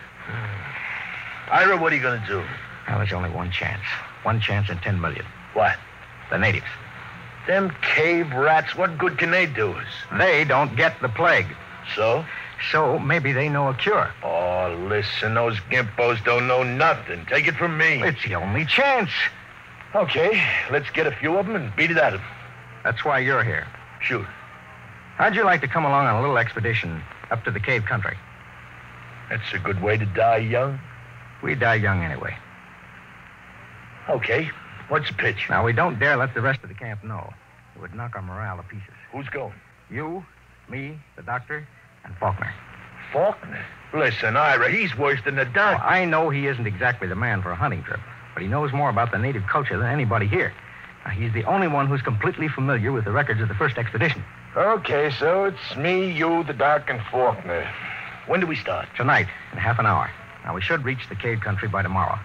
With luck, we'll be able to find natives before night. And then the fun starts. You know, Ira, them gimpos don't exactly love us. Nobody loves us, Batty-Ears. That's one of the great paradoxes about this job. We come here to help them, to civilize them so they can live like human beings instead of pack rats, and they run off to the hills and hide from us. Like we had the... I almost said plague. Okay, Batty-Ears, get the doc and Faulkner.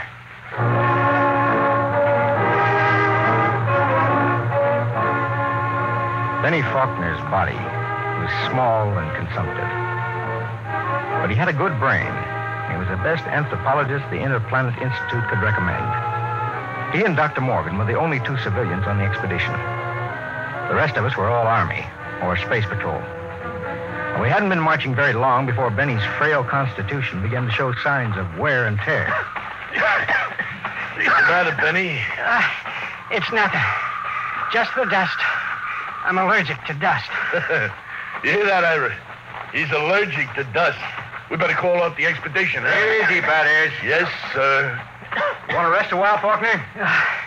It's okay. I can make it. Well, we should be in the cave country in an hour or so. It'll be daybreak then, and the going will be easier. How about you, Doctor? I'll make it. Okay. Let's go. Ira. What is it? Don't look now, but very slowly turn your eyes to the right and look behind that big yellow rock. Okay. You see anything? No. Keep looking. Don't stop walking or let on. Okay. There. Looked like a shadow or something. It's one of them gimpos. He's been following us now for almost an hour, dodging in and out behind rocks. I think there's more of them, too, but I couldn't swear. Well, anyway, they know we're coming. That's for sure. What do you think? Should we bring one in? Not yet. We don't know how many of them there are. Just pretend you don't see them. And above all, tell the others to show no signs of fear. There's nothing will start these simple-minded cavemen like fear.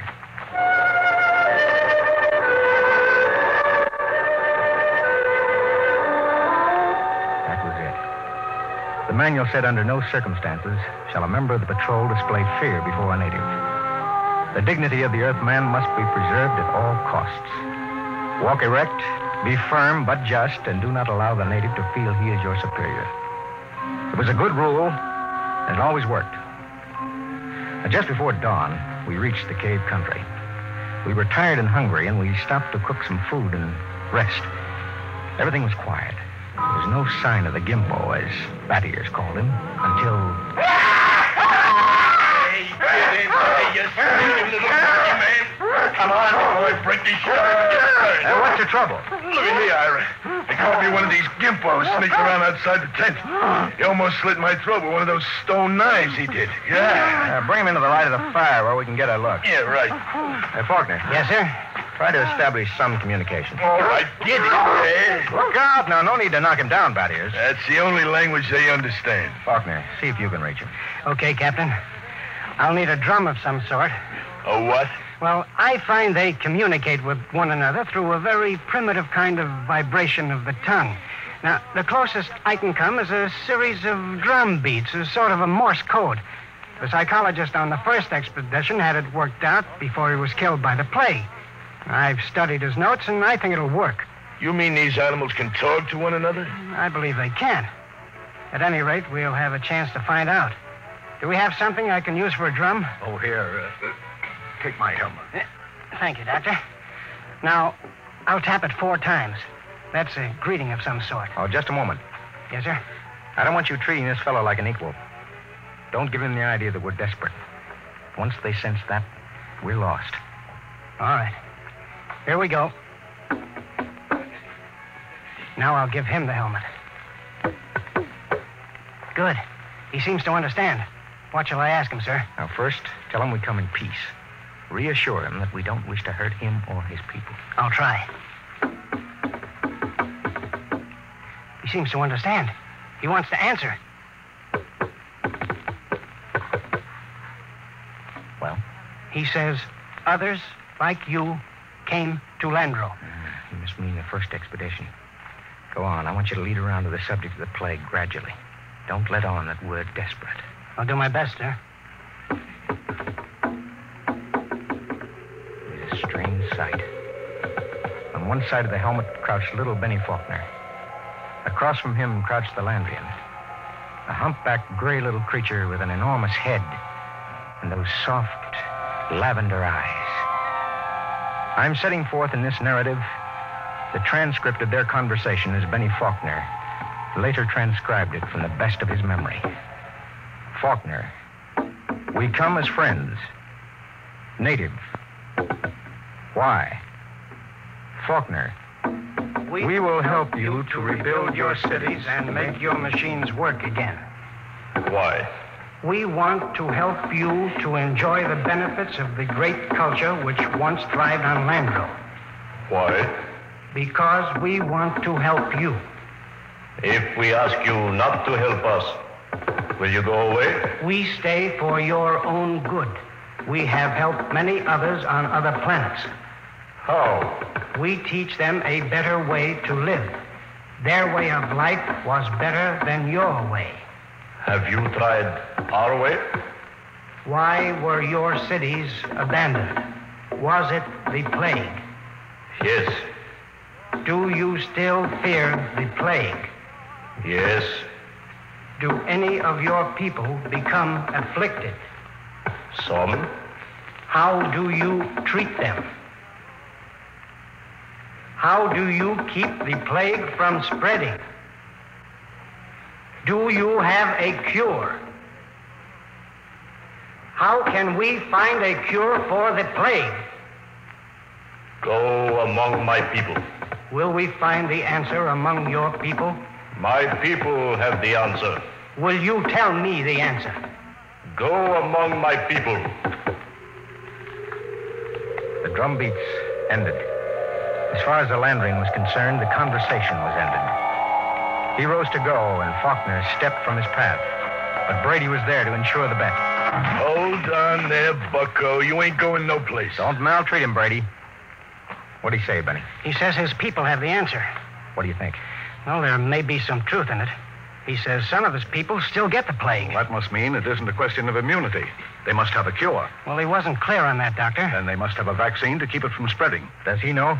Evidently not. I could beat it out of him. I don't think he's lying. Well, that leaves it up to us. Now, the first level of caves are on top of that cliff about a mile ahead. It's a trap. I'll bet my last dollar on it. Maybe not. We'll have to risk it. Now, wait. Yes, Doctor. Let me go. I got you all into this. How will you talk? Well, Benny here can give me enough of the code so I can ask the big question. All right, Doctor. We'll wait at the foot of the cliff. Now, you go on ahead. If you aren't back down in 3 hours, we'll come up after you. What about the gimpo we've got? Now, we'll hold him as a hostage to ensure the doctor's safety. Now, if the doc comes back all right, we'll let him go. Your job, that is. A pleasure. Don't kick him. Natch. But if he gives me any trouble, I'll take a shovel to his bottom. You can count on that.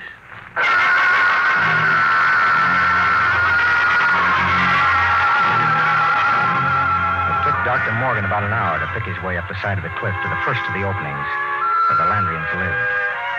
He waved to us before he entered the mouth of the cave. And we waved back. Then we settled down to wait. It was a long, long wait. 8 o'clock. He's been up there more than 3 hours, Ira. We'll give him a little more time. It's getting colder. Now keep the fire going. You think we'd have heard something by now? If they was going to knock him off, I mean. Well, not necessarily. Wait. Look. Up on the cliff. That's the doctor. What's he running for? I don't know. He looks scared. Crazy fool. If he don't look out... Doctor! Dr. Morgan, look out! Look out!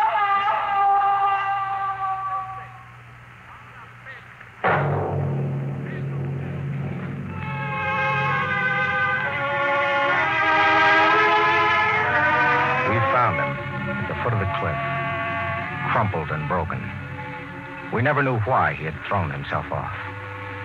Scrawled across the pad he had taken with him, on which to make notes concerning the answer, was a single word. The word was courtesy. The expedition was a failure. Okay, that's it. I have to head back for camp and just wait and pray. Not just yet, Ira. Okay? What's on your mind, Battiers? If it's all the same to you, I'd like to take the gimpo here out behind the rocks and have a talk with him. Okay, Ira? What do you think you'll accomplish? I don't know. Just a quiet little talk. No violence? No violence. Just a real, earnest type conversation. Okay, Ira? It was one of those decisions the commanding officer dreads. 180 lives against the chance that Battiers could persuade the little gray man to give an answer he might not even know. I nodded, and Battiers took the little native off behind an outcropping of rock. He was back in 15 minutes, dripping with sweat. Well? Let's go, Ira. Nothing, huh? But nothing. Is he, Yeah, they ain't made very good, those little gray people. They come apart too easy. So, let's go, Ira. All right. Benny. Hey, Benny. What is it? I feel kind of sick all of a sudden. Huh. He's got a weak stomach. Dust allergy. Hey, wait a minute. What is it, Benny? The back of my head. Dull kind of pain. Stick out your tongue. Give him a hand, Battiers. We've got to get him back to camp. What is it? I'm not sure. But that blackness on the tongue and the headache, it could be the plague.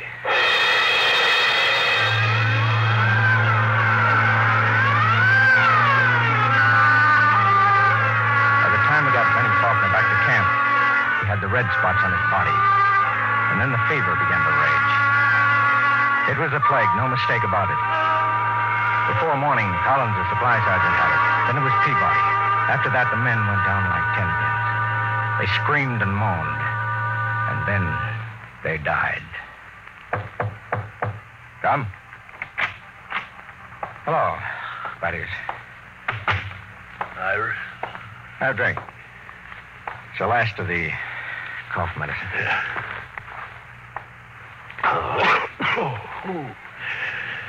Tired. Oh, man, I've never been so tired. What's the count? We lost 6 more today. 6. That makes 29 dead. 29 in less than a week. It's them stinking natives. They put the whammy on us. All right, take it easy. Easy? I'd like to take a machine gun up to them hills and knock off the whole bunch of them. How's Benny? Now, that's a funny thing. I went into his tent this morning figuring sure he'd be dead by now. Instead, I see his fever is down a couple of points. That's amazing. Usually gets him in a matter of days. Faulkner's been hanging on for weeks now. Well, keep an eye on him.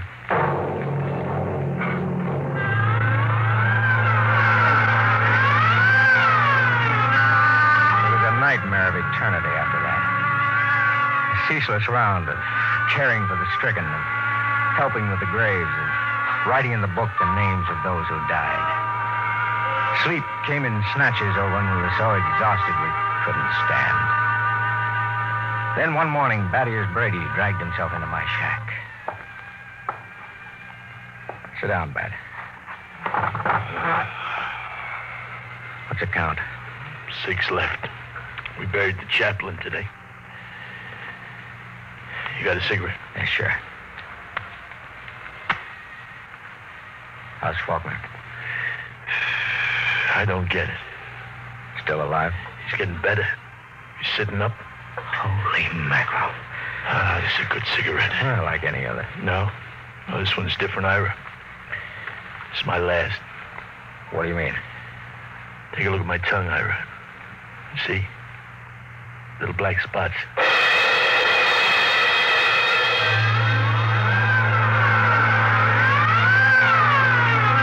Somehow, I managed to get him into bed. He was already raving when I gave him the last of the morphine. It was incredible. Big, brawling Battiers Brady, a tower of strength, lying sick and whimpering on a cot. I went out on the moors to think. The sun was a dull red glow. Cold breeze whipped up. The planet of Landro was in emptiness. I thought about Battiers and Dr. Morgan and Benny Faulkner.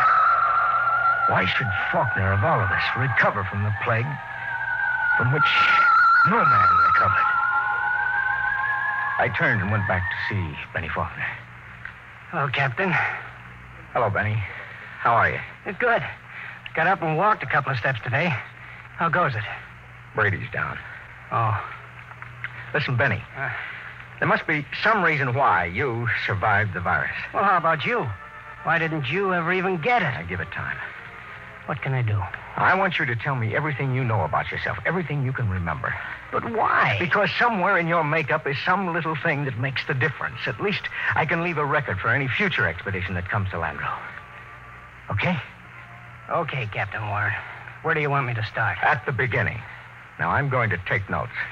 Well, I was born on the 2nd of July in 1971. My parents were ordinary people. My father was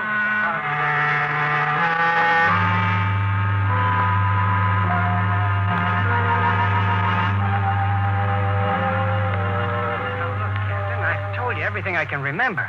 For 3 days now, you've questioned me. All right. Now take it from where the natives started to walk away. You stepped out of his path and Brady grabbed him. Okay, so I stepped out of his path. Why? What do you mean, why? Why did you step out of his path? Well, why not? Courtesy, that's why. What's the matter? Courtesy. Funny. That's the word that Dr. Morgan had written in his notebook. Well, I don't see... I don't either. Hey, tell me, why should you want to be courteous to a native? Why not? What about maintaining your own dignity? Are you talking about dignity or arrogance? Look, I don't get this at all, Captain. Now, you're familiar with the records left by the first expedition, Benny. What happened with the natives? Well, the natives were friendly enough at first, but after a while, they went back to the caves. And when we got here, they wouldn't come near us, right? Right. Yet we came to help them. So what? So maybe this, Benny. Maybe we were all wet in our deductions. Maybe those cities weren't deserted centuries ago after all. Maybe these little people up in the caves are the same people who used to live in those cities. Well, why should they leave? Well, maybe they found out the big cities weren't the answer. Maybe they found out that civilization doesn't necessarily bring happiness. So they just packed up and left. Returned to the simple life. That doesn't make sense. You're forgetting the plague. Benny, what is the plague? Well, I don't know. I think the plague was nothing more than what we know as greed and arrogance. Captain, you're going off your rocker. I think maybe we were in line to die of it, even if the serum had been good. Well, it violates all the laws of Earth. We aren't on Earth. We're on Landro, a planet a million light years from home. Now, why are we trying to take these primitive, happy people and make them like ourselves? Why are we trying to mold them to convince them that they belong in cities, that they should be building better can openers instead of just enjoying human relationships? Why, Benny? If that isn't sheer, stupid, crazy arrogance, my name isn't Ira Warren. The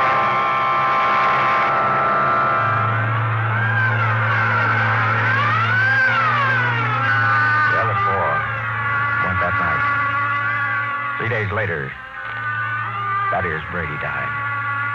In his delirium, he was howling about how if he could just get his hands on one of those stinking natives, he'd wring the answer out of them. After I buried him, I went back to Benny Faulkner's tent. Faulkner was getting out of bed as I entered. How's he, Captain? I just buried him. Holy Mother in Heaven. That means 2 of us. 2 out of 180. Not 2. Just 1. Oh, but you're all right. I have a headache. I'm beginning to sweat a little, too. Well, can I help you any? No. No, I think I'll go back to my shack and finish writing the report. Well, maybe it isn't the plague. No, Benny, I've seen it too many times to kid myself about it. Look, Captain, you don't believe that junk about courtesy, do you? I mean that stuff you were talking about the other night? That's a lot of nonsense. You must know that. Holy mackerel, Captain. You can't believe it. You can't. Good night, Benny. I think I'd like to be alone for a while. Okay. Good night, Captain Warren.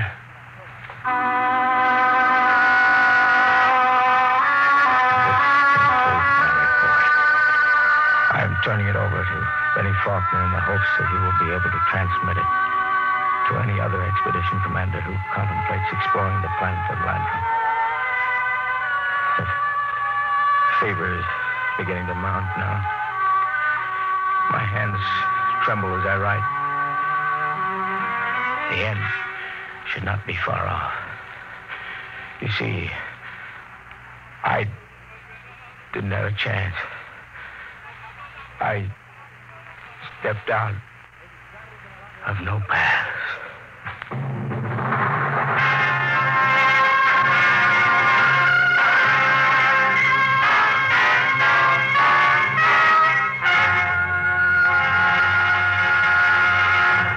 You have just heard another adventure into the unknown world of the future.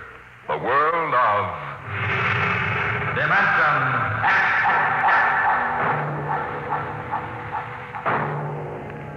We are just beginning to discover how boundless our universe really is. And yet, what would it be like to live in a world no larger, say, than a single gigantic rocket ship? You'll find out more about it on Dimension X next week when we present Robert Heinlein's Universe. Dimension X is presented each week by the National Broadcasting Company in cooperation with Street & Smith, publishers of the magazine Astounding Science Fiction. Today, Dimension X has presented Courtesy from the current issue of Astounding Science Fiction. It was written for radio by George Lefferts from the story by Clifford Simak. Featured in the cast were Lawson Zerbe as Captain Warren, Bill Zuckert as Thaddeus Brady, and Bill Gray as Benny Faulkner. Your host was Norman Rose. Music by Albert Berman. Dimension X is produced by William Welch and directed by Fred Way.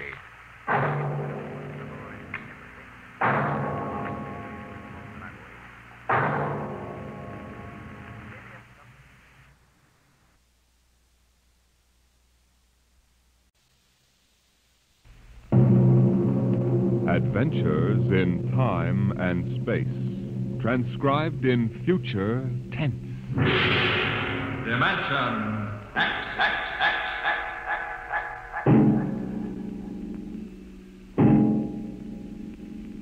In the beginning, there was Jordan, thinking his lonely thoughts. Out of the loneness came a longing. Out of the longing came a vision. Out of the dream came a planning. And out of the planning came decision. Jordan's hand was lifted, and the ship was born.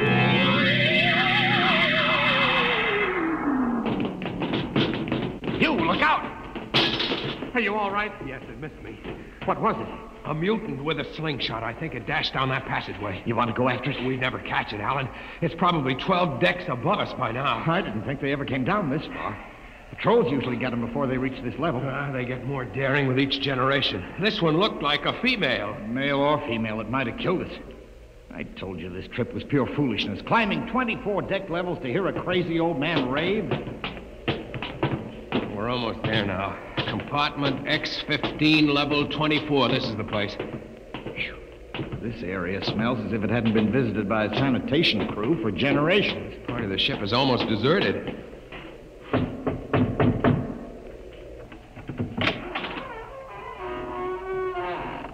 Yes?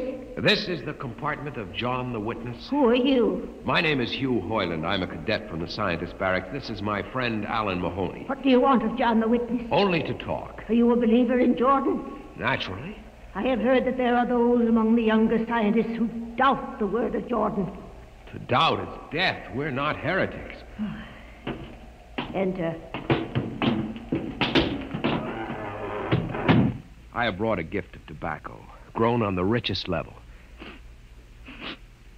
It smells good. I assure you it's the best. Wait here. What a rat's nest. What the devil do you think he can tell you? I don't know. Now, hush.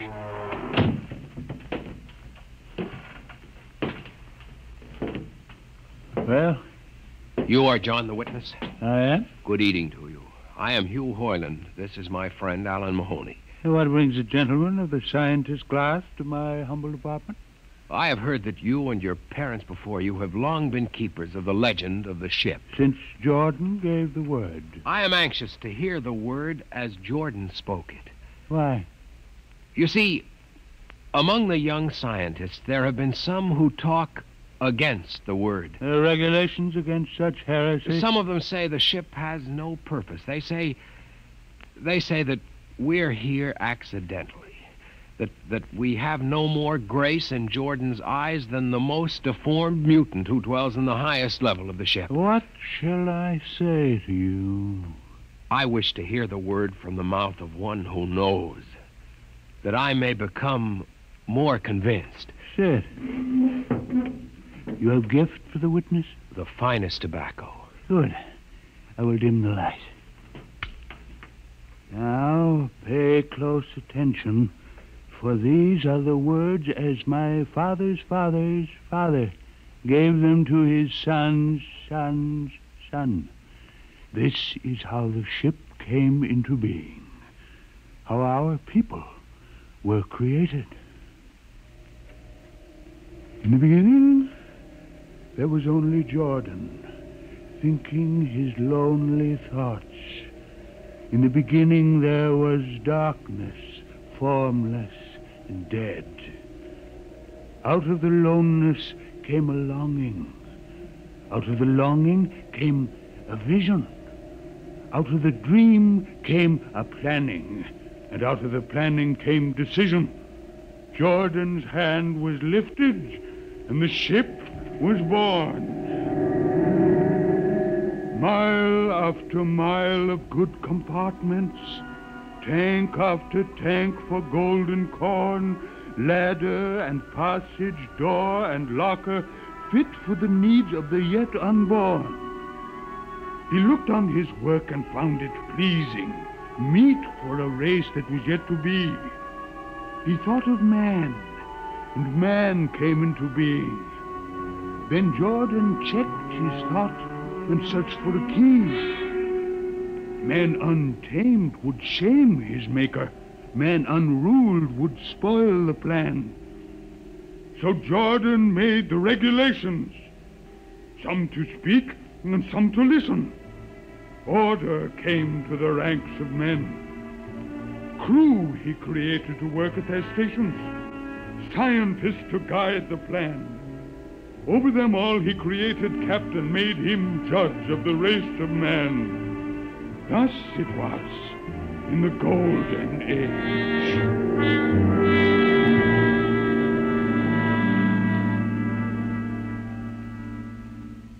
These are the true words?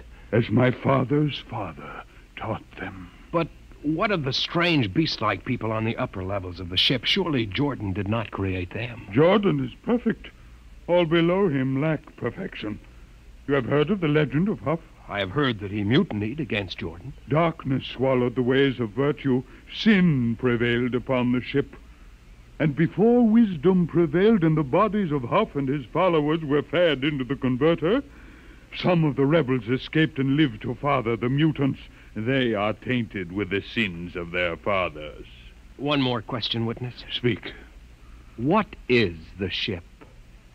The ship is a great sphere, 25 kilometers wide and 100 levels deep. I know that, but what about the upper levels? The regulations forbid us to venture into the upper levels, but it is said that beyond the levels of the mutants lies the forbidden place where Jordan's spirit prevails. So I've heard.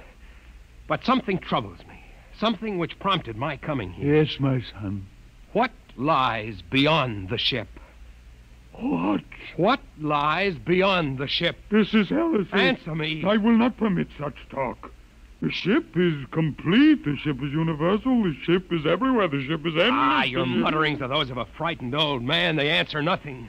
You question the word? I think you lie. Hear me, Mr. Highland. For what you have already said, I can have your body fed to the converter, your soul launched on the endless trip. You threaten me. You, for Jordan's sake. You think I fear this dried fig of a man? You. Sir, my friend is impetuous. He doesn't understand. I might be persuaded to forget a substantial gift. You pig. You. Come on, Alan. The sight of this so-called holy man offends me. No, you shall not leave. Look, don't try to frighten me with a gun, old man. Remain where you are, heretic. I warn you, put down the gun. No. No closer. Drop it. Very well, then. Death to the heretic. Alan, get him! Is he dead? I don't know. Come on, Hugh. We've got to get out of here. Now where? We can't go back. They'd feed us into the converter. What's that? The old woman must have turned in an alarm. Come on, the patrol will be here in no time. Where can we go? The upper levels. But the mutant. We'll have to take our chance. Listen, that's the patrol we've got to climb. There's a hatchway down the corridor. Quickly. Halt! Halt, do we fire? The ladder.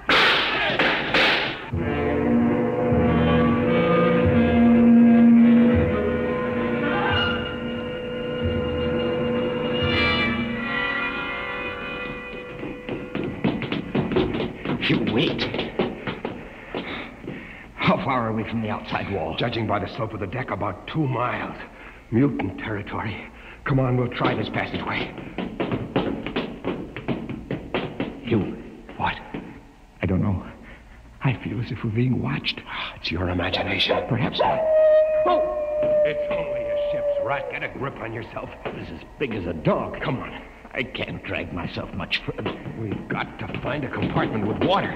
Oh, if only you hadn't asked him that stupid question. There's no use going over that. Why did you do it? Why? Alan, I've been thinking about it for a long time. And when he began to give me those stupid pat answers, well, I just saw red, I guess. But who are you to question the ways of Jordan? When you asked me to go with you to visit the witness, I thought you wanted spiritual help. I never dreamed I'm that sorry, Alan. I couldn't foresee this. I didn't know. Wait a minute. Now what? Another shipwreck? No. I thought I saw something move near that bulkhead. I didn't see anything. Maybe my eyes are going bad still. Listen. You behind? Alan, look out!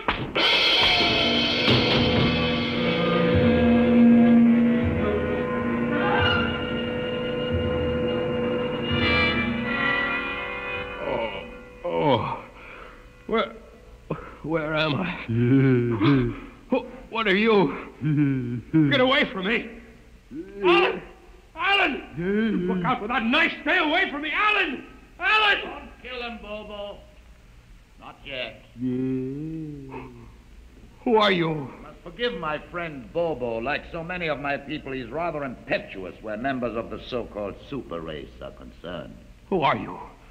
What place is this? As you can guess from my leg, I'm a mutant. Where is Alan? Your friend is dead. I was not able to restrain my people in time to save him. Why don't you destroy me and get it over with? We do not kill for pleasure, Mr. Hoyland, only when necessary. You know my name? I read your identification tag. Who are you? Mutants can't read. My name is Gregory. I'm a leader of my people. Although we are unfortunate in our heredity, Mr. Hoyland, many of us are quite intelligent. Why do you live like animals? We would rather live like free animals than like regimented slaves, as you do. I've heard that you practice cannibalism. Undoubtedly, you hear many things about us. We raise our own cattle on the upper levels, and those of our people who choose to farm raise enough crops for our small population. You turn your head. Why? This one. I've never seen a creature like him. Bobo is an unfortunate. He was born without the power of speech. How can you tolerate a monstrosity? We have learned to live with difference. If we began to destroy our imperfects as you do on the lower levels, there would soon be no one left. It violates the regulations. The word of Jordan You know, states... Mr. Hoyland, your people are really primitive and barbaric. You dare say that to me? I dare say a good deal more. Let us go to my compartment and speak further. I'm always interested in information of the lower levels. I won't give you any information. Bobo, I want Mr. Hoyland in my cabin, please. Hey. I advise you to go quietly, Mr. Hoyland. Bobo has a hatred of superior beings, which is unfortunate, but quite understandable. Proceed.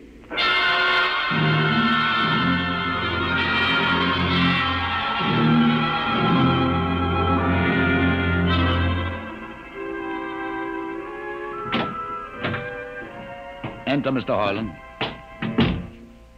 This is where you live? Yes.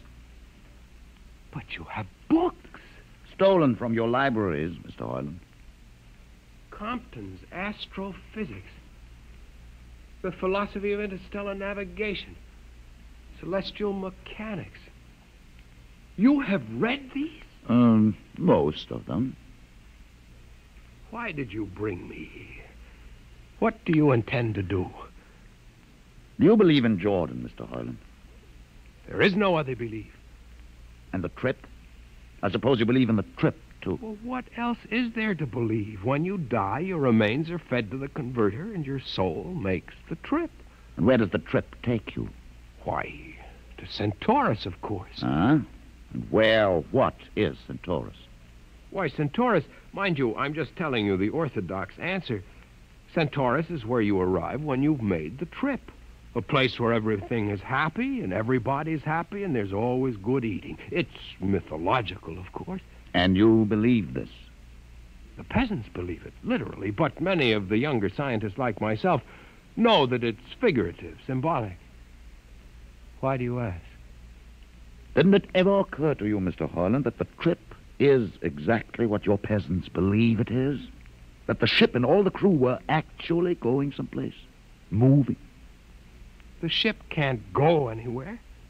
It already is everywhere. Imagine a place bigger than the ship, much bigger, with the ship inside it, moving inside. But there can't be any place bigger than the ship. There wouldn't be any place for it to be. Oh, for heaven's sake.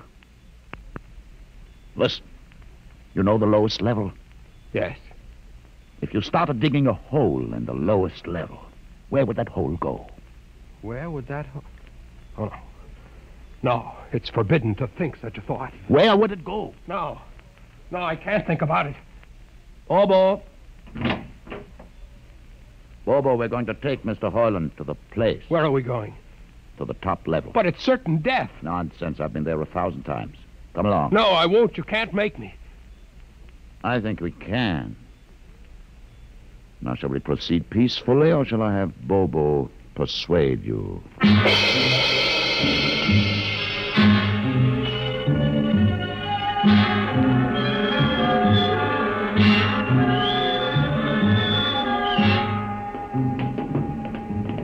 Open the door, Bobo. Inside.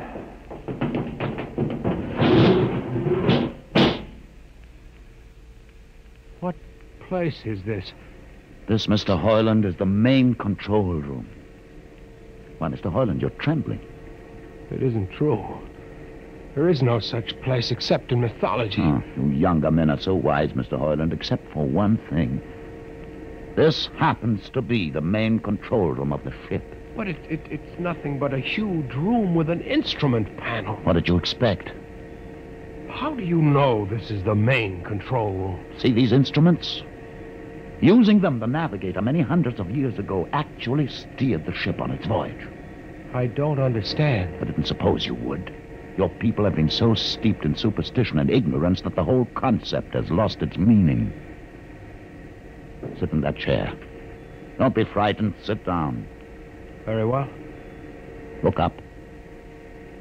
What do you see? Nothing but a huge shield. Watch it for one moment, Mr. Hoyland. You are going to see something that few of us have ever been privileged to witness. Something so dazzling that you may find it hard to accept at first. But it is there. It is a reality. And ultimately you must accept it. What are you doing? I'm dimming the lights. Don't be frightened. Keep your eyes focused on the shield above us. Ready? Watch. The shield. It's sliding back. Ghost of Jordan. Well? What am I seeing? The universe, Mr. Hoyland. The universe in all its beauty. The stars, the planets, the suns, the moons, and the constellations. This is your heritage, Mr. Hoyland. The heritage you've been too stupid to seize. But it can't be. The ship is the universe. There is nothing but the ship. Ah, but there it is. You see it before your eyes, spread out like a canopy of glory. You still deny it? Answer me, Mr. Hoyland. Do you deny it? No, I can't. They lied. They lied to us.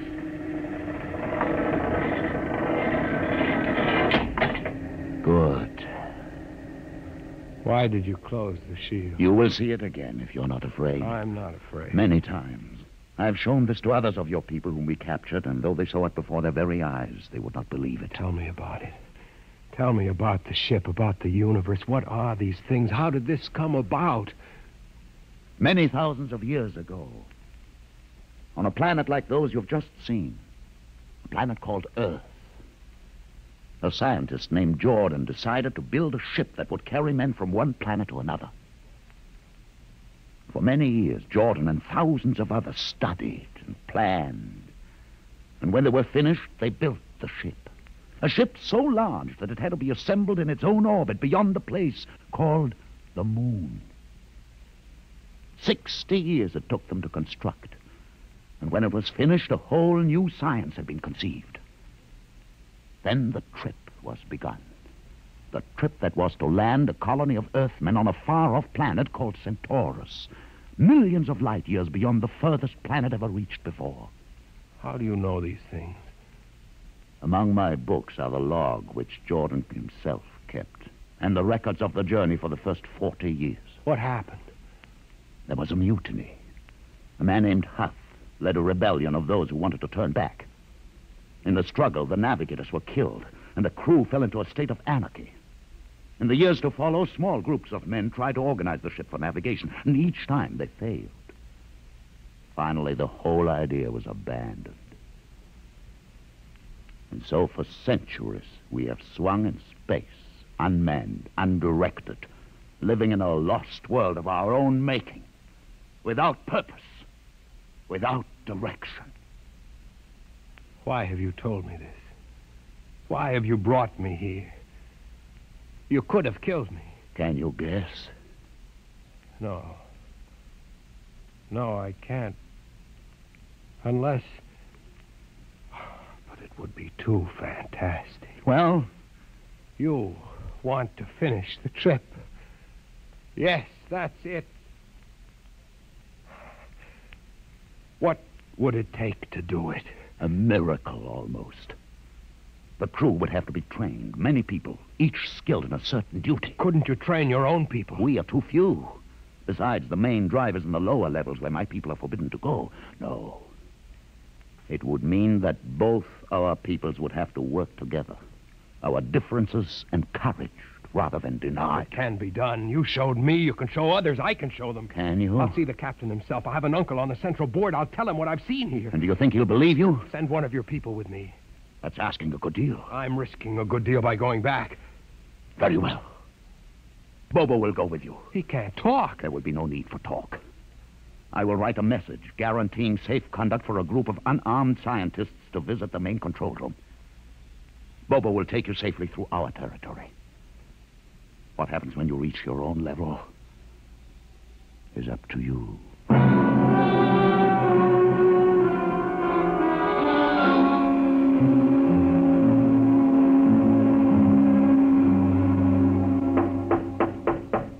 One moment. Yes, what you... Quick, Uncle, let us in.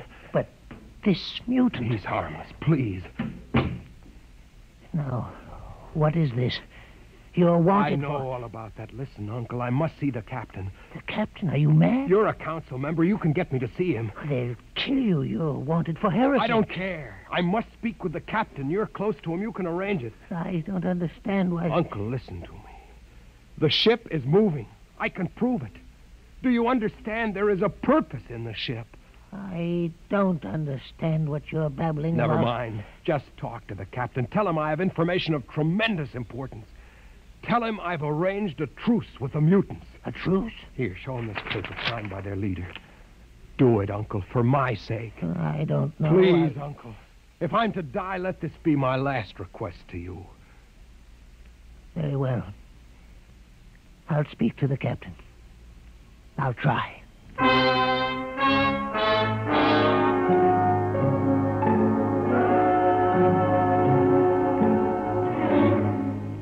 And you say, Mr. Hoyland, that you saw this with your own eyes? I swear it, Captain. I swear it on the word of Jordan. Let me see that paper again.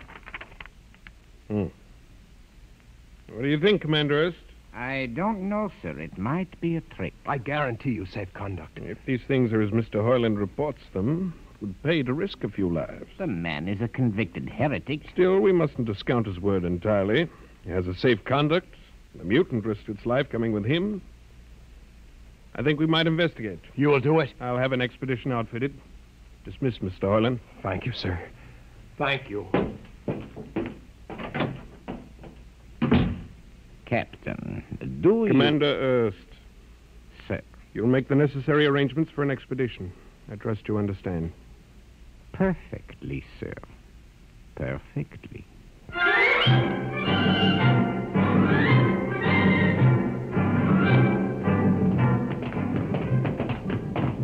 Lieutenant. Mr. Hoyland. You'd better halt your men here. This is the spot.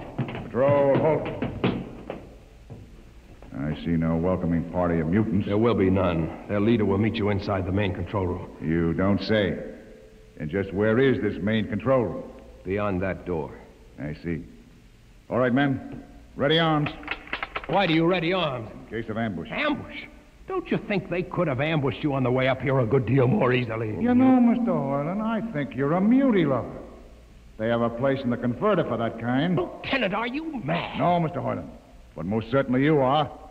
To think that we could be lured up here to be slaughtered with a fantastic story about some mythical control room. Guns ready, sir. Lieutenant, I warn you, these people have acted in good faith. If you break that Call faith your now... mutants to open the control room, Mr. Hoyland. No, not until those guns are dismounted. As leader of this expedition, I order you to call them. I refuse. You cannot do this thing. This is no way to keep a truce. Very well, if you refuse. Oh, there! Mutant! Come out! For Jordan's sake, Lieutenant. Too quiet for comfort. Mutant! Open the door! Please, Jordan, don't let anything happen. Please don't. It's opening. Ready, men. Someone's coming out. Look at his leg. Horrible. Steady. He's walking toward us. Yeah, I can't stand this. Look out! Gregory! No! You fools! You've killed him! Here come the rest of them. Fire!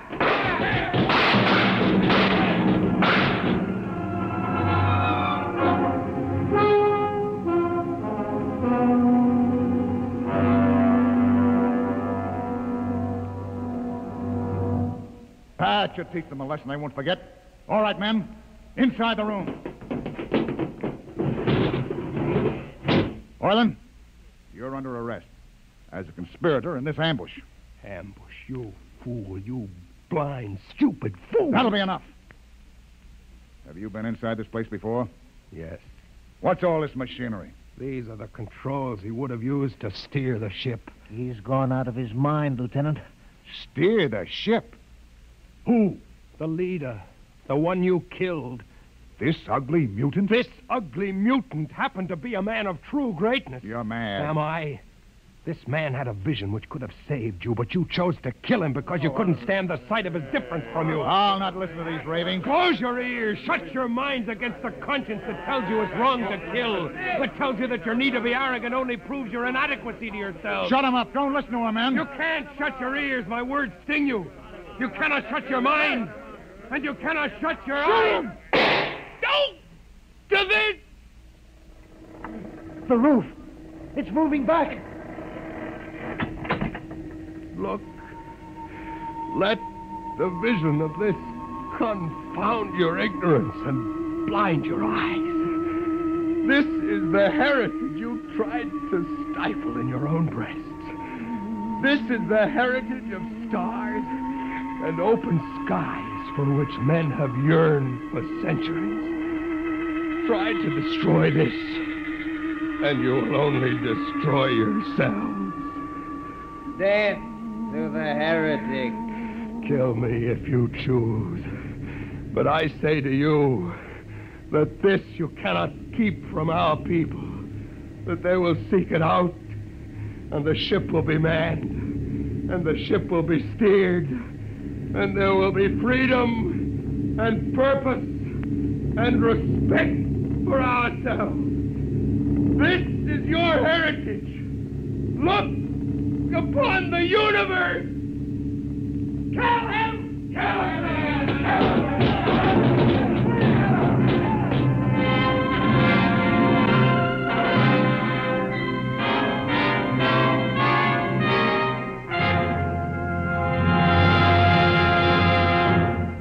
You have just heard another adventure into the unknown world of the future, the world of... Dimension X.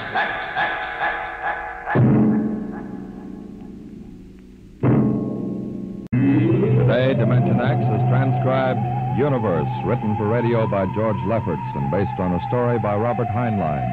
Featured in the cast were Mason Adams as Hugh and Peter Capell as Gregory. Your host was Norman Rose. Music by Bert Berman. Engineer Bill Chambers. Sound created by Manny Siegel, Max Russell, and Wes Conant. Dimension X is produced by William Welch and directed by Edward King. Ed Archie Gardner tangles with Tallulah Bankhead on The Big Show.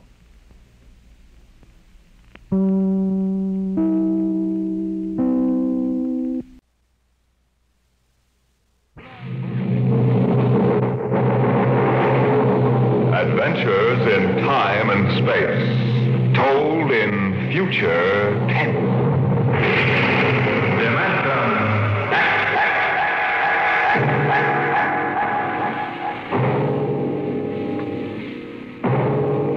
The National Broadcasting Company, in cooperation with Street and Smith, publishers of astounding science fiction, bring you Dimension X.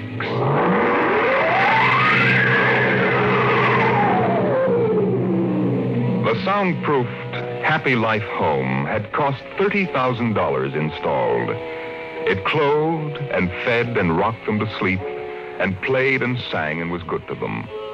Their life purred on from day to day, measured and controlled by the nucleonic thermostats, the iridium sponge servo brains that made the beds and washed down the bathroom floors and made sure the salt cellars flowed freely without clogging. Twice a day, the house paused, rang a quiet bell, and turned precisely 90 degrees on its axis, in order that the view from the Solaroid living room windows might be varied to avoid ennui. Of course, the pride of the house was the nursery. The agent for the company had been most enthusiastic. This way, right down the hall. All right. What was that? Oh, it's all automatic.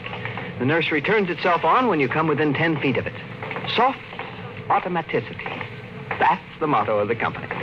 All right, now, this is the nursery. 40 feet by 40 feet and 30 feet high. Separate power unit with automatic overload circuit breakers, inspected and approved by the underwriter's laboratory. The nursery is educational, instructive, entertaining, and therapeutic. The entire control mechanism is adjusted to the electroencephalographic key of the child. How much does it cost? 30,000 FOB, Los Angeles. But that's as much as the whole house. Why, no. But we do want the best for our children, don't we? Oh, yes, we want the best for our children.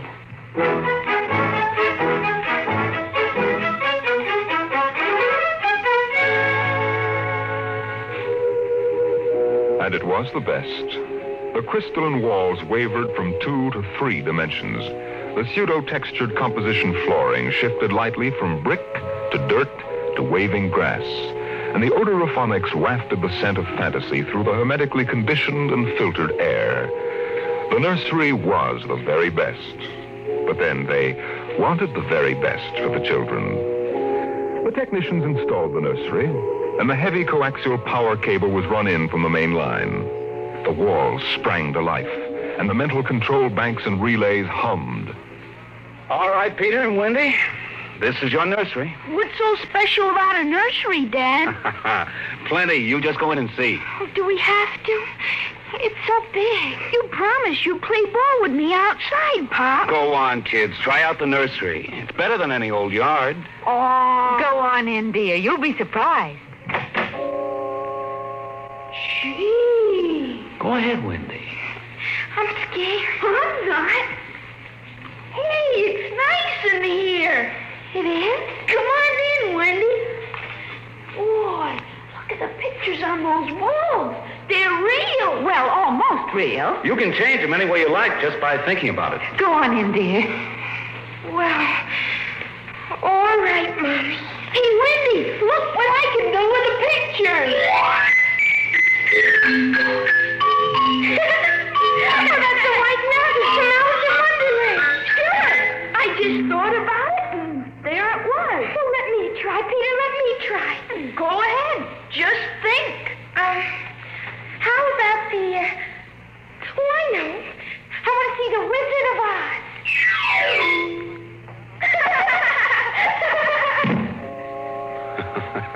Well, dear, there we are. They like it, don't they? Well, why shouldn't they? All they have to do is think, and they've got whatever they want in 3 dimensions. Color, sound, and smell.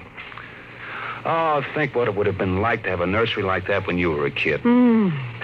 It's nice that we can give them all the advantages. Why, sure. What else are we working for, huh? That's right. Well, what do you want to do this evening? Well, the Petersons asked us over for bridge, but... Oh, we don't have to worry about the kids. They'll be all right in the nursery. Come on, Lydia. We deserve a night out.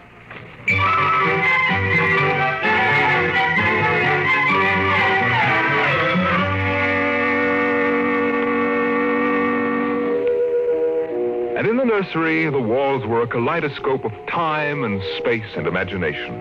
The green forest of Sherwood and quiet forms of Robin and his merry men gave way to the roll of the high seas and the smell of salt in the air as Sir Henry Morgan sailed into the harbor at Jamaica. It's my turn now, Peter. You've got to be fair.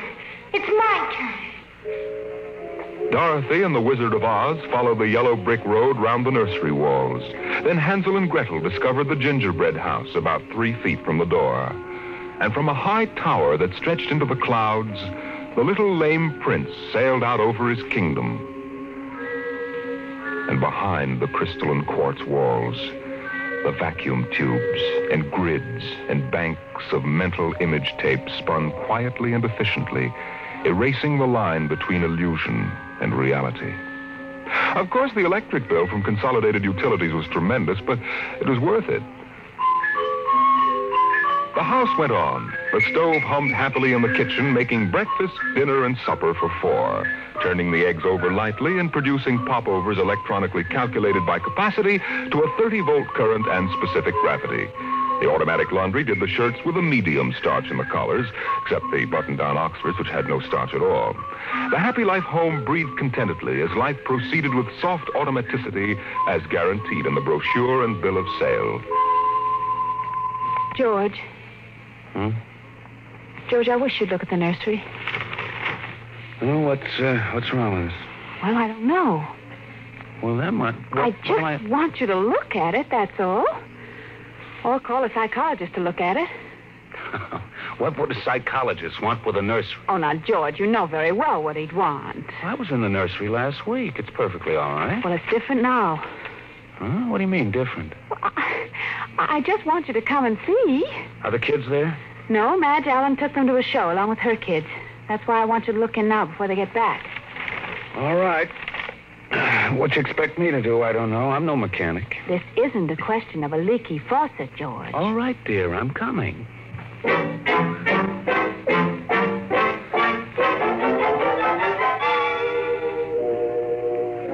The nursery light flicked on as they came down the hall. The relays clicked, and the tubes warmed, and chemical odor banks and pipes bubbled into life as they paused before the closed door. Go ahead, George. Open it.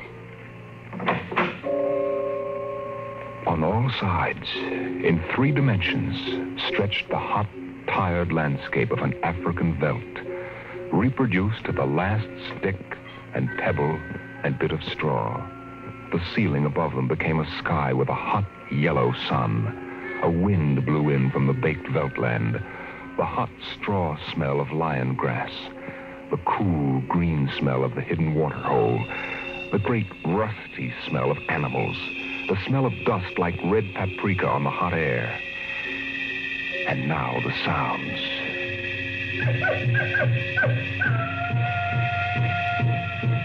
The howl of the jackal in the distance, the thump of distant antelope feet on grassy sod, and the papery rustling of the great vultures that wheeled and circled under the yellow, burning sun.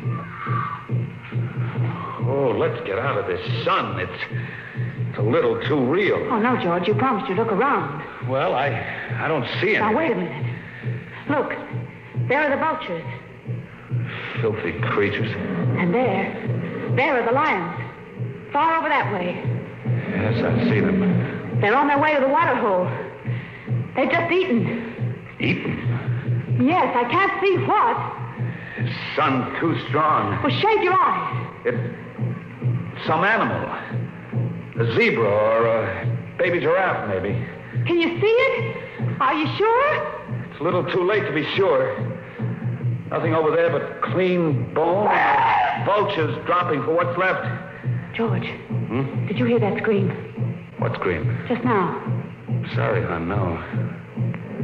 Here come the lions. George, they're frightening. Take it easy, Lydia. They're just illusions. It was a miracle of mechanical efficiency. The lions prowling toward them over the tawny veldtland. A miracle of inventive genius.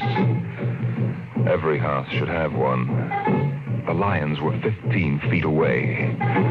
So real, so startlingly real, you could feel the prickling fur on your hand. Your mouth was stuffed with the dusty upholstery smell of their heated pelts. And the yellow of them was in your eyes, like the yellow of an exquisite tapestry. The yellows of lions in summer grass. The sound of the matted lion lungs exhaling on the silent noontide. And the smell of meat from the panting, dripping mouths. George, I'm afraid. They're so real. They're only an illusion, Lydia, that's all. Watch out! Out, quick, outside! Oh, George. Lydia, my poor, sweet Lydia. George, they almost got her. No. Take it easy. Calm down. Yes, but I could feel their breath. No. Get a hold of yourself, Lydia. They aren't real. Walls, that's all it is. Crystalloid walls. But they look so real. Yes, darling. Of course they do. But it's all dimensional color reactionary process and mental tape film behind glass screens. It's all odorophonics and sonics. Now, here, take my handkerchief. I'm afraid, George. Did you see? Did you feel? It's too real. No, Lydia. We've got to tell Wendy and Peter not to read any more on Africa. Yes, of course, dear. Do you promise? Sure. And lock the nursery for a few days. Oh, now, wait a minute, dear. Let's keep our sense of proportion. George, I want you to lock that place up. Honey, you know how difficult Peter is about that. I punished him last week by locking the nursery for an afternoon, and he threw a tantrum, and Wendy, too. Honey, they live for the nursery. I tell you, it's got to be locked. That's all there is to it. Lydia, you need a rest. Oh, I don't know. Maybe I don't have enough to do. I have too much time to think. All I do is set the menu selector dials at the beginning of the week. But, honey, that's the whole idea. The house is automatic. I know. But couldn't we turn it off for a couple of weeks? Just a couple of weeks and take a vacation. You mean that you want to fry eggs for me? Yes, I do. And darn socks, too. I feel like I don't belong here. The house is wife and mother and maid. How can I compete with the African Veldt? And you, George, you don't know what to do with yourself in the house when you're home. You're drinking too much. Am I? You feel useless, too. Yes, I suppose I do. George. Those lions can't get out of there, can they? Oh, of course not, dear. Now, don't think about it anymore.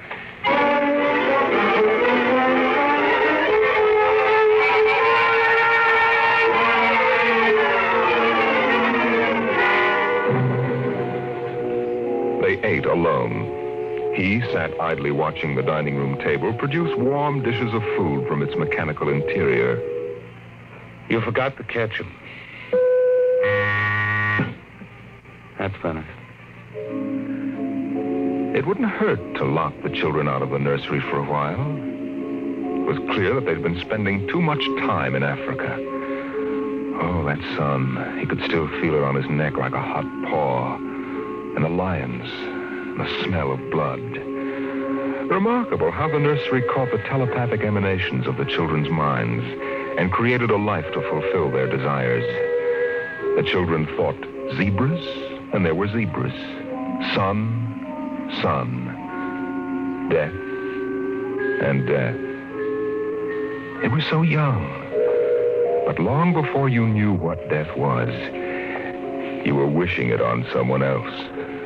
But this, the long, hot African Veldt, the awful death in the jaws of a lion, and repeated again and again and again.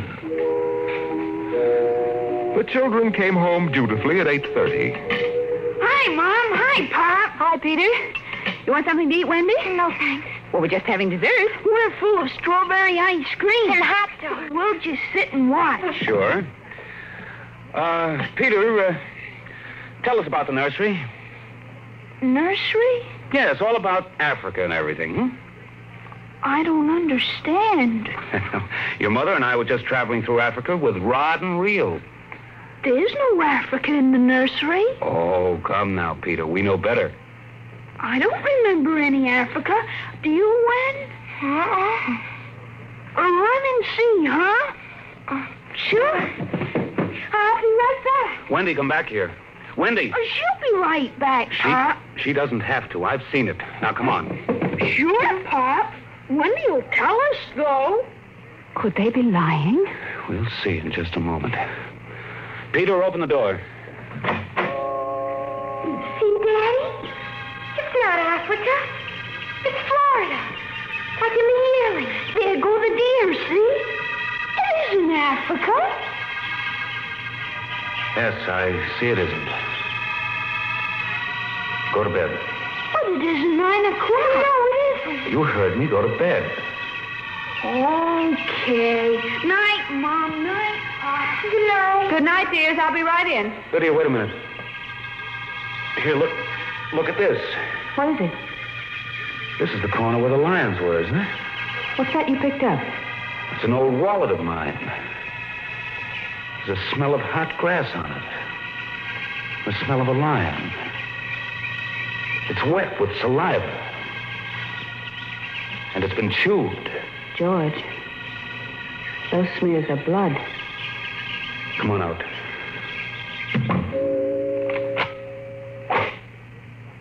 Now, let's go to bed.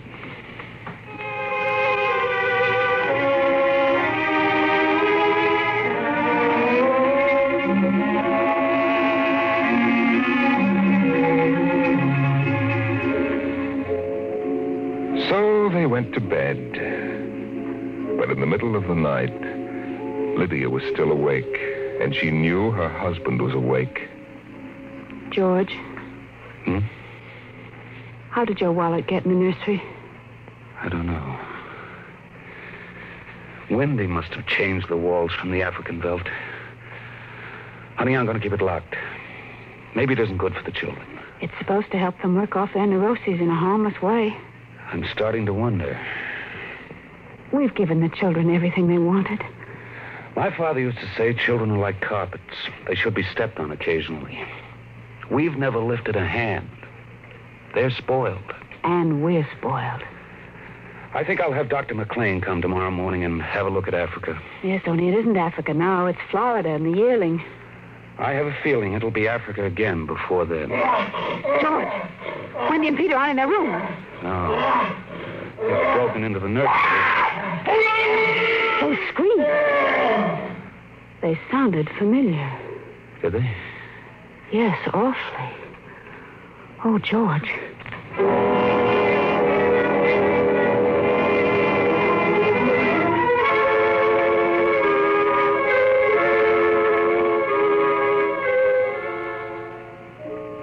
Although their automatic Somno beds tried very hard, the two adults couldn't be rocked to sleep for another hour.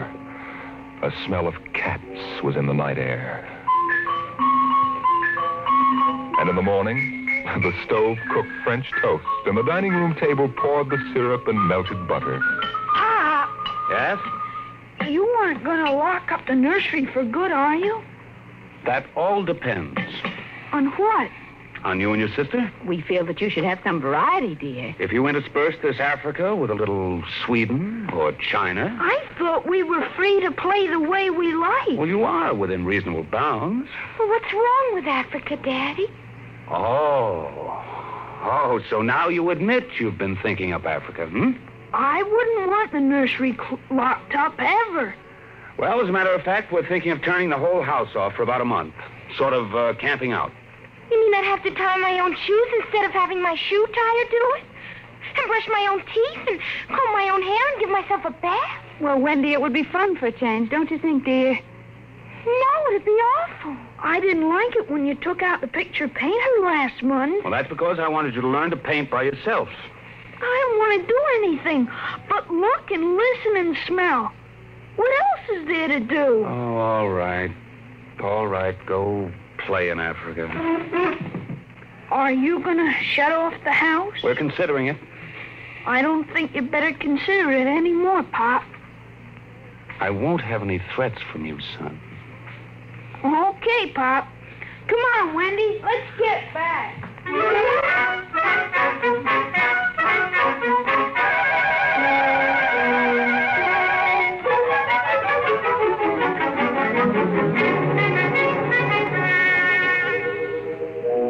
After breakfast, Dr. David McLean was announced by the audio knocker. And the dining room table,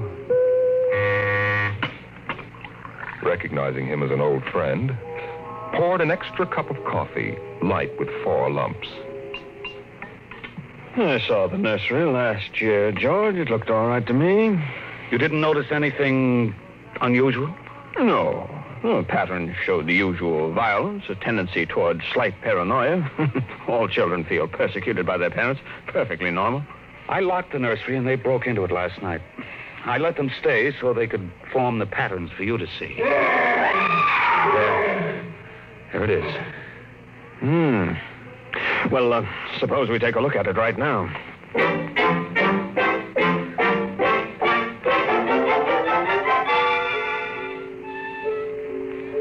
They entered without knocking and sent the children out. The screams had faded, and the lions were feeding quietly under the trees. Wish I could see what they're eating. Do you suppose some high-powered binoculars would... Hardly, no. How long has this been going on? A little over a month. It certainly doesn't feel good. I don't want feelings. I want fact. George, a psychologist, never saw a fact in his life. He knows about feelings, and this doesn't feel good. My advice to you is to have the whole room torn down and your children brought to me every day for the next year for treatment. Is it that bad? I'm afraid so. You know, that's why the nursery was developed originally, to let us examine the patterns left on the wall by a child's mind. But what is it? What's wrong with Peter and Wendy? Well, it's hard to say. I haven't punished them more than average. Oh, I took away a few gadgets. Last week, I locked the nursery to show I meant business. George, you've let this room replace you and your wife and your children's affections. This room is their real father and mother. And now you come along and want to shut it. You can feel the hatred coming out of that sky. George, turn everything off. The nursery, the automatic kitchen, the whole confounded automatic house. Start now. But won't the shock be too much for the children? I don't want them going any deeper. Let's get out of here. I never liked these rooms. Get me nervous. Those lions look real, don't they? I don't suppose there's any way that... What? That they could become real. Certainly not. Some flaw in the machinery, tamper. No. I don't imagine the room will like being turned on. Nothing ever likes to die. Even a room. I wonder if it hates me for turning it on. Paranoia is thick today. Hello. Is this your scarf? It's stained. Brown. Say, that's blood. That's Lydia's. Come on, the main fuse box is out here. Go ahead. Pull the switch.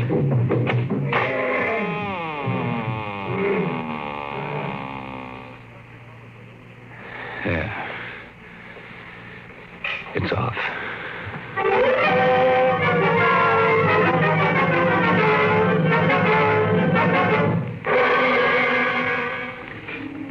The 2 children were in hysterics. They screamed and kicked and threw things. They yelled and sobbed and swore and jumped on the furniture, weeping. It's off and it stays off. The whole house dies as of now. The more I see of the mess we put ourselves in, the more it sickens me. We've been contemplating our electrical, mechanical navels for too long. We need air. Fresh, unfiltered, unconditioned air. He marched around the house, cutting the switches and pulling fuses. The stove was disconnected with a roast lamb in the oven and a flapjack still in the air. The heaters, the shoe shiners, the shoelacers, the body scrubbers and swabbers and massagers. He pulled the plugs and shorted out the controls, one after the other. The house became full of electronic corpses. It was a mechanical cemetery, so silent. None of the humming, hidden energy of the machines waiting to function at the tap of a button. And by the still dining room table, its radionic insides dead and currentless, Peter wailed at the house. Don't let them do it! Don't let Pom kill I hate you, Bob. I hate you. Peter, please. Insults won't get you anywhere. I wish you were dead. We were for a long while. Now we're going to start really living. One more, Daddy. Just one more. Oh, Wendy, honey. 1 minute of the nursery. That's all. Just one more minute. Oh, George, it can't hurt, really. Oh, all right. Only shut up.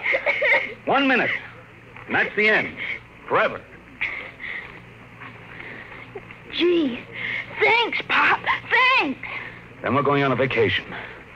Dr. McLean is coming in a half hour to help us out.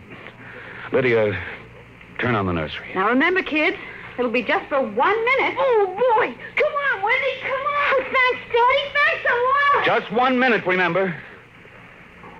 Oh, where'd I put those suitcases? Lydia! Don't shout, George. I'm right here. Oh, did you leave them alone in the nursery? Well, I've got to get ready, George. Oh, that awful Africa. What can they see in it? Well, in an hour, we'll be on our way to Iowa. What prompted us to buy a nightmare like that? Pride, I guess. We had the money and we were foolish. I guess we'd better get them out of there before they get involved with those beasts again. Pop! Come in! Daddy! Mommy! Come on, quick. Wendy! Peter, what's the matter? Hurry up.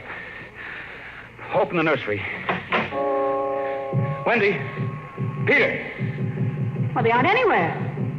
Wendy! Peter! Peter! Oh. The door. Open the door. They've locked it from the outside. Peter! Peter, open up! Peter! Don't let them turn off the nursery! Now, don't get ridiculous, children. It's time to go. Wendy! Open the door, dear! Let us out! Peter, open the door. Time to go. Open the door. George, the lions! Peter, do you hear me? Open this door. They're all around us. George! Son, do you hear me? Let us out! George, look out! They're coming!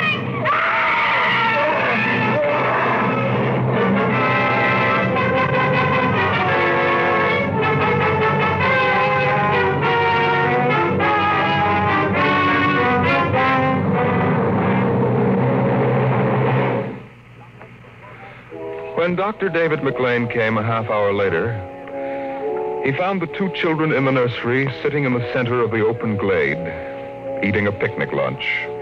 Beyond them was the water hole in the yellow Veldt land. Above was the hot sun. Dr. McLean saw at a distance the lions fighting and clawing, and then settling down to feed in silence under the shady trees. Hi, kids. Where are your mom and dad? Oh, they'll be here directly. Good. We've got to get going. He squinted at the lions with his hands up to his eyes. Now they were done feeding. They moved to the water hole to drink. A shadow flickered as the vultures dropped down from the blazing sky to finish what the lions had left. Dr. McLean. Dr. McLean? Huh? What? Have a cup of tea?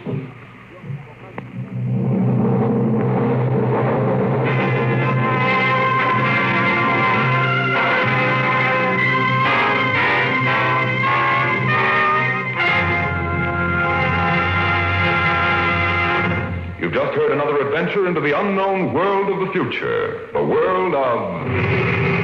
Dimension X.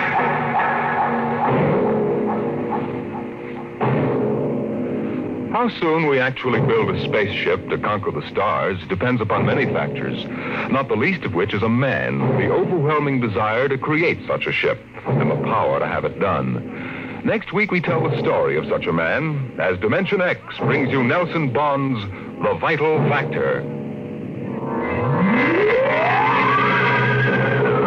Dimension X is presented transcribed each week by the National Broadcasting Company in cooperation with Street and Smith, publishers of the magazine Astounding Science Fiction. Today, Dimension X has presented The Veldt, written for radio by Ernest Kenoy from Ray Bradbury's The Illustrated Man. Included in the cast were Leslie Woods and Bill Quinn as the parents, Joan Laser and David Anderson as the children. Your host was Norman Rose. Music by Albert Berman. Dimension X is produced by William Welch and directed by Fred Way.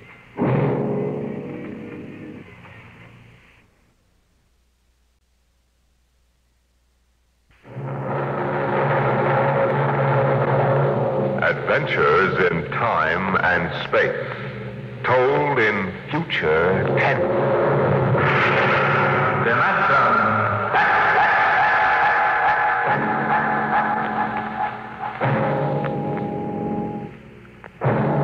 The National Broadcasting Company, in cooperation with Street and Smith, publishers of astounding science fiction, bring you Dimension X.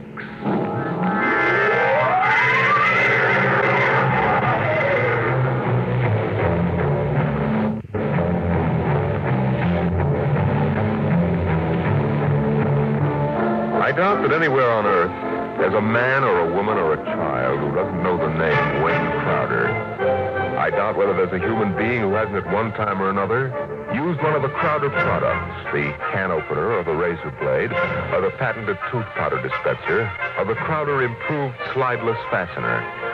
There's a fortune in such products, and Wayne Crowder was the man to squeeze that fortune out, penny by penny.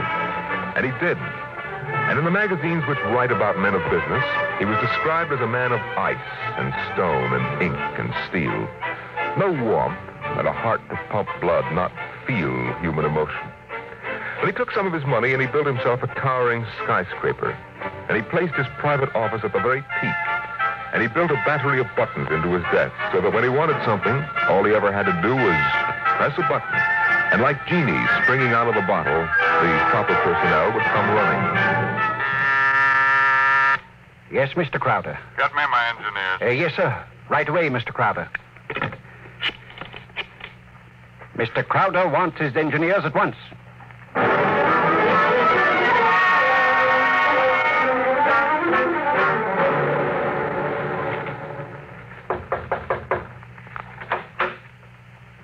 Here are your engineers, sir. All right, close the door and get out. Now, gentlemen, sit down. Gentlemen, I hired you because you're the best engineers I was able to find. They tell me you can do anything. They tell me if there's a scientific fact known in the world, even if it was discovered 6 hours ago, you gentlemen are up on it. All right, I want to put that to work.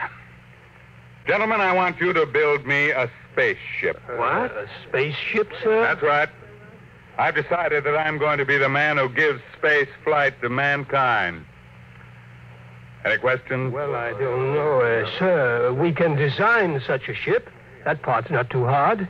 The basic blueprint has been in existence for many years. The submarine is the model for the shape and the form, but... Yes? But we have no way of providing the motor to power such a ship. When the ship's ready to fly, there'll be a motor. Sir, I don't like to contradict you, but you see, scientists have been searching for a motor power for spaceships for decades now without success. You'll have a ship, but we can't lift that ship from the Earth's surface. That is, not to the point of free flight, at any rate. Mr. Crowder, you see, you'll be spending millions of dollars, hundreds of millions, perhaps, for nothing. What's your name? Phillips, sir. You're fired. What? Go down to the cashier and draw your pay and get out. But, Mr. Crowder... Get out. Nobody who works for me thinks of how much something costs. We use money. We don't let expense provide a rationalization for not beginning a project. Phillips, what are you waiting for? Get out.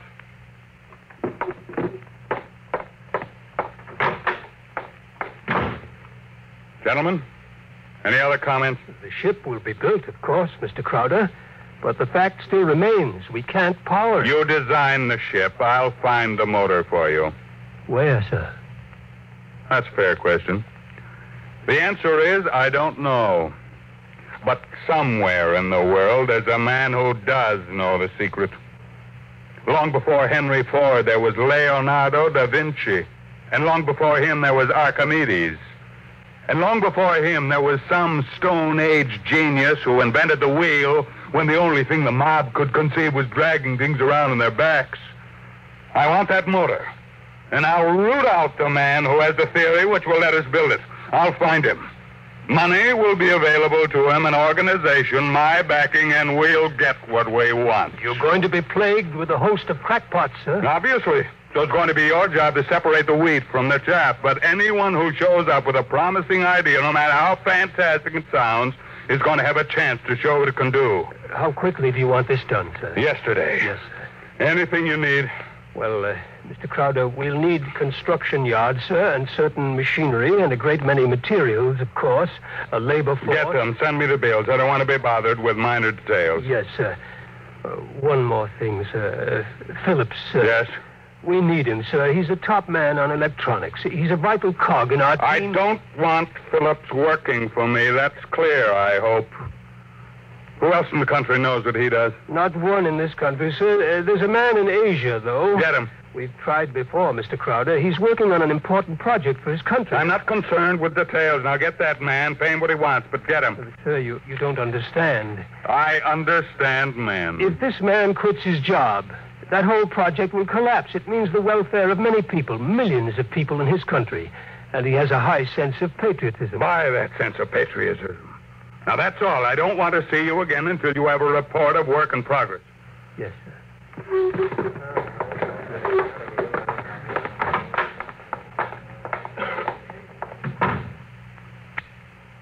Yes, Mr. Crowder.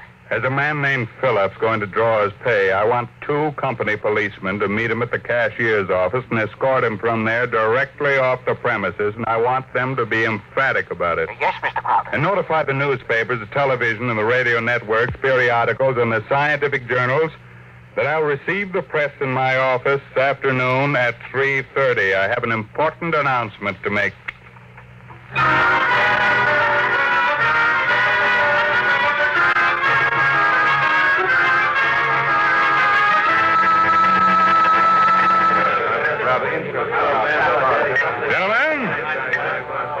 Gentlemen, you can finish your drinks later. Gentlemen of the press and ladies, it's my pleasure to be able to tell you that I'm in the process of constructing a spaceship.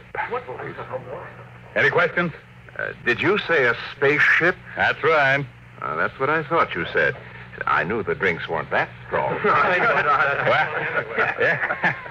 I expected it might be something of a shock to you all. Mr. Crowder, is this spaceship under construction now? It is. Well, according to your plans, is it intended for interstellar flight or merely for flight between planets? This is a beginning only, and my intentions are quite modest. I expect the ship to be able to pursue a course between Earth and Mars or between Earth and Venus. For the present, any longer trips are not contemplated. You've solved the problem of motor force, then? No, I haven't. But what sort of... You mean you don't have any means of propulsion for the spaceship? That problem is not solved as yet. It will be. That's why I called you in this afternoon. I want you to announce that I have $100,000 in cash waiting for the man or woman who first brings me the basic idea for such a motor. That's all I have to say for now. Finish your refreshments, ladies and gentlemen. I'll let you know from time to time how things go. Mr. Crowder, one more question, please. Yeah. Do you have a name for the spaceship yet? No, not yet. Then let me suggest one. Yeah? Crowder's Folly. Quiet, all of you. Quiet! What is your paper? The Daily Times, sir. Inform the company police that under no circumstances is any representative of the Daily Times ever to be allowed on company property again.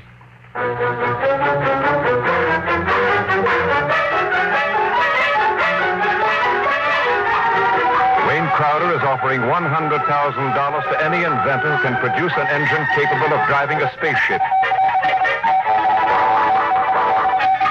Wayne Crowder is offering $100,000 to any inventor who can produce an engine capable of driving a spaceship.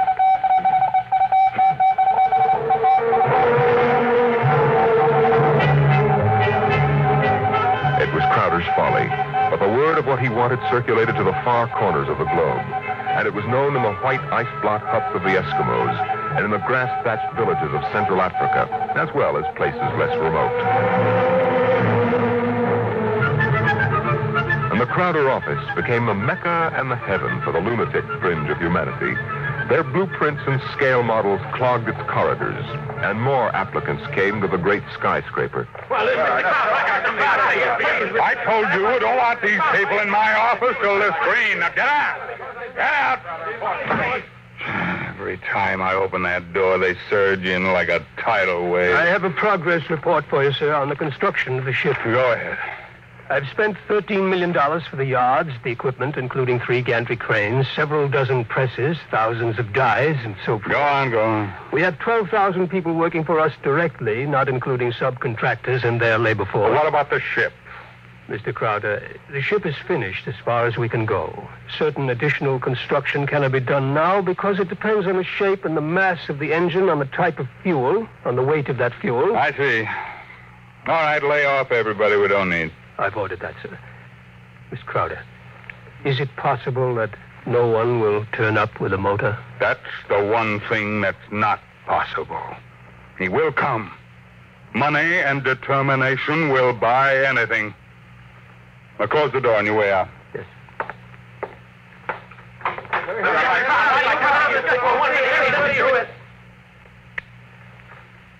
Order the proper department to put a name on the forward end of the ship. I want letters in pure gold 1 foot high. The name of the ship is Crowder's Folly. Get it done today.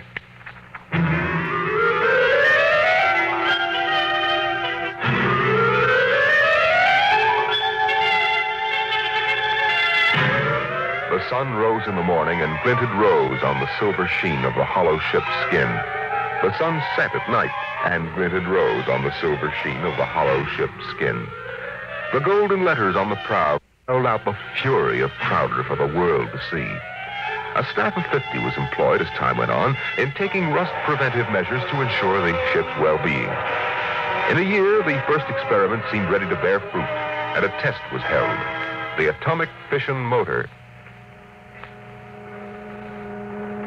In exactly 45 seconds now, we'll hold the test, Mr. Crowder. The actual trial of the motor is taking place 3 miles from here. Now, this dial here registers the nucleonic activity. And this dial, right here, is thrust. Over here, this dial is a measure of the effectiveness of the shielding in terms of outside radioactivity. That sound you hear is our generators right here, building up power to supply the motor by remote control. Now, if this needle goes around to the part of the dial marked in red, there will be an explosion. Are there any questions, sir? Proceed with the tests. Watch the needle, sir. 8,000. 8,500.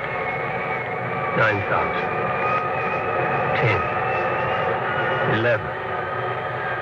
12. 15. That's an overload now, sir. 18. 20. I don't know how much more it can stand, sir. What happened? Your generator blew out. What kind of... I beg your pardon, sir. The motor blew up. What are you talking about? I'd hear, sir. You see, sir, it takes a while for the vibrations of an explosion to travel 3 miles and then reach through 15 feet of concrete. I see. Well, there are other experiments in progress. Let me know when they're ready for testing. Yes, sir. Mr. Crowder, the inventor of that motor had to be with it, of course, during the tests, but he has, that is, he had a family. The fool knew what he was doing. He understood the danger. Now line up those experiments and don't turn anyone away if he seems to have the remotest possibility of success. Now, I'm telling you, my man will come. Money and determination will buy anything.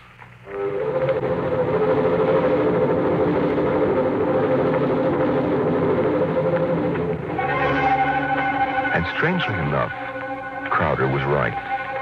Because one day there came to his office a stranger, a small man.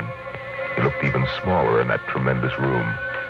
He was an unusual visitor in that he carried no briefcase fat with blueprints, schematics, or formulae. He was unusual in that he neither blustered, cowered, nor deferred to his host. Oh, he was a pleasant little stranger, bird-like of eye and movement, bright and smiling. Mr. Crowder, my name is Wilkins. I can power that ship you want. So? Of course, what I have in mind won't be anything like that meaningless for you. What? Well, Rocket, my motor requires a difference here in my head. It so happens that I'm presently supporting half a dozen people who make this. None of them have been successful. What makes you think your idea will work? Simple enough. The common magnet. What? Electromagnetism. Utilization of the force of gravity, or its opposite in this case, countergravity. Thank you very much. If you'll forgive me now. Just a moment, Mr. Crowder. There's one thing more. This.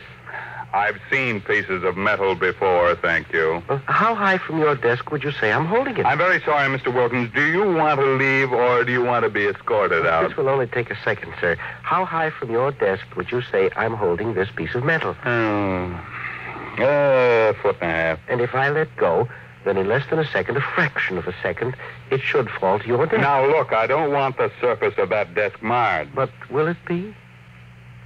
You see, I have let go of the metal, is that right? What? Good Lord. Many seconds ago, it should have crashed to the desk, am I right? This is incredible. Well, if you want to speak to me anymore, I'll be right outside. But it hasn't fallen. That's right, sir. It hasn't fallen. It floats in the air. That's right, sir. It floats in the air. How do you do it? Well, why don't you call your engineers and ask them? I'll wait outside.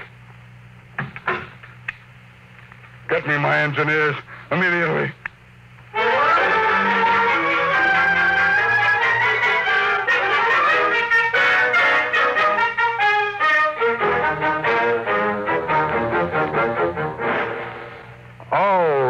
Mr. Wilkins, you're quite right. This piece of metal is apparently counter-gravity. My engineers can give me no explanation. Thank you, sir. What do you want? I want to build a spaceship using this material. No great expenditure, 1/100th of the cost your behemoth sitting out there in your building yard, and 3 other things. Workshop, expert mechanical assistance, and an answer to one question. What is the question? Why do you want so much to build this ship? Frankly, because I love power. Because I'm ambitious. I want to be the master, not only of one world, but of worlds. That's an honest answer. And that's as far as your thinking goes. What else is there? But there's my answer. I want to leave this planet and go to Mars. Because there are strange wonders there. Because there will be scarlet sunsets over barren wastes. And in the star-strewn night, the thin, cold air of a dying world stirring in restless sighs across the valleys of the dry canals. You may laugh out loud if you wish, Mr. Crowder. I prefer that to the peculiar repressed smile you're exhibiting now. You're a very lucky man, Mr. Wilkins, to have scientific talent, because your talents as a poet are inferior and very sentimental. Well, all right, you're a sentimentalist and I'm mentalogic. No matter, we can work together, you and I. Your workshop will be ready by morning. If you need money or materials or personnel, just tell my engineers. You'll get it, or I'll know the reason why. That's all. Thank you, sir.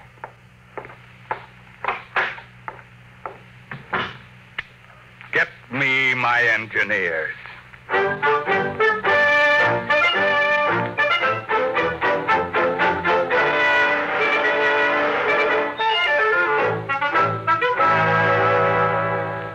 Yes, Mr. Crowder. Now, we have 50 men working on preserving that useless hulk out there in the construction yards. Lay them off. Now, how many others? But the ship will deteriorate if we do that, sir. Let it rot. Lay them off. Yes.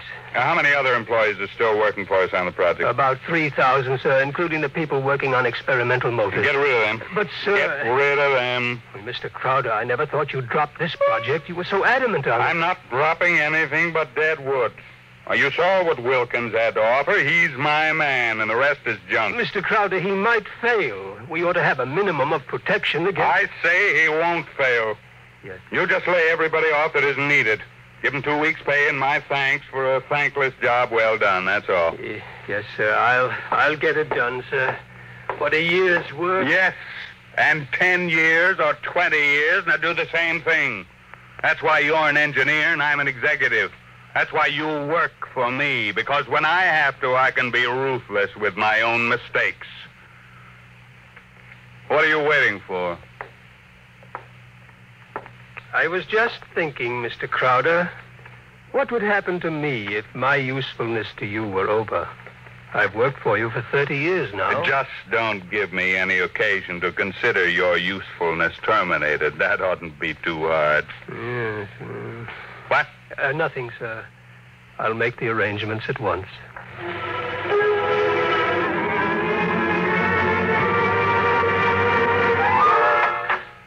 Who are you? What do you want? I tried to stop him, sir. Well, speak up, man. My name is DrGrimshawsSanitorium.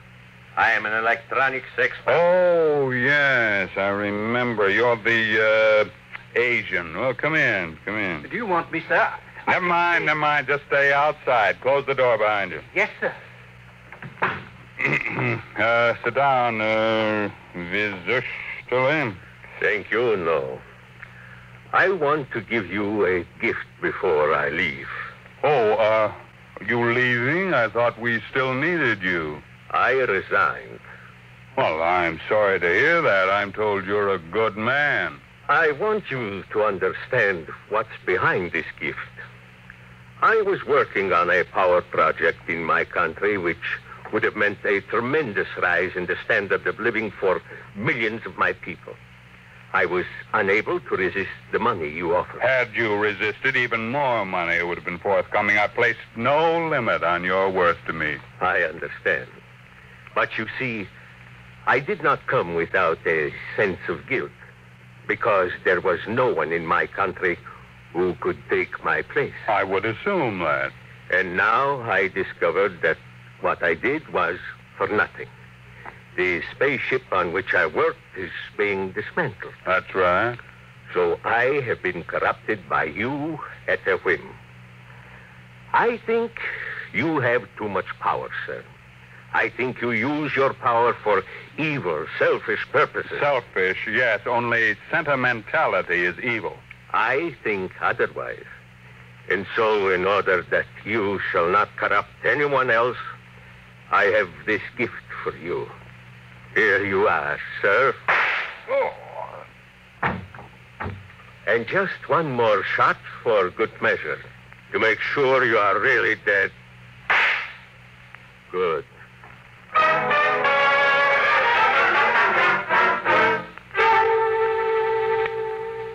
There's a man on his way out by the name of Vizushtali, an engineer. He's not to be molested.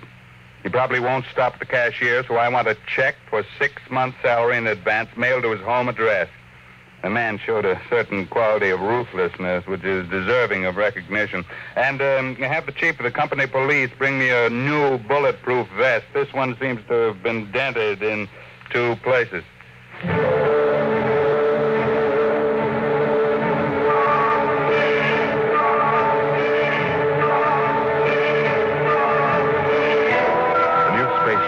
According to Wilkins' plans, as executed by Crowder's engineers, was finished within 4 months.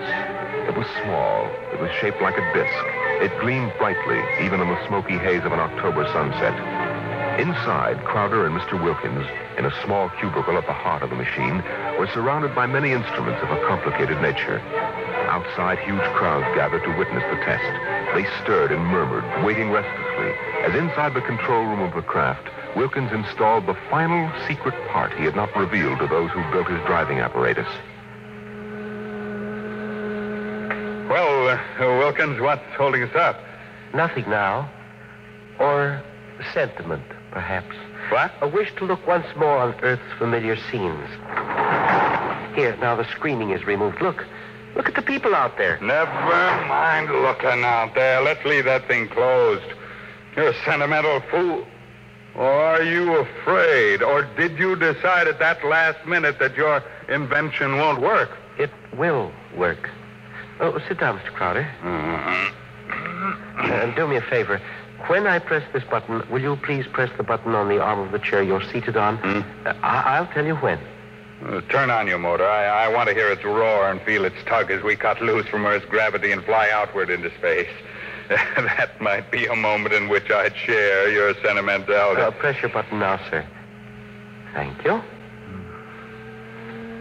This is all a hoax. I'm beginning to distrust you, Wilkins. When are we going to take off? You said at 5 sharp, and it's 2 minutes after 5 now. Well, do we move or don't we? Mr. Crowder, we're already moving. The button you pushed was to nullify the effects of acceleration. If you don't mind, I'd like to open the screen again. Now, if you care to look for yourself... Wilkins, we're in space. Look down at Earth. How far we've come. Why, it's no bigger than a toy balloon. A dime. A firefly. Man, Wilkins, you done it. Yes. I swore to be the first man to conquer space, and I've done it. It's a triumph of power and ambition. And sentiment? No, blast sentiment. Your maudlin dreaming would have died unborn except for me. I made this possible, Wilkins. Don't ever forget that. My capital, my forcefulness, my will. Look out there. Space. Stars that never were seen from Earth. But this is only the beginning. We'll build a larger model, one great enough to hold 100 men, 1,000, and cargo besides. I'm the master of the planets. Wilkins, turn back now. No. What? I said turn back. No. We've proved the ship can fly. Now turn back. I want to start work at once in preparation for the long flights to come. Not so. We will go on. What are you doing, defying me? Are you crazy? I'll break your puny little body into pieces. Mr. Crowder, can you control this ship? Would you like to be stranded out here in space? Just adrift in space without control? Would you like that? Turn back. No. You're crazy. You're crazy. Crazy? No. Sentimental? Yes. Your money and ambition paved the way, that's true. But sentiment was the vital factor that sent me to you. You'll forgive me if I remove these primitive clothes. Who are you? Well, it's all right, Mr. Crowder. There is no need to be so terrified because you've had your first close look at a Martian going home.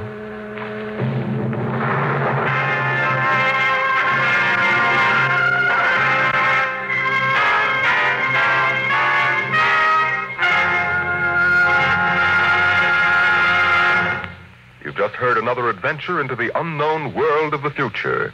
The world of...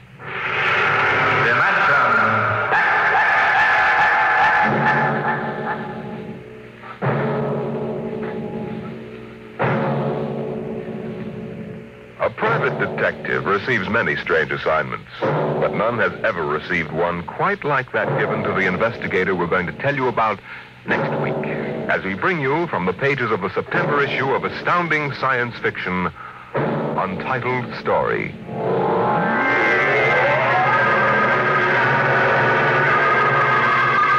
Dimension X is presented each week by the National Broadcasting Company in cooperation with Street and Smith, publishers of the magazine Astounding Science Fiction.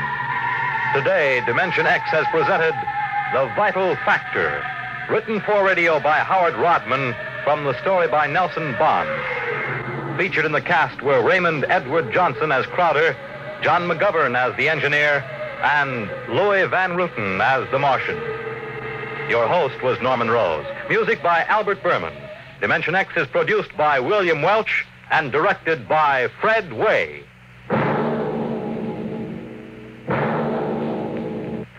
Dragnet, the story of your police force, is next on NBC.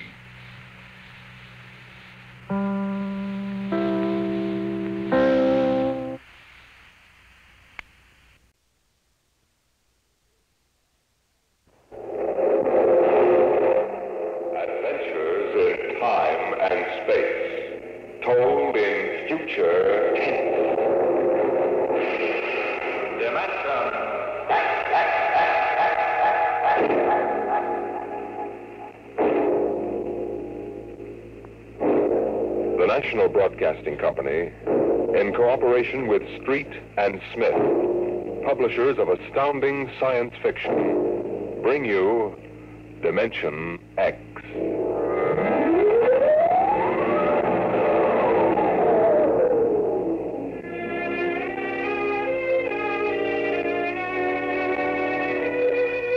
My name is Donald Hasten, private investigator. Maybe you heard about me. I cracked the Turner kidnapping back in 1946. It wasn't very hard. I paid off a few stool pigeons and went right to the hideout. It did my reputation a lot of good, though. Enough good for me to be called into the mayor's office down at City Hall to see Big Mike Flaherty himself. Well, sit down, Hasten. Sit down. Thanks. You'll have to forgive me for speaking so low. That's a bad case of laryngitis. Yes, it is. Hasten, I've been a fool. You didn't get to be mayor of a city like this by being a fool. Well, you know, Hasten, when you get old, you want to believe a lot of things. You want to believe so hard that sometimes you throw your common sense right out of the window. You get hardening of the cranial arteries. You become stupid. Well, what's the pitch, Mr. Mayor? You didn't call me in to discuss the philosophy of growing old gracefully. Hasten, I want you to do some investigating for me. Naturally, it must be confidential. This is a confidential business. All right. Yesterday, a man came into this office and sold me a vial of radioactive water that he called the elixir of life. It's supposed to cure you of any disease and keep you healthy enough so you live 100 years. It's none of my business, Mr. Mayor, but how much did you drop on this gold brick? It's about $50,000. You don't seem the type somehow. Come a little closer, Hasten. I'm going to tell you something my political opponents would give their right arms to know. This isn't laryngitis. It isn't? It's inaccessible for surgery. X-rays would be dangerous.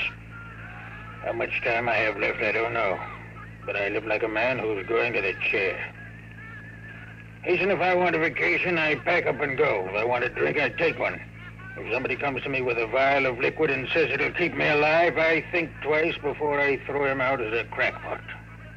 What do you want me to do? Get your money back? No, the money isn't important. You mean if the loyal opposition got hold of the story, they could use it against you? That's part of it, Hasten. However, you don't have the whole picture yet. Shortly after I bought the stuff, I received an anonymous phone call. I was warned not to take it. I was told it was poison and would kill me in a matter of seconds. Ah, the plot thickens. You can appreciate my position.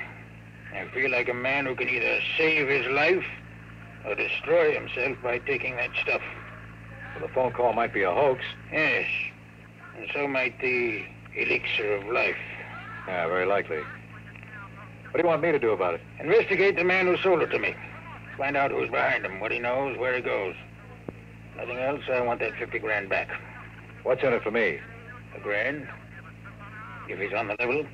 10% if you get the dough back. Deal? Deal. Here's the vial. And here's his card. Uh-huh. Arthur C. Lehman, longevity expert, 45 Billings Court. Okay, Mr. Mayor, you got yourself a boy. Good. I'll leave your working name and phone number with my secretary. I'll have her send you a check. Right, I'll call you.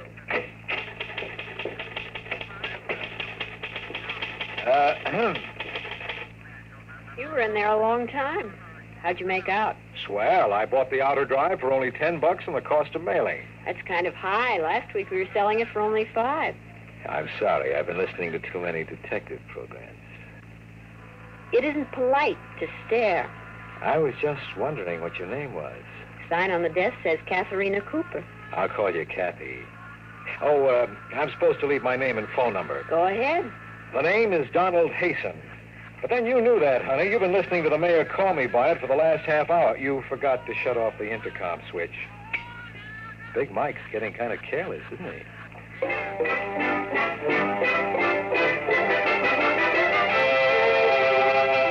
The look on her face said she was feeding me to the vultures piece by piece. I left my card and walked out. By the time I got home, it was dusk. It was the time of early evening when every bachelor wishes he wasn't one, especially after meeting a girl like Kathy. The phone began to ring just as I put my key in the latch. I made it on the fourth ring. Hello? Is this Mr. Donald Hastings? I live alone and don't like it. Were you expecting someone else to answer? This is a warning, Mr. Hastings. Don't touch your bed. I'm sorry, but I don't like to sleep on the floor. The joys of being a private detective. Oh, hello, Jocko. How's my boy? That's a good boy. Oh, Jocko, be glad you're not a private detective with all kinds of crackpots calling you up and trying to get your goat. Nice boy. Sometimes I wish I had shaggy ears like you so I couldn't hear them. Come on, boy, come on. In the bedroom for a change or something coming. What's the matter, boy? You want to go out? Well, you just wait until I sit down here and get these shoes. Hey there, don't jump on that bedspread. Now, you know better than that. Jocko! Jocko! Oh, God.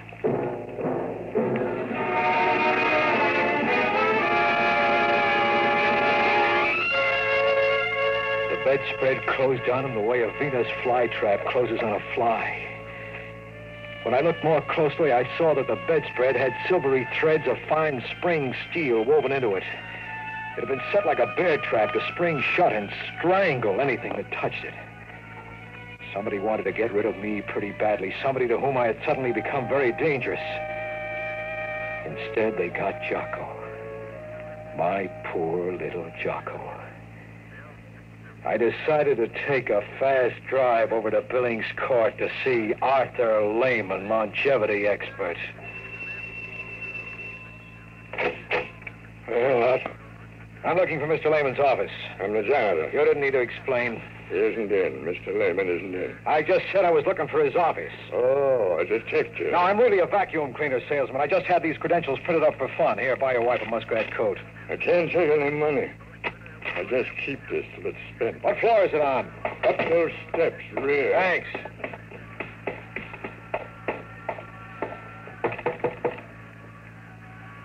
Now, let's see now. I ought to have one that fits this.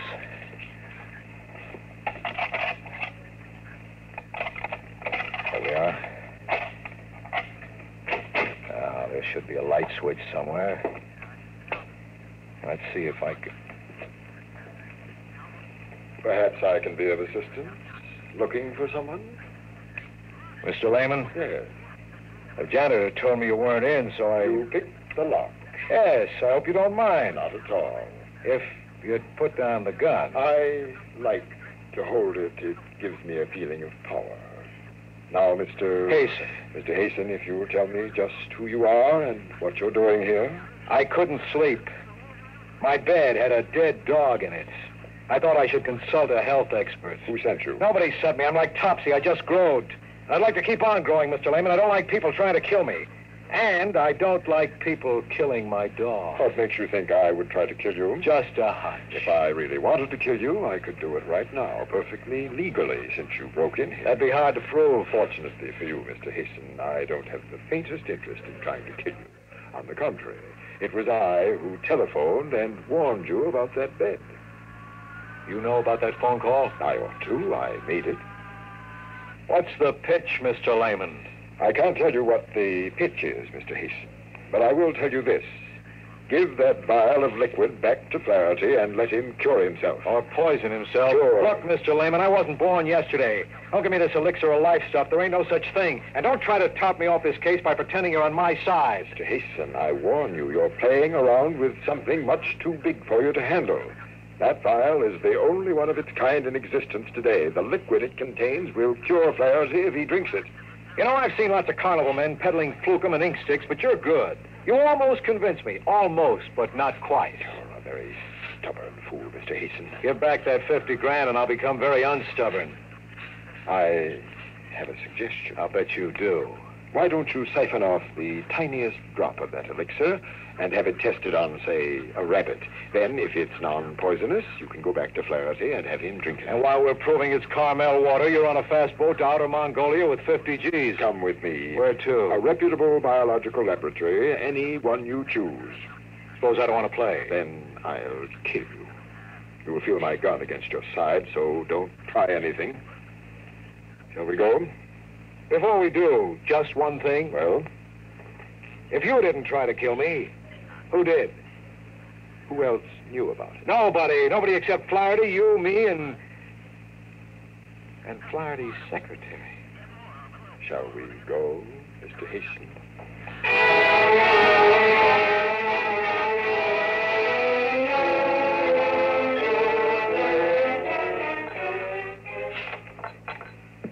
Yes, I believe I could make such a test. Of course, it would mean injecting at least a cc into an infected guinea pig.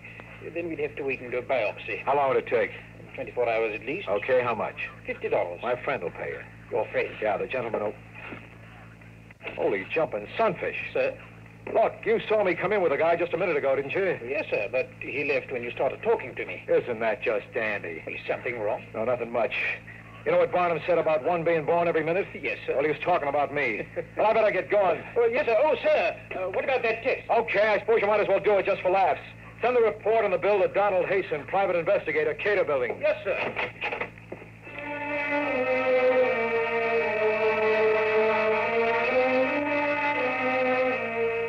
I knew there wasn't much point in going back after Lehman. He was probably well on his way by this time.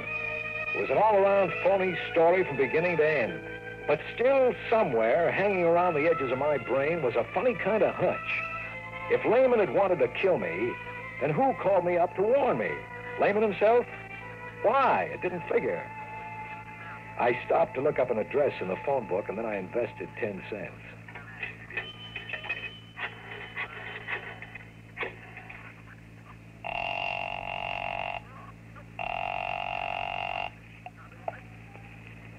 Hello? Kathy? Yes? This is Sherlock. Oh, I'm glad Glad? that you called. I wanted to apologize to you for eavesdropping this afternoon. Why don't you do it over a cup of coffee? I have to talk to you. It's very late. Well, sleep late tomorrow, please. All right. Well, I meet you. There's a coffee shop near your place. I'll be there in 15 minutes.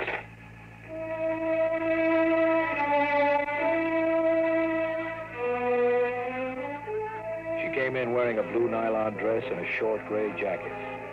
They went real well with her blue eyes and soft blonde hair. She seemed genuinely happy to see me. It threw me for a few seconds. And then I reminded myself I had already won the P.T. Barnum Award once that night. Sit down, Kathy. What is it? Do you know a man named Arthur C. Lehman? Am I supposed to? I'll refresh your memory. I had a talk with His Honor about him. I don't remember. Look, I used to have a little Scotch terrier named Jocko. We liked each other. He used to lick my hand. All I want to know is, are you mixed up in it? What goes on? I don't know anything about it. Listen, Kathy, maybe I'm getting sentimental in my old age, but for a moment there, when you walked in, I thought you seemed genuinely glad to see me. Was it because you were glad I was still alive? Come on, give. Don, I liked you. You're a nice guy. Why don't you let it alone? Call Flaherty and turn down the assignment. Give him back his vial and tell him you're not interested in finding Lehman. Would you do it? Well, if you want to help me so much, why not tell me what it's all about? I can't. I'd like to, but I can't. I've told you too much already. Somebody's got you real scared, honey. Who is it? You're too nice a girl to be mixed up in this garbage with a guy like Lehman. Come on, tell me. I can't. Just believe that, please. Get out of it now before it's too late. Okay, honey, you can play it that way if you want, but to me it's as thin as a bowl of restaurant soup. Poor Jocko knew something and couldn't tell me. You know something and you won't tell me. Good night.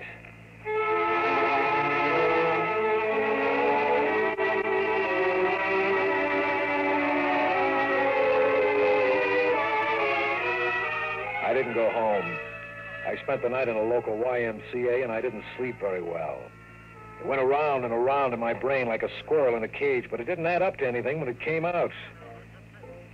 In the morning, I went straight to my office and locked myself in with a bottle of gin. By 10 o'clock, I had decided to quit the job, but before I could call Flaherty and tell him, the phone rang. Go ahead. Mr. Hasten? You got it. This is Dr. Gregory of the Bayside Biological Laboratory. If you want the money... It isn't about the money. What's up?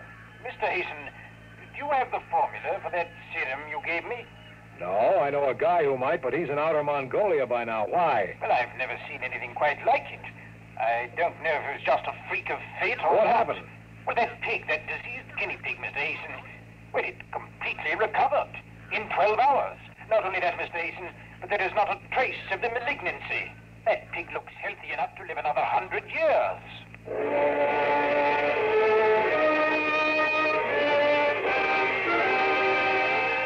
I could feel the sweat soaking into my undershirt as I put down the receiver. Where do we go from here? Was Lehman on the level after all? The next stop was Lehman's office. Maybe he wasn't in outer Mongolia. It was noon before I got there. The same janitor was on duty in the same dirty lobby. Hello there. Hi. You want something? Lehman. Who? Lehman. Never heard of him. Now, wait a minute, Junior. You remember me. Last night, $5, rear office, first floor. I don't know what you're talking about, mister. Oh, you want another 5, huh, Junior? Well, this time I don't buy. Get out of my way. Now, listen, mister, I can't let you just walk into that office. I'll try to stop me if you want to work tomorrow. But there's nobody in there. That office has... We'll see about that, Junior, right now. Holy mackerel. I told you, mister.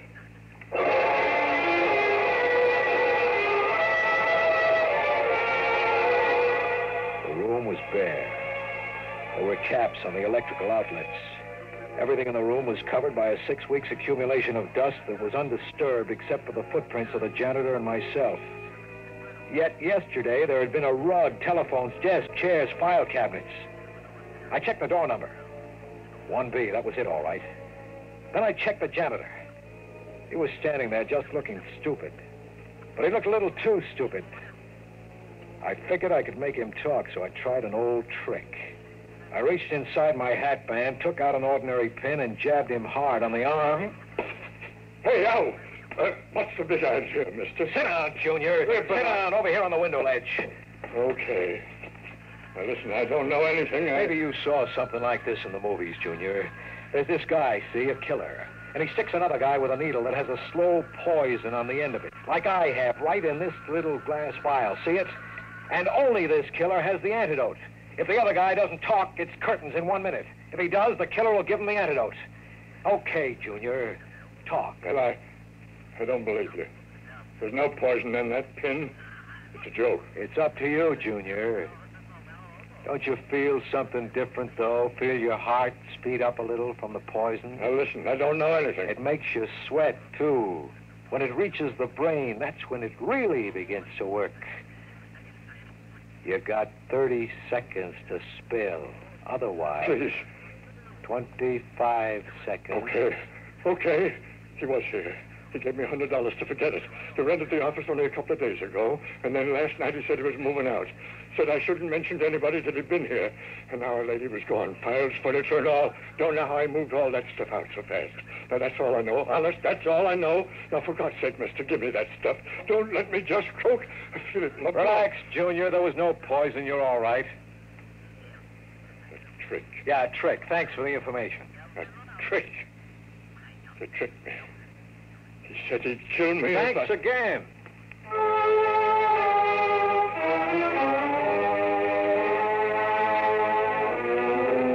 There was Mr. Hasten again, right back on the horns of ye old dilemma. The only thing I knew for sure at this point was that the serum was apparently not poisonous. And since my client was most concerned with that, I made my next stop the office of His Honor, Mayor Big Mike Flaherty. I had the vial in my coat pocket. Hello, beautiful. Oh. I want to see His Honor. He isn't in. I'll go into his office and wait. You can't. But I can. Come on in. I want to talk to you anyway. Please. Come on. Shut the door, huh? No? Okay, I'll shut it. Now sit. Okay, baby. Let's have a heart-to-heart conversation. I see you didn't listen to my warning. No, I didn't. What's more, I found out that this layman character is on the level about the serum. It works. You found that out, too. That's right. It leads me to an interesting conclusion, Kathy. Namely, that you're the one who tried to booby-trap me. All right. Have it your way. What do you intend to do?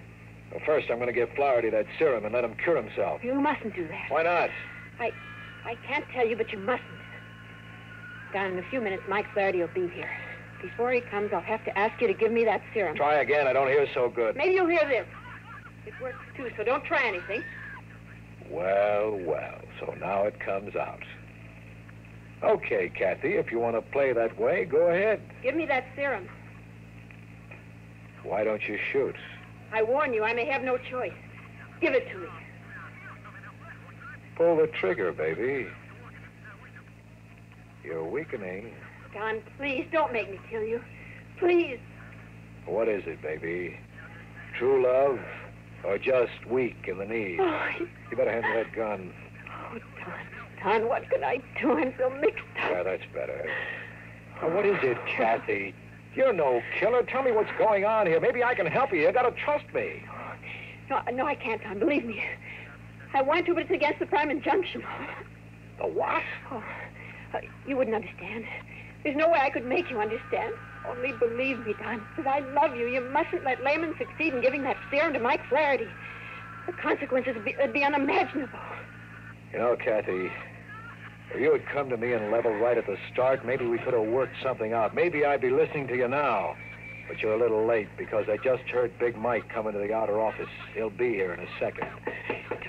Don't, please. Come in. How do you do? Lehman.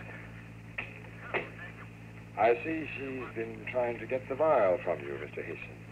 I was afraid of that. I came over to make certain that Mr. Flaherty is permitted to drink the serum. Well, that's very noble of you, Lehman, but I don't quite understand it. You have your 50 grand. What do you care whether Mike Flaherty lives or dies? Mr. Hasten, if Mike Flaherty dies, the opposition candidate will win the next election. That means a new political party will come into dominance in this city. The next president will be a representative of that party. I am most anxious to see that that does not happen. The entire future of our country, indeed, the history of the world, would be affected by it. He's telling the truth, Don. But events must be allowed to take their normal course. Don't listen to her, Hasten. She's tried to kill you once. She'd do it again. You know I'm telling the truth about that serum. She wants to see Flaherty die. Go ahead, ask her. It's true, isn't it, Kathy? You want Mike Flaherty to die. You don't understand. Listen, I'm getting pretty fed up with being told I don't understand. Understand what? I understand that in the past 24 hours, somebody's tried to kill me. I understand that Lehman's serum will cure a guinea pig and probably a human. I understand that unless I'm completely insane, the entire contents of Lehman's office vanished in a few minutes. I understand that you two seem to be more concerned with some nonsense that's going to take place in the future than... Holy smokes. Oh, no, it's too fantastic. Just too fantastic to even think about. Something troubling you, Mr. Hasten? Perhaps I can help you. Perhaps you can, Lehman. I'm going to ask you just one question. Very well. When are you from? That does it, doesn't it, Mr. Lehman? I've guessed your game. I'm afraid you have, Mr. Hasten. I am, as you surmise, a traveler from the future. And since you've stumbled upon it, perhaps Miss Cooper here would like to fill in her part of the story. But before she does, up your hands, both of you. Higher. Don't move. I'll take that gun, Mr. Hasten. Now, Miss Cooper, you may enlighten our backward friend. Go ahead, Kathy. Both Lehman and myself are from the future, Don. Why didn't you tell me? I couldn't. The prime injunction to time travelers is never to reveal their identity. The penalty is death. Since you've guessed it as we feared you might, there's no point in trying to conceal anything further. Go on. Mr. Lehman's a fugitive from the era in which we live. Using one of our time machines, he came back to your time. And he sought to change things so that he'd be in a position of great power in the future. How do you figure to do that? If Flaherty lived long enough, he could dominate the political picture in America. You're almost right, except in one detail, Miss Cooper. Flaherty will not survive. He will live only long enough to gain a position of political dominance. Then I will remove him, and my own ancestor will take over the reins of power, leaving them eventually to me. I get it now. But there's one thing that bothers me. Who was trying to kill me? I was. You see, I was sent here to track down Lehman. I set that spring before I met you, as soon as Flaherty hired you to help him. I did it on orders from the council. They were afraid you'd be successful in saving Flaherty's life. Then, unfortunately, I fell in love with you and couldn't go through with it. I called and warned you. You took credit for that, Lehman. I wanted to enlist you on my side, Mr. Heason. However, it makes little difference at this point. Since you know the entire story, I have little choice now. Do you think you can get away with this? I believe I can, Mr. Heason. There are two of us here who know your plans. By the time Mr. Flaherty returns to his office, there will be only one, myself. Goodbye, Mr. Heason. It has been a pleasure. Not without a fight, you...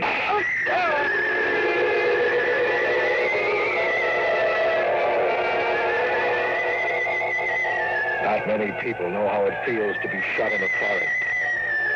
I saw Kathy jump toward the desk and push a button I hadn't noticed before. I remember a thud as if I'd been sandbagged, and then watching in amazement as the crimson spread down the front of my shirt. Then there was a loud roaring noise and everything went black. I died. Don't try to move, Don.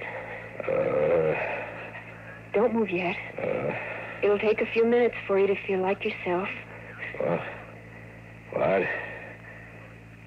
Holy jumping sunfish. I'm sitting in Flaherty's office. The blood.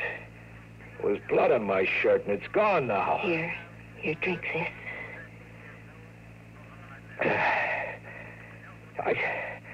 I don't understand it. Have I been dreaming? Is the whole thing nothing but a nightmare? Well, it seemed so real that there was a man named Lehman. He pointed a gun at my head and shot me. I felt it. I tell you, I felt it. Don, listen to me. Listen carefully. There isn't much time. And please, darling, please, this time, believe me. Listen. Go ahead. You were in this room. Lehman did shoot you. He killed you. You're insane. No. What he didn't know was that this office is a time machine. We rigged it that way, hoping to trap him here and take him back to future time. When I saw he was about to shoot you, I jumped for the switch that sets the machine into reverse. We went back into the past, before he killed you. That's where you are now. It's only a few minutes before Lehman is going to knock on that door and come into the office. It's too fantastic to believe, Kathy. It's true. What can I do? Break the vow. Break it now before Lehman gets here. And then, when he comes, get the jump on him. Since you're the one who went back in time, you'll remember, but Lehman won't. What'll happen to us? We'll appeal to the council. Perhaps they'll let us stay together. I can't make my brain believe this, Kathy. You must, Don. Don, for our own sake, for the future's sake. Break the vial now. In a moment, it'll be too late. Well, I don't know, Kathy. Flaherty, his life depends on this little glass bottle. Don, please. It's Lehman. Don, you've got to decide now. Now, quick. Thank God. Come in, Mr. Lehman. We're ready for you.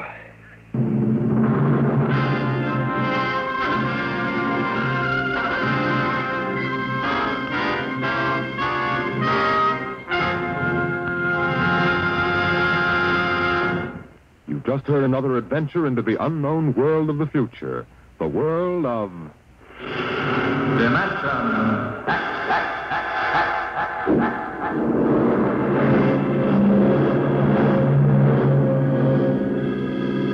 Dimension X is presented each week by the National Broadcasting Company in cooperation with Street and Smith, publishers of the magazine Astounding Science Fiction. Today, Dimension X has presented Untitled Story from the current issue of Astounding Science Fiction. It was written for radio by George Lefferts from the story by Frank M. Robinson. Featured in the cast were George Petrie as Hasten, Ann Sargent as Kathy, Bernard Lenrow as Lehman. Your host was Norman Rose, music by Albert Berman. Dimension X is produced by William Welch and directed by Fred Way.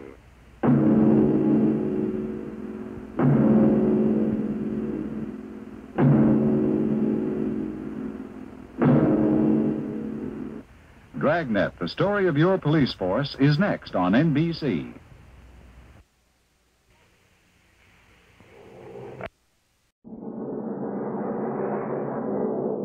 Adventures in Time and Space.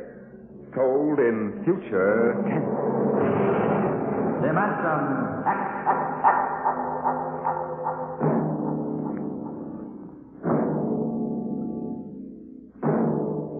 The National Broadcasting Company, in cooperation with Street and Smith, publishers of astounding science fiction, bring you Dimension X.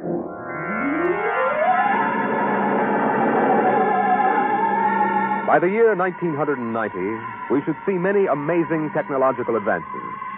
And yet, in many ways, life will be very much the same.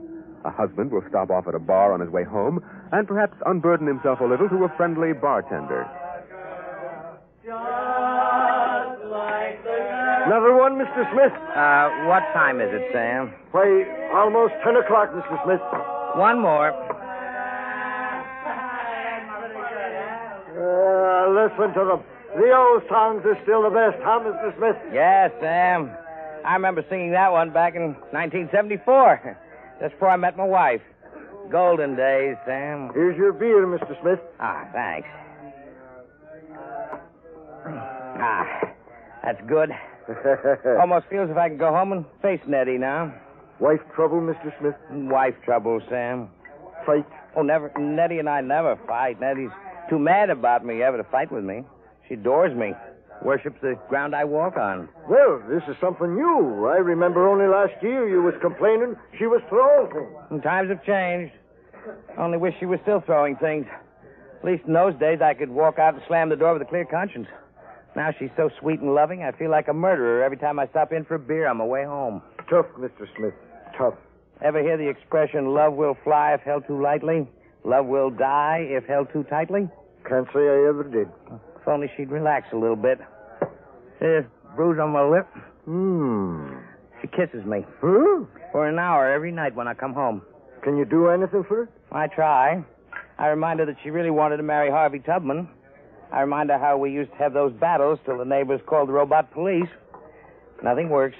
I'm gone for an hour. She cries. Well, me, I ain't got that kind of trouble. I hang around too much, and Mabel calls me a loafer and turns me up. That's a sad state. Can't figure him out. Well, I guess I'll go home and feed myself to the lioness. I tell you, Sam, when Nettie gets finished demonstrating how much she's missed me, I feel like a man who's been stuffed into an electronic washing machine with a dial set at rinse dry. How much do I owe you? 60 cents. Well, if it isn't Henry Smith. Brayling. I live and breathe Walter Brayling. What are you doing here? Oh, having the night out. Does Gloria know about this? Things have changed, Henry. I thought she kept you chained to the bedpost most of the time. Not anymore, Henry. Not anymore. Oh, you aren't divorced, are you? Oh, no. Gloria's home. What'd you do, put a sleeping powder in her coffee? Oh, goodness, no, Henry. That would be highly unethical. I can't believe you just walked out on her. 10 years of marriage, Henry, and I never had a night to myself. But it'll be different from now on. Oh? By the way, Henry, what time is it? 10 o'clock. Well, I guess I'd better be going. Scared? No, don't want to crowd my luck. Although, really, there's nothing to worry about. I'd sure like to know how you do it, Walter. Would you really? Yes. All right, Henry. Since you've always been a friend of mine, I'll let you in on it. Come on, my car is outside. I'll drive you home and let you see how it's done. Well, that's nice of you, Walter. Not at all, Henry. We fellows have to stick together.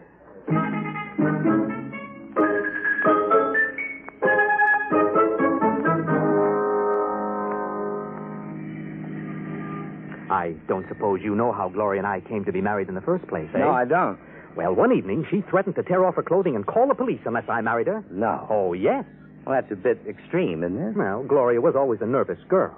I bet you've had a pretty wretched time of it. Oh, yes, it didn't take long for me to become the laughing stock of the neighborhood. Hand-pecked Brayling, they used to call me. I know, but things are changing now. Here, you see this? What's that? A single ticket to Rio on the morning rocket. I have hotel reservations there for a month. A whole month, Henry, to have a fling. Won't Gloria make trouble over that? That's the amazing part of it, Henry. She won't even know I'm gone. I'll be back in a month, and no one the wiser. You don't believe me, do you? Frankly, no. Just how are you going to swing it, Walter? That's the secret, Henry. I tell you, it's the most wonderful thing ever invented. Worth every cent I paid for it. What is it? I'm going to show you. Here's my house. Notice the lights are all out.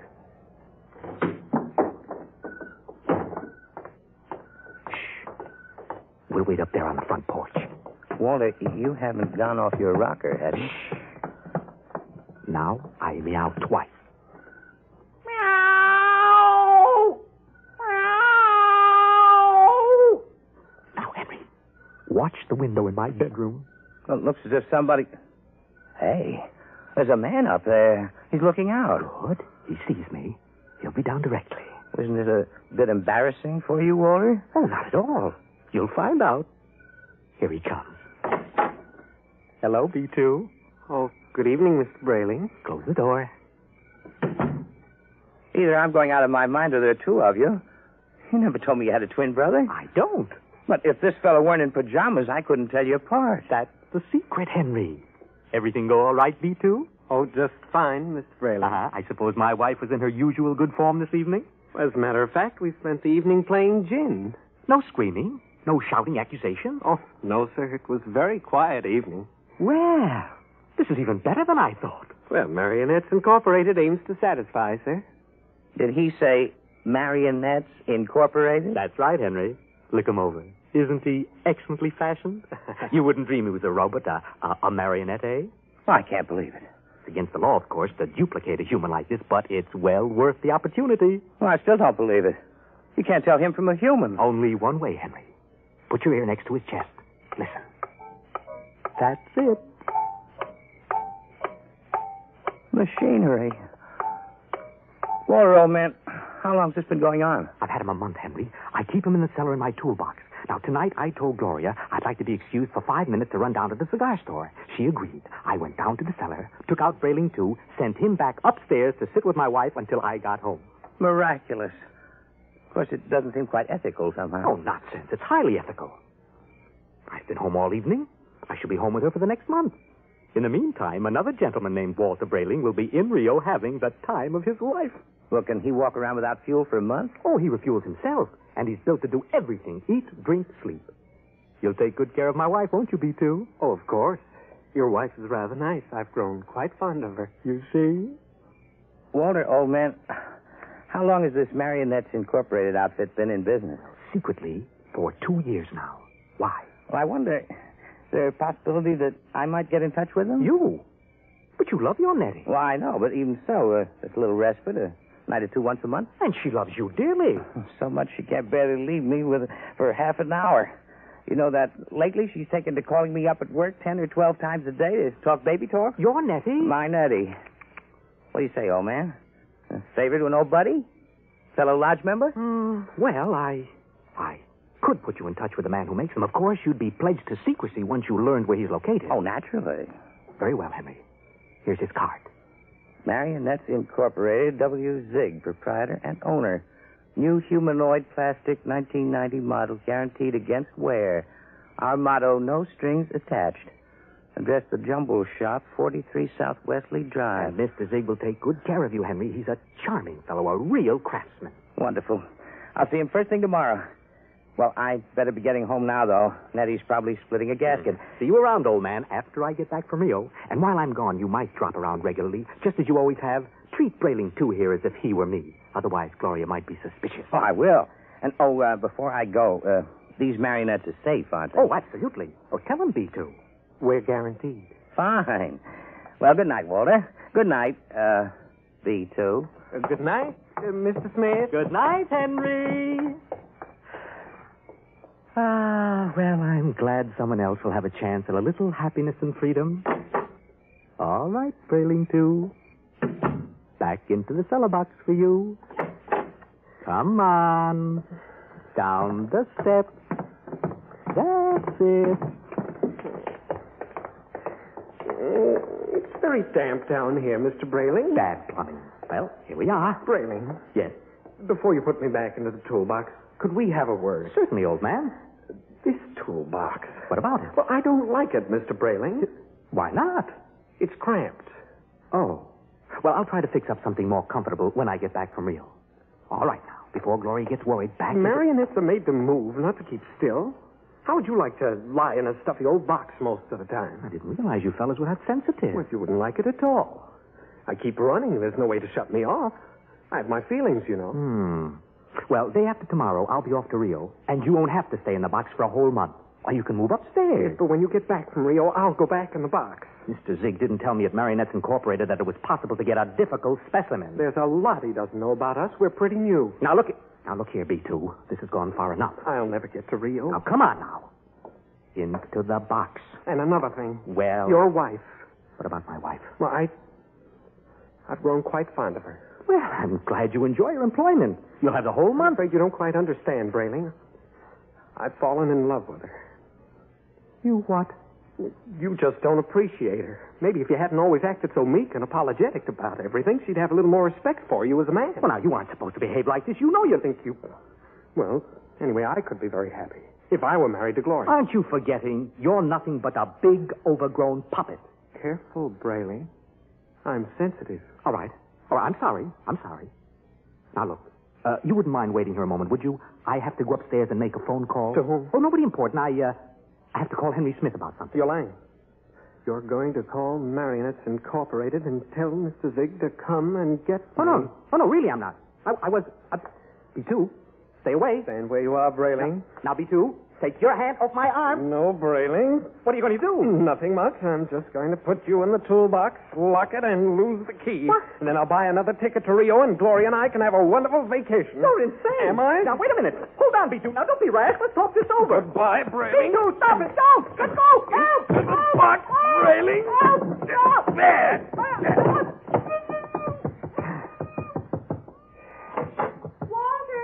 Walter! Yes, Gloria? What in the world are you doing down there at this time of night? Oh, nothing, lover. The pipes were knocking. I'm just making sure the boiler hasn't exploded. You go back to bed. I'll be up soon. Well, hurry, won't you? We had such a nice evening. I'm lonesome for you. Oh, you won't ever be lonesome again, darling. Never again.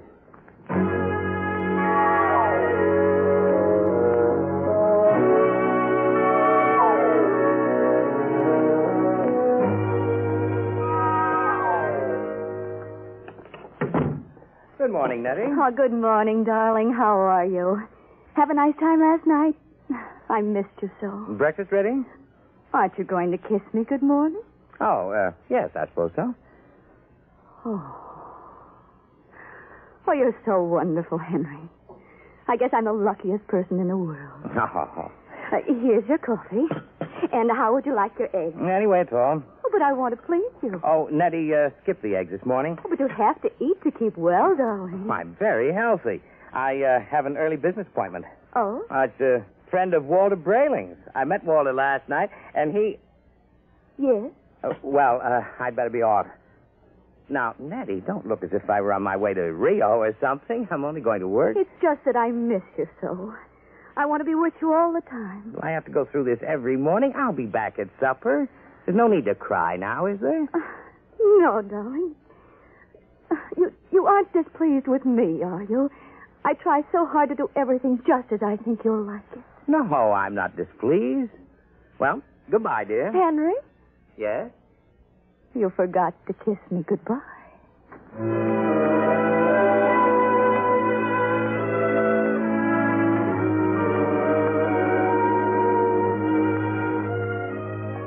No strings attached, no strings attached. A very nice puppet with no strings attached. Let's see now. The Jumble Shop, 43 South Wesley. That should be about... here it is. Yes? Mr. Zig? Yes? Walter Brayling recommended me. Enter. Your name? Henry Smith, 55 Evergreen Place. And what can we do for you, Mr. Smith? Well, Brayling showed me his marionette last night. I see. I was intrigued with the idea. Not that my wife is anything like that female meat grinder that he's married to, you understand, but, I'm a man who enjoys an occasional evening with the boys, without complications. Naturally. So I thought... That I could duplicate you. Exactly. I think it might be arranged. You understand the need for secrecy, of course. Although an act is pending in Congress to legalize Marionettes Incorporated, it is still a felony to use one of my creations. Well, I understand. And there is the matter of the payment. How much? $9,000. $9,000? Well, I have an inferior model at $7,500. No, if I go through with this, nothing's too good for Nettie. Nettie's my wife. We've been putting money aside to buy a summer house in Westport. Sometimes we must choose. Yes. Perhaps I could just slip out 9,000. It's a joint account. How soon can I have it? I could construct the mannequin in about 2 months' time. Good. Shall I consider the order placed? At once. Of course, you will have to report here for a body mold, color index of your hair, lips, skin, etc. And I'll have to do a complete electro-emotional calibration. You guarantee that these models are foolproof? As foolproof as I can make them, Mr. Smith, and I've had years of training. No chance of detection? None whatsoever. I've never had a complaint. Walter Brayling seems satisfied enough. I assure you, he's been taken care of in high style. There was some way to be sure. You have our guarantee. Very well, Mr. Zig. I'll get the money from the bank and send it to you. Fine. You'll be just as delighted with yours as Walter Brayling is with his.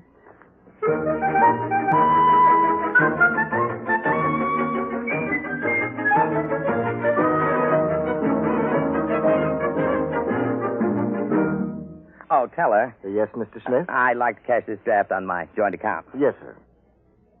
$9,000, sir. That's right. Well, I'm afraid that's impossible, Mr. Smith. Impossible? My wife and I have a good $15,000 in our account. You're mistaken, Mr. Smith. Oh, but I know. Here's your card, sir. You see, Mrs. Smith withdrew $10,000 recently. $10,000? Without even telling me? I remember it distinctly, Mr. Smith. She said it was for a surprise for you. Good Lord. She's bought that house in Connecticut. My birthday's next week. Well, I'll have to borrow it somewhere. I've already contracted. Yes, sir. Quite a surprise for you, eh, Mr. Smith?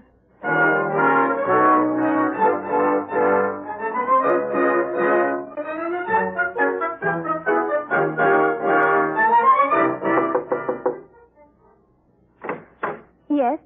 Oh, hello, Henry. Hello, Gloria. Is Walter home? I'd like to speak to him. Well, come in. Thank you. Is something wrong? Well, just some private business. Matter of a loan. Well, he went down to the travel bureau, but he should be back soon. We're going to Rio, you know. Both of you? Isn't it wonderful? I don't know what's come over Walter lately. He's been so romantic. Last night he came upstairs and said, darling, he hasn't called me darling in years. Darling, we're going to take a honeymoon to Rio. So we're leaving tomorrow. Anything wrong, Henry? No. No, I'm just a little surprised, that's all. Well, he should be back soon. Will you wait? Yes, I'd better. Say, as long as you're over here, maybe you can help me with something. What? Well, I went downstairs to get an old suitcase a little while ago, and I heard the strangest noises near that old tool chest of Walter's. He mentioned that the boiler was acting up, and I'm afraid to go down there again. I wonder if you'd take a look. What kind of noises? Like a thumping sound. Maybe I'd better go down, Gloria. You stay up here. Should I call a plumber, do you think? No, I'll take care of it. Right down a bed. I'll have a look. Good Lord. Hello in there. Well, just a minute. Keep quiet, for goodness sake. I'll have to smash the lock. Now, what in the... Henry, thank God you've come. Be quiet. I've been in there all night. I thought I'd suffocate. He tried to kill me, Henry. He tried to murder me. Who? Which one are you? Don't be an idiot. I'm Walter. What happened? B2, the marionette. He stuffed me in the toolbox and left me to suffocate. Well, fortunately, I found an old file in there and managed to get an air hole through the wood. Good Lord. He's taking Gloria with him to Rio. Have they left yet? No, he's gone downtown for the tickets. Oh, good. We may just have time. For what? To get down to Marrionettes Incorporated and tell Zig to stop him. Well, you're in no condition. Oh, don't worry about me. We can't waste any time. Come on. But Gloria... I'll sneak out. Tell her you fixed the plumbing. Tell her anything. I'll meet you outside. All right. Oh, what a fool I've been. What a fool I almost was. I went down and ordered one of those things today.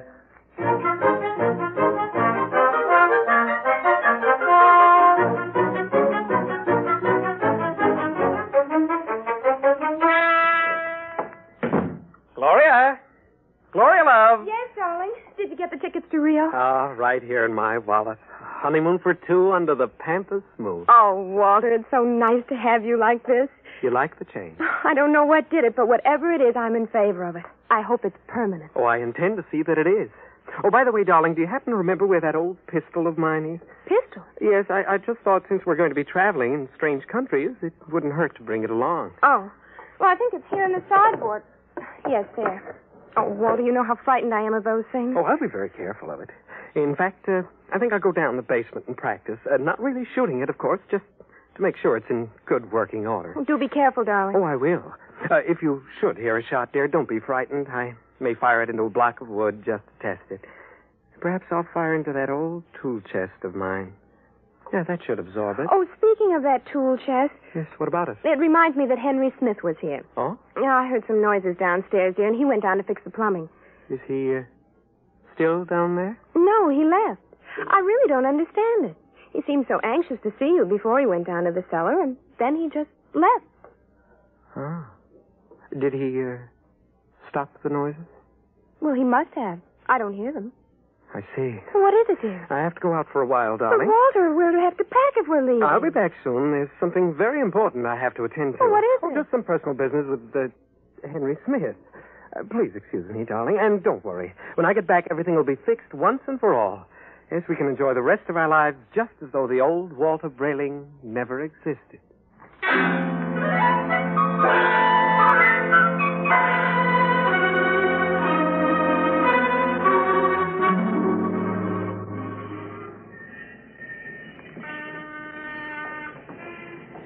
Ah, Mr. Brayling and Mr. Smith. Yes, Mr. Zig. Come in, gentlemen. We certainly will come in.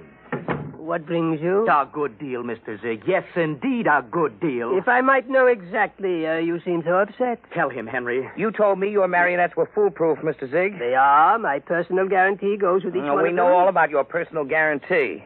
Except that Mr. Brayling's dummy knocked him out, stuffed him in a toolbox to suffocate, and is making plans to run away with his wife. Oh, dear. Well, Mr. Zig? Oh, I really don't know what to say, gentlemen. You see, I work alone. I make these marionettes myself so that I can see to it personally that there are no errors. However, even the finest craftsman can make a mistake once in a while. What Mr. Brayling and I would like to know, Mr. Zig, is exactly what are you planning to do to stop this over-ambitious robot? Well, of course, we shall have to recover B2 first, and then I will simply dismantle him. He doesn't seem to want to be dismantled, Mr. Zig. In fact, I think you'll have trouble catching him. Maybe I can save you the trouble, gentlemen. B2. Look out. He has a gun. I thought I'd find you here when I discovered the tool chest empty. Now, look, B2, whatever you're planning to do, you won't get away with it. I think I will. Mr. Zig, can't you do something? I'm afraid I can't think of anything. I'll save you the trouble, because I'm going to kill the three of you. Oh, you won't get away with it. No? You forget that Gloria and I will be on a plane to Rio in a few hours. All right, Mr. Zig. You first. Oh, now, see here. This isn't fair. I created you. You can't do... Grab him. I got him. Quick. Quick, that hammer.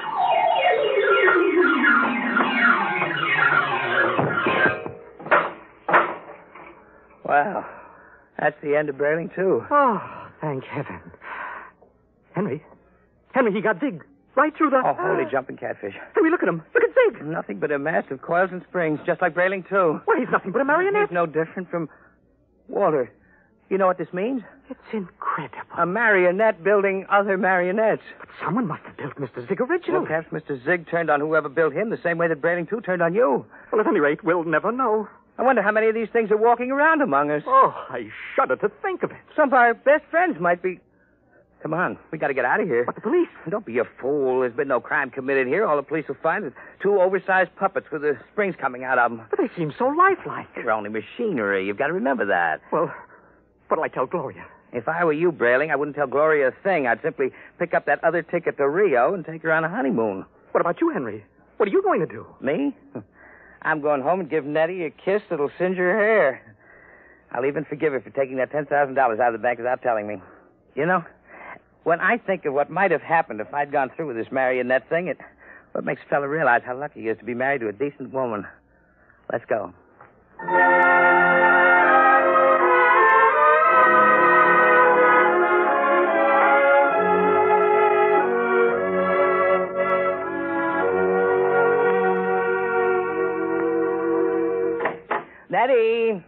Nettie!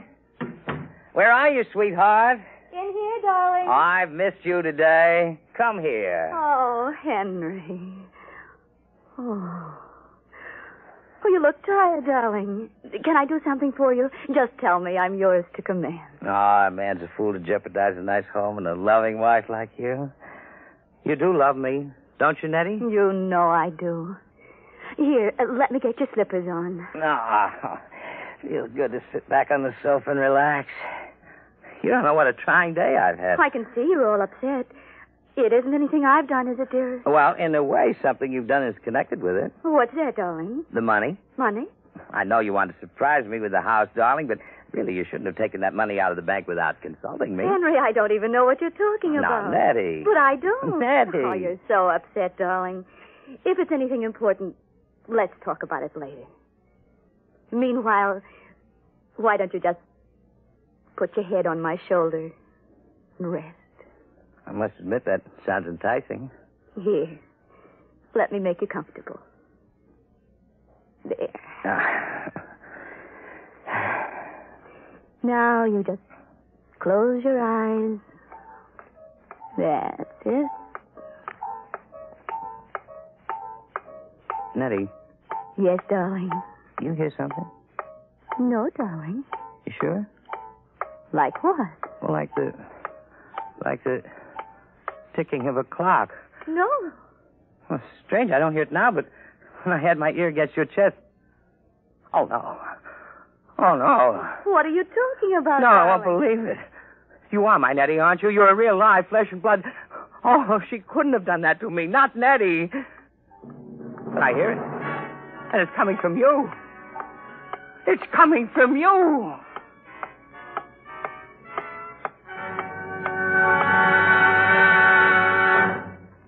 You have just heard another adventure into the unknown world of the future. The world of...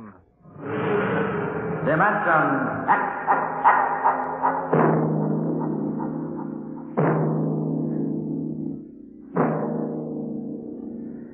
Next week, Dimension X moves to a new day and time.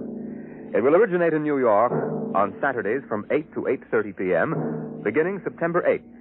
Consult your local newspaper for the exact day and time in your locality. And don't miss Mary Leinster's story of deep space, First Contact.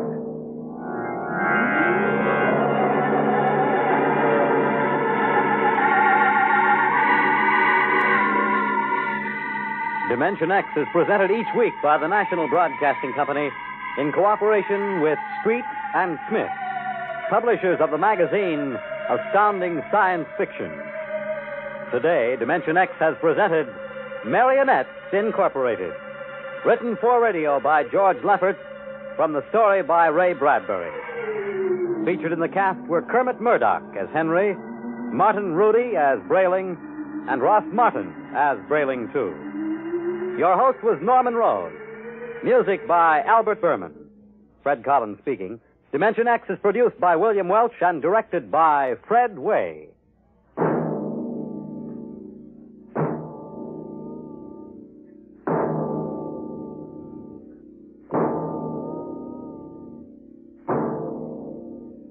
Dragnet, the story of your police force, is next on NBC.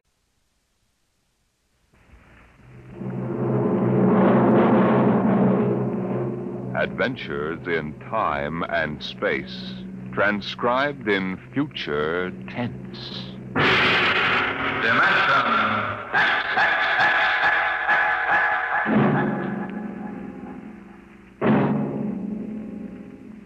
The National Broadcasting Company, in cooperation with Street and Smith, publishers of astounding science fiction, bring you Dimension X.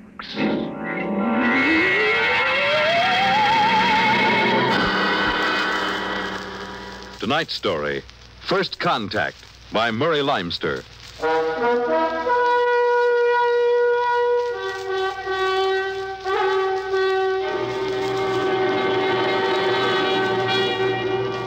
They had been in space 6 months now, moving with the incredibly faster-than-light speed of the overdrive. In 6 months, they had gone from Earth outward and outward to the crab-like nebula with the twin stars. A routine flight of exploration and scientific research. Solid object about 90,000 miles away, sir. Located, Dort. Exactly. Identify it. A small object, sir. Hey, Captain, I've never seen anything like this before. Whatever it is out there is coming toward us at an incredible speed and retreating to zero just as rapidly. What's the mass of the object, Dort? Well, it varies with the distance from us, sir. Step up the scanners. Nothing, sir. Absolutely nothing shows out there. And yet there must be something. Those alarms are foolproof. Action stations, man all weapons. Condition of extreme alert in all departments immediately. Captain, what is it? Dort, I ran into the same thing once before on the Earth-Mars run. We were being located by another ship, and their locator beam was the same frequency as ours. Every time it hit, it registered as something solid and monstrous.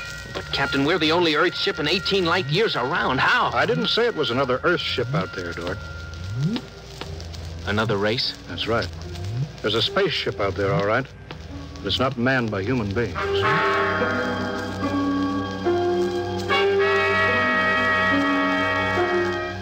It had been contemplated and speculated upon. Mathematically, it was almost a certainty that such a race existed. But in 18,000 Earth years, no human spaceship had ever encountered them. Now the situation was precipitated, and somewhere outside the Earth vessel, there was an alien race. Of what shape? Of what quality? Of what psychology? It's moving, sir. Heading right for us. At that speed, we'll be in touch in 10 minutes. Heading right for us, huh? Just what we'd do if a strange ship appeared in our hunting grounds. Friendly? Well, maybe. We'll try to contact them. We have to do that. But friendly? Thank the Lord for the blasters. They may not be hostile, sir. Well, they may be. That's what I'm paid for. Put on this job for, to worry about the troubles that may never happen. To all hands, now hear this. A ship is approaching manned by an alien race. I'll give the signal for attack or defense if it be necessary. There'll be no move made unless I give the order. I do not wish to provoke trouble. Stand by. Their ship is slowing down, sir. It's stopped. Weapons Department, report. Weapons Department, report. Alien ship remarked. Target fixed. Weapons alert. Communications Department, report. Communications Department, report. We're receiving a modulated short wave, sir. Frequency modulated. Apparently a signal. Not enough power to do us any harm. We'll try to make some sense out of it. Report any progress to me immediately. One thing in their favor, sir. They didn't attack immediately without question. They're trying to establish contact. That seems to indicate they're reasonable. We'll see, we'll see. What are they doing now? Can you make out the locator screen? Bring that power up. They're doing something now, sir. There's a section of the hull opening. Probably an airlock, sir. If they breathe there. They're letting something out. Oh, it's round. A bomb, sir? Unknown object released from alien ship. Observed by Weapons Department and targeted. Stand by. See what they're doing, sir? They've left the object out there right where they were. And now they're withdrawing the ship. There's no reason why that object couldn't be a bomb, Mr. Dort. Intended to let us think precisely as you're thinking right now. I just have a hunch, sir. I think they're friendly. I think whatever it is out there is a means of communication. You're probably right, but I won't gamble the ship on a probability. Sir, I'd like to volunteer to go out there and look that thing over. Well, you understand whoever does examine it is expendable. Yes, sir. Requisition a lifeboat. If it's all right with you, sir, I'd prefer just a suit with the drive in it. It's smaller and the arms and legs won't make me look like a bomb. And I'll carry a scanner, sir. You may leave when you're ready. Thank you, sir.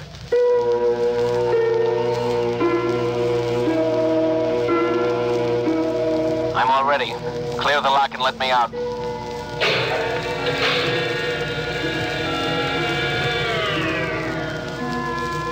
Weapons Department reporting to the captain. Mr. Dort located. Mr. Dort is targeted. Stand by. If that object out there is a device to capture one of our people for observation and questioning, it'll be blown out of existence, including Mr. Dort. Stand by.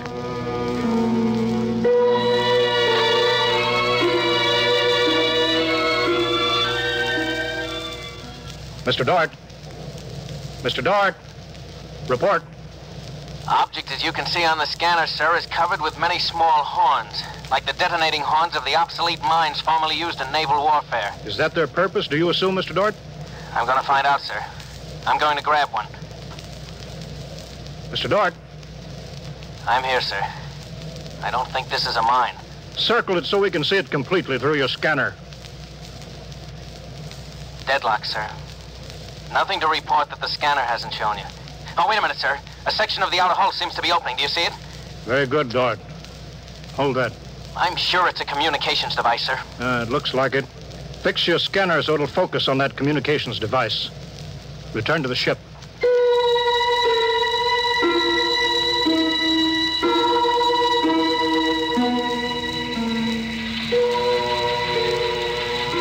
Communications Department. Communications Department. Progress report, please. We've established communication, sir. Is there a psychologist on the team down there with you? Yes, sir. Mr. Burns is working with us. Will both of you please report to the bridge at once?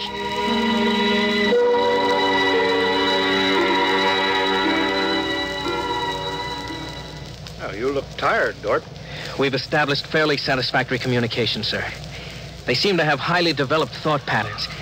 We got a satisfactory translation from the machine on the 4th attempt. We can say almost anything we want to say to each other now.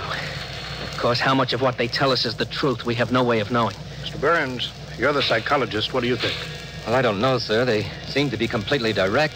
They haven't let slip even a hint of the tenseness we know exists. They act as if they were setting up a means of communication for friendly conversation, but, well, there's an overtone that... Yeah? Well, Mr. Burns, I have a decision to make.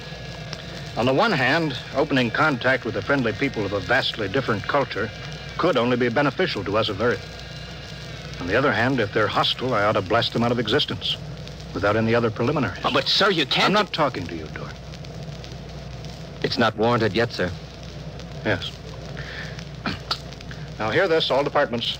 Hear this, all departments. This ship is on an extended alert. Provisions will be made so that personnel can have maximum rest and nourishment.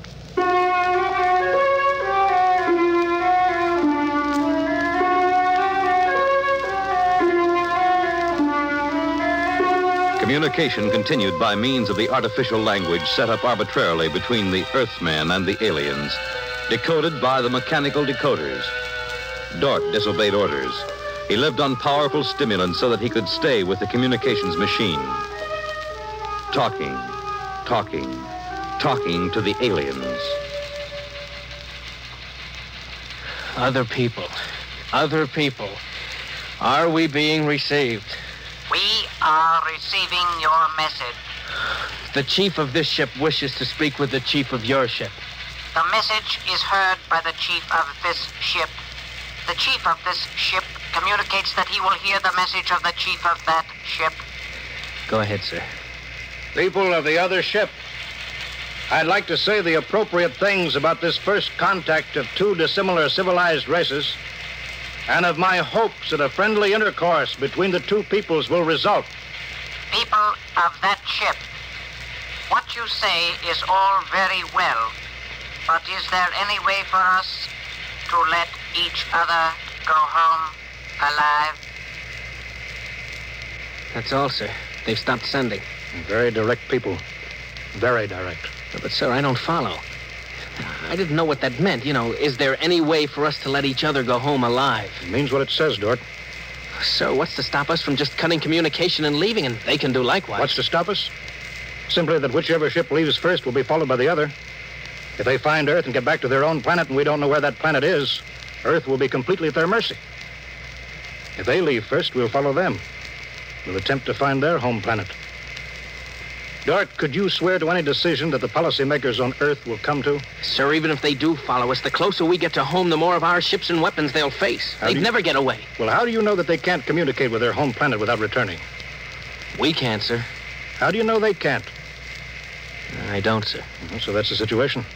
We'll sit out here, facing each other, trying to outguess each other, until time wears us out. And we'll have to face the fact, either they destroy us or we destroy them. Navigation officer, attention. Navigation officer, attention. Every star map on this ship is to be prepared for instant destruction.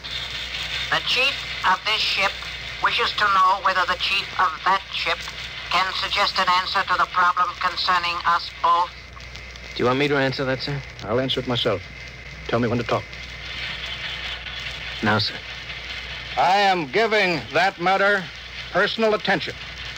Every effort will be bent to the solution of this problem. Will you consider a temporary truce in the meantime? What would a truce gain? Could we trust you? Would you trust us? I suggest that we continue as we have up to this particle of time. I agree. Sign off, George.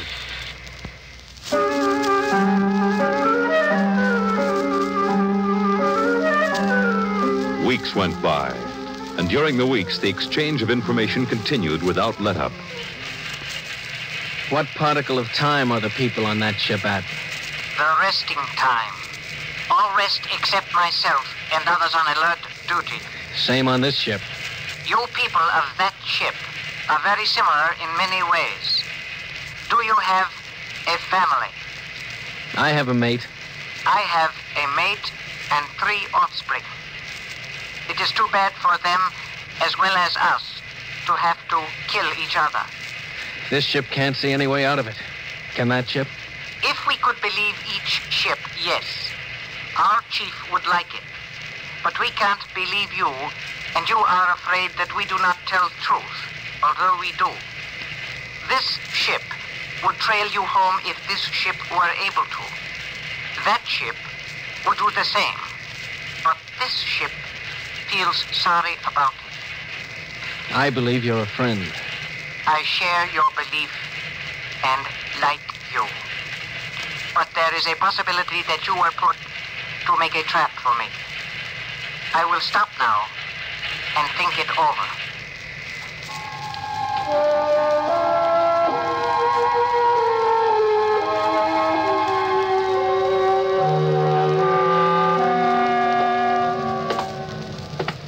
Just sit down, Dort. Control yourself. We're all under tension. Doesn't do any good to pace like some caged animal. Yes, sir. All right, now, I've read the complete transcription of your conversations with this one alien. What does it prove, Dort? Sir, these people are so much like us in their thinking. And, well, sir, they're likable. They're likable and they breathe oxygen. Their air is 28% oxygen instead of 20. But they could do very well on Earth. It'd be a highly desirable conquest for them. Dort, I'm as set against violence as you are. I don't see any way out of this. And I think we've got to break this status quo. So if in 70 hours we don't see any other way, then I have no further choice. I'll blow them to bits.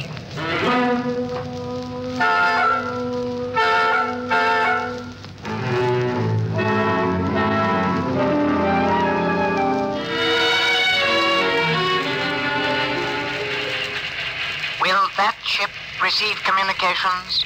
Will that ship receive communications? This ship is listening. It seems to me better to communicate than to sit by the machine silently. I would have called you, but you signed off before. The problem goes around and around.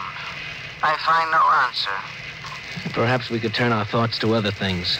The psychologist of this ship tells us that you people on that ship have a threshold of tolerance to tension.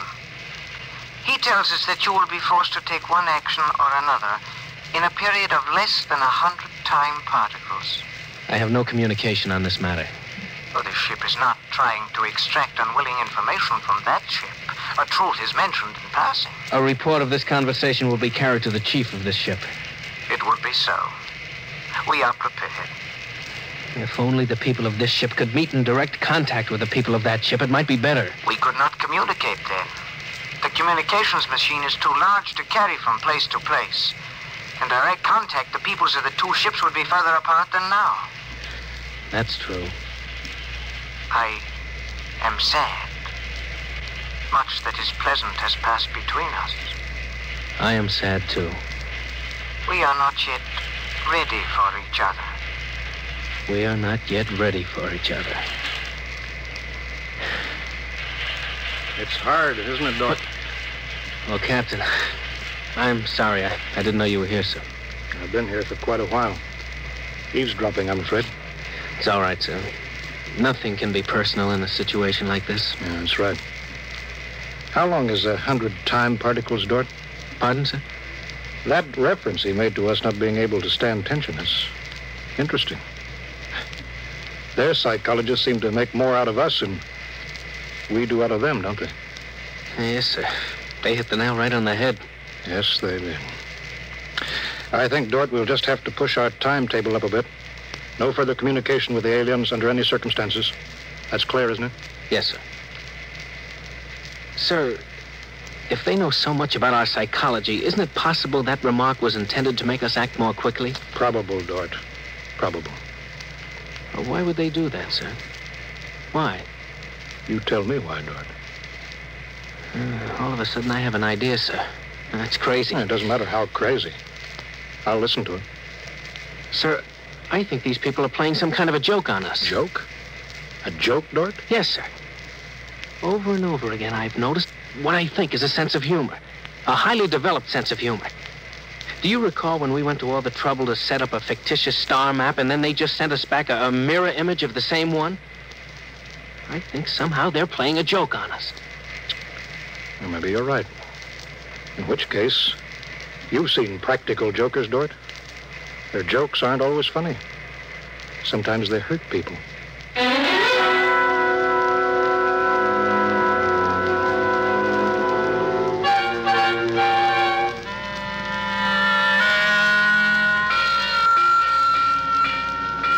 All departments, man, instant alert. All departments, man, instant alert. Report instantly. Report instantly. Weapons Department alerted. Target, the enemy ship. On target, sir. Stand by. Fire!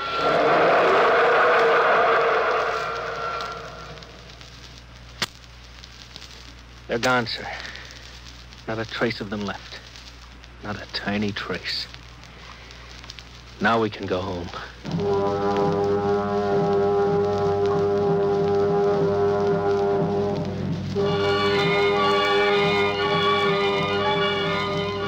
Communications to Captain. Communications to Captain. Report. Sir, I'm picking up new signals. Same frequency as the original alien signals. That's impossible. That ship was destroyed. I'm receiving signals, sir. Set the machine up. We'll be down there in a minute. Mr. Dort, come with me, please.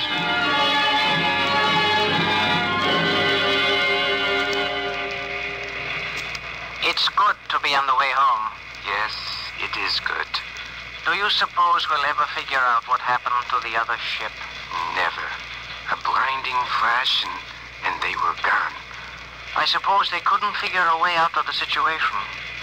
An unstable people. They had no sense of humor to cope with the situation. They exploded themselves out of existence. It seems reasonable. They must have had powerful weapons to destroy themselves so completely. Yes, what a shame. In a way, I grew to like them. This isn't meant for us, sir. I don't know what's happening, but I think we're overhearing a private conversation. I understand, Dort. Be quiet, will you? Many things might have come out of a relationship with that people. They were describing a disease they call cancer. I think it is similar to the Fulgren syndrome. We might have helped them. They might have helped us, too. Well, too bad. We'll never find them again, I think. The odds of such a chance meeting in the vast space of the whole universe. There are no figures for such odds, are there? Turn it up, Dort. Turn it up louder. That's all there is, sir. The signal stopped there.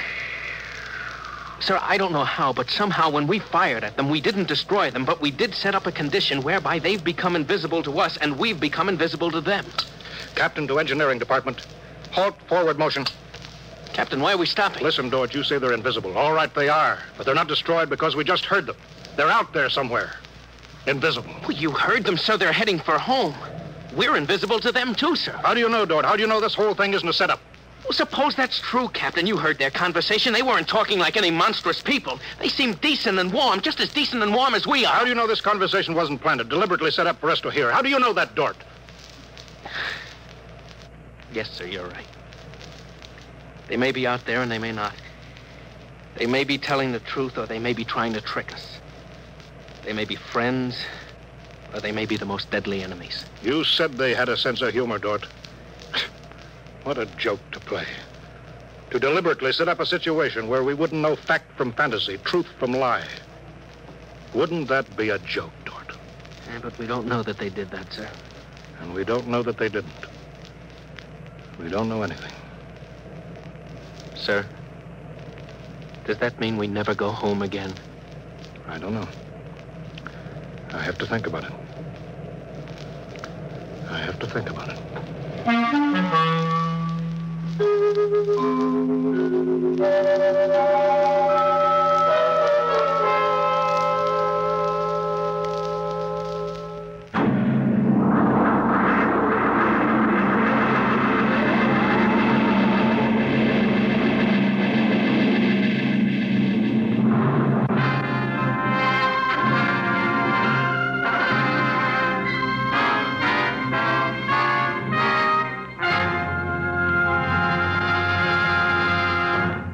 You have just heard another adventure into the unknown world of the future.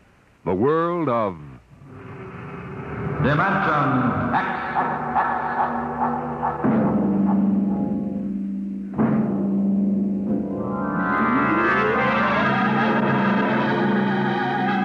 Dimension X is presented each week by the National Broadcasting Company in cooperation with Street and Smith, publishers of the magazine Astounding Science Fiction. Your host was Norman Rose, music by Albert Berman. Dimension X is produced by William Welch and directed by Fred Way. First Contact, written by Murray Leinster and adapted for radio by Howard Rodman. Featured in the cast were Wendell Holmes, Bob Hastings, Clark Gordon, William Lally, and Stan Early. Your announcer, Fred Collins.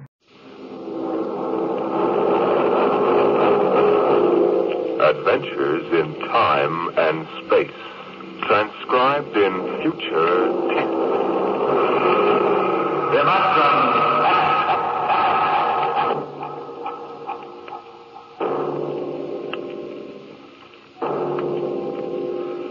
The National Broadcasting Company, in cooperation with Street and Smith, publishers of astounding science fiction, bring you Dimension X.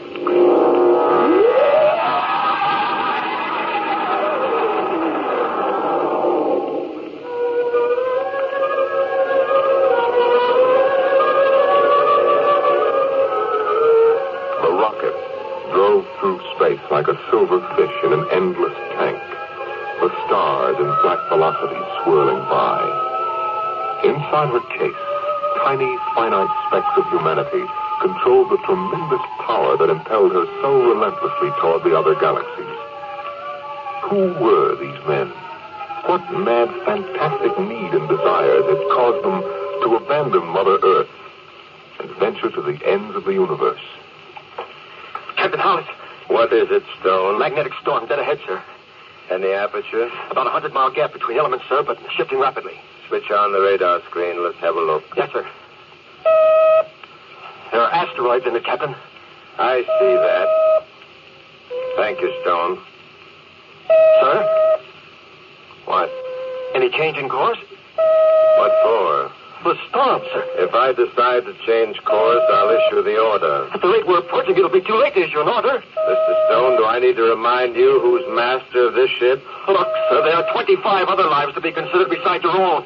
Those asteroids shipped at our course. That's enough, Stone. It's not enough, Captain. Return to your post. Captain, for God's sake, don't be pig-headed about this. There's a magnetic storm dead ahead. Are you going to risk the lives of all of us just so you can hang your hat on some lousy interplanetary record? We know this means a lot to you. Sure, you can be fleet admiral if you beat those Asiatic ships to Venus. That's fine, but we value our lives. I happen to value my life just as much as any man aboard this craft, Mr. Stone. But I wasn't brought up to be a lily-livered dare-nothing. Now get back to your post, or I'll have you court-martialed. Well, Mr. Stone? Okay. Okay what, Mr. Stone? Okay, sir. Impudent young pig. Maybe he's right, Lewis. Well, you stick to being ship's doctor. You're good at that. I'll navigate this fish. Really, Captain. Only I'd hate to pile up on some little asteroid, especially when a simple thing like changing course. Simple thing? Do you know what a change in course would mean? The slightest deflection would throw us 1,000,000 miles off at this speed. It'd take days to get back on the vector. By that time, one of the Asiatic ships would have landed on Venus and claimed the whole blasted planet. We're in a race, Charles. Well, suppose they did claim Venus. There's nothing but rocks and jungle anyway. It isn't that. It's the idea of someone beating us. You know, Lewis, I always get a little bit jittery when men are willing to die for symbols. You're a cynic. Maybe. Get Mullis. Get Mullis. Mullis. What is it, Lester? Captain, the radar tracking shows a foreign object dead ahead. What? Check your screen, sir. Good Lord, the whole blasted storm has shifted dead on. Engine room. Mission chamber. Fire up your starboard cyclotron. Aye, sir. You can't make it in time, Lewis. Listen to that radar bounce. Shut up. Now hear this. Now hear this. Condition red. Fasten your spacesuits. Forward cyclotron at capacity. Open the fission chamber. Emergency blast. Aye, sir. It's it off. You think we'll make it? We've got to make it. Suppose one of those asteroids decides to shift. Will you shut up? It doesn't sound good, Lewis. Another 5 seconds. 4, 3, 2. Lewis, the meteorite. Good God. Look out!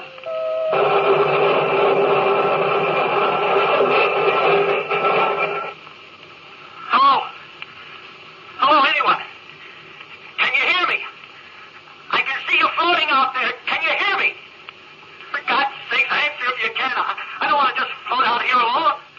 Stone, is that you? Who is it? Captain Hollis. What happened? We struck an asteroid. Ship blew up.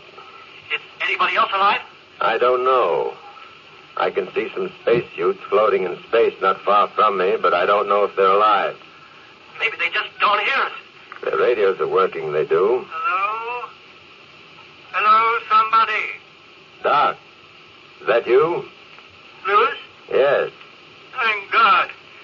Anybody else alive? Stone. Hello, Doctor. Oh. Are you all right? Okay so far. That's 3 of us, anyway. Lewis, Yes? we seem to be moving away from each other. That's right. I can hardly see you now. It's the momentum. We were all thrown in different directions.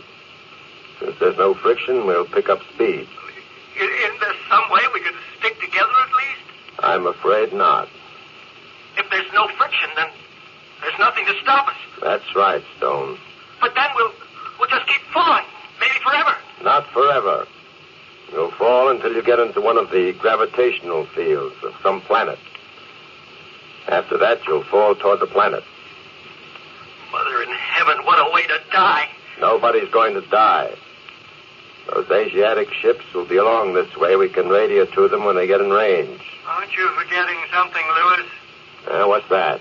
The commanders of those other ships may not be quite so willing to run through a magnetic storm. They may have altered course. If they have, they won't come within 1,000,000 miles of us. We'll have to take our chances on that. It's a long way down. A long, long way down. Let's have no talk of that kind, Stone. I don't want to die. Stone, I said, can it? Can it yourself. What? You heard me. This is a mutiny of one.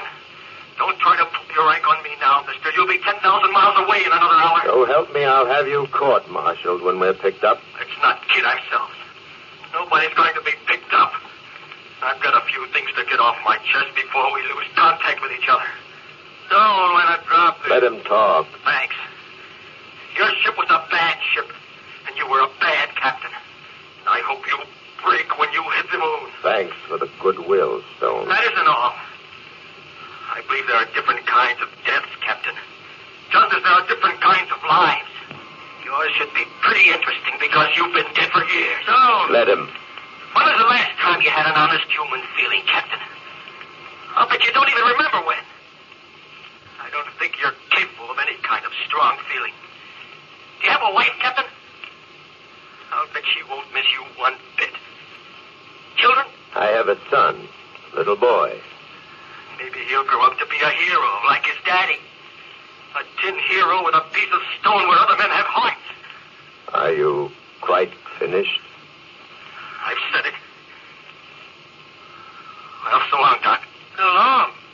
I'm headed for the sun. Somehow I don't like the idea of falling into the sun. I'm going to take a quicker way out. No, Stone, don't be a fool. I'm going to smash the faceplate on my helmet and let the oxygen escape. Stone, don't do it. We're going to be rescued. Stone. See you all in some other universe? God have mercy. He was headed for the sun. I can barely see him now. Looks like Mercury for me. How about you, Lewis? I'm headed for Earth. Funny, isn't it? But I should be going back to Mother Earth this way. I'm nothing but a human meteor, Charles.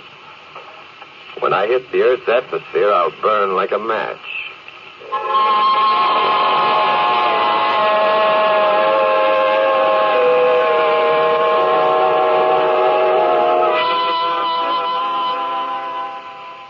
Charles. Charles, can you still hear me? I can hear you. It's getting fainter now. We must be several thousand miles apart. We should be able to talk for another 20 minutes or so at the speed we're falling away from each other. What are you thinking about, Lewis?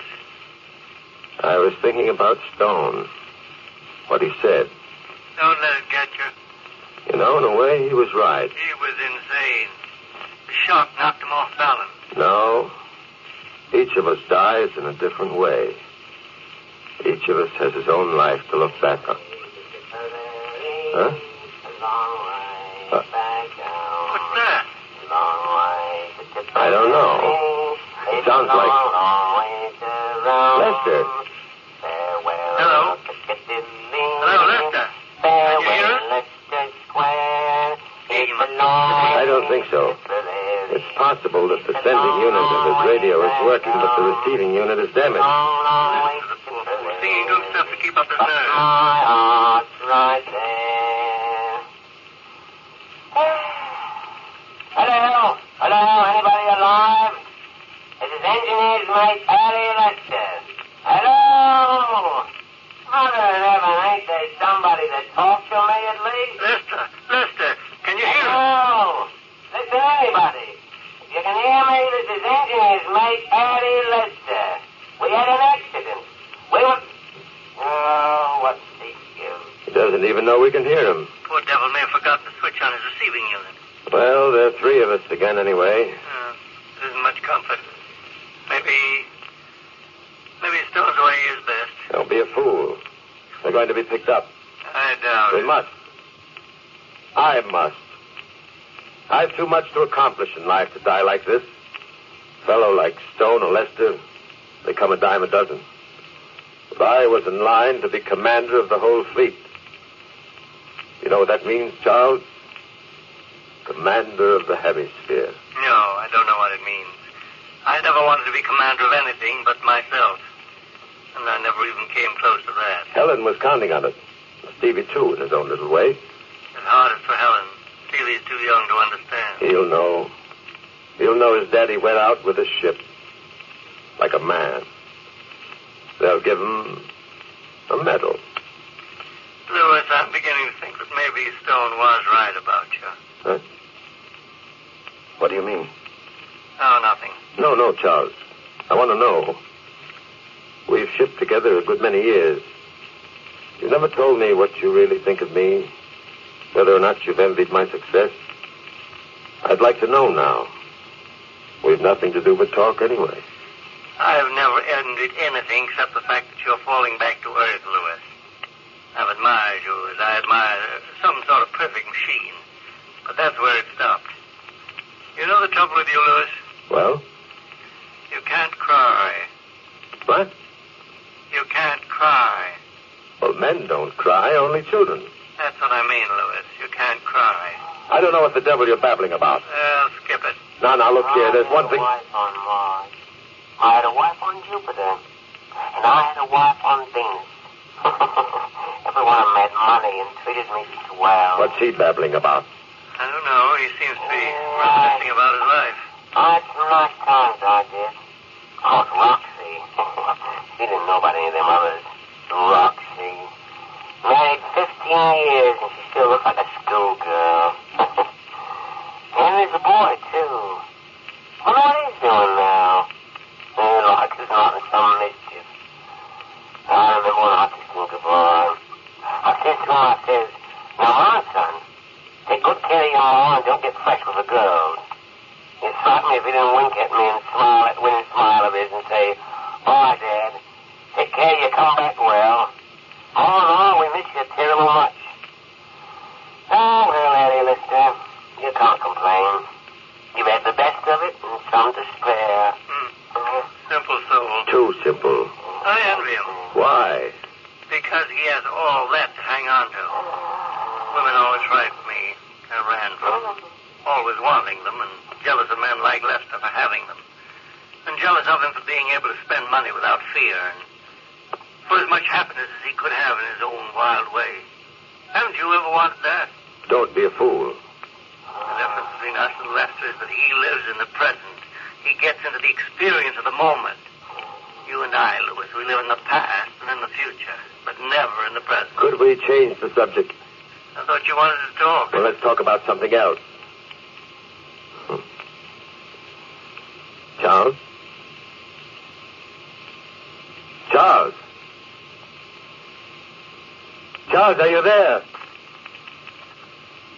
Charles, answer me.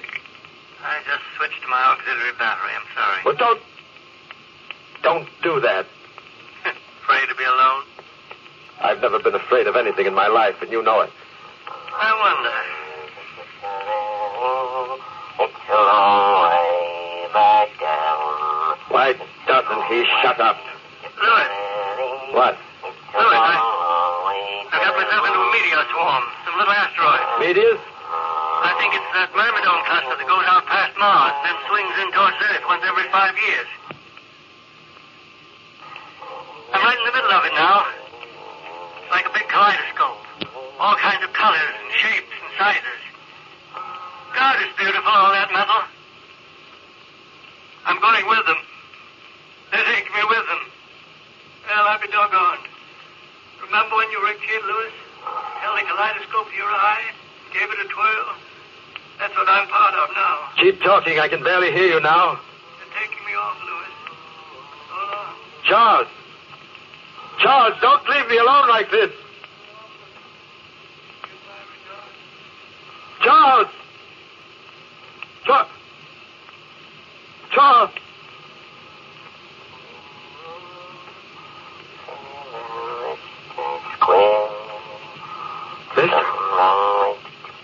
Lester! Lester, can you hear me? Oh, it's all good times. I got drunk once and gambled away $1,000. Why don't you shut up? Then there was the time Roxy and I made love on the sand down at Aldgate Bridge. It's all over, Lester. It's just as if it never happened. And Eddie, you've no regrets, really. What good does it do you, you fool? When the thing's over, it's not good anymore. You're no better off than me. Look at what I've accomplished. Roxy.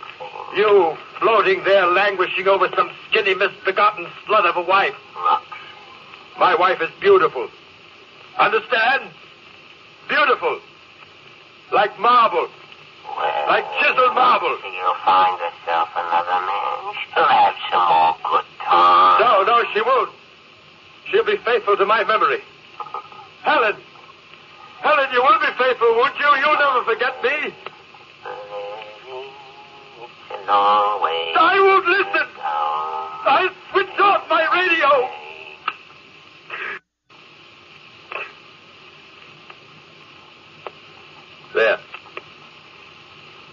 There, that's better.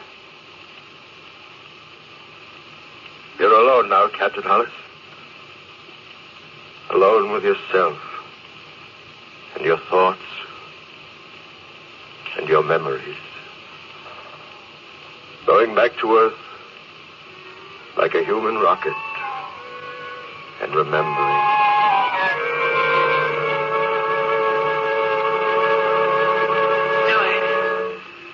Louis, is that you?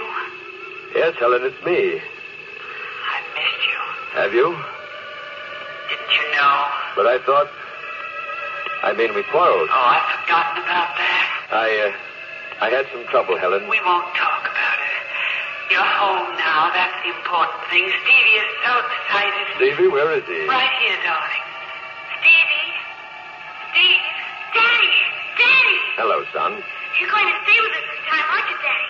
You're going to stay home and we'll go fishing and play ball together, just like you promised. Well, Stevie... I'm collecting seashells, Dad.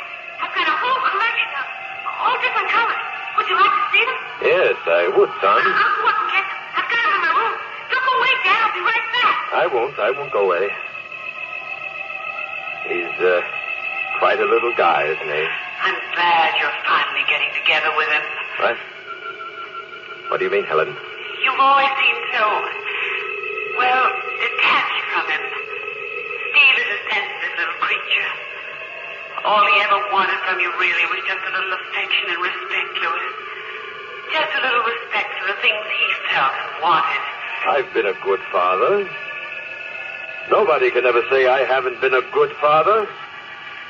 Certainly not you, not after what happened. Don't get defensive, Louis, please. I'm trying to bring us a little closer together. I've given him everything a boy should have. Toys, boxing gloves. I've taught him to hunt and take care of himself. Yes, you've done all those things. Well, then. It's just come to you. He feels so alone. All he wants is for you to put your arms around him and reassure him, that's all. He's going to be a man. I don't want him to be soft. What is it, Louis? What is there about being soft that you despise? Sissy's are soft. Christ was soft. Now, don't start that business again, will you? I'm trying to make you understand, please. I understand what you're trying to do. You're like all of them. They want to make you a woman. Like them. They want to drain you of your manhood so they can control you. Manipulate you. You won't understand, will you? You won't trust me or anybody else, including yourself. Now you're talking belly wash again. Oh, let's not build that wall between us, Louis. Not this time. I had it all planned when you came back. We'd get out to the beach. Remember the spot where we used to swim? In the moonlight, you can see the water all luminous and green. And then we could have a picnic supper there, just you and Stevie and me. Stevie could sleep on the blanket. We could go for a swim. Maybe we could recapture it, Louis. It wasn't always like this. Maybe if we went back. I'm sorry, Helen. I'd like to, really. But, well, I'm shipping out tonight. Tonight? I've got a new command, new ship. Having lunch with the Admiral this afternoon. But you said you'd stay. This is an important thing, Helen. This is the most important thing that ever happened to me. More important than going for a swim. You don't get a chance of being fleet commander every day. You can go for a swim anytime. Yes, but we never do. Now, look, honey. Ever since I was a cadet, I've been pointing toward this job. It's big. If I'm a success, you can name your own ticket. Big house up in Connecticut. Chauffeur. Finest schools for Steve. I want you, Louis. Now, don't be unreasonable. Don't you be unemotional. What? I said don't be unemotional. I don't understand. No, I don't suppose you ever will. Let's not quarrel. Why do we always end up quarreling? Well, it's almost time now. Louis, let's try once more. Goodbye, Helen. Say goodbye to the boy. All right, Louis. Goodbye. Helen. Where are you, Helen? Helen? Ah. Oh, no, I must be going out of my mind. The whole thing was nothing but a dream. If only I had someone to talk to. Captain Hollister, is that you? Lester? Yeah. No, it's just another part of the same nightmare. Captain Hollister, can you hear me? Why must I be tortured like this? Captain, if you can hear me, for heaven's sakes, answer. I found a tube loose in this receiver. I can hear you talking to yourself. Lester, is it really you? Yes, sir. Thank heavens, Captain. Are any of the others still alive? Stone went to the sun. Dr. Carter went off with a meteor swarm. The others are scattered all over the universe by now. I'm headed right for Earth. I'll be in the orbit soon. Well, it's good to hear your voice, sir. I was going insane all by myself here. Seems like I've been singing and talking the old bloody night. We heard you. I'm glad we can reach one another. Yeah, me too, sir. Are you really glad, Lester? I should think you'd hate and despise me. Why, sir? I could have saved us all by changing course. Well, the way I see it, Captain, you did what you believed in. That's the way each of us has to do. Thank you, Lester. Yeah, how long do you figure we got, sir? Not long, I'm afraid. At least not me. It's a terrible thing, ain't it, Captain? I mean, knowing you're going to die and not being able to do anything. At least you've got pleasant memories. Me, sir? No, I never married to a hell of beans. I should think you'd have some good thoughts to remember yourself. I never lived, Lester. Sir? It's true, I never lived. But you were wise. We were strangers. We never knew each other. A son? A son. Lester, would you believe it if I told you I'd never put my arms around the boy and let him know how much I loved him? Oh, it's hard to believe, sir. It's true. It's odd to hear you talking like this, Captain. I always envied you your position. You were commander. I thought so, too, but I know better now. My whole life was nothing but a running away from my own feelings. I had everything I really wanted. All I had to do was reach out my hand. There was Helen, Stevie, Pleasures. And I turned my back and looked at the stars. When they came to me filled with their love and their warmth, I ran. I fled to the stars and to the ends of the universe. It was all so wrong. How do things like that happen to us, Lester? I don't know, sir. We were going to be divorced, Helen and I. Oh? Stupid, idiotic. Well, maybe you'll be picked up, Captain. There's lots of spaceships taking off from Earth. Maybe one of them will reach you before you hit the atmosphere. If I dare to hope. We aren't that lucky, Lester. Not many get a second chance.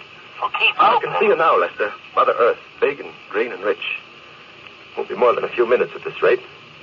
Oh, if there was something. Captain, you still there? Yes, I can feel the friction starting now. I'll burn in a minute, and I'll be scattered like ashes all across the land. Funny, that's a useful act, isn't it, to help other things grow? Oh, now don't talk like that, Captain. I'm sorry, Lester, you're a good man. I hope they rescue you. Well, I believe you're a good man, Captain. Maybe, Lester, maybe I am after all. Oh, you just got a bit twisted somewhere, that's all. It wasn't your fault. No, it wasn't my blame. Funny. Sir? I feel a sense of calm now.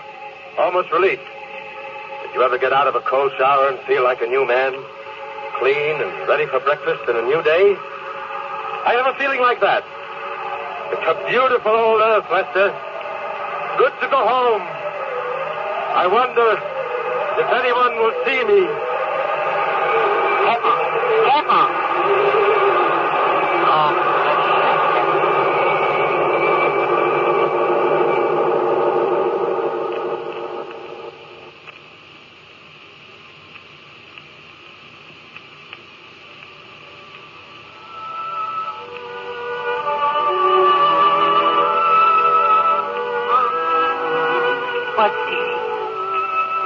Down to the beach tonight? I don't know. I just wanted to see the ocean and the stars. Are you cold? No. Mom? Yes, darling. When's Dad coming back? I don't know, Steve. I don't know. Mom? What's the matter between you and Dad? Matter? Oh, nothing you'd understand. Don't you love each other? I suppose in a way we do. It used to be quite different. Long ago, when you were a tiny, tiny baby, your father and I used to come down here and swim at night. I was the first girl he ever loved. And then somehow something happened. He got frightened or something, and we sort of lost each other.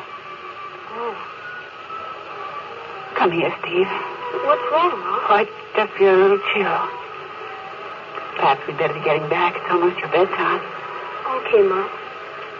Mom, look up there. A falling star. Yes, I see it. It fell right this way. Did you see it, Mom? A falling star. Make a wish, son. Make a wish.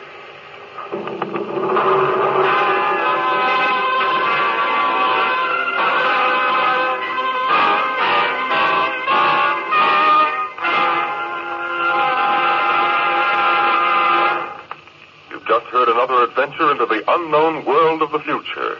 The world of...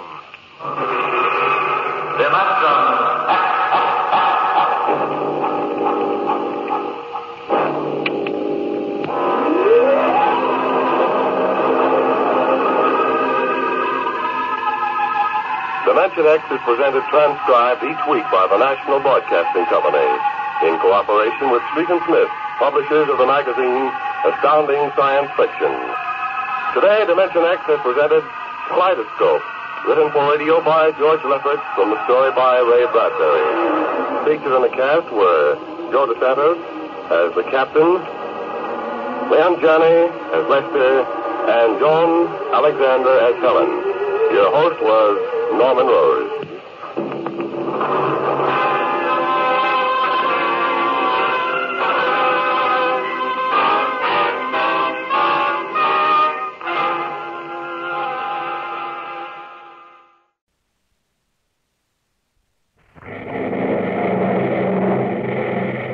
Adventures in Time and Space. Transcribed in future tense.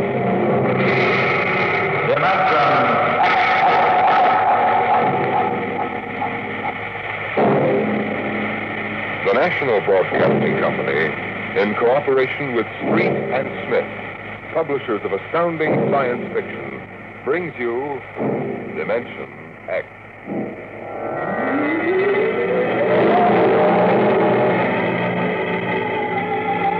On a high hill in Samoa, there is a grave inscribed on the marker of these words: "Under the wide and starry sky did my me lie.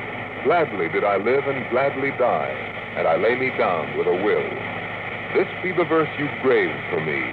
Here he lies where he longed to be. Home is the sailor home from the sea, and the hunter home from the hills." These lines appear another place, scrawled on a shipping tag from a compressed air container and pinned to the ground with a knife.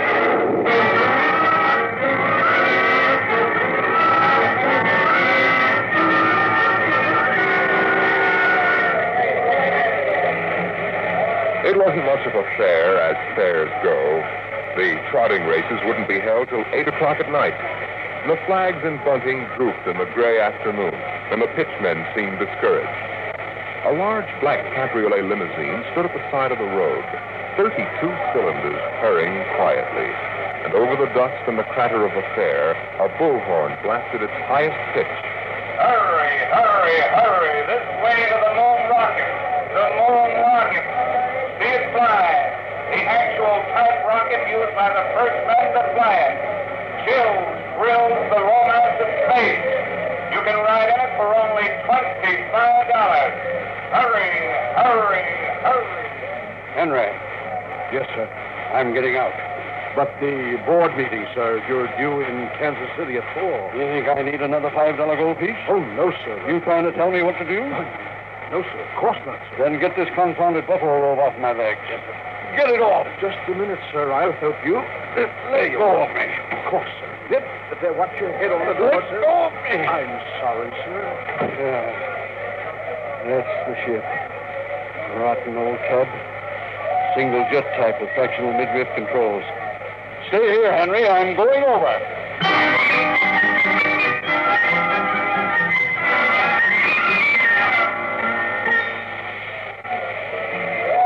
The moon rocket. 50 cents to come aboard. Flight leaving in 30 minutes. Hurry, hurry, hurry. Hey, Charlie. You got that feed tube patched? I welded it. Good for maybe an hour. Oh, what a crowd. I wouldn't risk a nickel to see the sun blow up. Oh, Tipton. Oh, excuse me, Captain. Yeah? Oh, yes, sir. 50 cents to inspect the rocket. One. Would you take a passenger this trip? You mean you want to go up? It's $25. That's right. Yes, sir. Right away. Charlie, take the pitch. Oh, okay. Step this way, sir. Look out for the feed lines there. Yes, I see them. Step right into the office. Hey, Doc, passenger for checkup. Okay, Doc. Is this necessary? Regulation. Take off your coat, open your shirt, roll up your right sleeve. How things, man? Slow. We're not drawing as much as the coot tent. Yeah, we'll pick up tonight with the trotters. Well, I'm ready, Doctor. All right. Your arm. All right. Breathe in. Out. Breathe. Breathe. Breathe.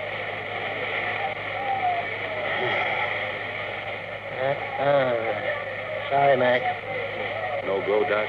Cardiac condition. I couldn't certify him. Sorry.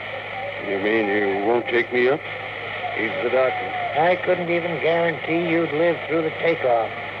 It's not only your bad heart, but with heavy acceleration, your whole circulatory system would be in danger.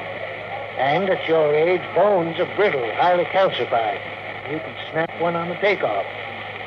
Now, Well, I rather expected it. I'm sorry. Between you and me, we could have used the 25. Excuse me, Captain. Yeah? Could you and your engineer have dinner with me after your flight? Dinner? At my home. My car is over there. That's your car? Yes. You're serious, Mac? You want Charlie and me for dinner? Yes. Okay. I don't see why not. Thanks.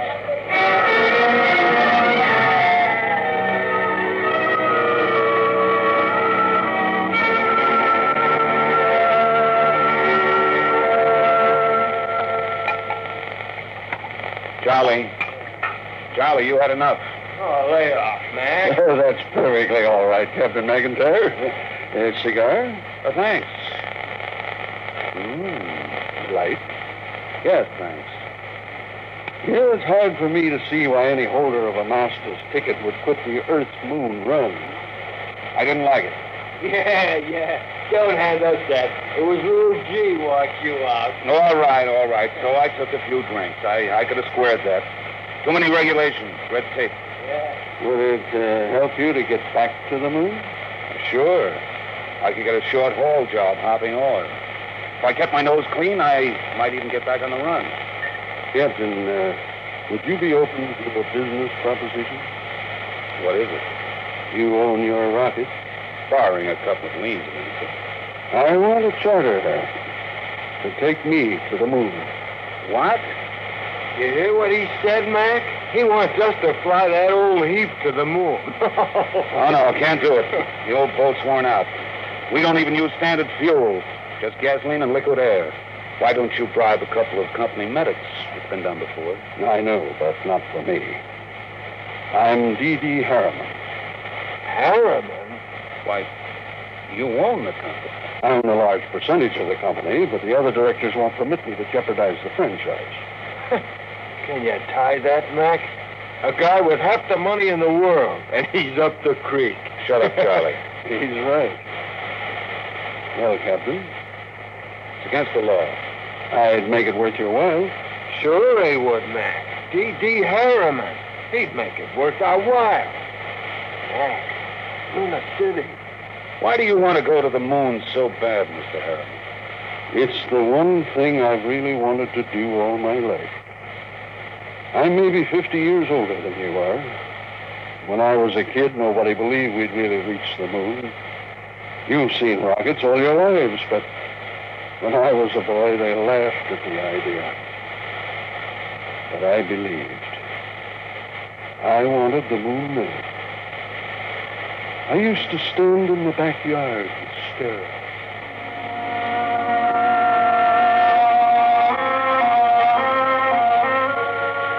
How far away is it, Mom? The moon? Far enough. Why don't people fly to the moon? Oh, they can't. Why not? They just can't. Not now, anyway. Someday I will. What? Fly to the moon. Sure. Come on now, Dell. Inside.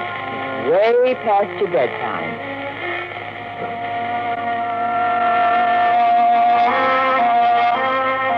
I wanted to go to college. Engineering. Then the University of Chicago. Then Yerkes Observatory. That's what I wanted. But I didn't get it. You see, Dell, Dad and I wanted you to go to college. We planned it. We saved for it. But with your dad gone and the girls growing up, I just can't manage it. The insurance won't cover us, and it's getting harder to make ends meet. You've been a good boy, Dell, and worked hard to make out. You'll understand.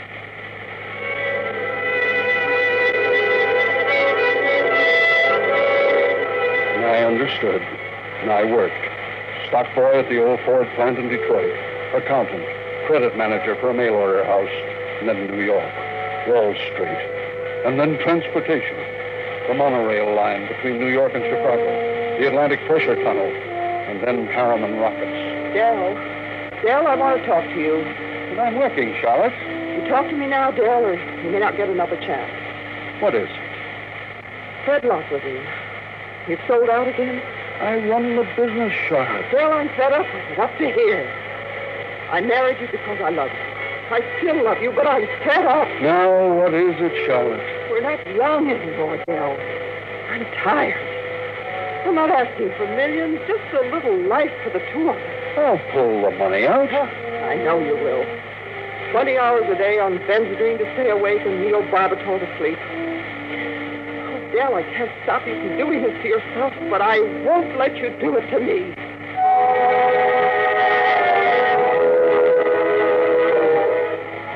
I didn't know about the divorce for a month.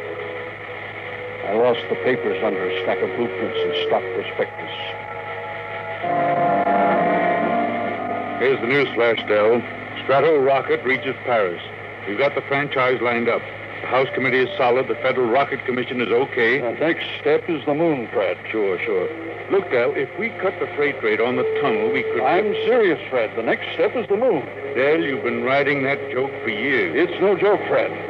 I've signed a $4 million research contract with National Fission Corporation and guaranteed the next 2 years' output of the Brookhaven Atomic Energy Institute. Del, you couldn't. That's every liquid asset we have. You can't do that on your own initiative. I have, and the board will back me up. Fred, we're going to the moon.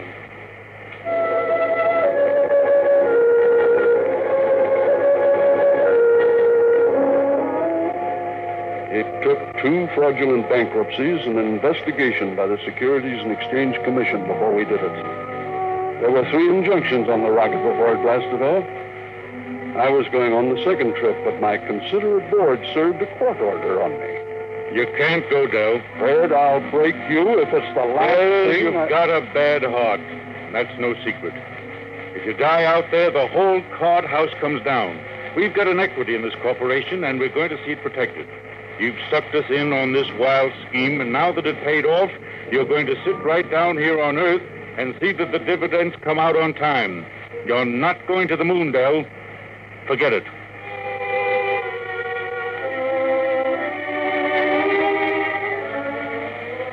I never went.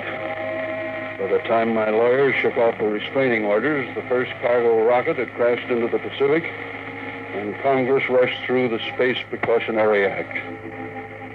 My heart was earthbound, but now I'm moved. But I will not die until I have set foot on the moon. There, Captain McIntyre. You asked why I want to go to the moon? Well? You find a ship, Mr. Harriman. I'll drive her. You'll get to the moon.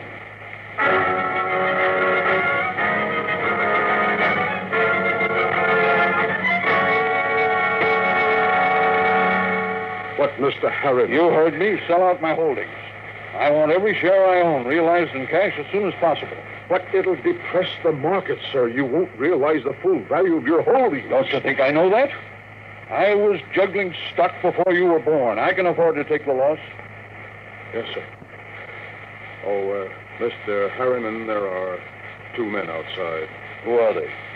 Captain McIntyre and a Mr. Schwartz. Well, send them in, Henry. What are you waiting for? Yes, of course, immediately, sir. This way, gentlemen. Mr. Harriman. Well, Captain McIntyre, I'm glad to see you. And Mr. Schwartz, come right in. You weren't kidding about that job for us, were you? Certainly not. You're not backing out on me, are you? No, we need the job. Yeah. Our ship is lying in the middle of the Osage River with her jets split open like a herring. You weren't hurt, were you? Sprains and bruises, that's all. We jumped. I caught a catfish with my bare teeth. It's all right. Then we can get down to business.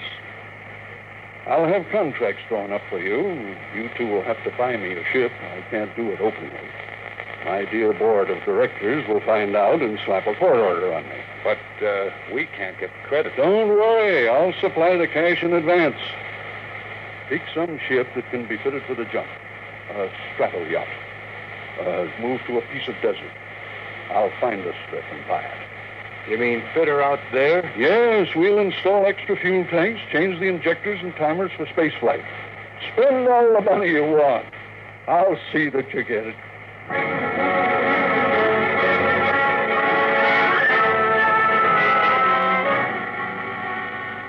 132 shares of Apex holding at 60% of par. Check. 52 preferred of Spaceways Fuel, 50% of par. Check. And that is the list. Mr. Harriman, there's a process server outside.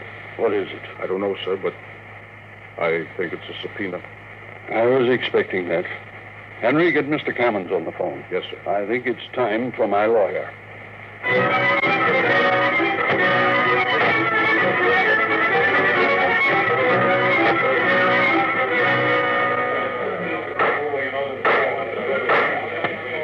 May, Your Honor.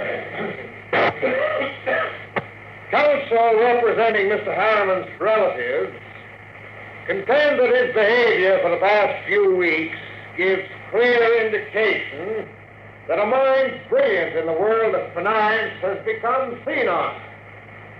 They petition you to declare him incompetent and to assign a conservator to protect his financial interests and those of his heirs. May I suggest that in his last few words, my opponent gave away his entire thesis.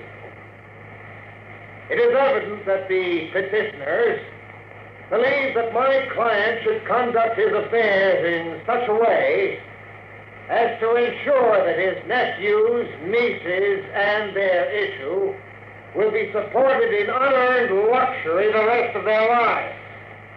Like vultures, they depend on it. Now, while it is true that he has sold his holdings, is it strange that an elderly man should wish to retire? We pray this court will confirm my client in his right to do what he likes with his own. Deny this petition and send these meddlers about their business.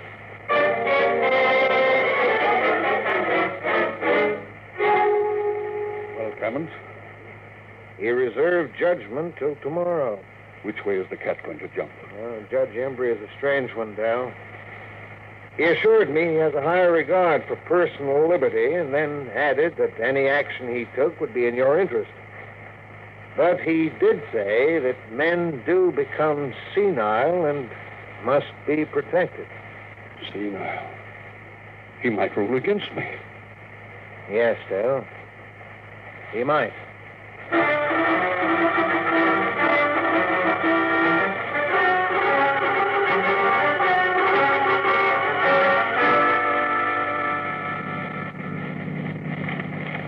Here it is. Eccentric millionaire disappeared.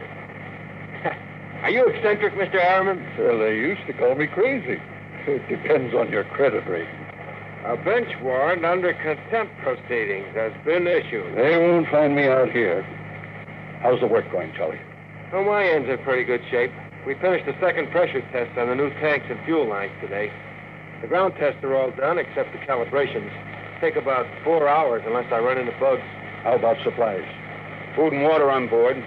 3 vacuum suits, a spare, and service kits. I'm short navigation equipment, but give me a sextant and I'll get you down on the moon at any spot you name. Just from a general knowledge of relative speeds and orbit. All right, Columbus. We know you can hit the floor with your hat. Are you ready to go? My nephews will have detectives out looking for me. Well, I could run those calibration tests tonight. Take till midnight. After that, it's up to the Commodore here. There she is, Miss Harriman. That's the job that'll take you to the moon. It's a good ship.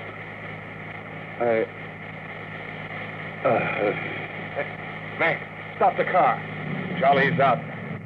Look at him. Where's his medicine? In his vest pocket. Break the flask. All right. Hold it under his nose. He looks lousy. Yeah, he's breathing easy. We'll come around soon. Mac, we ain't gonna face this. Why not?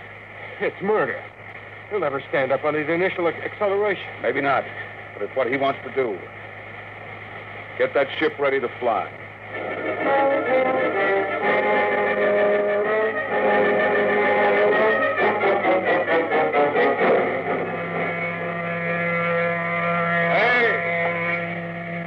Hey, you. You. Me? Yeah. How many other people are there out here on this desert? What can I do for you? You James McIntyre? Hey, Mac. Yeah? What's the matter, Charlie? Oh. You McIntyre? Yeah. I'm the deputy federal marshal in this district. I got a warrant for your arrest. What charge? Conspiracy to violate the Space Precautionary Act. You, I suppose you're, Charles Schwartz, huh? Yeah. Well, I got one for you, too. Thanks. And a man named Harriman. Got a court order to put seals on your spaceship. We haven't got any spaceship. What are you doing, kidding me? What's that, a kiddie car? Strato yacht. Oh, yeah? Well, I put seals on it till the spaceship shows up. Now, come on, where's Harriman? In the shed. Over there. What shed are you talking? Oh, my knuckle. That's the one I broke playing football. I'm always hurting that finger. Charlie, we gotta hurry. Get Pop into the cabin and strap him into his hammock. Right. So long, Deputy. Oh, my knuckle.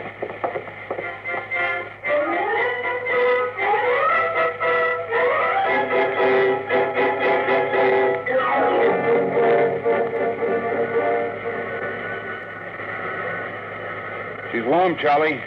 Everything set back there? How do I know? I didn't have time to run tests. Tough. You all right, Mr. Harriman? I think so. These straps are tight. Have to be when we blast off. All set, Charlie. Give me control. Check. Test keys. 1 bank. Check. 2 bank. There's an auxiliary out. We don't need it. All right, boy, hang on. Let's go.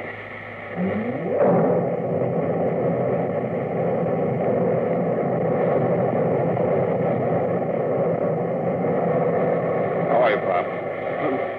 I'm doing fine. Couldn't be better. You better stay in your hammock.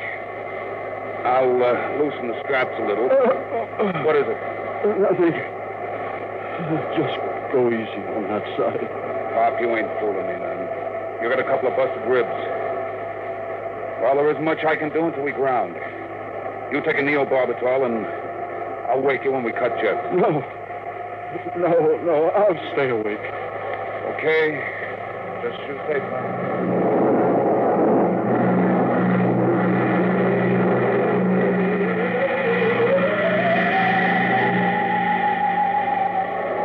She's on automatic, Charlie. How the tube's holding up? Fine. Tight as a drum. She handles nice. How's Pop? Alive, but he's in bad shape. How bad? Cracked a couple of ribs in the takeoff. You'd better set it down awful easy if you want him alive. I'll make a full swing around the moon and ease her in on an approach curve. It'll go fine. If we've got enough fuel.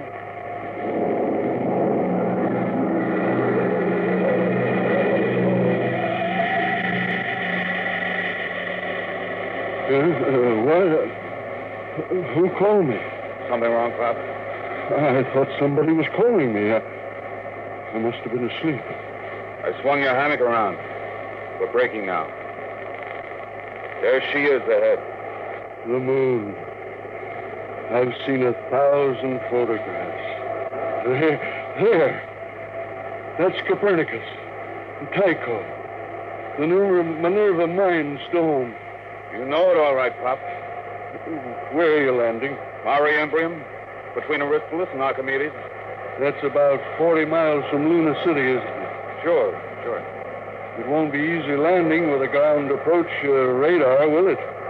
I've done it before. Not without a second pilot to punch the statometer. Pop, you ought to have a mate's ticket. You know the whole routine. You must have really studied up. Yes, that's all I could do. Study till now. Oh, look at her. The moon. I feel as if I were coming home. Yeah. Charlie. Yo. I'm taking her in. Cut in full power. Make it good, Mac. Pop can't take a rough one. Shut up and give me the power. I'll do my best. Okay, statometer setting punched. Hang on, here we go.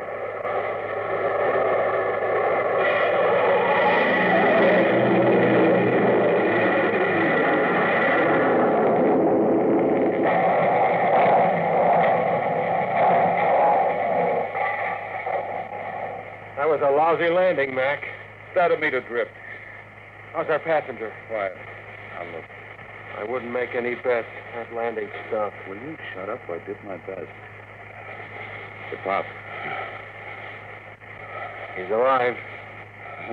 Blood on his mouth. Trying to say something. All right, take it easy, Pop. We're down.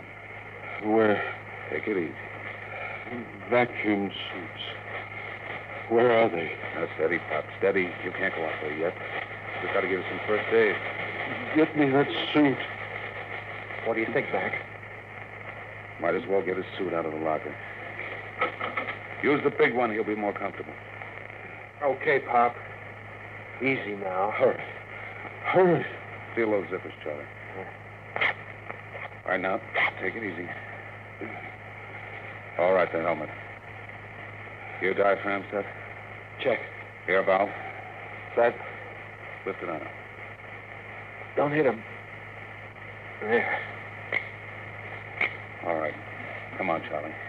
Let's get into our suits, and we'll carry him out the lock.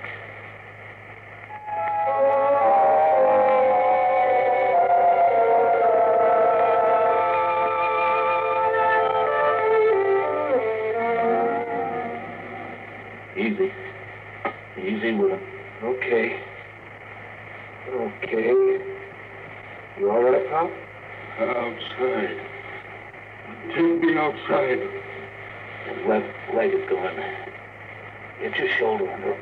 Right. Open the lock.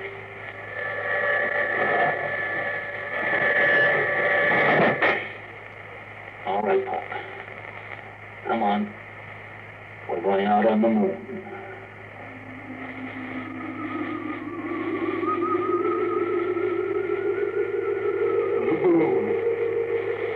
All right. We're going to leave you out here to look around while we get ready for the hike to town. You all right? We have to break out air bottles and rig a stretcher. It's 40 miles into the dome. Charlie, prop something behind his head. Okay. Comfortable, Pop? We'll be back soon.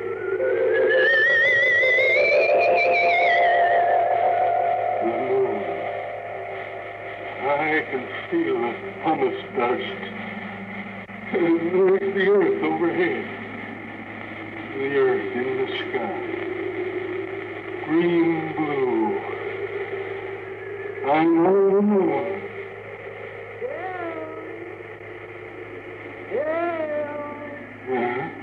Sean?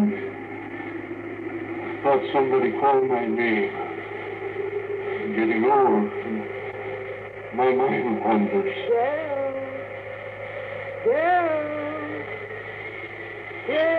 Charlotte. That's you, isn't it? I made it, Charlotte. I'm on the moon. You didn't understand.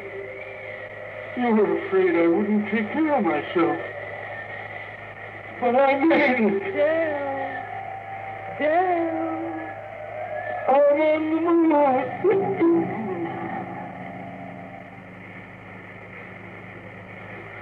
Come on, Charlie. We'd better get Pop going. Here, give me a hand getting him on the stretcher. Never mind the stretcher, Mac. What's the matter? He won't need it. He's dead. Oh. We'd better get out the pumice skis and the air bottles. It's a long walk to town. Yeah. What about him? Looks as if he's resting, doesn't he? Propped up, looking out on the pumice. Well, he got to the moon. Come on. Let's start walking.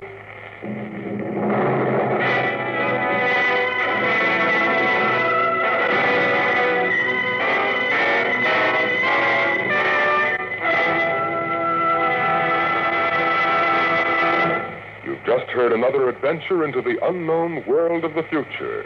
The world of...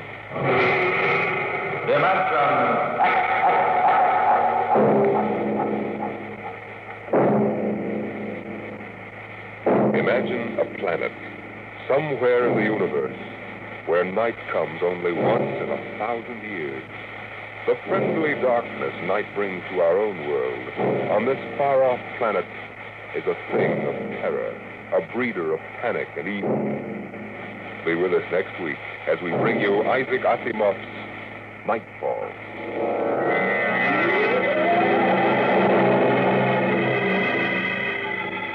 Dimension X is presented transcribed each week by the National Broadcasting Company in cooperation with Street and Smith, publishers of the magazine Astounding Science Fiction.